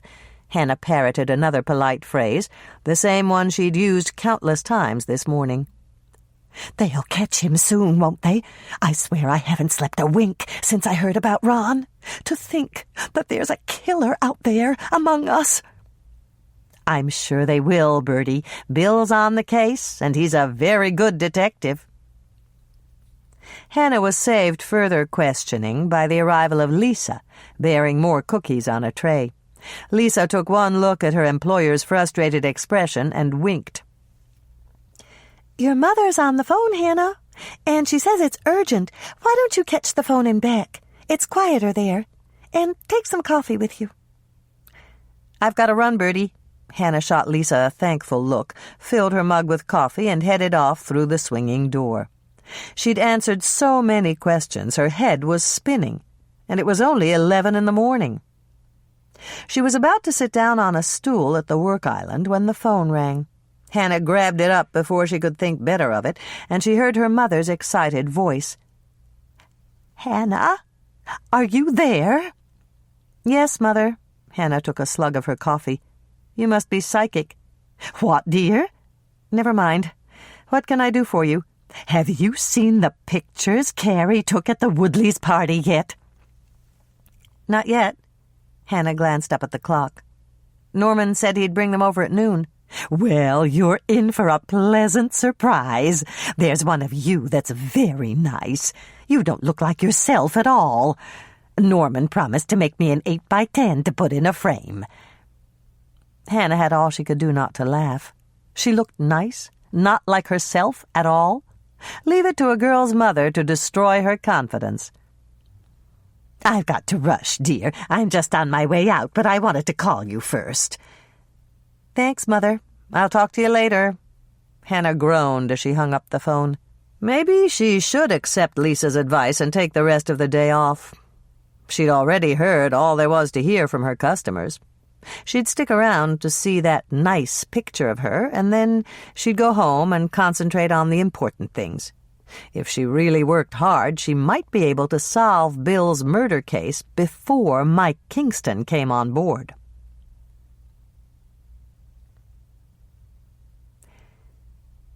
"What do you think, Hannah?" Norman watched her as she paged through the prints he'd brought. "That one on top is your mother's favorite." Hannah sighed, staring down at the print. Her eyes were half closed, her smile was crooked, and her hair stuck up over her left ear. "It's not exactly the best picture of me I've ever seen." "I know," Norman sympathized. "There's a much better one of you, but my mother managed to cut off your left arm." "Let me see." Andrea reached for the print. She'd come in about 5 minutes ago with Tracy. Hannah watched while Andrea studied the print. She could tell by the little line of concentration between her sister's eyes that Andrea was trying to think of something nice to say. It must have been a struggle, because it took Andrea at least 30 seconds to react. "You look a little thinner than you usually do." And your dress looks beautiful." "I think Aunt Hannah looks pretty." Tracy smiled up at Hannah. "Maybe not as pretty as right now, but still pretty." "Diplomatic corps," Hannah winked at Andrea. "Tracy shows real promise." Andrea laughed and held out her hand. "Let's see the rest." Hannah glanced down at the next picture. It was one of Andrea and Bill, and they both looked fabulous in their formal clothing. Andrea was amazingly photogenic, while pictures of Hannah always reminded her of the before photos in makeup ads. They went through the prints one by one, Hannah handing them to Andrea after she'd seen them. Thankfully, her customers were settled with their coffee and their cookies, and no one rushed up to the counter to interrupt them. Hannah came to the one that Norman had mentioned, and she did look better. She was sitting on the couch with Norman standing behind her, and it was just a pity that her left arm was out of the frame. Norman's mother had managed to center the picture so badly that almost half of the photo was taken up by the end table next to the couch. Hannah was about to hand it to Andrea when she noticed a stack of books and papers on the table. There was a white folder on top of the stack, and it had red lettering. She held it closer, squinted a little, and read the words, "Compacts Unlimited." One of the Woodleys had rented the kind of car that Mr. Harris had seen pulling out of the Cozy Cow driveway on the morning of the murders. "What's the matter, Hannah?" Andrea caught the shocked expression that must have flitted across her face. "Nothing, but I really like this one." Hannah turned to Norman and asked, "Can I keep it?" "Sure, but why do you want that one?" Hannah thought fast. She couldn't go wrong appealing to Norman's vanity. "It's a very good picture of you." "It is?" Norman leaned over to examine the print. "I don't think so." "But I do. I'd really like to have it, Norman." Norman took the photo and examined it with a critical eye. "Let me reprint it for you. I can do some tricks with the negative in my darkroom." "No, it's just fine." Hannah snatched the photo out of his hands. "I like it just the way it is." Andrea stared at her. "You want to keep the one with your arm cut off?" "If it was good enough for Venus, it's good enough for me." Hannah shot her sister a warning look. "I could center it differently, cut off that table and enlarge it to a headshot of the two of us," Norman suggested. "If I can do that, would you like it?" "Of course I would, but I want to keep this one anyway." Norman just shrugged and turned to Andrea. "How about you? Would you like copies of anything?" "I'd love to have these." Andrea handed him 2 prints. The bell over the door tinkled, and Sheriff Grant walked in, followed by the most intimidating hunk of man that Hannah had ever laid eyes on. He was tall, well over 6 feet, and he had reddish-blonde hair, piercing blue eyes, and a mustache. He looked as fit as an athlete, and only the deep lines in his face kept him from being classically handsome. There was a buzz of conversation from the customers at the tables, and Hannah could understand why. He was the best-looking man to hit Lake Eden in a month of Sundays. "It's him," Andrea nudged her. "That's Mike Kingston." "I know." Hannah grinned. Her sister had stated the obvious. Mike Kingston was with Sheriff Grant. Who else could he be? "Hannah?" Sheriff Grant strode over to the counter. "This is Mike Kingston. He'll be joining the department on Monday." Hannah swallowed hard. She'd never been uncomfortable around men before, but Mike Kingston was an exception. The moment she'd seen him, her pulse had quickened, and she found she couldn't meet his eyes. She took a deep breath, willed her voice to be steady, and said, "I'm glad to meet you, Deputy Kingston." "Mike." His voice was deep and warm, and it matched his size. Hannah felt a purely physical reaction she hadn't experienced since her 2-timing professor had invited her to his apartment. She turned quickly to perform the introductions, praying that no one would guess what effect just being in the same room with Mike Kingston was having on her. "This is my sister, Andrea Todd, and here's my niece, Tracy, and this is Norman Rhodes." He just took over his father's dental practice in town. I know you're in a hurry, so I'll just zip in back and get those cookies for you." As Mike Kingston turned to shake hands with Andrea and Norman, Hannah made her escape to the bakery. Once she was safely behind the swinging door, she ducked into the bathroom and splashed some cold water on her face. If just meeting Mike Kingston was this much of a jolt, how was she going to handle their pizza dinner tomorrow night when she'd actually have to talk to him? Never one to run away from a problem, Hannah decided that there was no time like the present to confront it. Mike Kingston would think that she was crazy if she ducked into a different room every time he came into the cookie jar. She marched out of the bathroom, picked up the box of the black and whites for the open house, and pushed back through the swinging door to the front of her shop. Mike Kingston turned to smile at her, and Hannah's breath caught in her throat. She hoped she wasn't staring at him like a teenage groupie who'd come face to face with her favorite rock star. "It's really nice of you to bake these cookies for us, Hannah. Sheriff Grant said that you do it every year." "I do." Hannah was relieved. He didn't seem to have noticed how flustered she was, and that was good. "I cater your summer picnic, too. It's a bring-your-own-steak barbecue out at Eden Lake, and I provide lemonade and cookies." "That sounds good. There's nothing like a barbecue out at the lake." "We'd better get going, Mike." Sheriff Grant turned to his newest protege, and Hannah could see the admiration in his eyes. He had to look up. Mike Kingston was at least 6'3", and Sheriff Grant was a good 4 inches short of the 6-foot mark. The newest member of the Winnetka County Sheriff's Department made Hannah feel petite, and she'd never felt petite before in her life. "See you later, Hannah." Mike Kingston gave her a wave, and Hannah smiled. He seemed perfectly nice. She had nothing against him personally, but she was prepared to despise him if Bill didn't get his promotion. "Nice to meet you, Norman." Mike nodded to Norman, and then he turned to Andrea. "I'm looking forward to working with your husband, Andrea." "That's my daddy," Tracy piped up. "I know." Mike Kingston leaned down and whispered something in Tracy's ear. As Hannah watched, her niece's eyes widened, and then she gave a delighted giggle. "Really?" "I promise," Mike nodded. "But it's a secret until tomorrow night. I'll bring it then." The minute the door had closed behind them, Andrea turned to Tracy. "What did he say?" "I can't tell you." Tracy was all smiles. "You heard him say it was a secret, but you'll find out tomorrow night when we have the pizza." Andrea exchanged a glance with Hannah. She seemed pleased that her daughter had gotten along so well with Bill's new supervisor.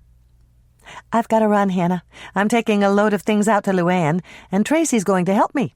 And then we're going out to the open house at the sheriff's station." "I've got to leave, too. I have a patient in 20 minutes. Norman reached into his pocket, pulled out a stack of business cards, and handed them to Hannah. "These are for you." Hannah took the cards and began to smile. They were perfect, and Norman had even printed little cookies around the border. "Thanks, Norman, they're wonderful. I can print out more if you need them." "Let's hope I do. Hold on just a second." Hannah opened the cash register and drew out the manila envelope with his mother's loan papers inside. "Here, Norman. This is for you." "For me?" Norman looked puzzled as she handed it to him. "It's something I came across the other night. Just open it when you get back to the office. There's a note inside explaining everything." Hannah breathed a deep sigh of relief as they all left together. She had work to do, and it didn't have anything to do with baking, selling, or serving cookies. She grabbed the print she'd taken from Norman and headed off to the back room to tell Lisa that she was going to take her up on her offer to stay until closing. She had people to see, calls to make, and if she got lucky, she might be able to solve Bill's double homicide case before Monday morning. Chapter 23. Hannah pushed open her condo door and caught a flash of orange out of the corner of her eye. Moishe had just jumped down from his perch on the top of the television set, and he looked about as guilty as a cat could look. She glanced at the screen and realized that a nature program was on, one that was running footage of a flock of flamingos flapping their bright pink wings. "Those birds are 4 times your size, Moishe." Hannah gave him a scratch under the chin to let him know that she wasn't angry. When she'd unlocked the door, her fierce feline hunter had been in the process of hanging over the top of the set to bat at the birds with his paw. Once she'd switched off the enticing flamingos and hung up her jacket, Hannah walked out to the kitchen to fill Moishe's food bowl. Of course it was empty. It was always empty. Moishe's favorite activities when she was gone were eating and napping. There were 3 messages on her answer machine. The first was from her downstairs neighbor, Sue Plotnick, asking if she could serve cookies at her Mommy and Me class next week. Hannah penciled it in on her kitchen calendar. She'd transfer it to the one at the cookie jar when she went in on Monday. Then she listened to her second message. It was from a man who identified himself as Robert Collins from Hideaway Resorts, who invited her to a complimentary dinner for prospective timeshare investors at a hotel in Minneapolis. Hannah didn't bother to write down his toll-free number. The third message made Hannah perk up her ears. It was from Bill, and he told her that he just wanted to keep her up to speed. The manager from Compacts Unlimited had contacted him this morning. Since she still didn't have the printout, she'd called all the other car lots, and one of them had handled a rental for a customer with a Lake Eden address. Boyd Watson had rented a black compact from their St. Paul lot on Tuesday. Naturally, Bill had checked it out. He'd called the principal, Mr. Purvis, and he'd found out that Coach Watson had been attending a statewide coaching clinic at the time. Since Boyd hadn't come back to town until noon on Wednesday, that ruled him out as a possible suspect. Hannah's forehead furrowed as she poured herself a glass of Diet Coke and carried it into the living room. When Mary Ann had said that she'd driven to Minneapolis to go shopping with Boyd, she'd assumed that Mary Ann had picked him up and they'd gone to the Mall of America together. But Mary Ann had said that she'd met her brother at the mall. Boyd must have had his rental car by then. But why would Coach Watson go to the trouble and expense of renting a car for less than 24 hours when his sister was coming to meet him? It just didn't make sense. She sighed and reached out to pet Moishe, who'd forsaken his food dish for the soft cushion of the couch and her company. Had Coach Watson been behind the wheel of the black compact that Mr. Harris had seen roaring out of the Cozy Cow driveway? The timetable was tight, but it was possible that Boyd had left before dawn, while Mary Ann and his mother were still asleep, and driven to Lake Eden. His last name began with a W, and he could have been the one to meet Max. If Mary Ann and her mother had slept until 9, Boyd might have had time to shoot both Max and Ron and get back before they woke up. But what possible motive could Coach Watson have for killing Max? Hannah thought back to everything that she'd learned about the Watsons. Danielle's ring had cost $1,000, and the dress she'd worn to the Woodleys' party had sold for over $500. Boyd and Danielle lived in a very expensive house, and Danielle didn't work. Boyd drove a new Jeep Grand Cherokee, and Danielle had a new Lincoln. How could Coach Watson afford to maintain their expensive lifestyle on a teacher's salary? Boyd got a personal loan from Max, Hannah exclaimed, causing Moishe to rear back and stare at her.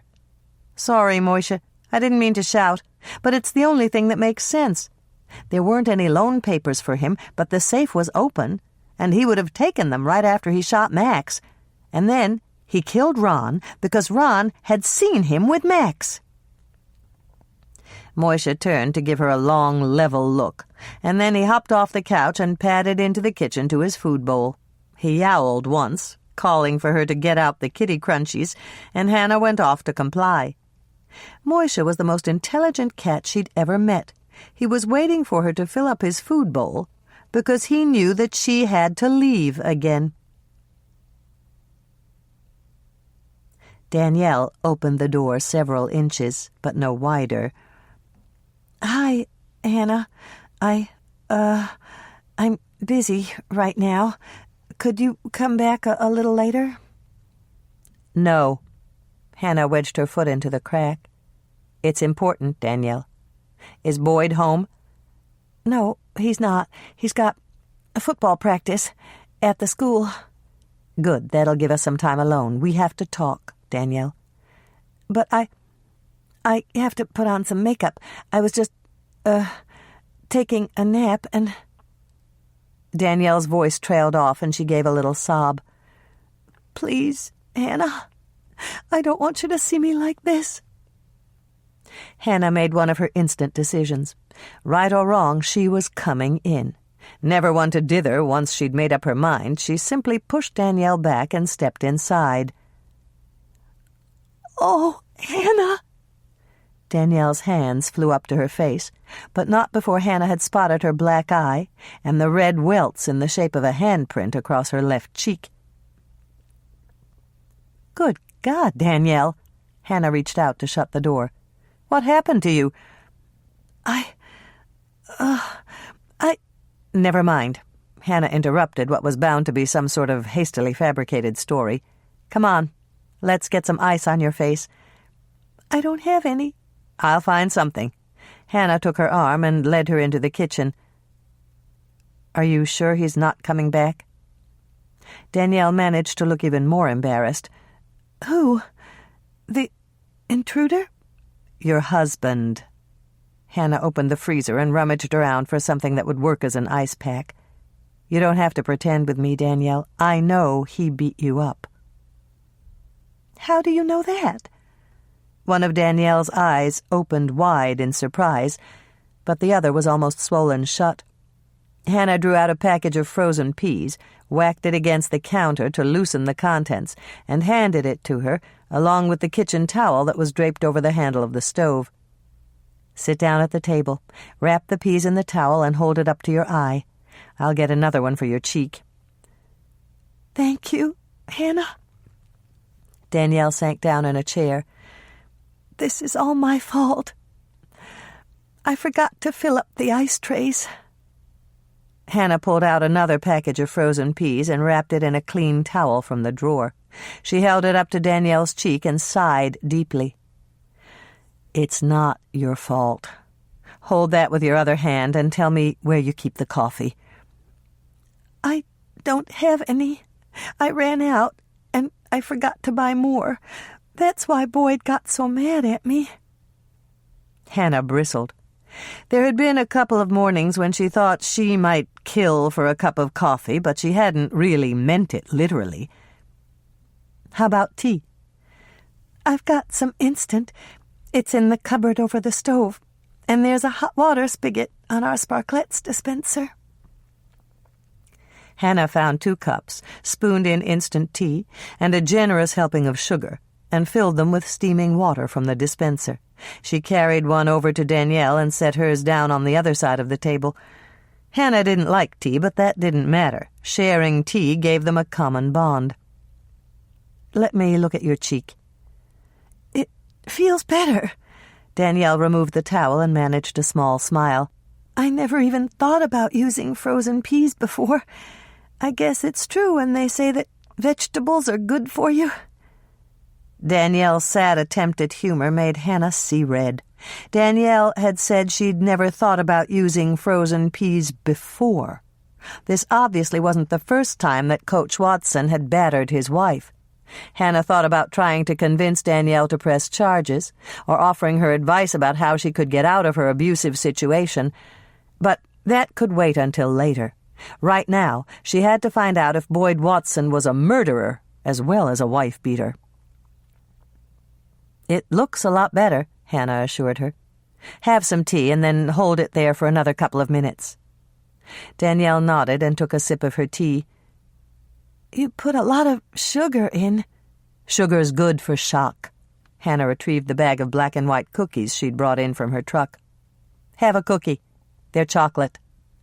Danielle reached for a cookie and nibbled at it. "These are good, Hannah." "Thanks. Do you have a headache? It's not a concussion, Hannah. I know the symptoms. I'll bet you do, Hannah thought.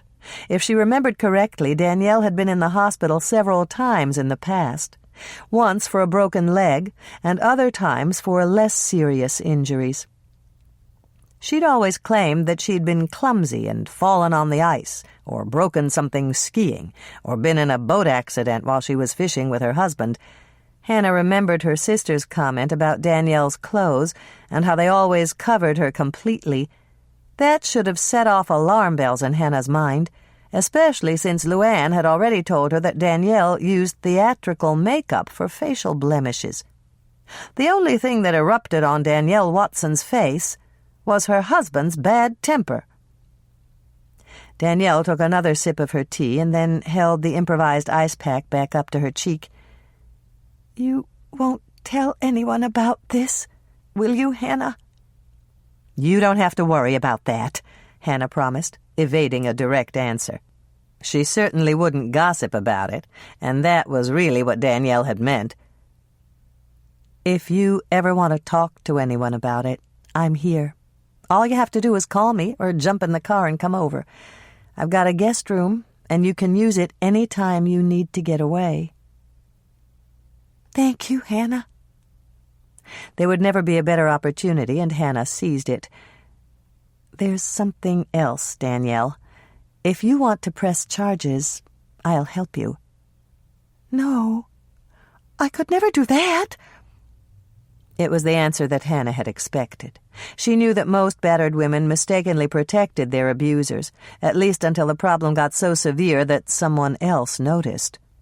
Unless Danielle pressed charges, or someone actually saw Coach Watson hitting Danielle, there was nothing that the authorities could do. Hannah decided she'd give it one more try and then move on. If you press charges, Boyd will get some help. What kind of help? Counseling, anger management workshops, that sort of thing. Hannah hoped the disdain she felt didn't show in her voice or on her face. To her way of thinking, mandatory sessions with a counselor were merely a slap on the wrist for chronic abusers. Anyone who caused the physical damage that Coach Watson had meted out to Danielle should have to suffer the full consequences of the law.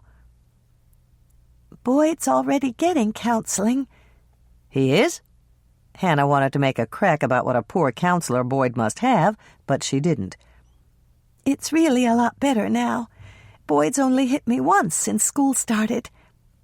Counting today? Hannah couldn't resist asking. No, but he's under a lot of pressure with his football team. They've lost 3 straight. So what does Boyd say to his team, Hannah wondered. If you boys don't make those touchdowns, I'm going to go home and smack my wife? He's always sorry after. Really, he is. He actually broke down in tears when he saw what he did to my face. And then he went straight to the phone to put in an emergency call to his counselor. That's where he is now. I didn't want to tell you before, so I made up that excuse about football practice. Boyd drove all the way down to St. Paul because he felt so guilty. Hannah's ears perked up. Boyd had rented the Compact's unlimited car in St. Paul. Does Boyd see a counselor in St. Paul? He goes to the Holland Center. Danielle pronounced the name with reverence. She looked as proud as anyone could with one black eye covered by a package of frozen peas. It's the best in the state, and he sees Dr. Frederick Holland, the head counselor and founder. You've probably seen his name in the papers. He's done some wonderful work with serial rapists. Nothing Hannah wanted to say seemed appropriate, but it didn't seem to matter. The dam had broken, and Danielle wanted to talk. We almost got a divorce last spring. Boyd just couldn't seem to control himself, and Dr. Holland thought we'd have to split up. But Boyd said he'd just try harder, and it's worked. Hannah glanced at Danielle's face again. If this was trying harder, she was glad she hadn't seen the results of Boyd's former abuses. Danielle was going to have a shiner the size of the Grand Canyon. Isn't that kind of therapy expensive? Yes, but Boyd's medical insurance covers 80%. It's the one through the teachers' union, and they're very good about that. Dr. Holland bills it as occupation-related stress counseling.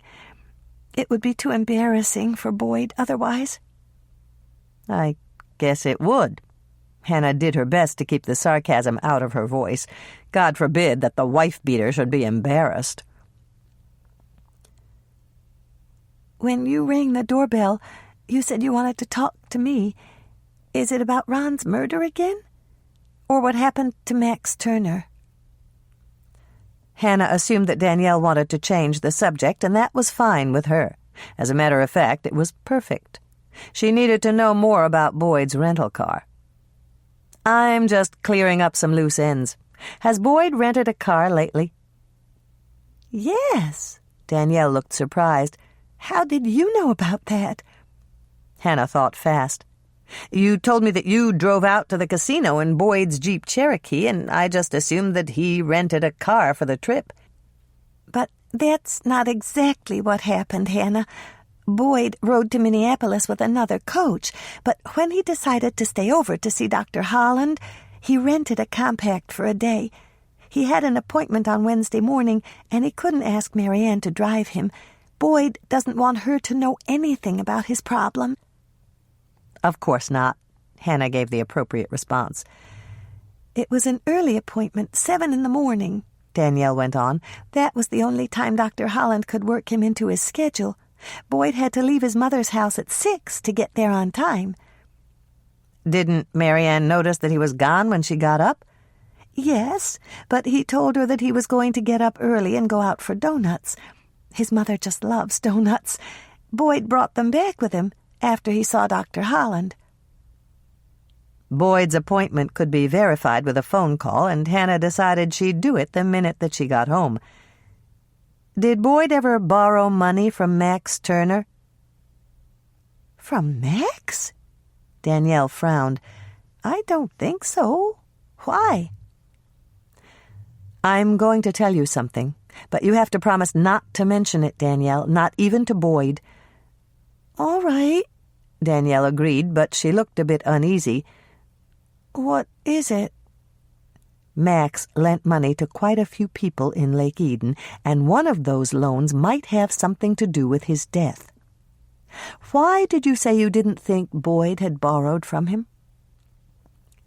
Because Boyd doesn't need to borrow money when he's got mine.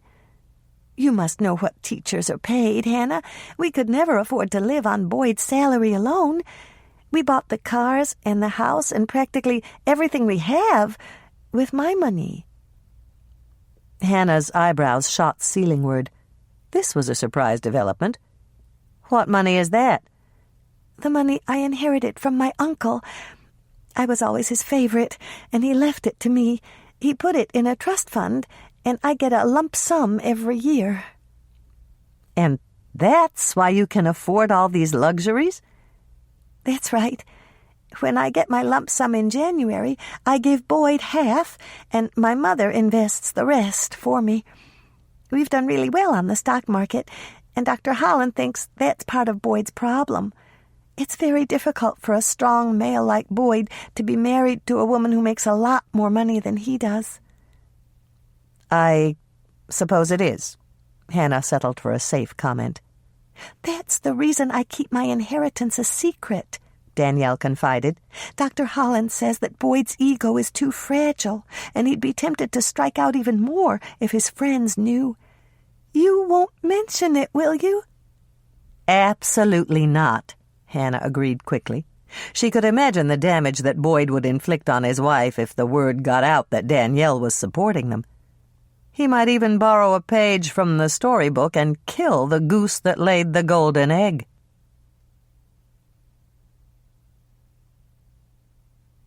Chapter 24. I know it's confusing, Hannah tried to explain as she walked back into her condo. It was clear by his startled expression that Moishe didn't know what to make of her comings and goings today. I've come back to make a few phone calls. What do you say I keep you busy with a dish of ice cream? Moisha rubbed against her ankles as Hannah pulled a carton of French vanilla out of the freezer and scooped some into a dessert dish. She carried it out to the living room, set it down on the coffee table, and patted the surface. Moisha didn't need a second invitation. He approached the dish, sniffed at the mound of icy white, and then tasted it with the tip of his tongue. The cold must have surprised him, because he drew back to stare at it, but that didn't stop him from going back for a second lick. While Moisha was busy exploring this intriguing new foodstuff, Hannah flopped down on the couch and reached for the phone. She had to call Dr. Holland to confirm that Boyd Watson had kept his appointment on Wednesday morning. 5 minutes later, Hannah had her answer. She'd pretended to be a medical claims adjuster, and she'd asked Dr. Holland's receptionist to verify the time of the appointment. The receptionist had told her that Mr. Watson had seen Dr. Holland at 7 in the morning, and that his appointment had lasted the usual 50 minutes. "I don't know whether I should be relieved or disappointed," Hannah confided to her feline roommate. Boyd Watson wasn't the killer, and he was free to batter Danielle whenever he felt the urge. But there was still that photo of the rental car folder in the snapshot that Norman's mother had taken. And Woodley also started with a W. Hannah went to the kitchen to fetch herself another Diet Coke and thought about the rental car that someone in the Woodley household had used. She didn't think that either Judith or Dell would have rented a nondescript black compact, not when they had a whole garage full of luxury vehicles to choose from. But there was Benton, and his name wouldn't have raised any red flags for the manager at Compacts Unlimited, because his driver's license would still show his East Coast residence. Benton could have rented a compact car to drive from the airport to Lake Eden. He told Andrea and Bill that he'd taken the shuttle, but that didn't necessarily mean it was true. Hannah picked up the phone and got the number for the shuttle service at the Minneapolis airport. There was only one shuttle that ran to Lake Eden, and that made her job a little easier. She punched out the number of their airport office and rehearsed what she would say to get the information she needed. She'd picked up a new skill by listening to Andrea on the phone with the hotel clerk at the Buttermakers Convention. It was possible to get all sorts of information if the person on the other end of the line really wanted to help you. On-time shuttle service, this is Tammy speaking. Hannah winced at the insipidly cheerful voice. Why did companies always hire girls who sounded as if they should be working at Disneyland? "Hi, Tammy. I really need your help. My boss, Mr. Woodley, took the shuttle to Lake Eden on Wednesday afternoon, and he can't find his briefcase. He asked me to try to locate it, and I'm wondering if your driver happened to find it on the shuttle bus." I don't think so. Our drivers check for lost items after every run, and there's no briefcase in our lost and found bin. Uh-oh, Hannah groaned, hoping that she sounded dismayed. Is it possible that someone at your office mailed it to him and it just hasn't gotten here yet? We don't usually do that, but a couple of our drivers are here right now, and I can ask. Would that have been the 2 o'clock, 4 o'clock, or 6 o'clock shuttle? That stumped Hannah completely, but she recovered quickly. I should have asked Mr. Woodley, but he just left, and I didn't think of it. Is there somewhere that you could check for me? No problem. The passenger's name was Woodley? That's right, Hannah said, and spelled it out for her. Benton Woodley. I'll have to put you on hold. Just a moment, please. There was a brief silence, and then music spewed out from the little holes on the receiver. It sounded like the chorus from It's a Small World, and Hannah was in the process of wondering whether Tammy had chosen the song when her cheerful voice came back on the line. Mr. Benton Woodley was our passenger on the 2 o'clock shuttle. I checked with the driver, but he said he didn't find anything except a pen and a monogrammed handkerchief. Maybe you should check with the airlines? Good idea. Thanks, Tammy. I really appreciate your help. Hannah hung up the phone and thought about what she'd learned. Moishe jumped up on her lap and started to lick her arm with his raspy tongue. He seemed to sense that she was upset, and he was doing his best to comfort her. Hannah stroked him absently and thought about the times of the murders. The fact that Benton had taken the 2:00 shuttle didn't rule him out as the killer. He could have flown in the night before, rented a car from Compacts Unlimited, and made a round trip to Lake Eden to kill Max and Ron.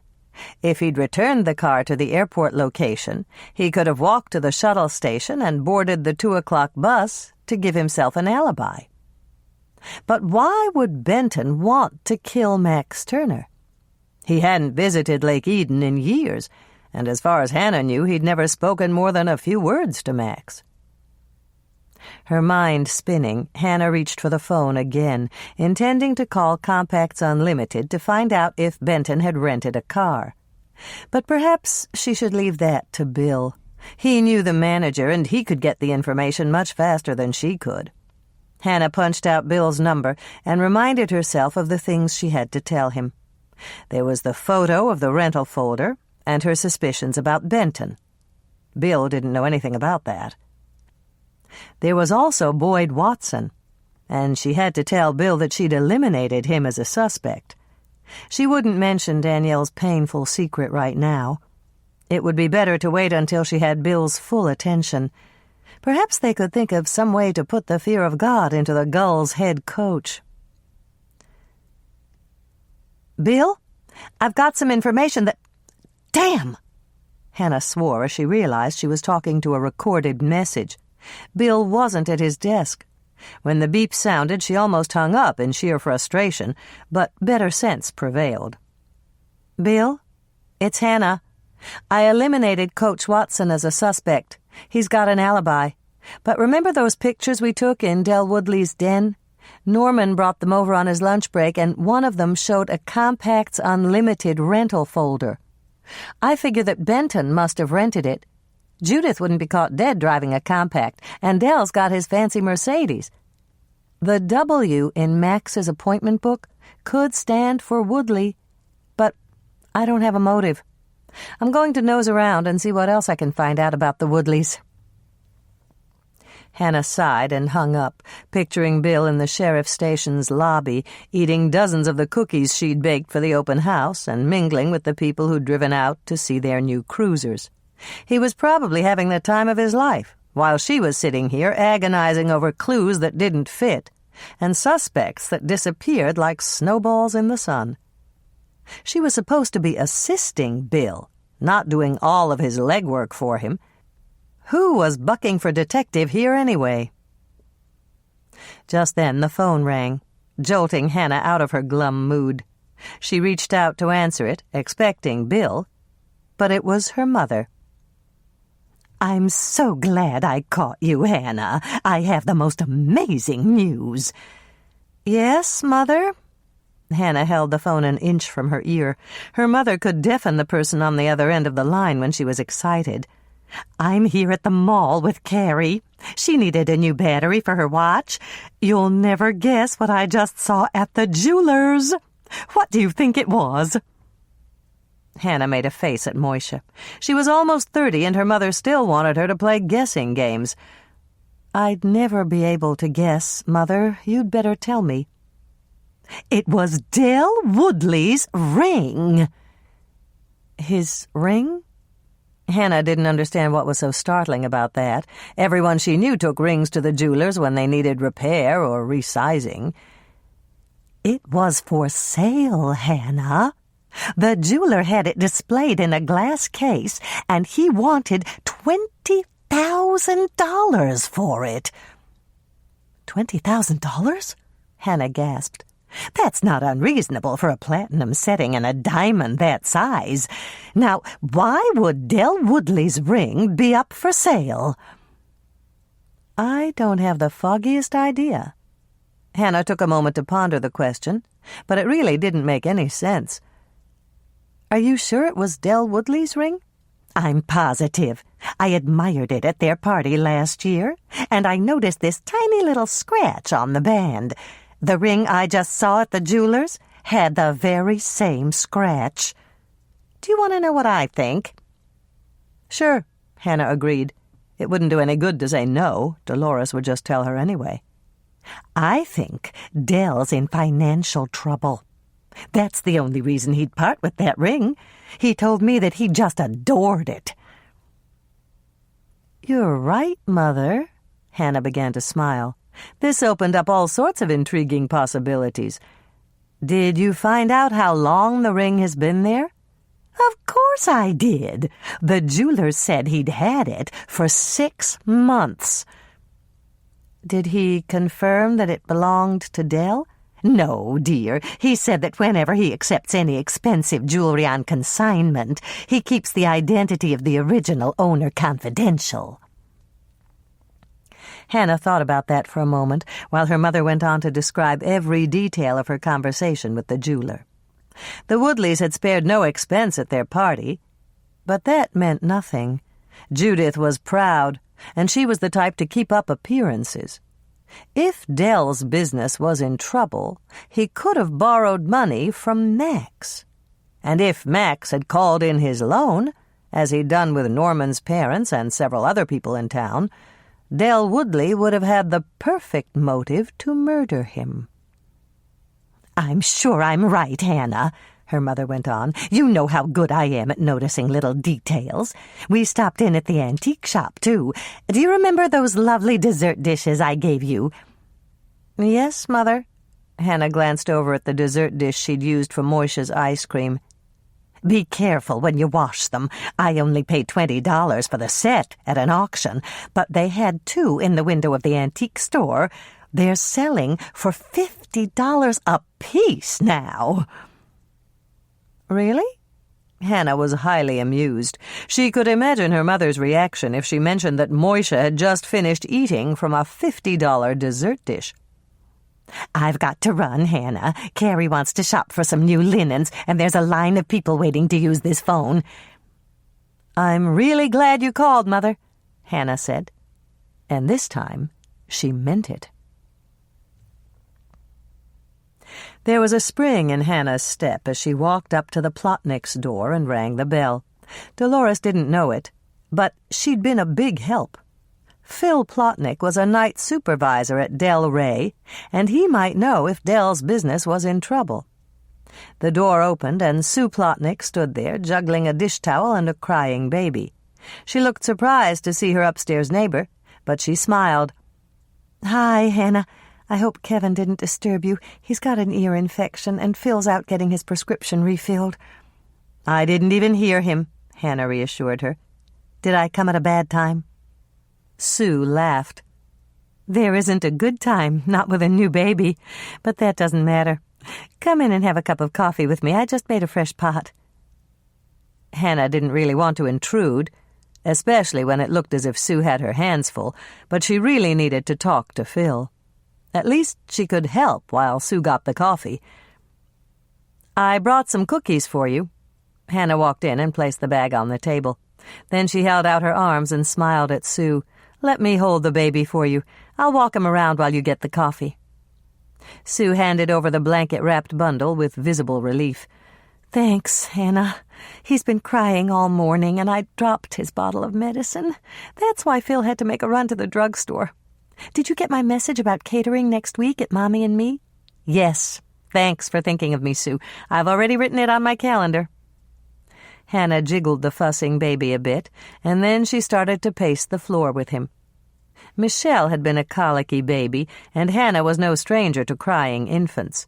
As the eldest sister, almost 11 at the time, Hannah had taken over when Dolores had needed a break.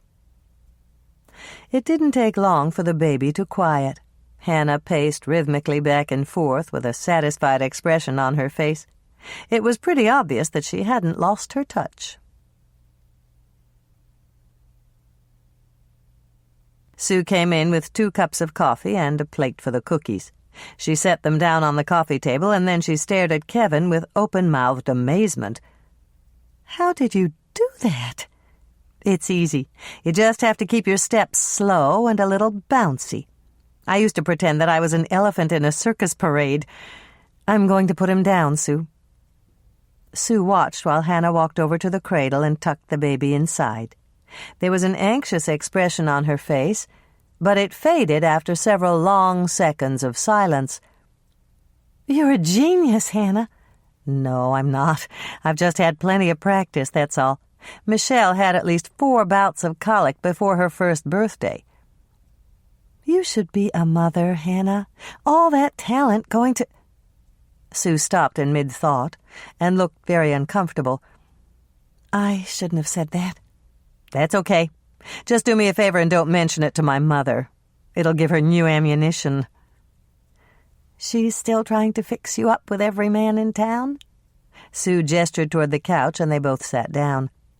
"You could say that." Hannah took a sip of her coffee and decided to change the subject. "How's Del Rey doing, Sue? That's really what I came down to ask you about." "Everything's fine now. Phil said Del is even talking about branching out into the mail-order business, like Fingerhut did in St. Cloud.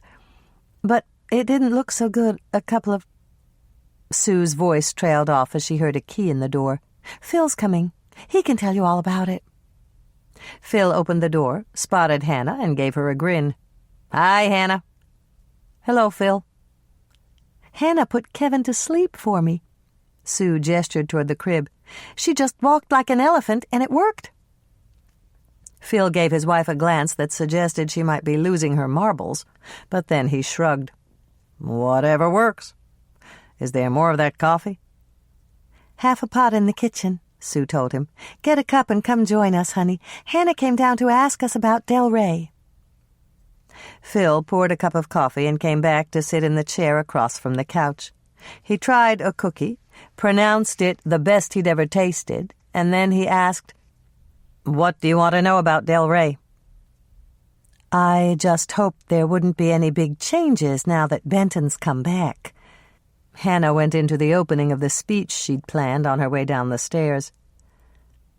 "I don't think Benton will last for long." Phil took another cookie and shrugged. "From what I hear, he was living it up on the East Coast, and he just came home to make sure that the money wouldn't run out." "Will it?" Hannah asked the obvious question. "I don't think there's any danger of that.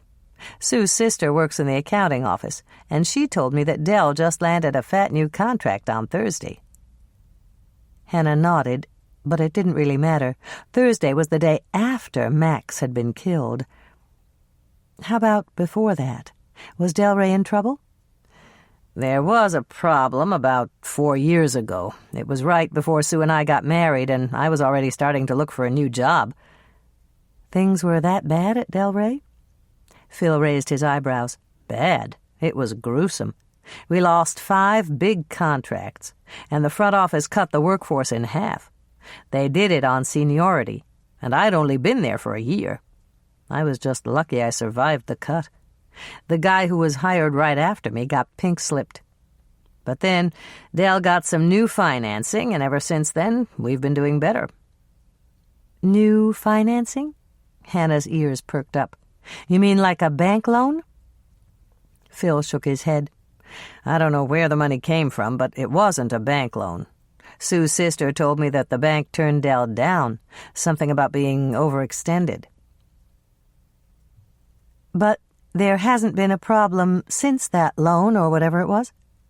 Hannah took another sip of her coffee and waited for Phil's answer. "It wasn't so fine on Wednesday morning," Sue spoke up. "Tell her about that, Phil." Sue's right. I was a little worried when I came home from work on Wednesday morning. "A little worried?" Sue laughed. "You were ready to start sending out resumes again." "That's true. When I was leaving the plant, I saw the old man, and he looked pretty grim." "What time was that?" Hannah held her breath. The pieces were starting to fall in place. "About 6:15, give or take a couple of minutes. I just got off shift, and I was heading out to the parking lot when I saw him talking to the night shift supervisors." Hannah was confused. "I thought you were a night shift supervisor." "I am, but these guys are one level up from me. That's why I thought there might be trouble. The old man never comes in before 9 unless there's a real crisis." Hannah spent another couple of minutes making conversation, and then she said she had to go. As she climbed up the steps to her own unit, she tried to fit the new pieces of the puzzle into place. Dell Woodley couldn't have killed Max, not if Phil had seen him at the plant. But it was certainly possible that Dell had secured a loan from Max Turner 4 years ago. She had to check on that, and there was only one person who might know. When she unlocked her door, no furry orange ball barreled across the room to meet her. Hannah glanced around anxiously. Where was Moishe? Then she saw him sitting on the back of the couch. The novelty of having her dash in and out had obviously worn off for him. "Hi, Moishe." Hannah walked over to pet him anyway. "Go back to sleep. I just came home to make another phone call." Moishe yawned and settled back down, and Hannah reached for the phone. Betty Jackson might know if Dell Woodley had borrowed money from Max 4 years ago. Betty's extension was busy, and Hannah had to press the redial button a dozen times before she finally got through. When she said hello, Betty immediately started to tell her what was going on. "It's been a madhouse out here." Betty sounded even more harried than usual. "I can't get into Max's office. There's yellow tape blocking the doorway, and Bill warned me not to go in there. And everybody in town has been calling me to find out what's going to happen to the dairy." "Do you know yet?" "Yes. I just got off the phone with Max's nephew, and he's planning to move here and take over the operation. He asked me to call an employee meeting and tell everyone on the payroll that he's not planning to make any changes. Isn't that wonderful?" "It certainly is." Hannah did her best to sound enthusiastic. She was glad that the dairy was staying open, but she had a lot of other things on her mind. "I'm sorry to bother you, Betty, but I need to ask you a very important question. Do you know if Max ever had any business dealings with Dell Woodley?" "Just a minute, and I'll get that invoice for you. Could you hold, please?" There was a thunk as Betty set the receiver down on her desk, and Hannah heard her tell several people to leave her office because she had an important supplier on the line. A few seconds later, there was the sound of a door closing, and then Hannah heard heavy footsteps as Betty returned to her desk. "Sorry, Hannah. I didn't want to say anything while there were people in the office. But Max did have dealings with Dell Woodley. I'm not supposed to know anything about it, but I just happened to pick up the extension while Max was talking to Dell." Hannah grinned. It sounded as if Betty spent most of her working hours listening in on conversations that she wasn't supposed to hear. "Dell called a few months ago," Betty continued. "It was about a personal loan. He was complaining about the high interest rates, and Max wasn't very nice to him." "Really?" Hannah feigned surprise. "As a matter of fact, he was very nasty. Max told Dell that if he didn't like the interest rates, he could just come up with the money and pay off the loan." "Did Dell pay off the loan?" "I don't know, Hannah. Dell didn't call again, and that's the last I ever heard about it." "Thanks, Betty." Hannah hung up the phone and dropped her face in her hands. This was all very confusing. Perhaps she should take a run out to the dairy and look at the crime scene again. It was possible that Bill might have missed something that pertained to the loan that Dell had taken out with Max. "I'm leaving again, Moishe," Hannah announced as she stood up and felt around in her pocket to make sure she had her keys. But Moishe didn't rush to the food bowl as he usually did. He just opened his good eye and gave her what amounted to an extremely bored kitty shrug. Chapter 25. Hannah zipped down Old Lake Road at 70 miles an hour, just about as fast as her Suburban would go. She had almost reached the intersection at Dairy Avenue when she began to reconsider her destination. It would be a waste of time to go over the crime scene.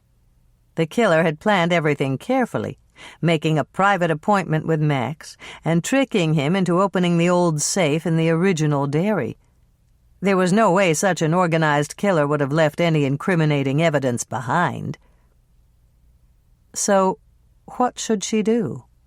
Hannah took her foot off the gas pedal and let her Suburban slow to the legal limit. Perhaps she should run out to the sheriff's station to find Bill. She had more facts for him, information that she hadn't yet learned when she'd left her voicemail message. She could pull Bill aside and tell him everything. Between the two of them, they could figure out what to do next. Hannah glanced in her rearview mirror and saw that the road was clear behind her. She slowed her truck to a crawl and did something she'd never done before in her life. She hung a U-turn right across the double yellow line and headed for the Winnetka County Sheriff's Station. As she pushed the speedometer up to 70 again, Hannah thought about Del Woodley.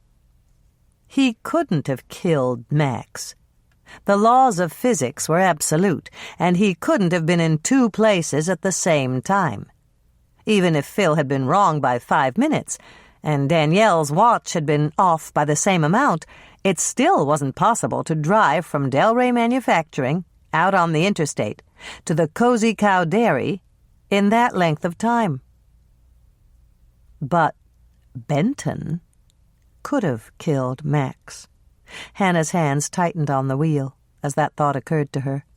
Phil had said he'd come home because he was worried that the family money would run out. If Max had called in his loan and Del had told Benton about it, Benton could have decided to protect his inheritance by shooting Max and stealing the paperwork. Hannah thought about Benton as she raced down the highway. He'd always enjoyed having money. From first grade on, Andrea had come home from school talking about Benton's new leather backpack, or the complete set of Disney movies that Benton's parents had bought for him, or the souvenirs that he'd brought back from his summer vacations. Benton had been the most popular boy in the class because he'd treated his classmates to the luxuries their parents couldn't afford. Give them things and make them friends had been his motto.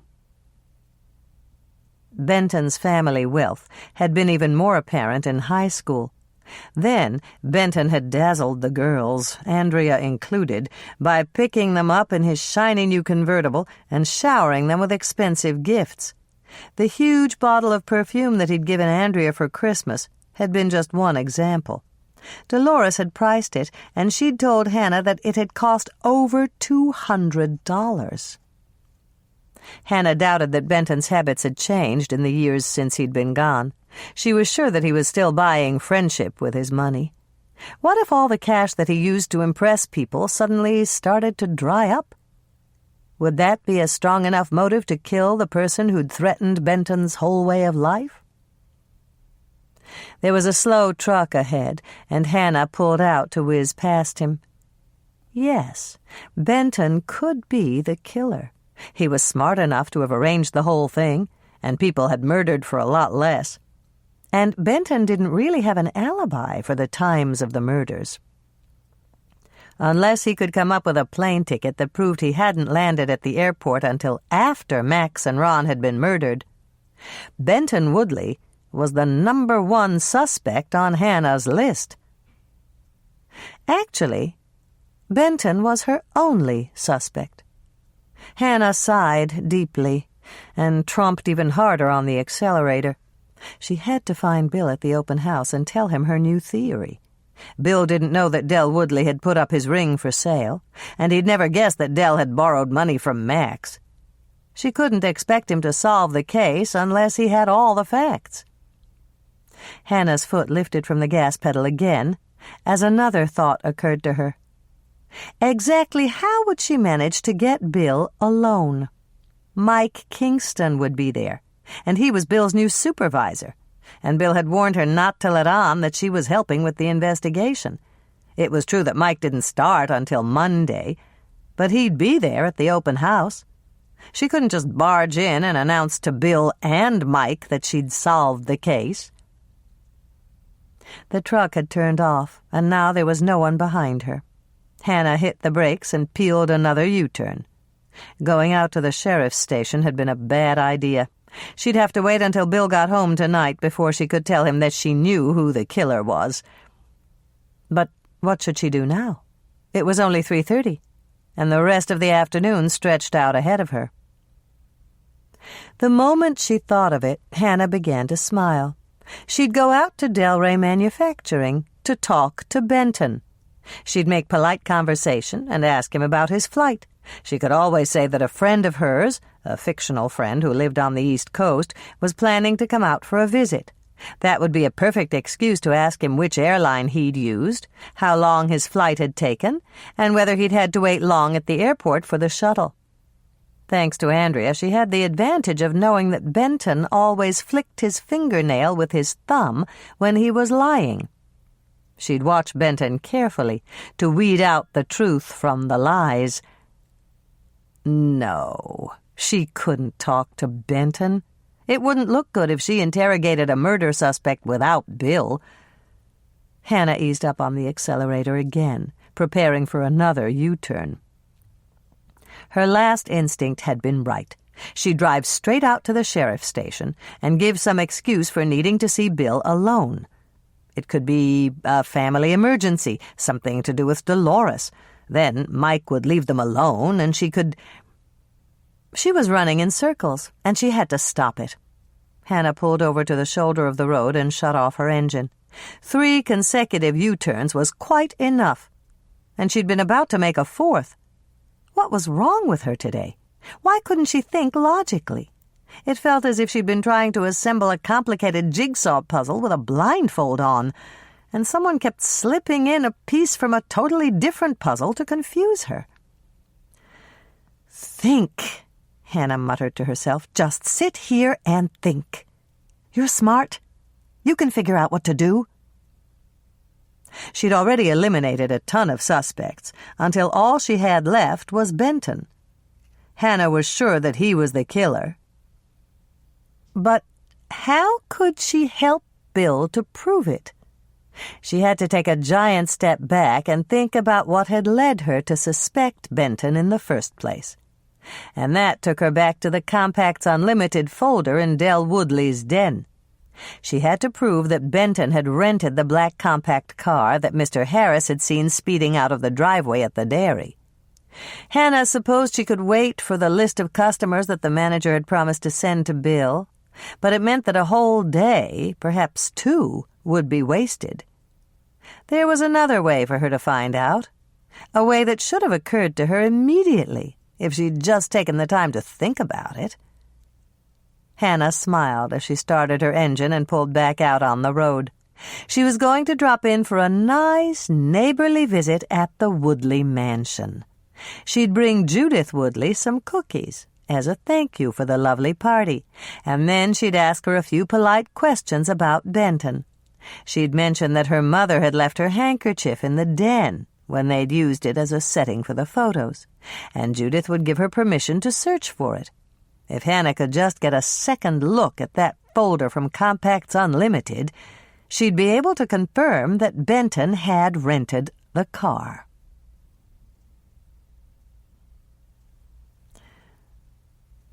"Good afternoon, Hannah." Hannah could tell that Judith was surprised to see her, but good breeding didn't allow her to turn a gift-bearing visitor away. "Dale and Benton are still at work, but you're welcome to come in and take tea with me." "Thank you. I'd love to have tea with you," Hannah said quickly, and she gave a triumphant smile as Judith led the way down the hall. Judith had sounded very reluctant. A truly polite guest would have made some excuse to decline, but Hannah was only masquerading as a guest, and she figured that a half-hearted invitation to stay for tea was better than no invitation at all. As they passed the den, Hannah glanced in at the table by the couch. The rental car folder was gone. She frowned and decided to skip the bit about her mother's lost handkerchief. It wouldn't serve any purpose now. "This is my little sitting room," Judith announced as she paused at an open door. "Please go in and make yourself at home. I have a phone call to return, but my housekeeper will bring in the tea tray, and I'll be with you in just a few moments." Hannah nodded and kept the smile on her face until Judith had left. There was nothing little about Judith's little sitting room. Hannah's whole condo could have been plunked down in the center with plenty of room to spare. As she gazed around her, Hannah conceded that it was a lovely room. It was tastefully decorated in silks and satin, and it had an incredible view of the garden. While most gardens looked brown and dead this time of year, Judith's was lush and green. Her gardener had planted rows of small ornamental spruces in an intricate design that zigzagged around the beautiful statuary and nestled up against pretty little wrought-iron benches. "Excuse me, ma'am." A housekeeper in a black silk dress with a white lace collar came into the room. She was carrying a tray containing an antique tea set that Dolores would have killed for. Hannah had learned a bit about fine china and porcelain on her forays to estate sales and auctions with her mother, and she recognized the pattern. It was a rare and beautifully rendered set that Wedgwood had offered for a limited time in the 1800s. The housekeeper walked over to the antique pie-crust table at the far end of the room and arranged the tea set carefully on its polished surface. She also set out a platter of dainty finger sandwiches. "Mrs. Woodley asks that you begin without her, ma'am. Shall I pour?" "Yes, please." Hannah took a seat in one of the two chairs that flanked the table. Both chairs had a lovely view of the garden, but Hannah was much more interested in watching how the housekeeper poured the tea. It was done efficiently and very carefully, golden tea streaming from the spout to fill the lovely china cup without a splash. As the housekeeper blotted the lip of the teapot with an impeccably clean white linen napkin, Hannah couldn't help wondering whether knowledge of correct tea-pouring etiquette was one of the prerequisites for employment at the Woodley estate. "Lemon or sugar, ma'am?" "Neither, thank you," Hannah responded with a smile. "I'm really glad you poured that. I would have been petrified that I'd dropped the pot." The housekeeper gave a startled smile, but she immediately regained her composure. "Yes, ma'am. Will there be anything else?" "I don't think so." Hannah had the urge to do something totally inappropriate. All this formality was getting to her. "Actually, I hate tea, but don't tell Queen Judith that I said that." "No, ma'am. I shan't." The housekeeper beat a hasty retreat, but Hannah heard the sound of stifled laughter as the door closed behind her. That made her feel good. She doubted that Judith's domestic staff got many laughs from her guests. Once the sound of the housekeeper's footsteps had faded off down the hallway, Hannah lifted the other teacup and took a peek at the mark on the bottom. She was right. It was Wedgwood. She could hardly wait to tell Dolores that she'd actually sipped tea from such a rare and expensive cup.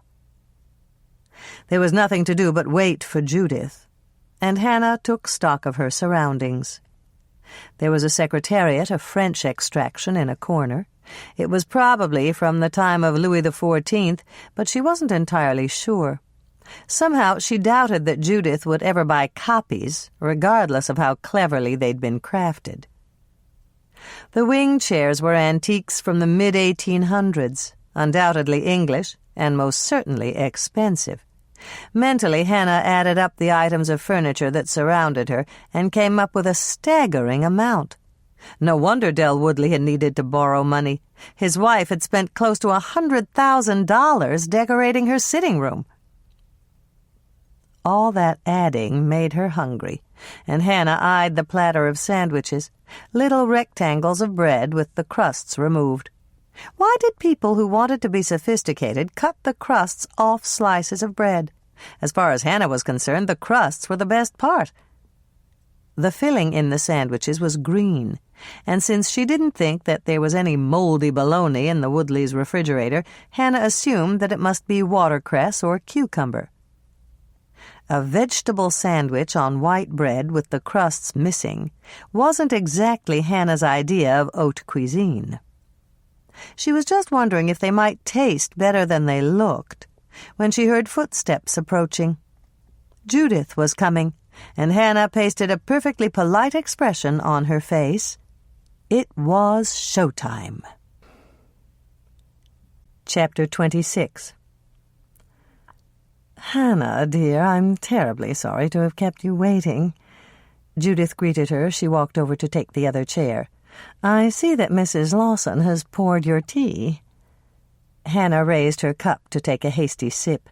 The tea was lukewarm since she'd left it standing for too long, but she managed a smile. "It's delicious." "I do prefer oolong, but most of my guests are partial to Darjeeling." Hannah wasn't sure whether the tea she'd just sipped was oolong or Darjeeling, but it didn't really matter. "I came to compliment you on your party, Judith. It was perfect, as always." "Thank you, dear." Judith poured herself a cup of tea, and Hannah noticed that it was steaming as it flowed from the spout of the antique teapot. There were no cracks in Judith's rare Wedgwood, though the tea set was almost 200 years old. Dolores had mentioned that even hairline cracks diffused the heat and cooled the tea. Judith was perfectly silent as she sipped her tea, and Hannah knew she had to say something. Her hostess wasn't making it easy, and Hannah had never been any good at polite small talk. "It was so nice to see Benton again," Hannah began. "Will he be here for long?" "I'm really not sure. We haven't had time to discuss his plans." Nothing useful there, Hannah thought to herself, and decided to try a more direct method. "I was wondering if Benton was satisfied with the car that he rented." Hannah was rewarded for her efforts by a raised, perfectly shaped eyebrow and total silence. Judith was the master of the non-committal. "I'm talking about the car from Compacts Unlimited," Hannah explained. "I noticed the folder when your husband gave us permission to take pictures in his den." "Oh, that wasn't Benton's car," Judith corrected her. "The party people rented from Compacts Unlimited." Hannah kicked herself mentally for not thinking of that possibility. The maid at the party had told her that Judith had paid for transportation. But just because Benton hadn't rented the car didn't mean that he hadn't used it while he was here. And it had been here on Wednesday morning. "Why are you so interested in rental cars?" Judith's question pulled Hannah back from her thoughts with a jolt. She was getting nowhere, fishing for information, and Judith had given her the perfect opportunity. She might as well come right out and ask. "Look, Judith," Hannah raised her gaze to Judith's perfectly calm green eyes. "I probably shouldn't say anything, but a black rental car from Compacts Unlimited was spotted leaving the dairy on the morning that Max Turner was shot. I certainly don't believe that Benton had anything to do with Max's murder. But my brother-in-law is in charge of the investigation, and he'll probably be by to ask questions. I just wanted to warn you." "Warn me? Why would you want to warn me?" Hannah sighed. "I guess warn was the wrong word. I should have said that I came to alert you. Benton does have an alibi for the time of Max's murder, doesn't he?" "Of course he does." Judith's voice dripped ice. "Benton wasn't even in town at the time." "That's what I thought. If Benton still has his airline tickets, don't let him throw them away. They could prove his innocence." Judith's eyes narrowed. "Are you telling me that your brother-in-law suspects Benton of murdering Max Turner?" "No. This is just between you and me. If you can find Benton's airline tickets and show them to me, I won't need to mention it to Bill. You've always been nice to me, and I'd really like to save your family from the embarrassment of a police visit." "Thank you for your concern, Hannah." Judith gave her a small, cold smile. "If you'll give me a moment, I'll locate those tickets for you. They're probably in Benton's suite. Just wait right here, and I'll find them." Hannah gave a big sigh of relief when Judith left the room. That comment she'd made about saving the family from embarrassment had worked.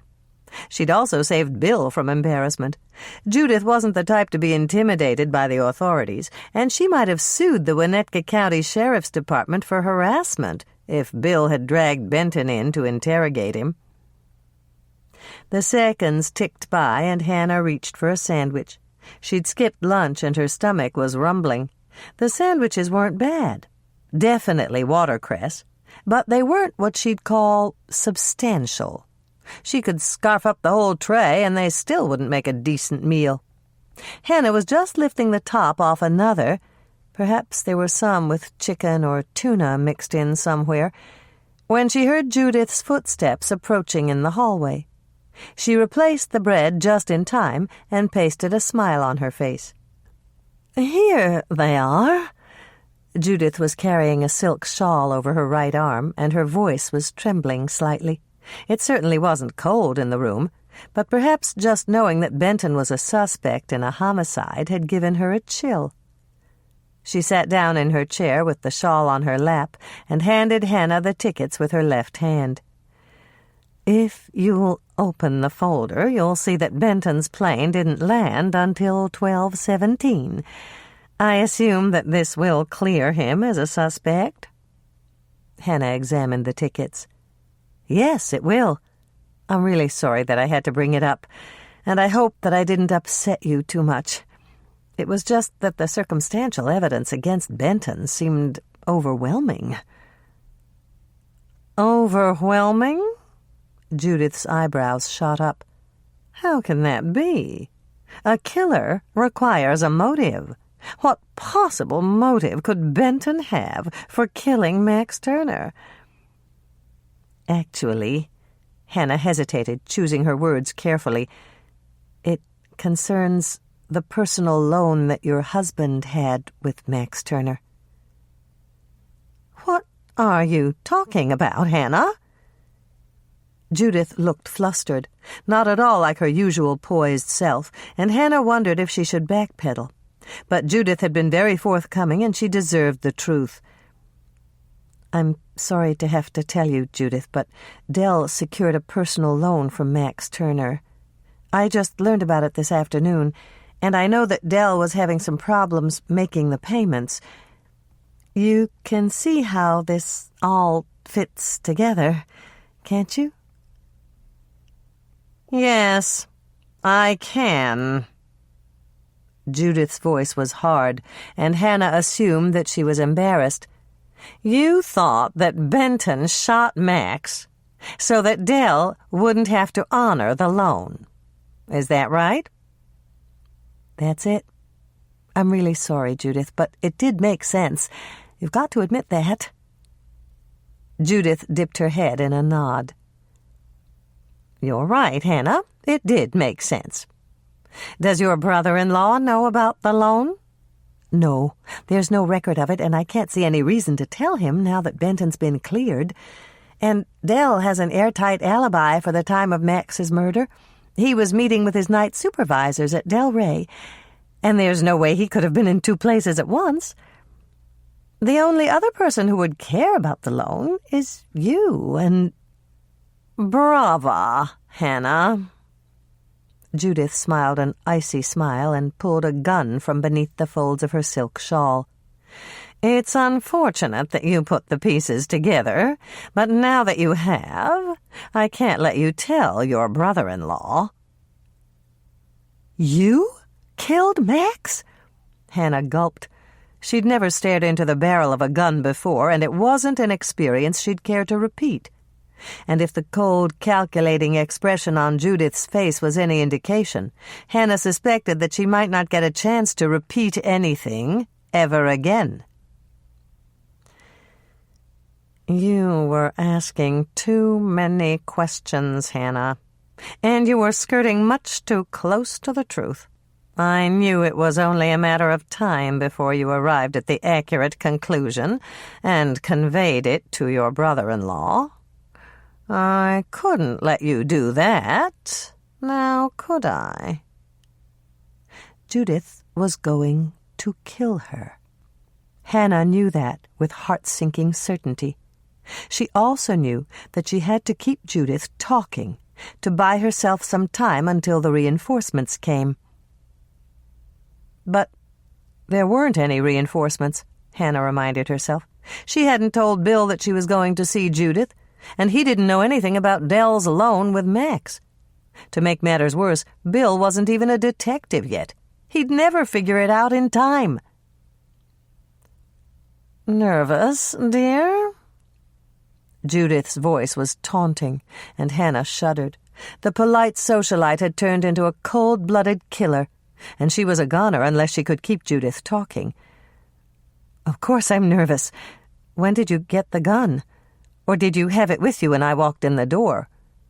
"Do you honestly think that I carry a gun around in my own home?" Judith laughed lightly. "Of course you wouldn't. Even a shoulder holster would ruin the lines of your dress," Hannah thought. And then she wondered how she could think flippant thoughts when Judith was about to kill her. Either she was much braver than she'd ever imagined, or she still expected the cavalry to ride in at the last minute.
Hannah's mind spun at top speed, searching for questions that Judith might want to answer.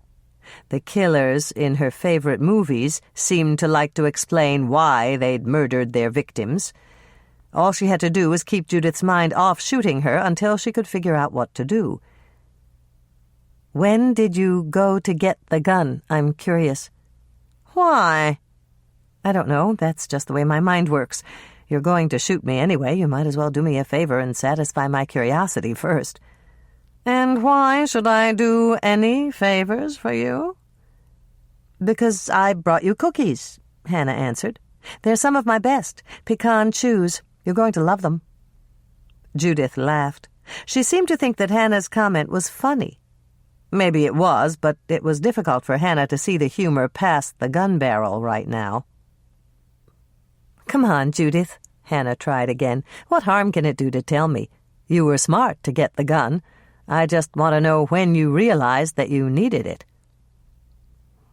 "I had the gun when I came back with the plane tickets. It was under my shawl."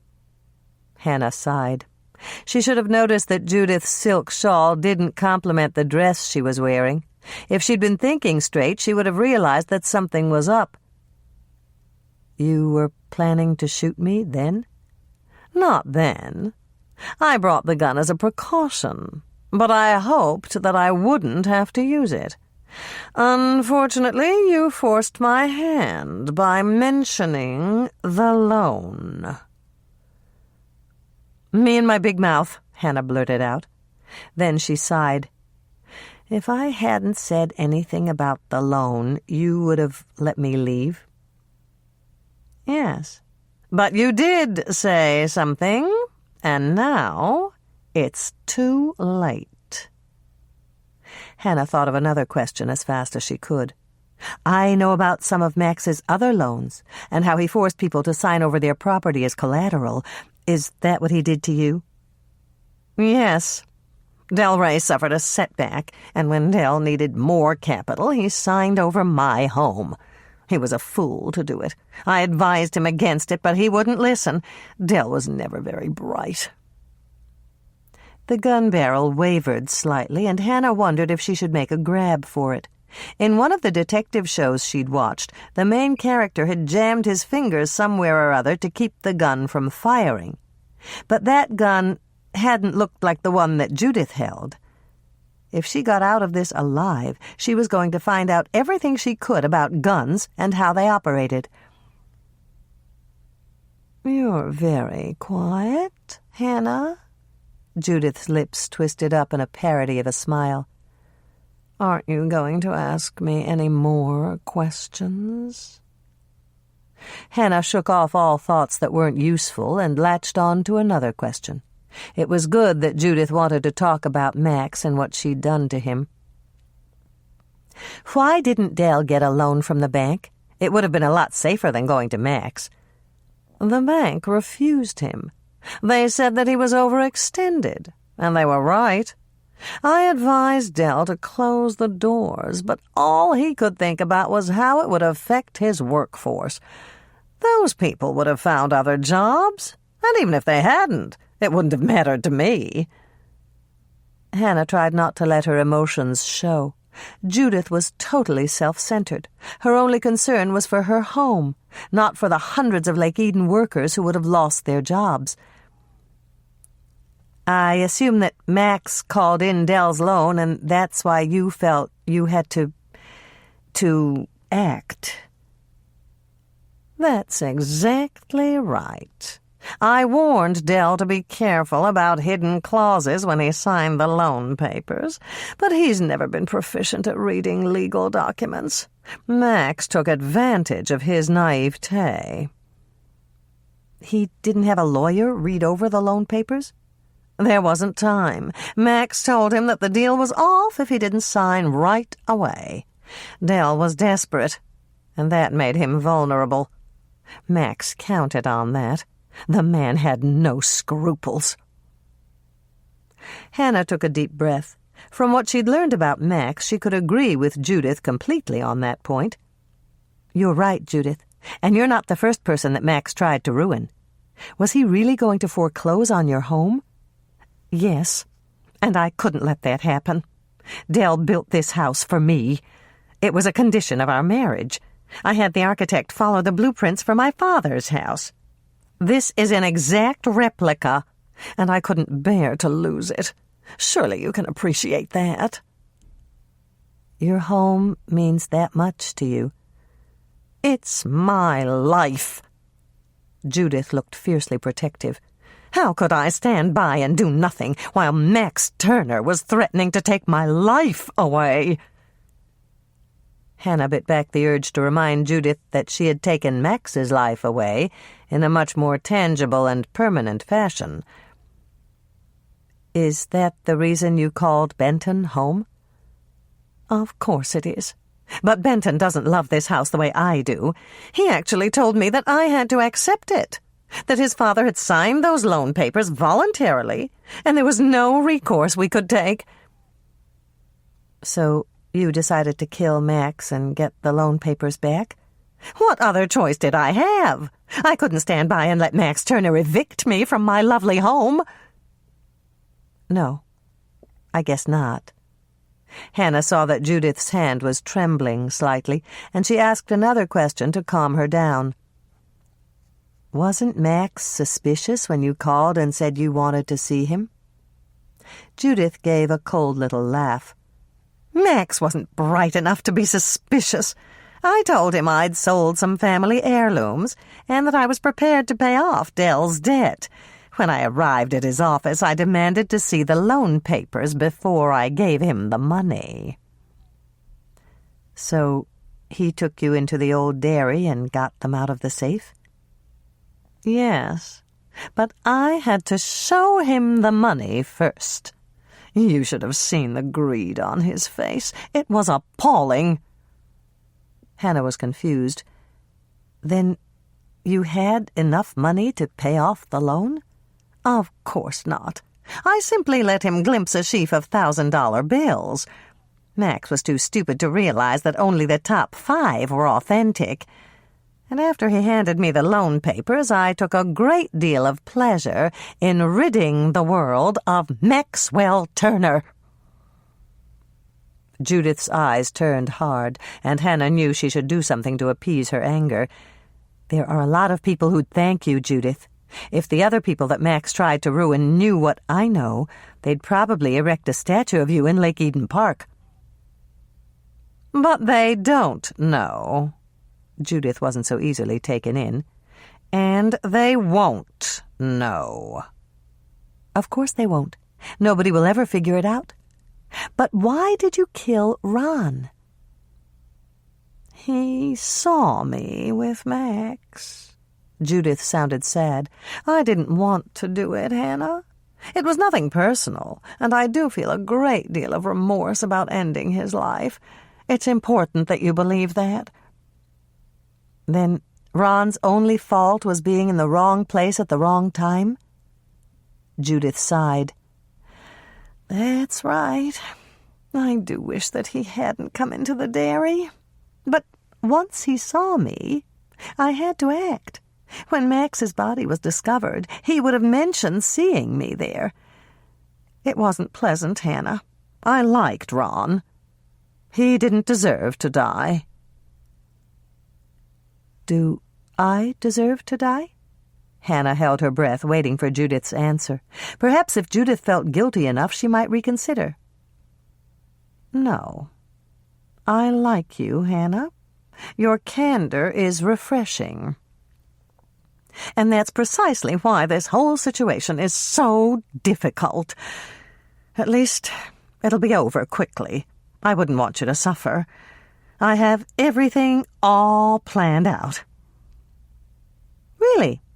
Hannah attempted to sound interested, but talking about her impending death was frightening. What have you planned?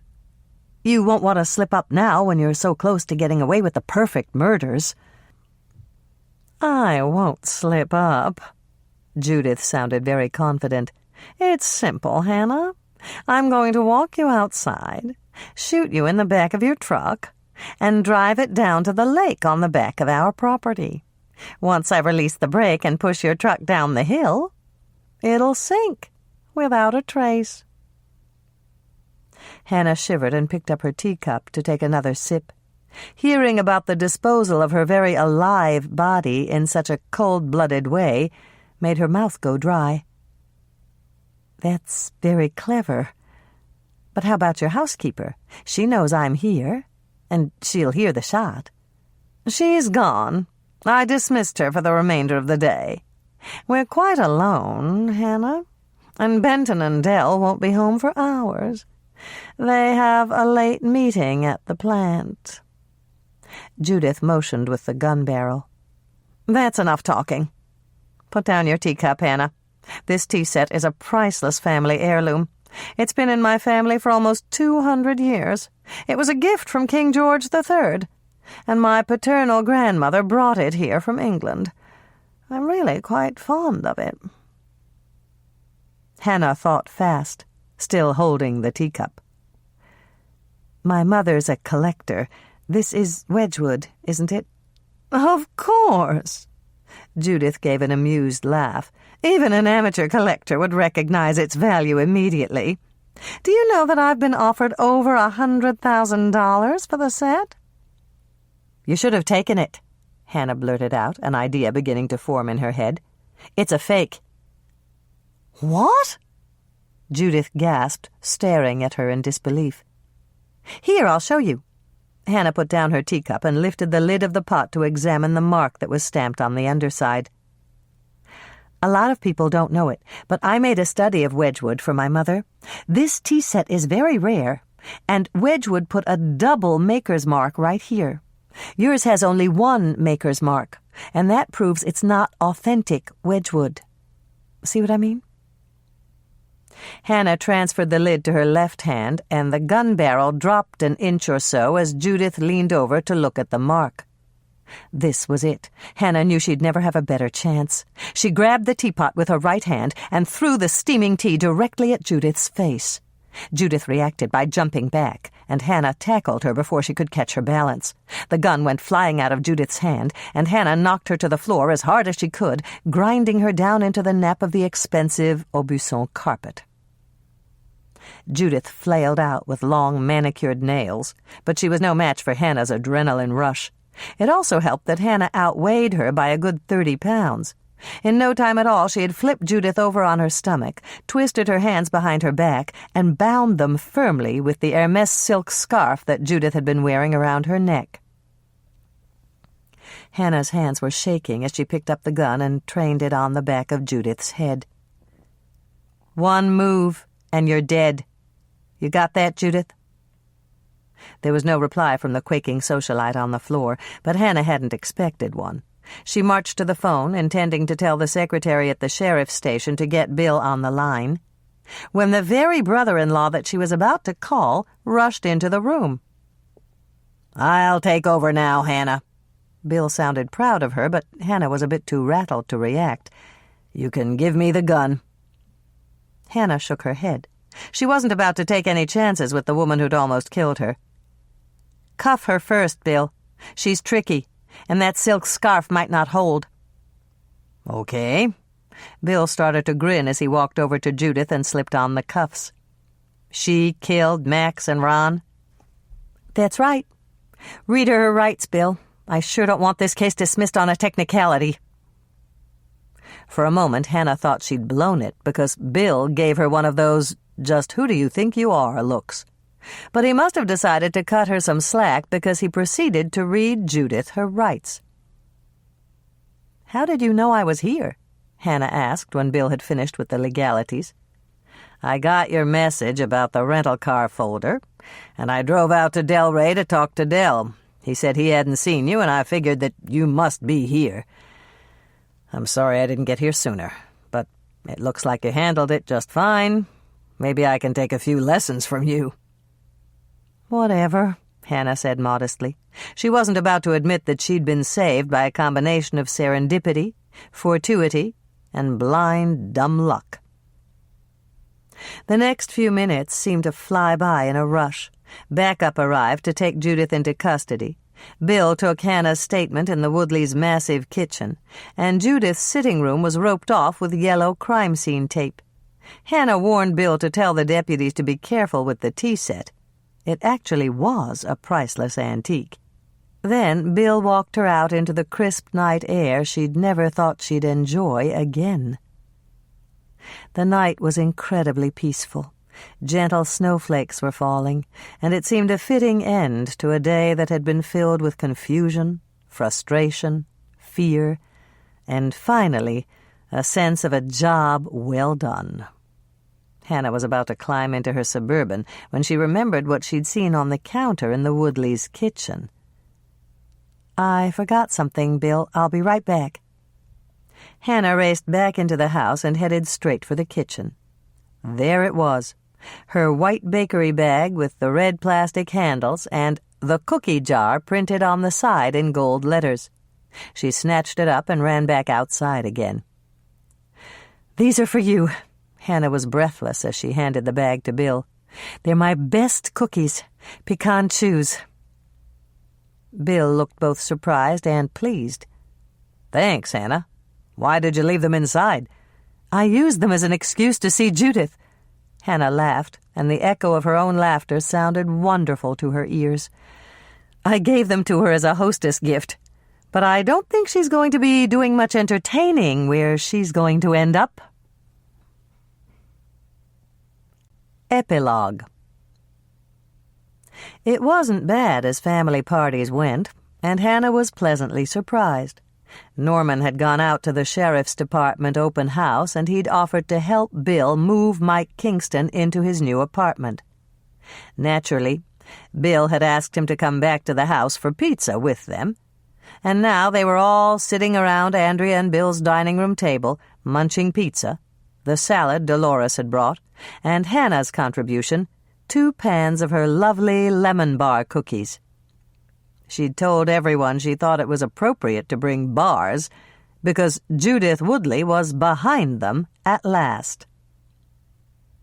Something else had happened that made this night into a celebration. Sheriff Grant had promoted Bill to detective, and he'd decided that Bill should be Mike's partner. Mike was still Bill's supervisor, but they would be working together on cases. Of course, Sheriff Grant didn't know anything about Hannah's part in solving the double homicide, and neither did Mike. Hannah had told Bill that she wanted all of the credit to go to him. There was another thing to celebrate, and it concerned Andrea's career. Bill had decided that since Tracy loved preschool so much, it would be a shame to take her away from the friends she'd made.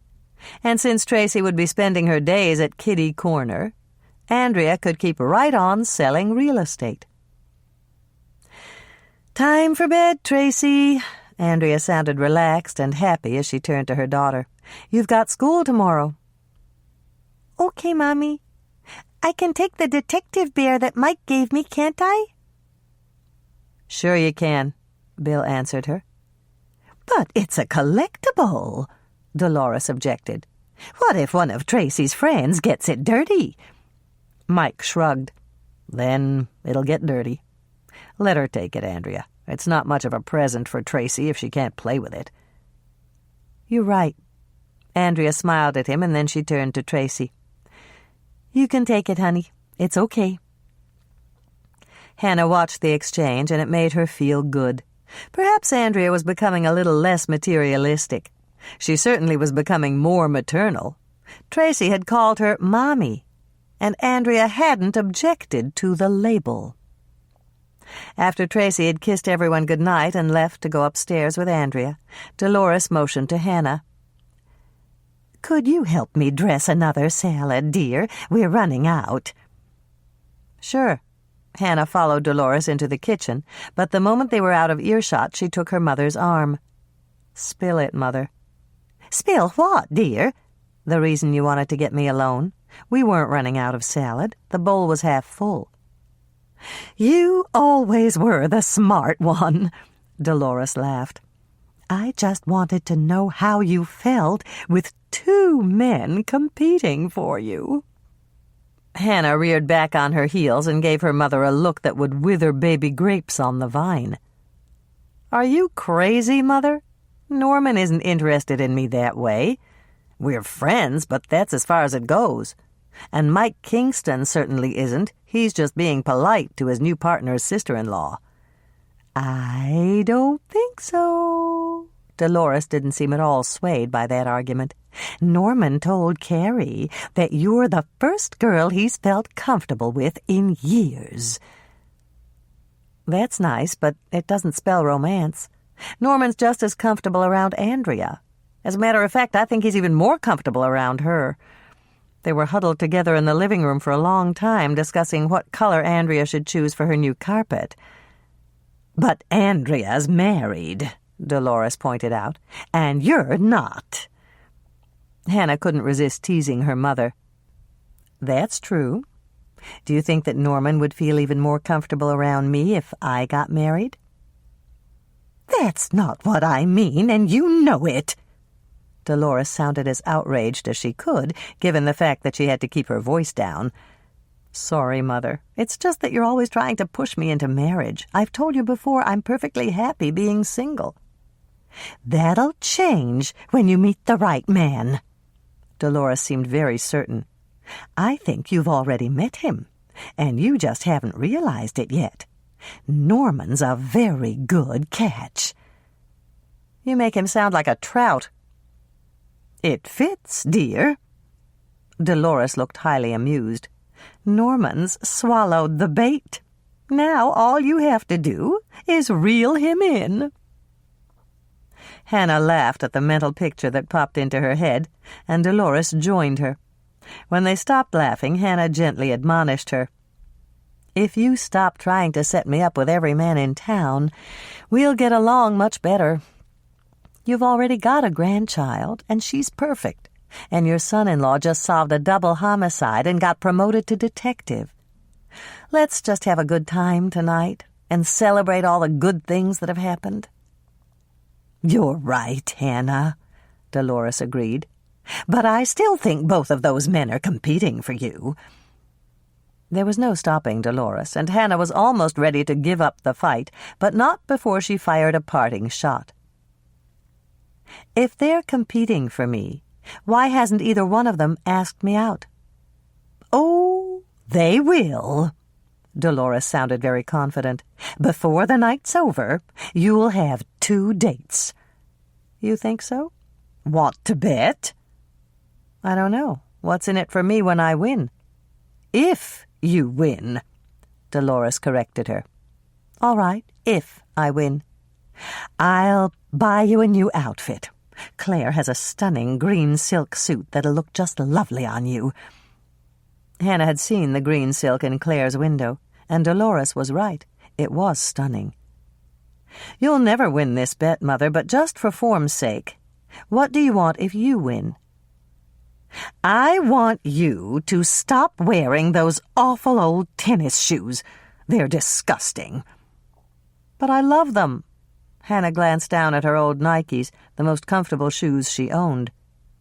You've loved them for the past 5 years, and it's time to give them a decent burial.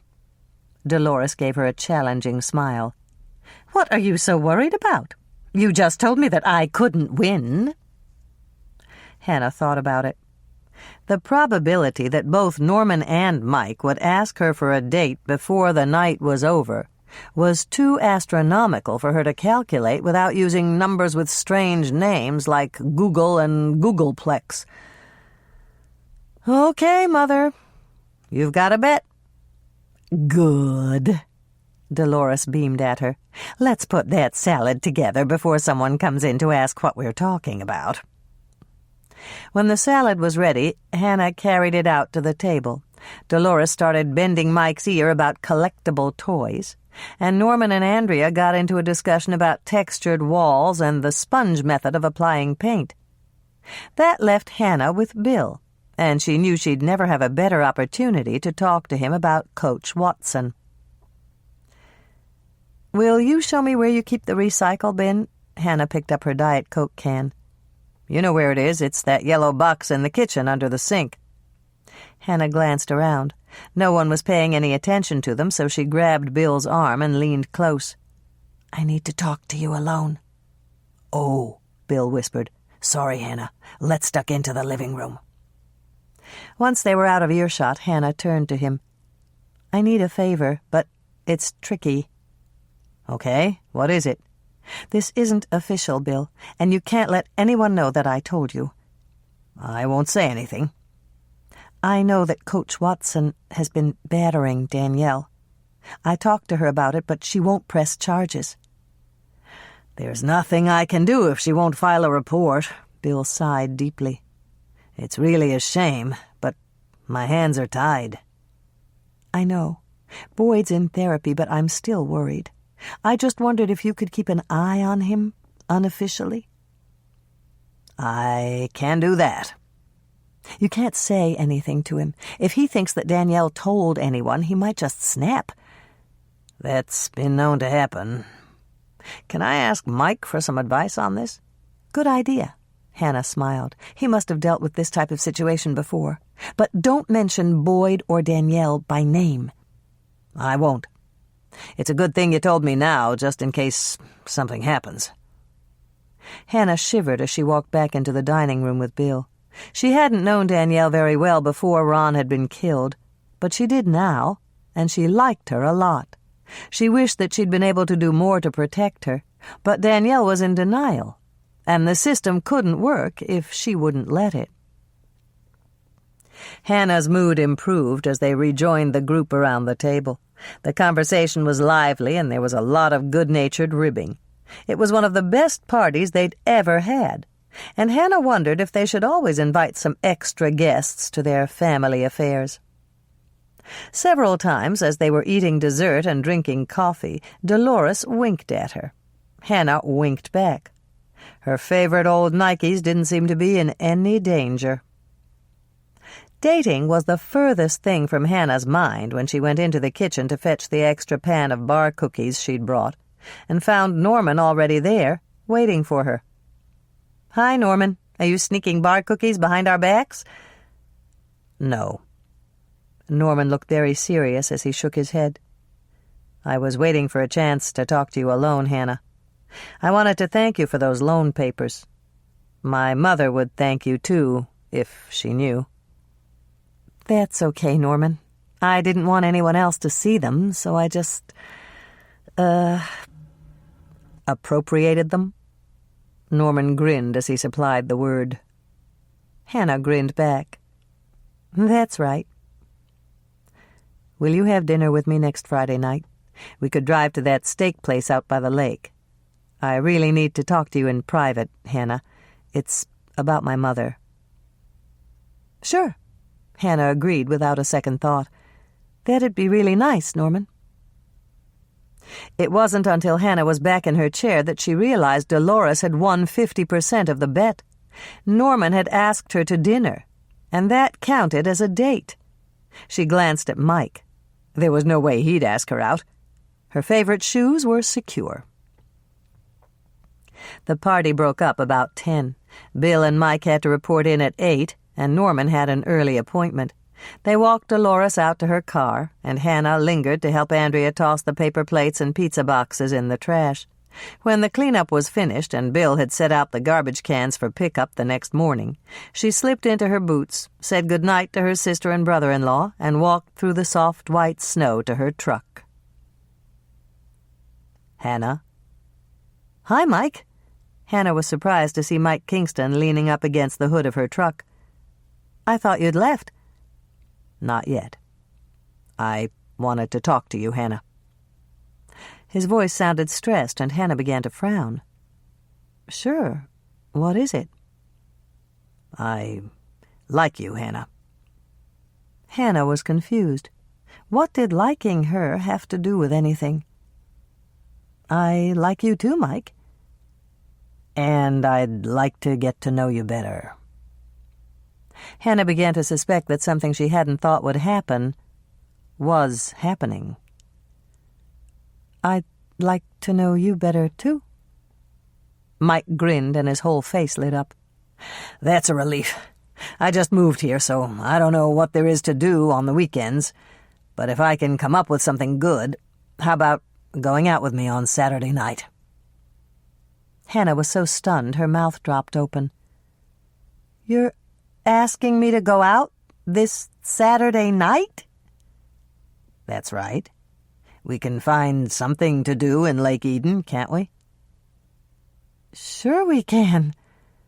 Visions of satin sheets and feather pillows flitted through Hannah's head for a split second, but she pushed them firmly out of her mind. It was just that Mike was so handsome and sexy, and she was so available. Mike grinned again. "I guess I'd better hit the road. 6 o'clock comes pretty early." 6? Hannah's eyebrows shot up. "I thought you didn't have to be at the station until 8. "I don't, but my new place has a gym, and I like to work out in the mornings. Do you want me to follow you home?" Hannah pushed another image from her mind. She didn't think Mike had meant that. "Why do you want to follow me home?" "I can think of several reasons, but we'd better not get into that now. I just meant that I was concerned for your safety. You're all alone, and it's dark." "I'll be perfectly safe, Mike. This is Lake Eden. We don't have any crime here." "You don't count a double homicide as a crime?" Mike started to laugh. Hannah laughed, too, even though the joke was on her. "You've got a good point. But that was the exception rather than the rule." "I'll be just fine. You should go home and get some sleep." "I will." Mike turned to walk to his car. He climbed in, started the engine, and then rolled down the window. "I'll call you at work tomorrow, and we'll set a time for our date." "I'll be there all day." Hannah waved as he drove off. She was sliding in behind the wheel of her Suburban when his last words sank in. She'd just accepted a date with Mike Kingston. "Oh, hell!" Hannah frowned as she reached out and grabbed the sneakers that she'd tossed on the passenger seat. She got out of her truck, marched over to one of the garbage cans that Bill had set out for the morning pickup, and hoped that Dolores would appreciate what she was about to do. She had a date with Norman, and she had a date with Mike. They'd both asked her out before the night was over, and she'd never welched on a bet in her life. 2 dates in one night. Not bad at all. Hannah's frown changed to a grin as she lifted the lid and dropped her very favorite 5-year-old pair of Nikes inside.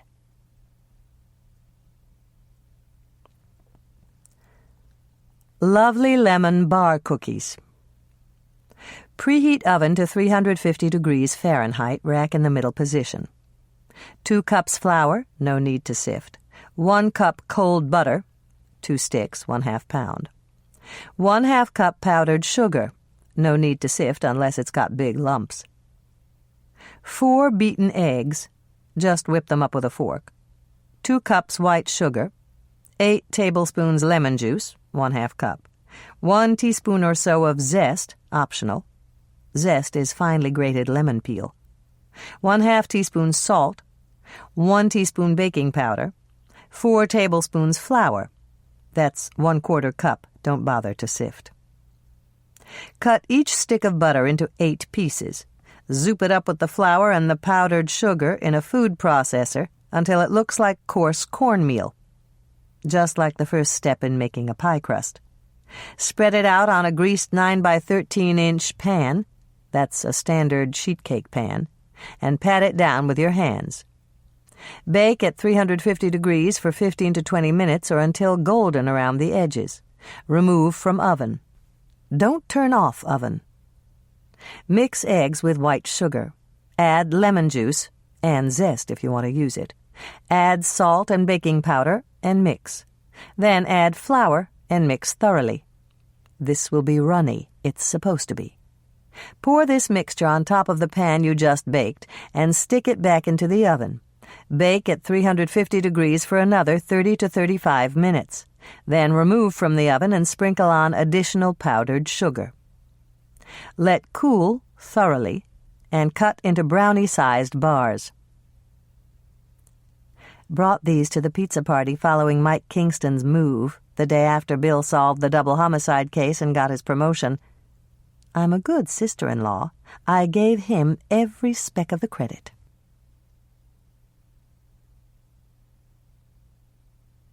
The end.